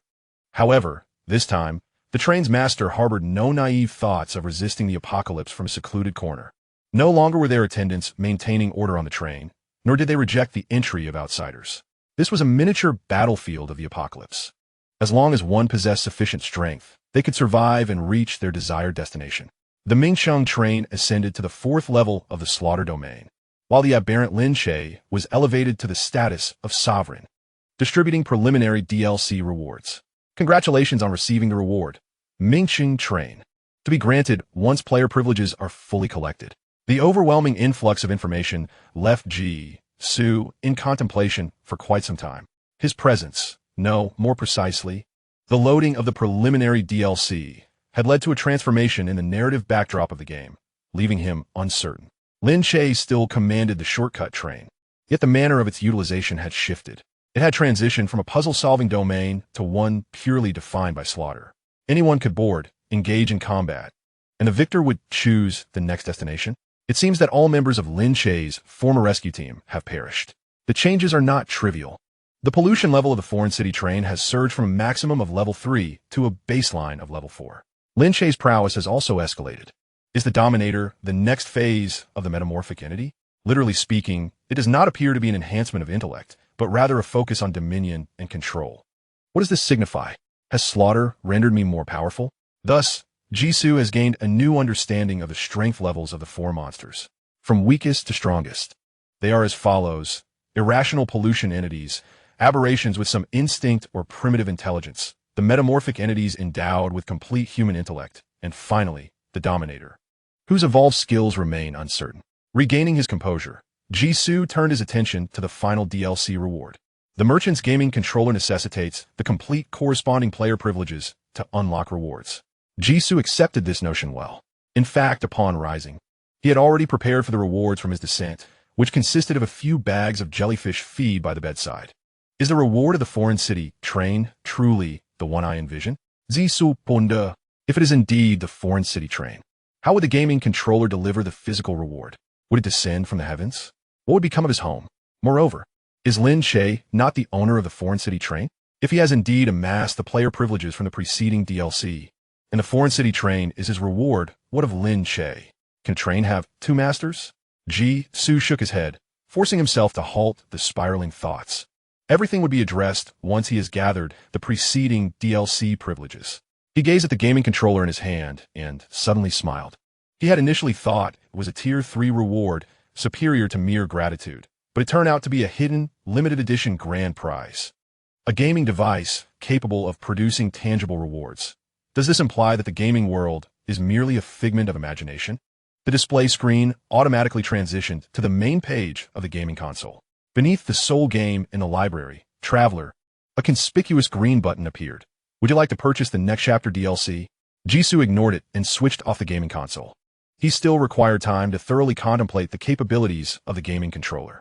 Furthermore, he intended to utilize the specially crafted aquarium and jellyfish feed he had brought back from the previous DLC dream for the pet he had rescued. In another realm, Su Qingwan slept soundly at her desk. Xiao A entered, exclaiming, Sister Qingwan, wake up. Amidst the vigorous shaking, Su Qingwan rubbed her panda-like eyes and yawned. Oh, it's you, Xiao A. I'm so sleepy. Let me rest a little longer. Having returned for 2 days, she had been tirelessly drafting various reports, both internal organizational documents and those brought back by her captain, all pertaining to Jisoo. Heaven knows how she managed to stretch her brief encounters, each lasting no more than 2 hours, into a narrative that spanned 2 full days. After enduring 2 sleepless nights, the mere sight of the performance report now induced a throbbing headache, and all she yearned for was slumber. In a state of urgency, exclaimed this time, You truly cannot afford to sleep. Sister Qingwan, the shortcut train that brought you back has vanished. Chapter 65, The Non-Existent Train. What? Su Ringlan instanti regenet her composure. Grasping the breathless A. Has another ordinary person stumbled upon the shortcut train? Who could it be? Why are there so many unfortunate souls experiencing such inspiration lately? I shook her head, striving to steady her breath. No one has strayed. It has simply vanished into thin air. Neither methods to locate the anomaly nor ways to trace the otherworld can find it. The shortcut train is completely gone. Gone? Su Qingluan repeated in disbelief. The anomaly was indeed part of the otherworld. She had witnessed countless peculiarities within the otherworld, yet it was her first experience of it vanishing without a trace. The otherworld no longer accepted summons, leaving only the possibility of transforming into an anomaly that bordered the mundane realm. This seemed to be an unspoken truth among all summoners. Now, however, this truth was in jeopardy. She pulled it down to sit. Please, elaborate on what transpired. I nodded repeatedly, organizing her thoughts before recounting. With every word, Su Qingwan's expression grew increasingly grave. After her return, she had spent 2 entire days crafting the report, already suspecting the extraordinary nature of Jisoo's identity. From A's feedback, it appeared the Supernatural Affairs Bureau regarded this individual with even greater seriousness than she had anticipated. They had even dispatched a summoner with the ability to glean secrets, aiming to pinpoint the next appearance of the shortcut train in the real world. The mundane realm inherently rejected the existence of the extraordinary. To achieve such precise anomaly information, one would require at least a 3rd-tier summoner with a talent sequence numbered within 400. Even in Longwa, the number of 3rd-tier summoners did not exceed a mere handful. Who could this individual be, worthy of the Supernatural Affairs Bureau, risking contamination and backlash, go to such lengths? I speculated. I suspect they intend to investigate the otherworld where that traveler resided, reverse engineering their abilities to find someone. For this purpose, they sought numerous civilian summoners with tracking and exploration capabilities as external aid. I was even conscripted by the captain as a temporary aide. The result? I waited there for 10 hours. My fingers crossed as I gestured. The northwesterly wind was thoroughly satisfied, yet I witnessed no train anomalies. Their organization had always maintained a cordial relationship with the Supernatural Affairs Bureau, so it was entirely reasonable for such matters to involve him. I did not ponder further. Upon reaching their destination, she skillfully located a few familiar summoners, retreating to a corner to blend in. Initially, she had intended to experience the unique sensation of interdimensional travel on the return journey. However, the train never arrived. The Supernatural Affairs Bureau concocted an excuse, disbursing the external aide's remuneration before making their own swift exit. Having endured a day of biting winds from the northwest, can Xiao truly trust the official explanation? How could there possibly be an error regarding the timing of the visions received by the third-tier summoners? Initially, Xiao speculated that the shortcut train had transformed into an alternate realm midway, leading to a hasty conclusion. Coincidentally, a summoner known to Xiao possessed a universal invitation that could designate the next alternate realm to enter. The unusual behavior of the Supernatural Response Bureau piqued the interest of that summoner, especially since only a day remained until their next force summoning. The individual boldly decided to utilize the invitation to delve into the train's alternate realm. Although this action seemed perilous, summoners often exhibit a touch of irrationality. Ultimately, the invitation did not locate the designated realm, implying that the shortcut train had not morphed into an alternate dimension. If it is neither a vision nor an alternate realm, then it has simply vanished. Su Qingwan, though skeptical, pondered. Could it be that the invitation was misused? Xiao, doused with a splash of cold reality, quipped, "Sister Qingwan, are you trying to tell me a cold joke? The alternate realm invitation is not a mechanical program. It is a tool imbued with extraordinary properties. How could it fail due to a name conflict or an error in nomenclature? Furthermore, there were items from the alternate realm acquired from the shortcut train on site, and their scent should undoubtedly lead to the correct dimension." Su Qingwan smiled awkwardly. I too wish to understand where the mistake occurred. The likelihood of an error from the Supernatural Response Bureau is minimal. Thus, we must scrutinize the invitation itself. Her expression then turned serious. Xiao, regarding the disappearance of the shortcut train, besides you and your friend, who else is aware? For now, no one else. However, such a significant event as the disappearance of an alternate realm cannot remain concealed. It will inevitably be discovered, Xiao replied. Just as Su Qingwan was able to locate the shortcut train through deductions made by others who had traversed it, the summoners are not lacking in capable individuals. Should someone suddenly recall this convenient mode of travel and decide to investigate, they could easily unveil the truth of its disappearance. Su Qingwan, deep in thought, acknowledged, "Yes, it will be discovered sooner or later." She gazed out at the azure sky, where sparrows flitted overhead. It was indeed a splendidly sunny day. Yet, one could not help but wonder how long such weather would endure. Xiao, our world is on the brink of transformation. Within the subterranean control center of the Supernatural Phenomena Response Bureau, an atmosphere thick with a low-frequency hum of electromagnetism and a sense of urgent tension permeated the air. Lu Chenzhou approached the operator from behind. "Any news?" The operator shook his head. No updates have been received regarding the latest movements of the shortcut train. Not even from the alternate realm? None. Lu Chenzhou furrowed his brow. Can a well-established phenomenon truly vanish?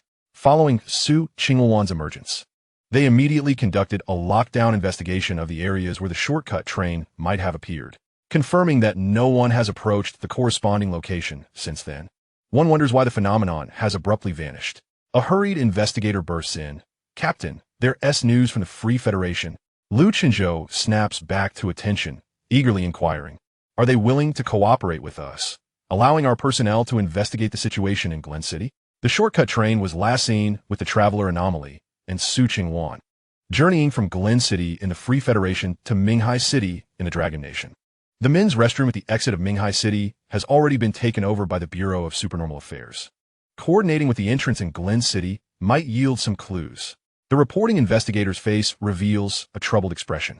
They have refused to collaborate with us and warned against interfering in the internal affairs of the Free Federation. Lu Chenzhou can hardly believe his ears. "Did you inform them about the disappearance of the shortcut train?" The investigator nods. The Golden Gear discovered that the Traveler Anomaly is suspected of utilizing a talent sequence in the normal world, correct? The investigator nods again. In other words, They believe we wish to meddle in the mayoral election of Glen City. Liu Chenzhou, contemplating the traveler intelligence obtained through the Prairie Fire Plan, realizes that this matter cannot be clearly articulated. He slams his hand on the table in frustration, gritting his teeth. Who the hell cares about a mayoral election when one does not even know if they will survive their term? Do they think all nations are like them, where anomalies can be sold for profit? The investigator sighs. The connection between reality and the otherworld is becoming increasingly intertwined, and the Free Federation has wholly shifted its focus to the polluted world. They appear indifferent to the disappearance of a level 2 anomaly. Liu Chenzhou sneers. Their lack of concern indicates not only a lack of emphasis, but also that they have encountered matters of greater significance.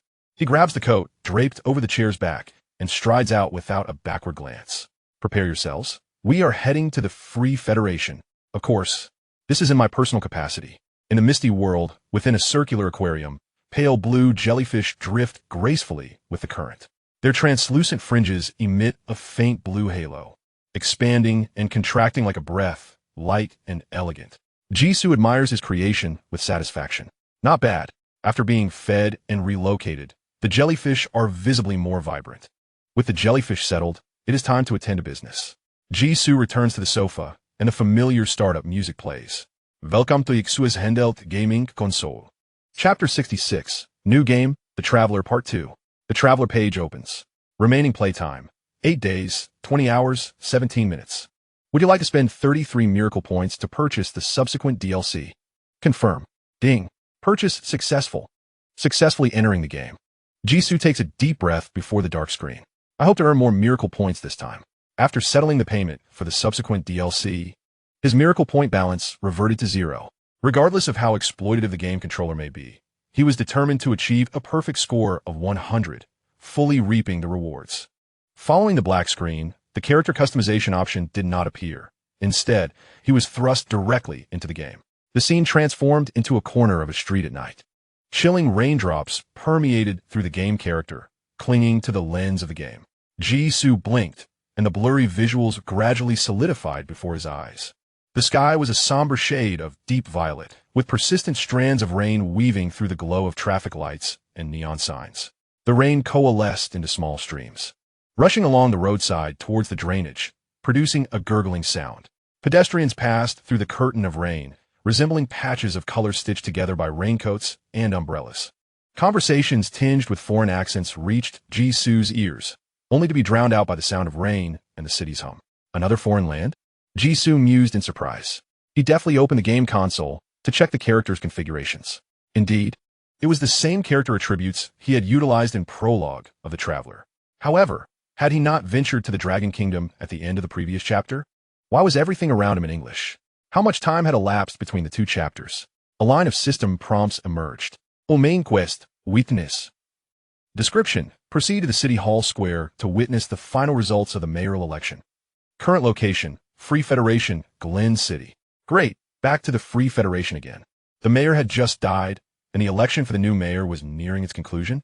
The rain intensified, drenching the game character in cold water, causing their body temperature to drop steadily. Jisoo tucked his chin in, opting to leave the area and seek shelter from the rain. Fortunately, the backpack he carried from the previous chapter was still with him. He found a secluded spot and used the materials in his backpack along with his ability to disguise himself to alter his appearance. A few minutes later, the reflection in the mirror revealed a transformed visage.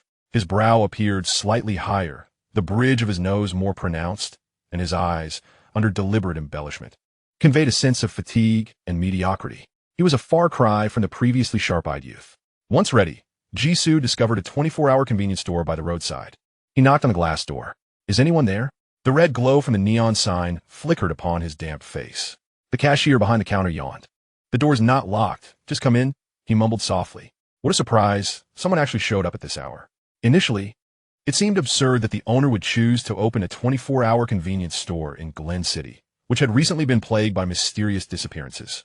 Little did he expect that someone would be bold enough to venture out at this hour. Jisoo pushed open the door, the bell hanging above, chiming brightly. He purchased the cheapest can of hot coffee. Seizing a moment amidst the paid interlude, he casually engaged the cashier in fluent English. Hey there. I noticed the election banner behind you. Is the new mayoral election coming to a close? The cashier, a robust young man, was half-lidded, fixated on his phone beneath the counter, his gaze unwavering. "In 3 or 4 days," he replied, glancing at the time in the top left corner before adjusting his statement. "After all this commotion, it's finally going to settle down. This past month has been deafening." A month. The fingers of Ji-Soo, gripping the coffee can, tightened slightly. Had it truly been a month since the mayor's assassination? He produced a green bill and presented it before the cashier. At last, the cashier's attention shifted from his phone. "You wouldn't need that much for coffee," he remarked. "I know," Ji-Soo replied with a warm smile. "Would it be possible for me to borrow a computer from the shop? It's rather difficult to find a hotel at this hour. Consider it lodging expenses." Glen City was not lacking in the destitute, despite Ji-Soo's relatively respectable attire. The cashier, quickly piecing together the truth of Ji-Soo's late-night wanderings, offered him a look of sympathy before ultimately acquiescing to his request. After expressing his gratitude, Ji-Soo settled at the computer desk, sipping cautiously at the scalding coffee. Outside, rain wove a dense curtain against the shop's windows. Ji-Soo swiftly navigated through local news sites and trending social media. Indeed, it had been a month since the mayor's assassination. A month was ample time to wash away countless matters. The previously sensational explosion at the suburban wastewater treatment plant had already sunk several pages deep into the news listings. The public outrage following the former mayor's assassination had quietly subsided. The grand protest that had nearly paralyzed the city center just a month prior had vanished without a trace. Discussions online had cooled to a freeze. As people returned to their routines, their lives untouched by the turmoil. The internet's memory lasts only 7 seconds. The public's attention is easily swept away by new scandals, fresh conflicts, and the latest gossip. Glen City could not remain without a mayor indefinitely. With the majority of netizens having shifted their attention elsewhere, the election for the new mayor continued to progress at an unrelenting pace. The results were set to be announced in 3 days. The primary quest required him to witness the birth of the new mayor at the town hall square 3 days hence. Until then, Ji-Soo could not simply wait idly. He had to find something to occupy his time. Perhaps he could complete the missing fragment of the prequel DLC privilege to make it whole. The first fragment had been acquired through a triumph in the otherworldly realm. Would a second fragment also necessitate conquering the same realm? Ji-Soo accurately tossed the empty coffee can into a nearby trash bin, murmuring to himself, "Isn't it true that a normal person is summoned to the otherworld every 7 days?" He relied on his game save, and thus a month had swiftly passed. The time for compulsory conscription has elapsed. The summoner's panel calls out, yet no response emerges. How can he re-enter the otherworld? Chapter 67. The Disappearance Case in Glen City. Furthermore, typical otherworlds do not trigger hidden tasks within the game. Only those intricately linked to the final scoring can do so. What peculiarities does the Ming City Train Otherworld possess that allows it to garner 10 points in the first chapter's task completion? After perusing the various events that transpired in Glen City over the past month, Ji-Soo's gaze settled upon the headline of the news article. Breaking news. The number of missing persons in Glen City has reached a new high this past month. After a moment, a faint smile graced Ji-Soo's lips. "I believe I now know what I must do next." He powered down his computer, rose to his feet, adjusted the collar of his trench coat, concealing half of his disguised face within the shadows. The rain had poured throughout the night, showing no signs of abating by morning. He inhaled deeply the damp, cool air, then unhesitatingly stepped into the curtain of rain. The cashier, startled by the sound of the door opening and closing, glanced up to survey the surroundings. Realizing it was merely the man who had stayed overnight departing, he relaxed and returned to his slumber. After leaving the 24-hour convenience store, Ji-Soo utilized the connections he had established to procure identification for his disguised persona. Initially, he had been solely focused on leaving the Free Federation, but the issue of being undocumented remained unresolved. Now that he had returned, it was evident he would be staying for a considerable time, thus necessitating a legitimate identity. Once everything was in order, Ji-Soo arrived at his first destination, Aurora Square. The persistent drizzle rendered the pavement particularly slippery. Standing at the edge of Aurora Square, he surveyed the unusually desolate area. The assassination of the mayor a month prior had undoubtedly altered certain dynamics. For instance, the once vibrant and bustling commercial square remained eerily sparse. Videos trending online depicted the killer moving through the square as if in a ghost town, casting doubt on the security measures in place at Aurora Square. In response, the Aurora Group issued 3 statements and engaged the most reputable security firm available. employing online influencers to shift the blame for the mayor's assassination entirely onto the mayor's security team. The results, however, were negligible. The rainy season not only whisked away the sweltering air of August, but also significantly reduced foot traffic. The pigeons, which typically flocked to the square awaiting tourists to feed them, had vanished along with the crowds, their whereabouts unknown. Jisoo tightened his grip on the paper bag in his hand, feeling the warmth of the hot dog and soda seep through. Surely, she will not come? He mused softly. Jisoo had come in search of the young girl who had provided him with the graffiti tags for his disguise. Aside from the adherents of the Silent Eye, he was acquainted with only two summoners. One was Su Ching-wan, currently far away in the Dragon Kingdom, with whom Jisoo had no means of contact. The other was the little girl he had encountered in the square, to whom he had offered a hot dog, but whose attempt to follow had failed. The stronghold of the Silent Eye Church in Glen City has been dismantled. In pursuit of the summoner, Jisoo naturally decided to start with the little girl. He reasoned that since the girl could roam freely near Aurora Square, her residence must be in close proximity. A casual stroll might lead to another encounter. Unfortunately, with rain pouring down and no tourists in sight, his chance of a serendipitous meeting was dashed. Jisoo sighed and retrieved the phone he had purchased after obtaining his black credentials. Thus, he resolved to implement Plan B. The screen displayed recent missing person notices from Glen City over the past month. Jisoo had perused the majority of the comments beneath the video of the former mayor, Sean Miller, being assassinated.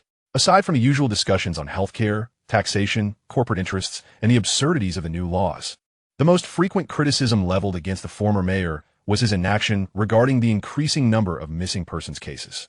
Ordinary individuals with heightened inspiration can easily stray into alternate realms through connections with the normal world, thus becoming summoners. Those who perish in these foreign domains are inevitably categorized as missing. If the cases of disappearance are linked to the other side, the mayor's inaction cannot be wholly blamed. Of course, Jisoo was not there to champion the cause of the former mayor. The main quest of the game was to witness the mayoral election occurring in 3 days. The task would not arise without foundation, nor would it be so simple as to require Jisoo merely to wander about the venue to fulfill it. There must be something amiss with the recent missing persons cases in Glen City. Furthermore, they likely pertain to the alternate realm. Whether to complete the main quest or to seek special alternate realm dungeons that could yield fragments of player privileges, he could not afford to miss this opportunity. Coincidentally, a disappearance had recently occurred in a nearby neighborhood. Following the address noted in the missing person notice, Jisoo arrived at a quaint bakery situated at the corner of the square. As he approached, the sweet aroma of cream and wheat enveloped him. "Welcome." The proprietress behind the counter looked up, her face adorned with a warm smile. "What can I get for you, sir?" Jisoo placed his umbrella in the stand by the door. "A croissant, please." "Certainly. That'll be $6. The proprietress swiftly packaged the croissant. Jisoo produced a bill and placed it on the counter, casually inquiring, "Do you know where Jack's family lives?" "Jack?" The proprietress tilted her head in contemplation before promptly connecting the name to the unfortunate Jack who had gone missing a fortnight ago. "What do you need them for?" Jisoo extracted another bill. "We were friends. I recently saw his missing person notice and wanted to learn what transpired." Upon seeing the denomination of the bill, the confusion on the proprietress's face evaporated, replaced by an even brighter smile. "Oh, so you're a friend of little Jack. You've certainly come to the right person. For a decade, I have operated a bakery in the vicinity, and thus I am well acquainted with that family." The proprietress placed the neatly packaged bread upon the counter, her voice tinged with a sense of melancholy. "Ah, Jack was once the pride of our neighborhood, so intelligent and considerate. Everyone adored him. Who could have foreseen that after merely a few months of college, he began to unravel? When his mother came to purchase bread, she discreetly wiped away her tears, confiding that Jack had developed a suspicion that someone at school meant him harm. He believed his food had been poisoned and that his roommate concealed a firearm beneath his pillow. Eventually, his condition worsened, and he began to experience hallucinations even during the day. During the holidays, he would often dash into the street, arms outstretched to halt oncoming vehicles, shouting that something lay in the road, warning that if they did not stop, lives would be lost. For this, he faced considerable ire, and the police were summoned on several occasions, ultimately leading to his expulsion from the university. Afterward, he remained at home until he mysteriously vanished half a month ago. The proprietress shook her head, her tone laced with compassion. "It is entirely understandable that you cannot locate them." Following Jack's disappearance, his parents plastered missing person flyers everywhere. But they received no news and were ultimately heartbroken, compelled to relocate. Old Jack and his wife had exhausted their savings in pursuit of his treatment. They even sold their grocery store, unable to sustain the expenses of the area. They had long resisted moving, clinging to the hope that their son would one day recover and return to school. In a way, Jack's disappearance may have offered them a form of relief. Chapter 68. It is quite inappropriate to take without asking, young one. Jisoo pondered, resting his chin on one hand. Could you elaborate further? The proprietress looked up, contemplating for a moment. I recall that 2 months ago, Jack visited the shop to buy bread. He appeared perfectly fine, conversing without issue. Just as he was about to pay, he suddenly dropped his wallet and dashed into the middle of the street, right over there. At that time, Aurora Square was bustling, and the intersection was filled with cars, having just experienced a rain shower, making the pavement quite slick. He shouted loudly, warning people to be cautious of the large stone in the center, nearly causing an accident as a driver struggled to brake in time. After that incident, he became increasingly reluctant to venture outside.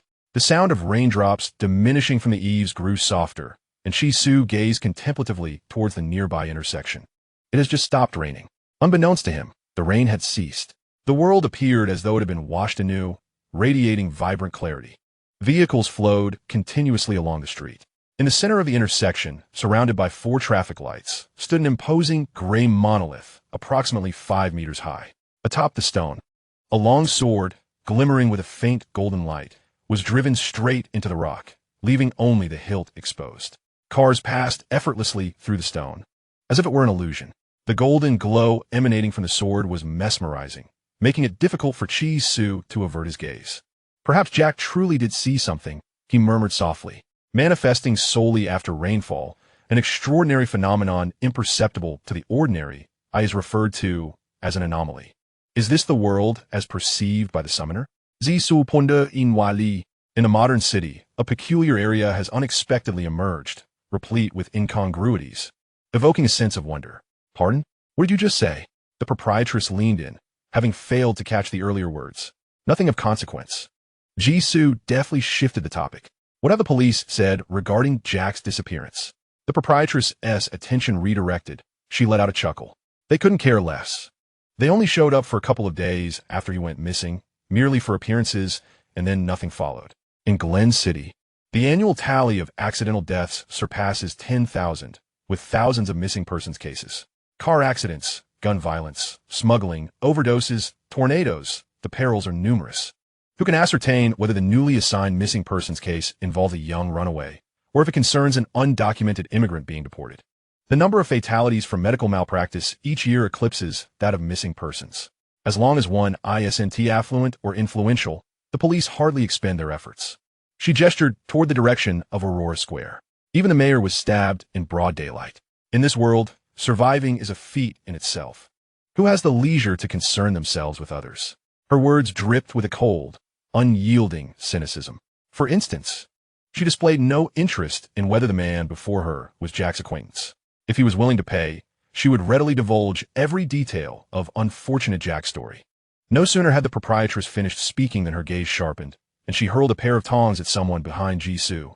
You little wretch, dare to return. Jisoo turned to look. A ragged young boy was tiptoeing, his hands stealthily reaching for the croissant resting on the table. The proprietress's voice was shrill as she seized a nearby broom and circled the counter. This time, let us see if I don't break your hands. Grasping the croissant, the boy hunched his shoulders and attempted to flee towards the door. Wait, Jisoo interjected, raising a hand to halt the proprietress. The little beggar, having reached the threshold, paused and glanced back at him. The boy was slender, with dark eyes that seemed to sink deeply into their sockets, rendering his gaze particularly unsettling.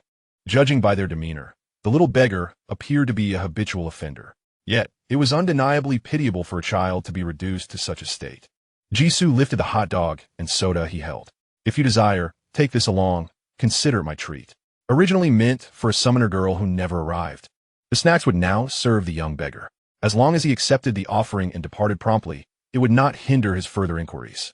The boy was momentarily taken aback, glancing between the food and Jisoo, seemingly incredulous.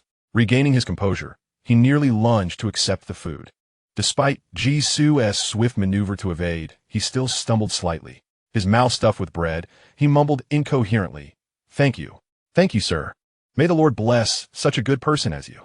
Upon finishing his words, and fearing that Ji-Soo might reconsider, he hastily grabbed a hot dog bun thicker than his own arm and fled. The proprietress, standing nearby, let out an exasperated huff, muttering about wasted goodwill. The bread and hot dog belonged entirely to Ji-Soo, so she refrained from further comment. With the little thief having escaped, the proprietress set aside her broom and returned to her previous position. Where we left off. Is there anything else you wish to inquire about, sir? Ji-Soo ordered another cake, rekindling the proprietress's enthusiasm. The number of missing persons cases had been on the rise, and I recall many online voices urging the mayor to assign a dedicated team to thoroughly investigate these matters. The proprietress dismissed these concerns, sliding the packaged cake across the counter to Ji-Soo. Speaking of such matters is one thing. Taking action is quite another. A month ago, the assassination of Mayor Miller had indeed stirred some commotion regarding the missing persons cases in Glen City, prompting many to express a desire to conduct personal investigations. Yet, did anything truly change? A fortnight later, when Jack went missing, the interest in Glen City's disappearances waned. Online discussions shift too rapidly. Even the advertisements for my bakery have yet to make it onto the internet. Ji-Soo felt a flush of embarrassment. There was no need to utter the final sentiment. Continuing to probe would yield no further insight, so he resolved to pay and take his leave. Suddenly, his hand paused in the pocket of his coat. His fingertips brushed against only the rough fabric lining. The cash and the leather wallet containing his newly acquired identification were gone. A thief, the image of the small beggar, who had recently expressed heartfelt gratitude by throwing himself at Ji-Soo, flashed through his mind. No, the timeline must be pushed back a bit further. Ji-Soo zikan metikuli. The beggar's sudden movement had been too abrupt, and he had intentionally evaded contact, focusing all his attention on himself. If the individual had stolen his wallet at that moment, he would have certainly sensed something amiss. The act must have occurred even earlier. The proprietress was still smiling, awaiting payment, and noticing Ji-Soo's prolonged silence. She expressed her confusion. Sir, you. In the next instant, her expression froze. A rewind. The proprietress placed the packaged croissant on the counter, reflecting on the fate of Jack's family. They had previously resisted moving, holding on to hope that their son would someday recover and return to school. Jack's disappearance, in a way, must have been a release for them. Let go of me. The sudden cry shattered the proprietress's burgeoning emotions. Like an eagle seizing a chick, Ji-Soo caught the struggling beggar, extracting a thin blade from between the boy's fingers. He regarded the unruly little thief with a composed demeanor, taking without permission. Is that truly acceptable, young one? Chapter 69. I am a detective rich in justice. Upon being discovered while stealing, the little beggar took off running. Ji-Soo pursued him in kind. The beggar was evidently well acquainted with the vicinity, leading Ji-Soo deeper into a maze of twists and turns, scaling walls and rooftops, seeking out narrow paths that could only accommodate his small stature. Of course, if the seasons could be dismissed in such a manner, it would certainly undermine the integrity of the array of blue-green labels in the system. As the little beggar scurried to a secluded corner, Ji-Soo forcefully pushed off the wall and leaped to the forefront. The little beggar came to an abrupt halt, clutching the fabric of his clothing and glancing around. Unbeknownst to him, he had unwittingly trapped himself in a dead end. In the next moment, he plopped down onto the ground. I surrender. The little beggar sprawled out in a starfish position, embodying the indifference of a dead pig unperturbed by boiling water. What does a grown-up like you have to prove to a child like me? Ji-Soo found the situation both exasperating and amusing. He crouched beside the boy. Are you blaming the victim for your theft? The little beggar raised one eyelid and shot him a glance. You are clearly pretending to be an idiot to deceive me. Otherwise, I wouldn't have acted at all. You came in here with country bumpkin written all over your face, yet you're an expert in fishing for offenses. Engaging in conversation with the shopkeeper about a missing person case, he was so vigilant. His speed was astonishing. In the blink of an eye, he had darted ahead. That previous stretch had been nothing but a game at his expense. Exhausted, he thought, whoever wants to run can run. I'm done with this. Seeing the little beggar resigned and giving up, Ji-Soo chuckled. It seemed that the earlier display of gratitude had been merely a facade. This shameless rogue was his true nature. Get up. It just rained. Aren't you afraid of catching a cold? The little beggar opened one eye. Noticing Ji-Soo's lack of response, he opened the other and quickly scrambled to his feet. He dusted off his clothes, still unwilling to relent. You can't go back on this. You didn't pursue it before. Ji-Soo replied. Who said I was here to hold you accountable for your theft? The little beggar was taken aback. Jisoo stuffed a hot dog and a croissant into his arms. I'm here to inquire about some matters. The investigation into Jack is nearly complete. To delve deeper into the missing person case, I require a guide who is well acquainted with the city's darker underbelly. Beggars often roam the city's nooks and crannies, privy to many secrets unknown to ordinary residents. Given the little beggar's adeptness at theft and evasion, he was likely a local veteran, making him a suitable candidate. The little beggar accepted the food with skepticism. Are you really Jack's friend? Not quite. Jisoo admitted candidly in the presence of the thief. Do you know how Jack went missing? The little beggar displayed a look of disdain, yet, upon realizing his current predicament, subtly averted his gaze. How would I know something the police don't? Jisoo nodded in agreement. Then do you know when the former mayor began to take the missing person cases seriously? Public opinion is but a malleable entity, easily shaped and reshaped, not necessarily reflecting the truth. Former Mayor Sean Miller faced criticism for his lack of action regarding the missing persons case. Yet it inadvertently highlighted his prior concern for such matters.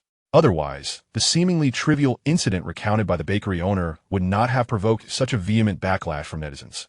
In this ambiguous case, devoid of bloodshed or fatalities, oblivion would have been its rightful fate. The fact that it garnered attention for 2 weeks suggests the influence of external forces steering public opinion. A missing persons case? The young beggar, confused, wondered why one would investigate such a matter. As a local, he found the other party's enthusiasm lacking. Just ask directly if it exists. Jisoo shook the hot dog in the paper bag. After running about, the hot dog had long since cooled and appeared unappetizing. Yet, for someone famished, it still held considerable allure. If you provide a satisfactory answer, I shall overlook your theft in my wallet and hire you as my guide in Glen City. You truly wish to dwell on the wallet matter. The young beggar was taken aback by Jisoo's audacity. You promised not to pursue it. Have you ever encountered an adult who keeps their word? Jisoo raised an eyebrow. The young beggar, to avoid being handed over to the police, he quickly complied. Yes. 3 months ago, the daughter of the chairman of Tion Biotech went missing. Concerned for the fate of the child from a wealthy family, as well as his own re-election prospects, the mayor soon took an interest in the recent missing persons case. However, the individual was never found, and the investigation yielded no results. Jisoo was astonished. You understand elections? The young beggar rolled his eyes. I'm a beggar, not a fool. Jisoo cleared his throat. Do you know where the chairman of Tion Biotech resides? The young beggar hesitated, sizing Jisoo up with incredulity. Sir, do you still intend to investigate the Tion case? The other party's circumstances appeared only marginally better than his own as an orphan. What could this person possibly achieve in a case where a major corporation and the mayor failed to find answers? Jisoo unceremoniously delivered a light slap to his head. Call me brother. Furthermore, I am a detective with a strong sense of justice, indifferent to the victim's background. The young beggar covered his head, stifling his indignation. Yes, a detective. The Provis family did indeed provide a location where one could meet them in hopes of gaining clues about their missing daughter. Jisoo's eyes brightened. Excellent. Let me there swiftly. According to the bakery owner, Jack exhibited unusual behavior prior to his disappearance. This suggests that Jack was an exceptionally perceptive individual, capable of perceiving the extraordinary phenomena lurking in the corners of the city, much like the summoned ones. The recent surge in missing persons cases in Glen City is likely not ordinary, but rather a series of unfortunate events befalling a group of highly perceptive individuals, including the heiress of Tion Biotech, in a bid to secure the support of Tion Biotech. Former Mayor Sean Miller actively engaged in the investigation of the missing persons case. The disappearance case is entangled with the cult known as the Silent Eye. The former mayor not only failed to uncover any leads, but also fell victim to an assassination by the Silent Eye a month ago, losing his life. Unless unforeseen circumstances arise, it is likely that members of the Silent Eye will interfere in the upcoming mayoral election in 3 days. Jisoo busily scribbles on paper, contemplating the motives behind the Silent Eye's actions. The peculiar phenomena surrounding the victims of these disappearances must have been meticulously orchestrated by the cultists. Hence, Jisoo is determined to uncover this extraordinary domain that could trigger hidden quests and grant player privilege fragments. By meeting the parents of the missing heiress from Tion Technology and understanding the time and location of her disappearance, he can locate this unique realm. The only stipulation is that he must be able to meet them. At the secluded Provis family estate, Jisoo sits outside the tightly shut gates. A chilling breeze sweeps across the deserted road, sending shivers down his spine. He pauses his writing and glances at the little beggar beside him. Did you not mention that the Provis family is desperate to find their loved ones? Anyone who provides relevant clues can meet them, correct? The little beggar, resting his head on his hands, stifles a yawn. Indeed, if you pay, you can enter and meet the Provis family, and even tour their villa. Jisoo interjects. Do the wealthy really sell tickets to their own homes? The little beggar continues. The reward for clues regarding the disappearances is substantial, and many opportunists, lacking genuine information, come here hoping for luck. The entrance fee also serves as a deposit, ensuring you are not merely a fortune seeker. Opportunists without clues, I see, Jisoo muses. The little beggar adds, of course, I believe they simply wish to sell tickets. After all, the so-called deposit is priced high enough to equate to the annual income of most ordinary citizens in Glen City. He glances up at Jisoo. Detective, are you out of funds? After all, the other party had recently lavishly covered his expenses for the following days, asking him to act as a guide. Yet now, he cannot even enter the Provis villa? Jisoo sighs. Had you mentioned the need for a ticket earlier, we would have surely been inside by now. The situation arose unexpectedly. Of course, I do not carry that much cash on me. The funds he currently possesses were acquired during an encounter with assassins in Aurora Square. And he had not been frugal, having spent nearly all of it. Cash. You don't have a credit card? The little beggar inquires. Non, Jisoo deeply. To be precise, I do have one, a complimentary service from when I apply for my identification. However, it contains not a single cent. The little beggar is taken aback. You don't even have a credit card? Are you a legitimate detective? Jisoo offers a smile, revealing 8 gleaming teeth. Perhaps I am somewhat more legitimate than your profession. He only robs those who initiate an attack on him first. He tossed the paper and pen he held into the arms of the small beggar. Wait for me here for a moment. I shall take you into the villa shortly. If he could not find a gullible benefactor nearby, he would revert to visiting the major banks, hoping to fortuitously stumble upon a robbery in progress. With myriad methods at his disposal, there would surely be a solution. The small beggar, staring at the disheveled drawing of a tangled ball of yarn on the paper, felt a twitch in his eyelids. Why did he find the other party so utterly unreliable? However, before Jisoo could take 2 steps, an alarm-blaring armor truck came barreling in from the right, closely followed by several speeding police cars, their sirens wailing. Wee-oh-oh, bang, bang, bang. A police officer leaned out of the window, frantically firing at the armored truck ahead. The bullet struck the thick armor of the truck, sending sparks flying. Debris ricocheted onto the asphalt, piercing through the roadside greenery and leaving distinct indentations on the wall. Just as Jisoo was about to cross the street, pondering where to procure money, he stood frozen in disbelief. He had merely suggested visiting the bank, and yet, how had he directly stumbled upon a bank heist scene? Wow, Glen City certainly never failed to entertain. The armored truck swerved erratically, and Jisoo, sensing the impending chaos, tactfully retreated, quickly pulling the bewildered small beggar back with him. As anticipated, the next moment, the armored truck forcefully made a right turn at high speed, its wheels colliding violently with the curb. The vehicle lost control in an instant, skidding into the window of a laundromat that was currently out of business. Bang! The tremendous impact caused half of the brick wall to collapse. The rear half of the armored truck became lodged in the wreckage, its shattered alarm blaring mournfully. The pursuing police car screeched to a halt, encircling it in a fan formation. Doors swung open, and officers, using the vehicles as cover, raised their weapons. Stay inside the vehicle. Raise your hands and come out, shouted an officer through a megaphone. The response came from the automatic weapons mounted on the armored truck. Tot-tot-tot-tot. The gunfire instantly drowned out the sirens, bullets pouring down on the police line like a torrential rain. Both sides were plunged into a fierce gunfight. The few pedestrians on the roadside screamed and fled in all directions. Unfortunately, 2 hapless souls, too close to the chaos and unable to escape in time, were struck by stray bullets and fell to the ground. Vivid crimson blood mingled with the rain-soaked pavement, bullets thudding against the walls with a dull thump. Jisoo had initially intended to comfort his temporary guide beside him, only to discover the small beggar had clenched his fists, eyes glued to the unfolding shootout. His cheeks flushed with excitement. Oh my goodness, how thrilling, the small beggar murmured. Jisoo thought to himself, all right then, this little tyke doesn't require my consolation. Seizing the opportunity, while both sides were embroiled in their heated exchange, he stealthily approached the scene. In a spot unnoticed by anyone, he retrieved 2 bundles of neatly tied green bills from the roadside grass. Cash acquired. As the season was drawing to a close, and I was preparing to return home, I caught sight of a stylish young man standing at the street corner. He held his phone to his ear, staring blankly ahead, seemingly stunned by the sudden and intense gunfire. At that moment, an armored truck jolted violently. I hesitated for a moment, noting the expensive shoes he wore, and instinctively reached out to pull him aside. "Get out of the way," I shouted. No sooner had the words left my lips than the beleaguered armored truck, trapped in the rubble, suddenly surged forth with a vengeance, breaking through the police encirclement. The engine roared, the tires screeched in a cacophony, and it careened past us. The remaining officers erupted in curses, quickly leaping into their vehicles and activating their sirens to pursue once more. The tumultuous gunfight concluded as abruptly as it had begun, leaving behind chaos in the streets, a few unfortunate souls who had been caught in the crossfire, the acrid scent of gunpowder, and the fading wail of sirens. The young man's phone remained connected, and the voice on the other end called out, "Captain, are you all right?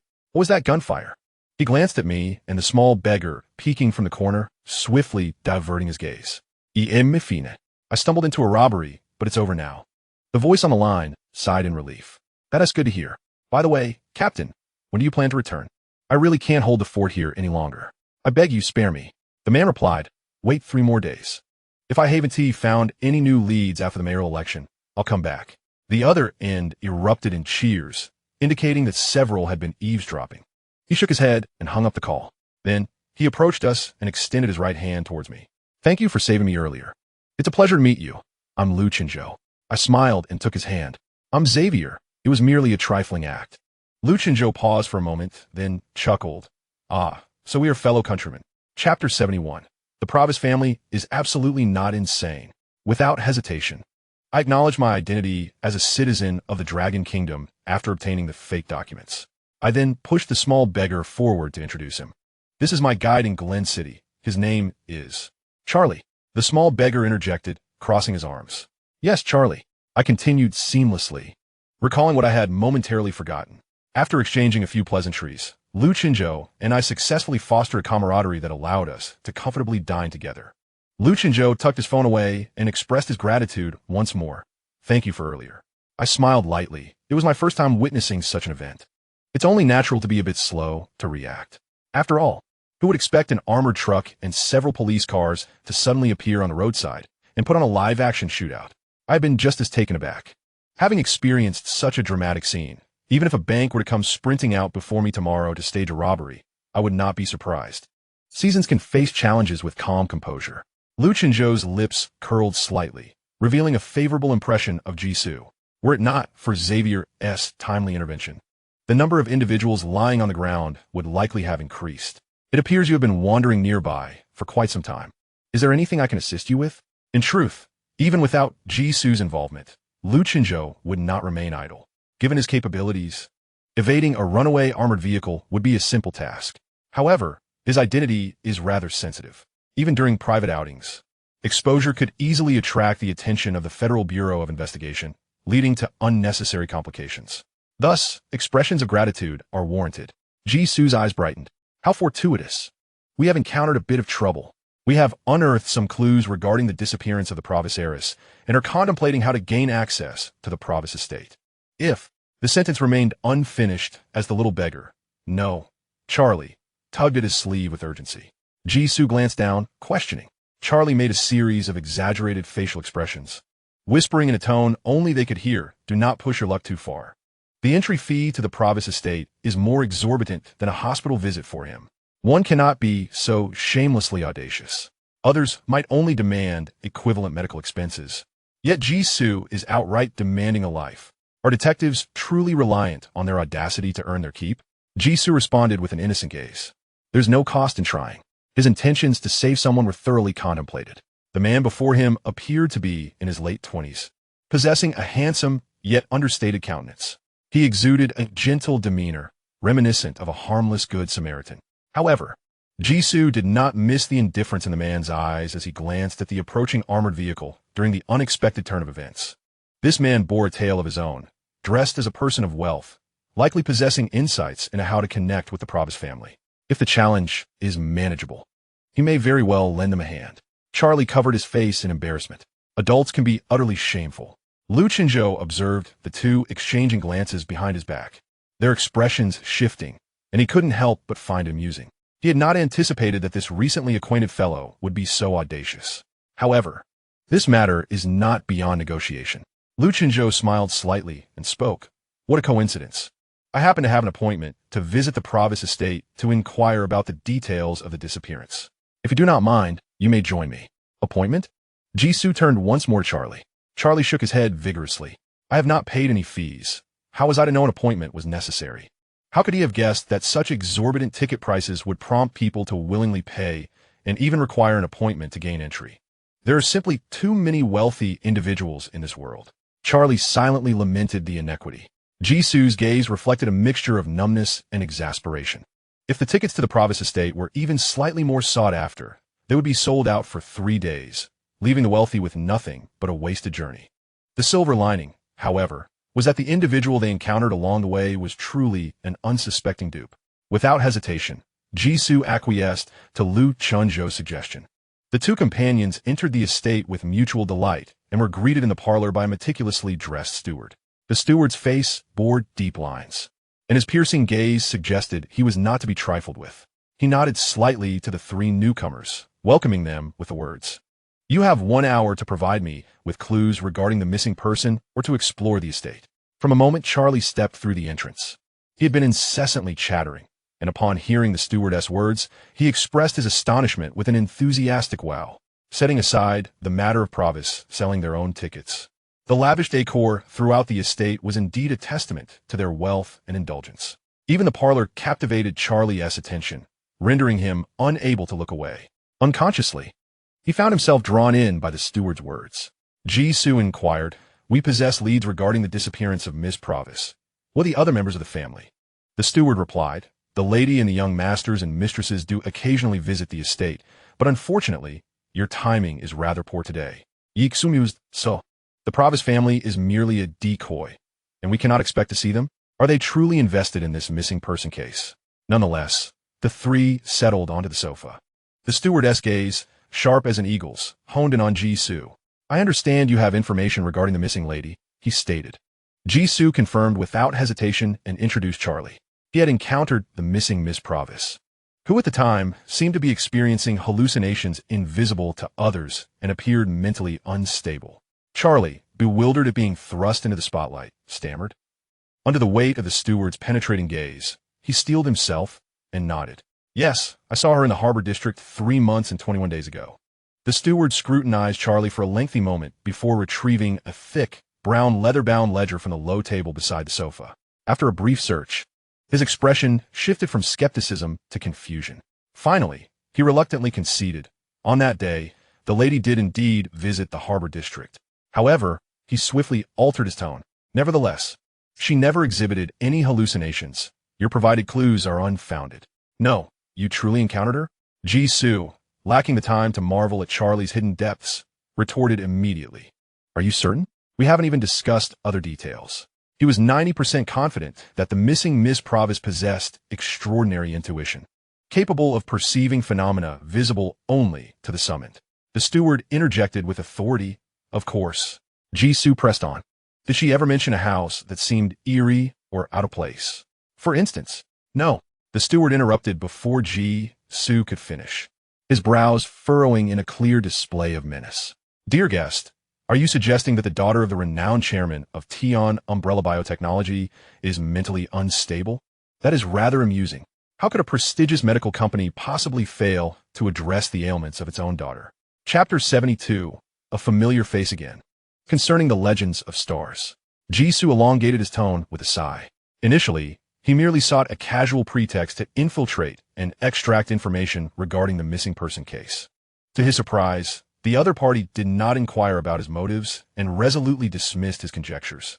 This provoked a sense of rebellion within him. Lu Chenzhou cleared his throat twice and shifted the topic. "I am intrigued by the case of Miss Provis's disappearance and wish to volunteer my assistance in the investigation. I hope you could provide some clues. Where did Miss Provis go on the day she vanished?" "I am unsure. The young lady's itinerary has always been kept confidential," replied the old butler. Jisoo retorted, "If you are unaware of her schedule, then what is that thick volume you possess?" Lu Chenzhou, maintaining his good-natured demeanor, refrained from pressing the matter. At what time did she go missing? I do not know. Were there any unusual signs prior to her disappearance? No. Did any suspicious individuals appear in the vicinity before she vanished? I cannot say. After posing 4 or 5 questions, the old butler remained tight-lipped. It was evident that he was unwilling to engage in even the slightest pretense and had resolved not to disclose any information regarding the disappearance. After a few exchanges, Jisoo grew weary of the charade. Just as he prepared to resort to more intense interrogation, sounds emanated from outside the door. Miss, there are guests today. What do the guests have to do with me? I shall remain here tonight. Tell them not to disturb me. The voices grew increasingly closer. The sharp clacking of high heels echoed against the marble floor, creating a crisp and hurried rhythm. The door was then swung open, and a tall young woman in a red dress strode into the living room, her deep brown curls bouncing with each step. Her delicate features bore an obvious fatigue, and she did not acknowledge those seated on the sofa, heading straight for the staircase. Jisoo's eyes filled with astonishment. What was happening today? Was it mere coincidence that he encountered so many familiar faces from the game? He immediately called out to her. Miss Daisy. As Daisy ascended the first step, she heard the voice calling from behind her. A look of annoyance crossed her face. Due to the recent mayoral election, she had been inundated with various individuals hoping to connect with her and Tion Umbrella Company. She never anticipated that upon returning home, these people would still linger. Daisy turned around impatiently, only to find a stranger, an Eastern man, addressing her with familiarity. She furrowed her brow in confusion. Who are you? She had always maintained a low profile, never appearing in the media. How could a stranger know her name so precisely? His tone was so familiar, as if they were acquainted. Daisy glanced towards the old butler seated on the other sofa, mentally adding a note of perplexity. He was merely a cunning opportunist who had paid a hefty sum to gain entry into the estate. Jisoo naturally did not expect Daisy to recognize him in his disguised form, so he spoke up to remind her. We have met before. Do you recall? The enthusiastic, generous, adventure-loving Aries lady. Aries? Daisy's brow furrowed even tighter, her expression shifting from confusion to contemplation, and finally to realization. Her mouth slightly agape. She gazed at Jisoo in disbelief. It's you, the night owl from a month ago. Jisoo nodded. Indeed, it is I, Xavier. The old butler's gaze flitted between the two. Miss Daisy, do you know each other? As he mentioned, we have crossed paths previously. Daisy dismissed her earlier impatience and took a seat on the sofa. Butler, this is my guest. You may attend to your duties. The butler hesitated, his expression remaining stoic as he departed with a booklet in hand. The sofa once again accommodated 4 individuals. Daisy, with a look of astonishment, sought to uncover any flaws in Jisoo's disguise, but found none. You truly are no ordinary person. Grace and the 3 sisters from the Karma family believed you had long departed from Glen City. The video of the airborne garden magician spread widely. Many Night Owl fans have organized searches for him in Glen City. Alas, a month has passed, and no one has seen the Night Owl again. Zisus my politili. I have just returned as well. Our reunion signifies a certain destiny between us. Luchinjo, listening to their conversation, displayed a look of surprise. Grace, the renowned flaunter of wealth from Bluebird, and the Karma sisters deeply entrenched in real estate and logistics? This acquaintance I stumbled upon seems to hold a significant identity. Daisy laughed lightly. You fortune tellers do enjoy speaking of fate. Since your departure was so sudden, could you share some tales related to the stars? Tales about the stars? Jisoo was somewhat taken aback. He glanced at Lu Chinzhou, whom he had only recently met, and the drowsy Charlie beside him. In Daisy's eyes, the two were merely acquaintances, having spent little time together. However, for Jisoo to successfully depart from Aurora Square in the Traveler's Prologue, he had already thoroughly understood Daisy's character. She indeed possessed a keen interest in the unknown. Yet her curiosity was not so intense as to prompt a discussion on this topic immediately upon their reunion. Jisoo quickly formulated a response and agreed, of course. But there are many legends surrounding the stars. Which aspect would Miss Daisy like to hear about? A flicker of hesitation crossed Daisy's eyes, but she ultimately replied, Your presence here must surely relate to Daphne's disappearance. It is permissible for me to inform you. Daphne? Zisu a goal. Charlie leaned in to whisper. She is the missing young lady from the Provis family. Daisy nodded. She is my half-sister. The head of the Provis family has had 3 wives, resulting in a total of 5 daughters and 4 sons. The missing Miss Daphne is the eldest, born of the first wife. Daisy is the child of the second wife. Our father shows interest only in his most useful children, so it is quite normal for you not to recognize her. Were it not for Daphne's disappearance, which tarnishes the Provis family's reputation, he would not have made such a grand effort to search for her. Jisoo silently nodded in agreement. Indeed, after sitting in the villa for half an hour, it became evident that the avenue ostensibly meant to provide clues about the missing person had transformed into a mere ticket-selling enterprise, aiding opportunists in supplying the Tions and biotechnology. It is apparent that after 3 months of searching, the Provis family has given up on finding the missing Miss Daphne. The remaining avenues are merely superficial efforts to maintain appearances. Among those present, there may only be a few still genuinely concerned about Daphne Provis's whereabouts. Liu Chenzhou inquired, "Does the story of the stars relate to Miss Daphne's disappearance?" Daisy nodded thoughtfully. "I too have recently learned that before her disappearance, Daphne had been fervently collecting mythological and historical tales. Most of these were connected to an entity known as the Goddess of Starlight. This goddess chooses individuals with specific qualities and bestows upon them supreme blessings and missions." Charlie scoffed. "It sounds like a fairy tale meant to amuse toddlers." He rested his hands behind his head and yawned like a little adult. "Is the subsequent plot about selecting brave heroes to vanquish dragons and save the world?" Daisy replied. "However, it coincides perfectly with the astrological readings provided by Xavier. Specific stars favor particular types of people." Chapter 73. The 12 constellations are indeed ancient texts. I learned from perusing an ancient tome that people truly once divided the sky into various regions, naming them the 12 constellations. This reverence for the heavens gave rise to the profession of diviners, who sought to predict the future by observing celestial movements. Charlie gasped. "Ancient texts? They truly exist?" Liu Chenzhou turned to Jisoo. "Constellations?" Jisoo, without a hint of embarrassment, nodded. "There is such a notion. However, the so-called divination is merely a means of seeking comfort. It is not as miraculous as predicting the future." Daisy regarded him with appreciation. "I think so too. Yet, it is clear that Daphne, prior to her disappearance, held a different belief. She meticulously researched many related materials and left behind a striking statement.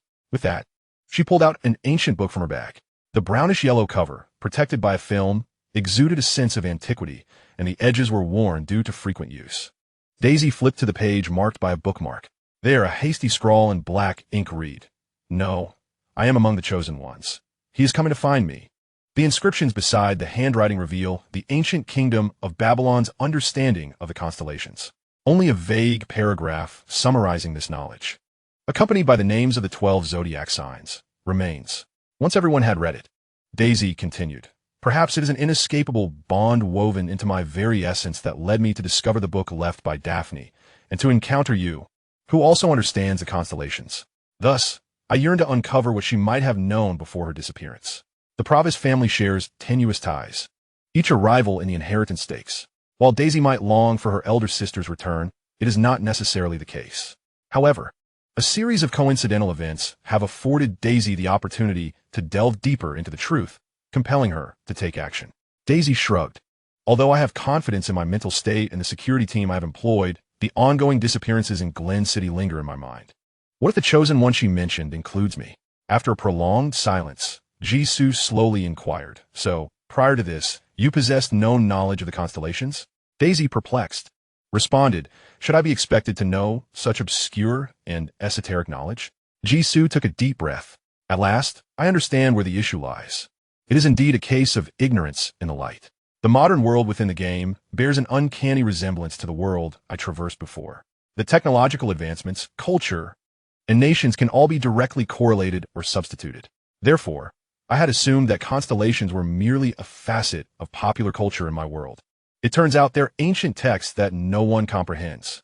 During their time at the Borge restaurant, Jisoo had chosen astrological divination as an entry point solely because the female acquaintances from his past life had shown a keen interest in constellations. This serendipitously enabled him to connect with Daisy and Su Chingwan. It was as if a blind cat had stumbled upon a dead mouse. After calming his excitement, Jisoo gestured for the bewildered Daisy to continue. "And what else? What makes a missing Miss Daphne so remarkable?" Daisy snapped back to reality and shook her head. "My relationship with her was not particularly close, and I do not know much. I only know that she disappeared on a rainy night, driving alone from the villa. Is it true that constellations are chosen based on personality? The last query was what truly concerned Daisy, as preserving her anonymity was paramount. A rainy night, you say? Jisoo pondered thoughtfully before responding to her question. Currently, the clues are rather scant, and I am uncertain.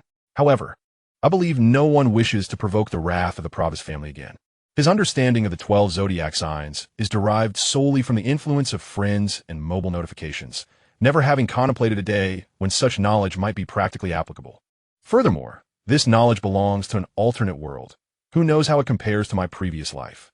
By the way, do constellations genuinely delineate personality traits?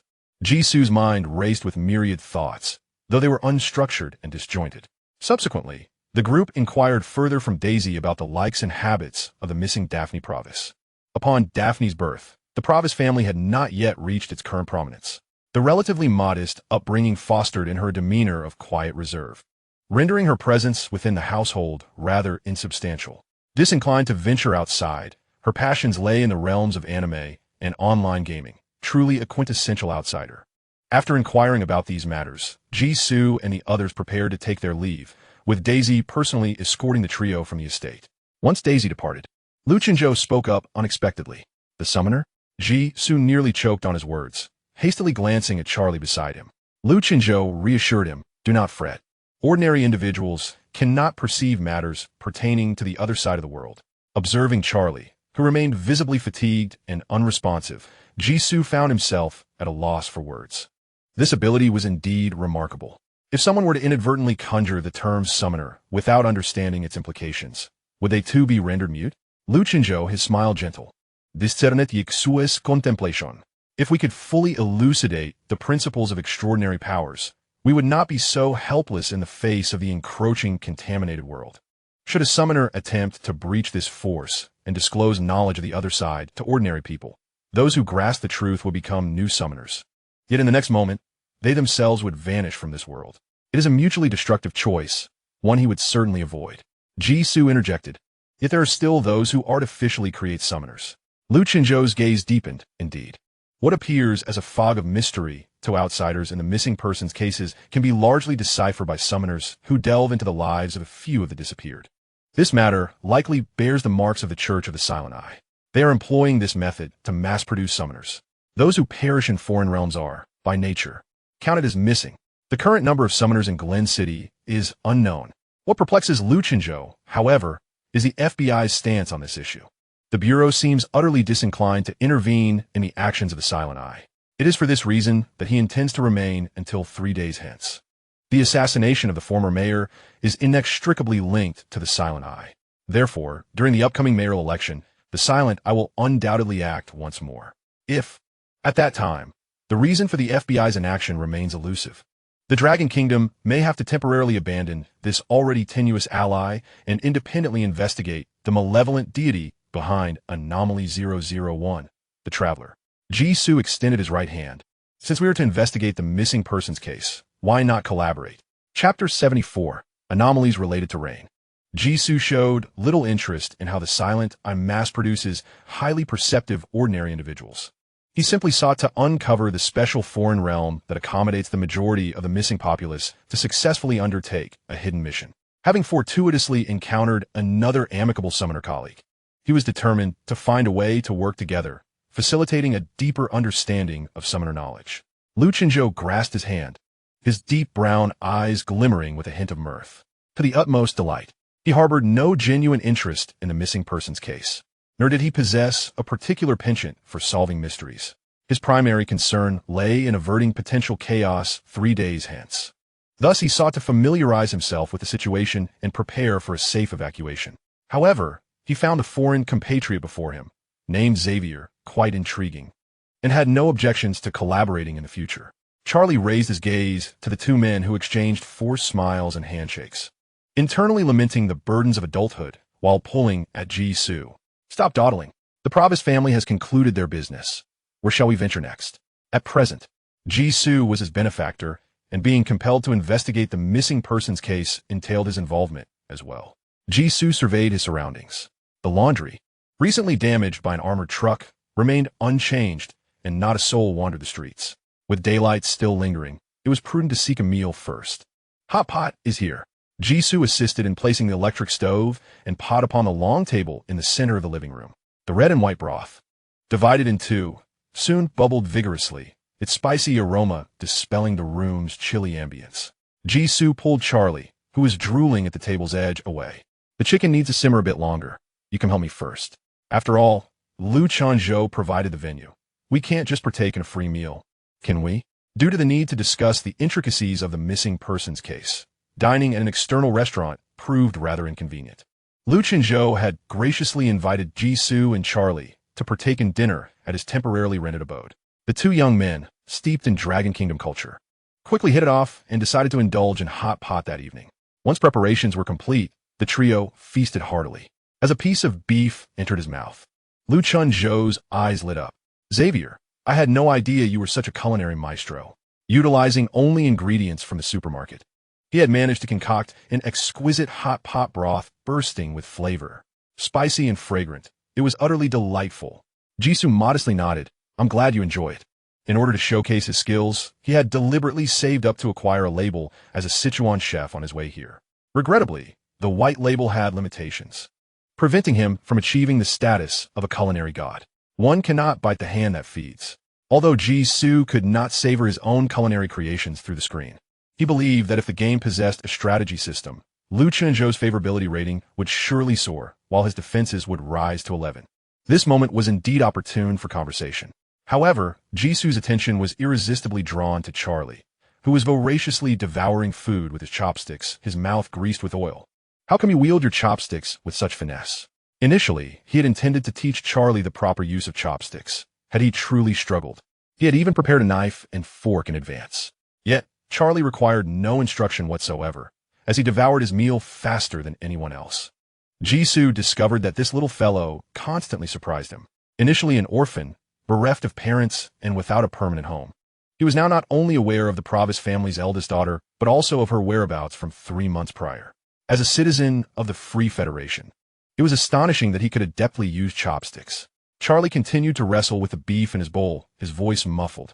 In the university town of Glen City in Chinatown, there were always those from the Dragon Kingdom who cooked in excess, occasionally inviting me to join their meals. Liu Chanzhou nodded thoughtfully, suggesting that life seemed to be tolerable. At first glance, given Charlie's physique, one might assume he had been starving for days.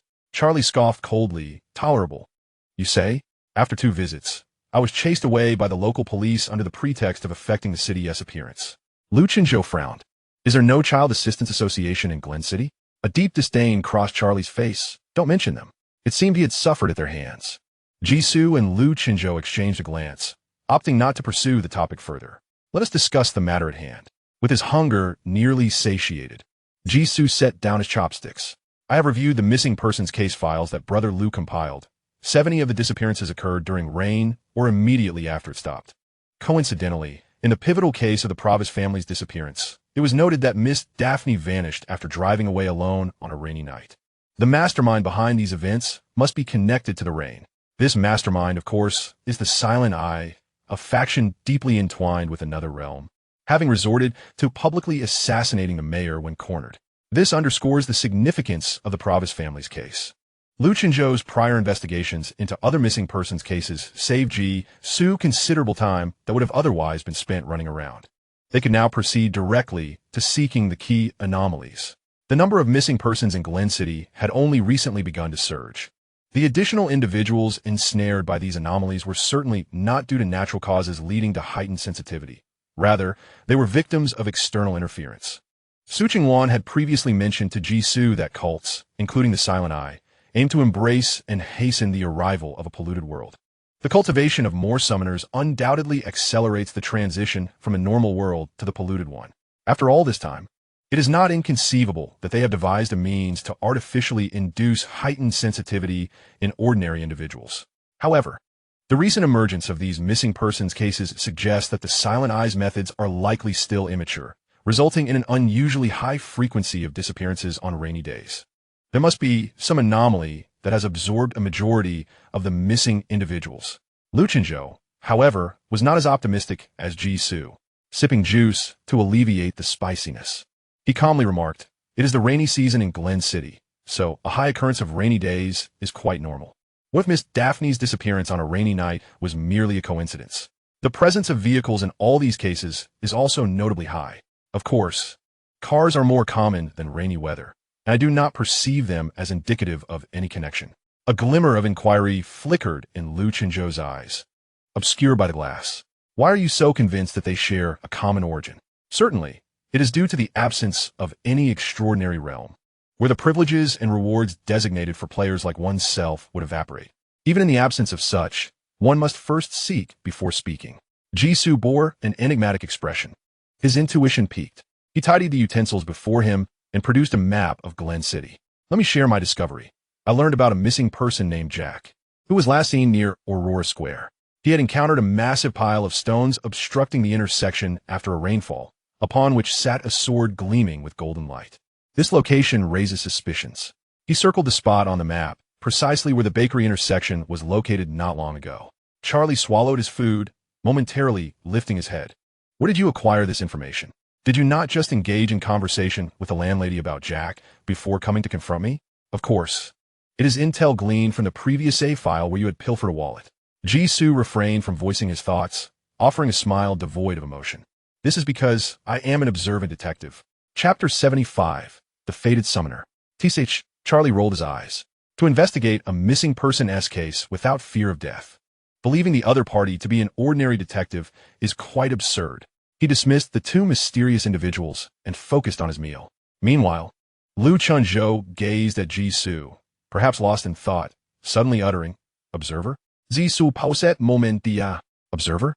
Talent sequence 456, Observer. Isn't that the hidden reward obtained from completing the Ming City train task? How did you discern that? Jisoo felt a profound sense of disbelief. The talent sequences acquired from other realms differ from the abilities within his labeling system and cannot be utilized in the ordinary world. To this day, he had yet to witness the effects of the Observer sequence. The fact that the other party could accurately identify his talent sequence left him astounded. Observing Jisoo's reaction, Lu Chenzhou involuntarily exhaled in relief. Even he could not articulate the emotions he harbored when he uttered those three words. The probability of encountering a stranger summoner who just so happens to tread the path of the traveler profession was already minuscule. What exactly was he worried about? Lu Chenzhou's smile became more sincere. It is merely speculation. A talent approaching sequence 400, even if it cannot be actively invoked, will leave shadows behind. A talent sequence of 400 constitutes a significant threshold. The smaller the number, the closer it approaches the concepts of power found within legends and myths. When talents numbered between 400 and 500 are proficiently mastered, summoners can carry shadows of certain talent sequences in the ordinary world.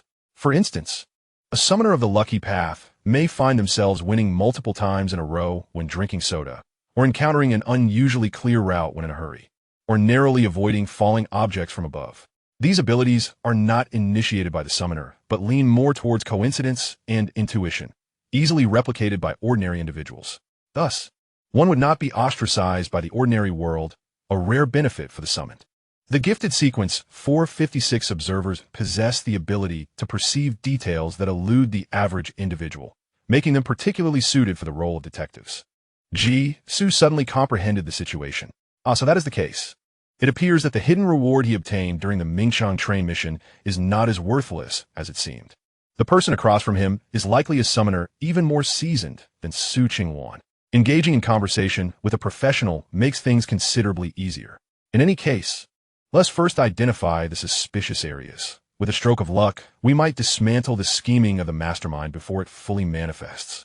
Lu Chenzhou, however, harbored little optimism regarding the outcome of their actions. With today's conclusion, only 2 days remain until the mayoral election, making the prospect of dismantling a cult of an evil deity seem utterly fantastical. Nevertheless, it wouldn't hurt to take a look. Lu Chenzhou picked up another pen and circled several locations on the map. Coincidentally, I had recently uncovered 5 suspicious areas as well. Having operated in Glen City for more than half a month, he was aware of numerous anomalous sites without relying on accounts from those involved in the missing persons cases. After marking the locations, he added, "I cannot be certain, but their appearance is undoubtedly linked to the rain." Charlie's gaze flitted between the two. Do you think the things seen by those involved in the missing persons cases are mere illusions? Of course, Jisoo was about to respond casually when Out of the corner of his eye, he noticed a green arrow suspended in the air, pointing directly at Charlie's head. An arrow that fluctuated up and down, glowing with a fluorescent hue, quite conspicuous. It stemmed from his preferential selection of the green label. Preferential selection. Occasionally, one can intuitively discover a quicker and safer path to their destination. The paths within the label evidently encompass more than just tangible routes in reality. Could fate's choices also be considered paths? A multitude of thoughts surged through Jisoo's mind, leading him to a conclusion that even he found hard to believe. He turned to Charlie. Can you see those illusions?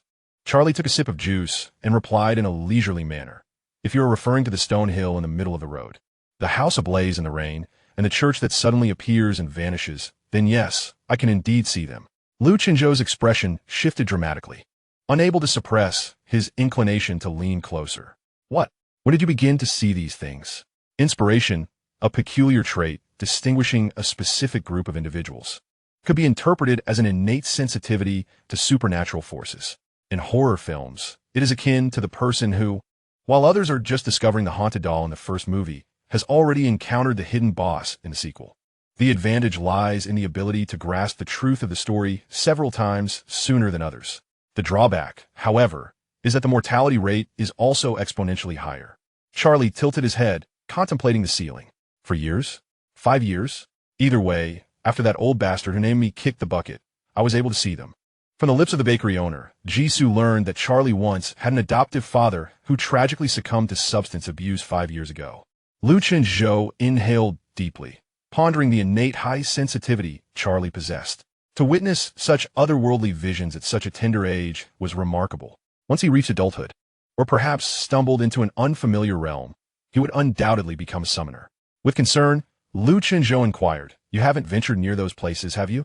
A child so young, suffering from malnutrition, could never survive in a cannibalistic domain. Of course not, Charlie retorted with a roll of his eyes. Only a fool would deliberately enter such perilous locales. At first, I thought I was ill like Jack from 13th Street, experiencing hallucinations. Most people not only fail to see these illusions, but can traverse through them without impediment. The cost of medical treatment would have sold me into debt, so I chose to ignore their existence. After all, hallucinations cannot harm me. Over time, I simply grew accustomed to them. Liu Chenzhou exhaled in relief, grateful that Charlie had not ventured into danger. Jisoo then asked, "So, you are aware that the timing of these illusions is related to rain?" "Of course," Charlie replied, taking the marker from Jisoo's hand with a sense of certainty. He swiftly crossed out a location on the map that Liu Chenzhou had circled, deftly sketching additional circles while annotating beside them. The bubbling broth of the hot pot mingled with the rustling of paper and pen. After more than 10 minutes, Charlie tossed down the pen with satisfaction, clapping his hands together. Done. The shaded areas indicate when it rains, while the hollow circles represent appearances after the rain. The locations marked with question marks are where I last observed related illusions, at least 6 months prior. The triangles signify lower frequencies of occurrence. Several consecutive rainfalls are required for them to manifest, with their timing potentially linked to other factors. The crossed-out area denotes a house on fire, with its timing unrelated to rain, but rather signifying the return of the family next door. I have meticulously documented the specifics for each location. You may peruse them at your leisure. The map was densely annotated, and Liu Chenzhou marveled. I never realized Glen City harbored so many anomalies. The Supernatural Bureau's stance on these phenomena is to contain what can be contained and to relocate what cannot. He had truly never witnessed such a spectacle of interconnected anomalies in every neighborhood.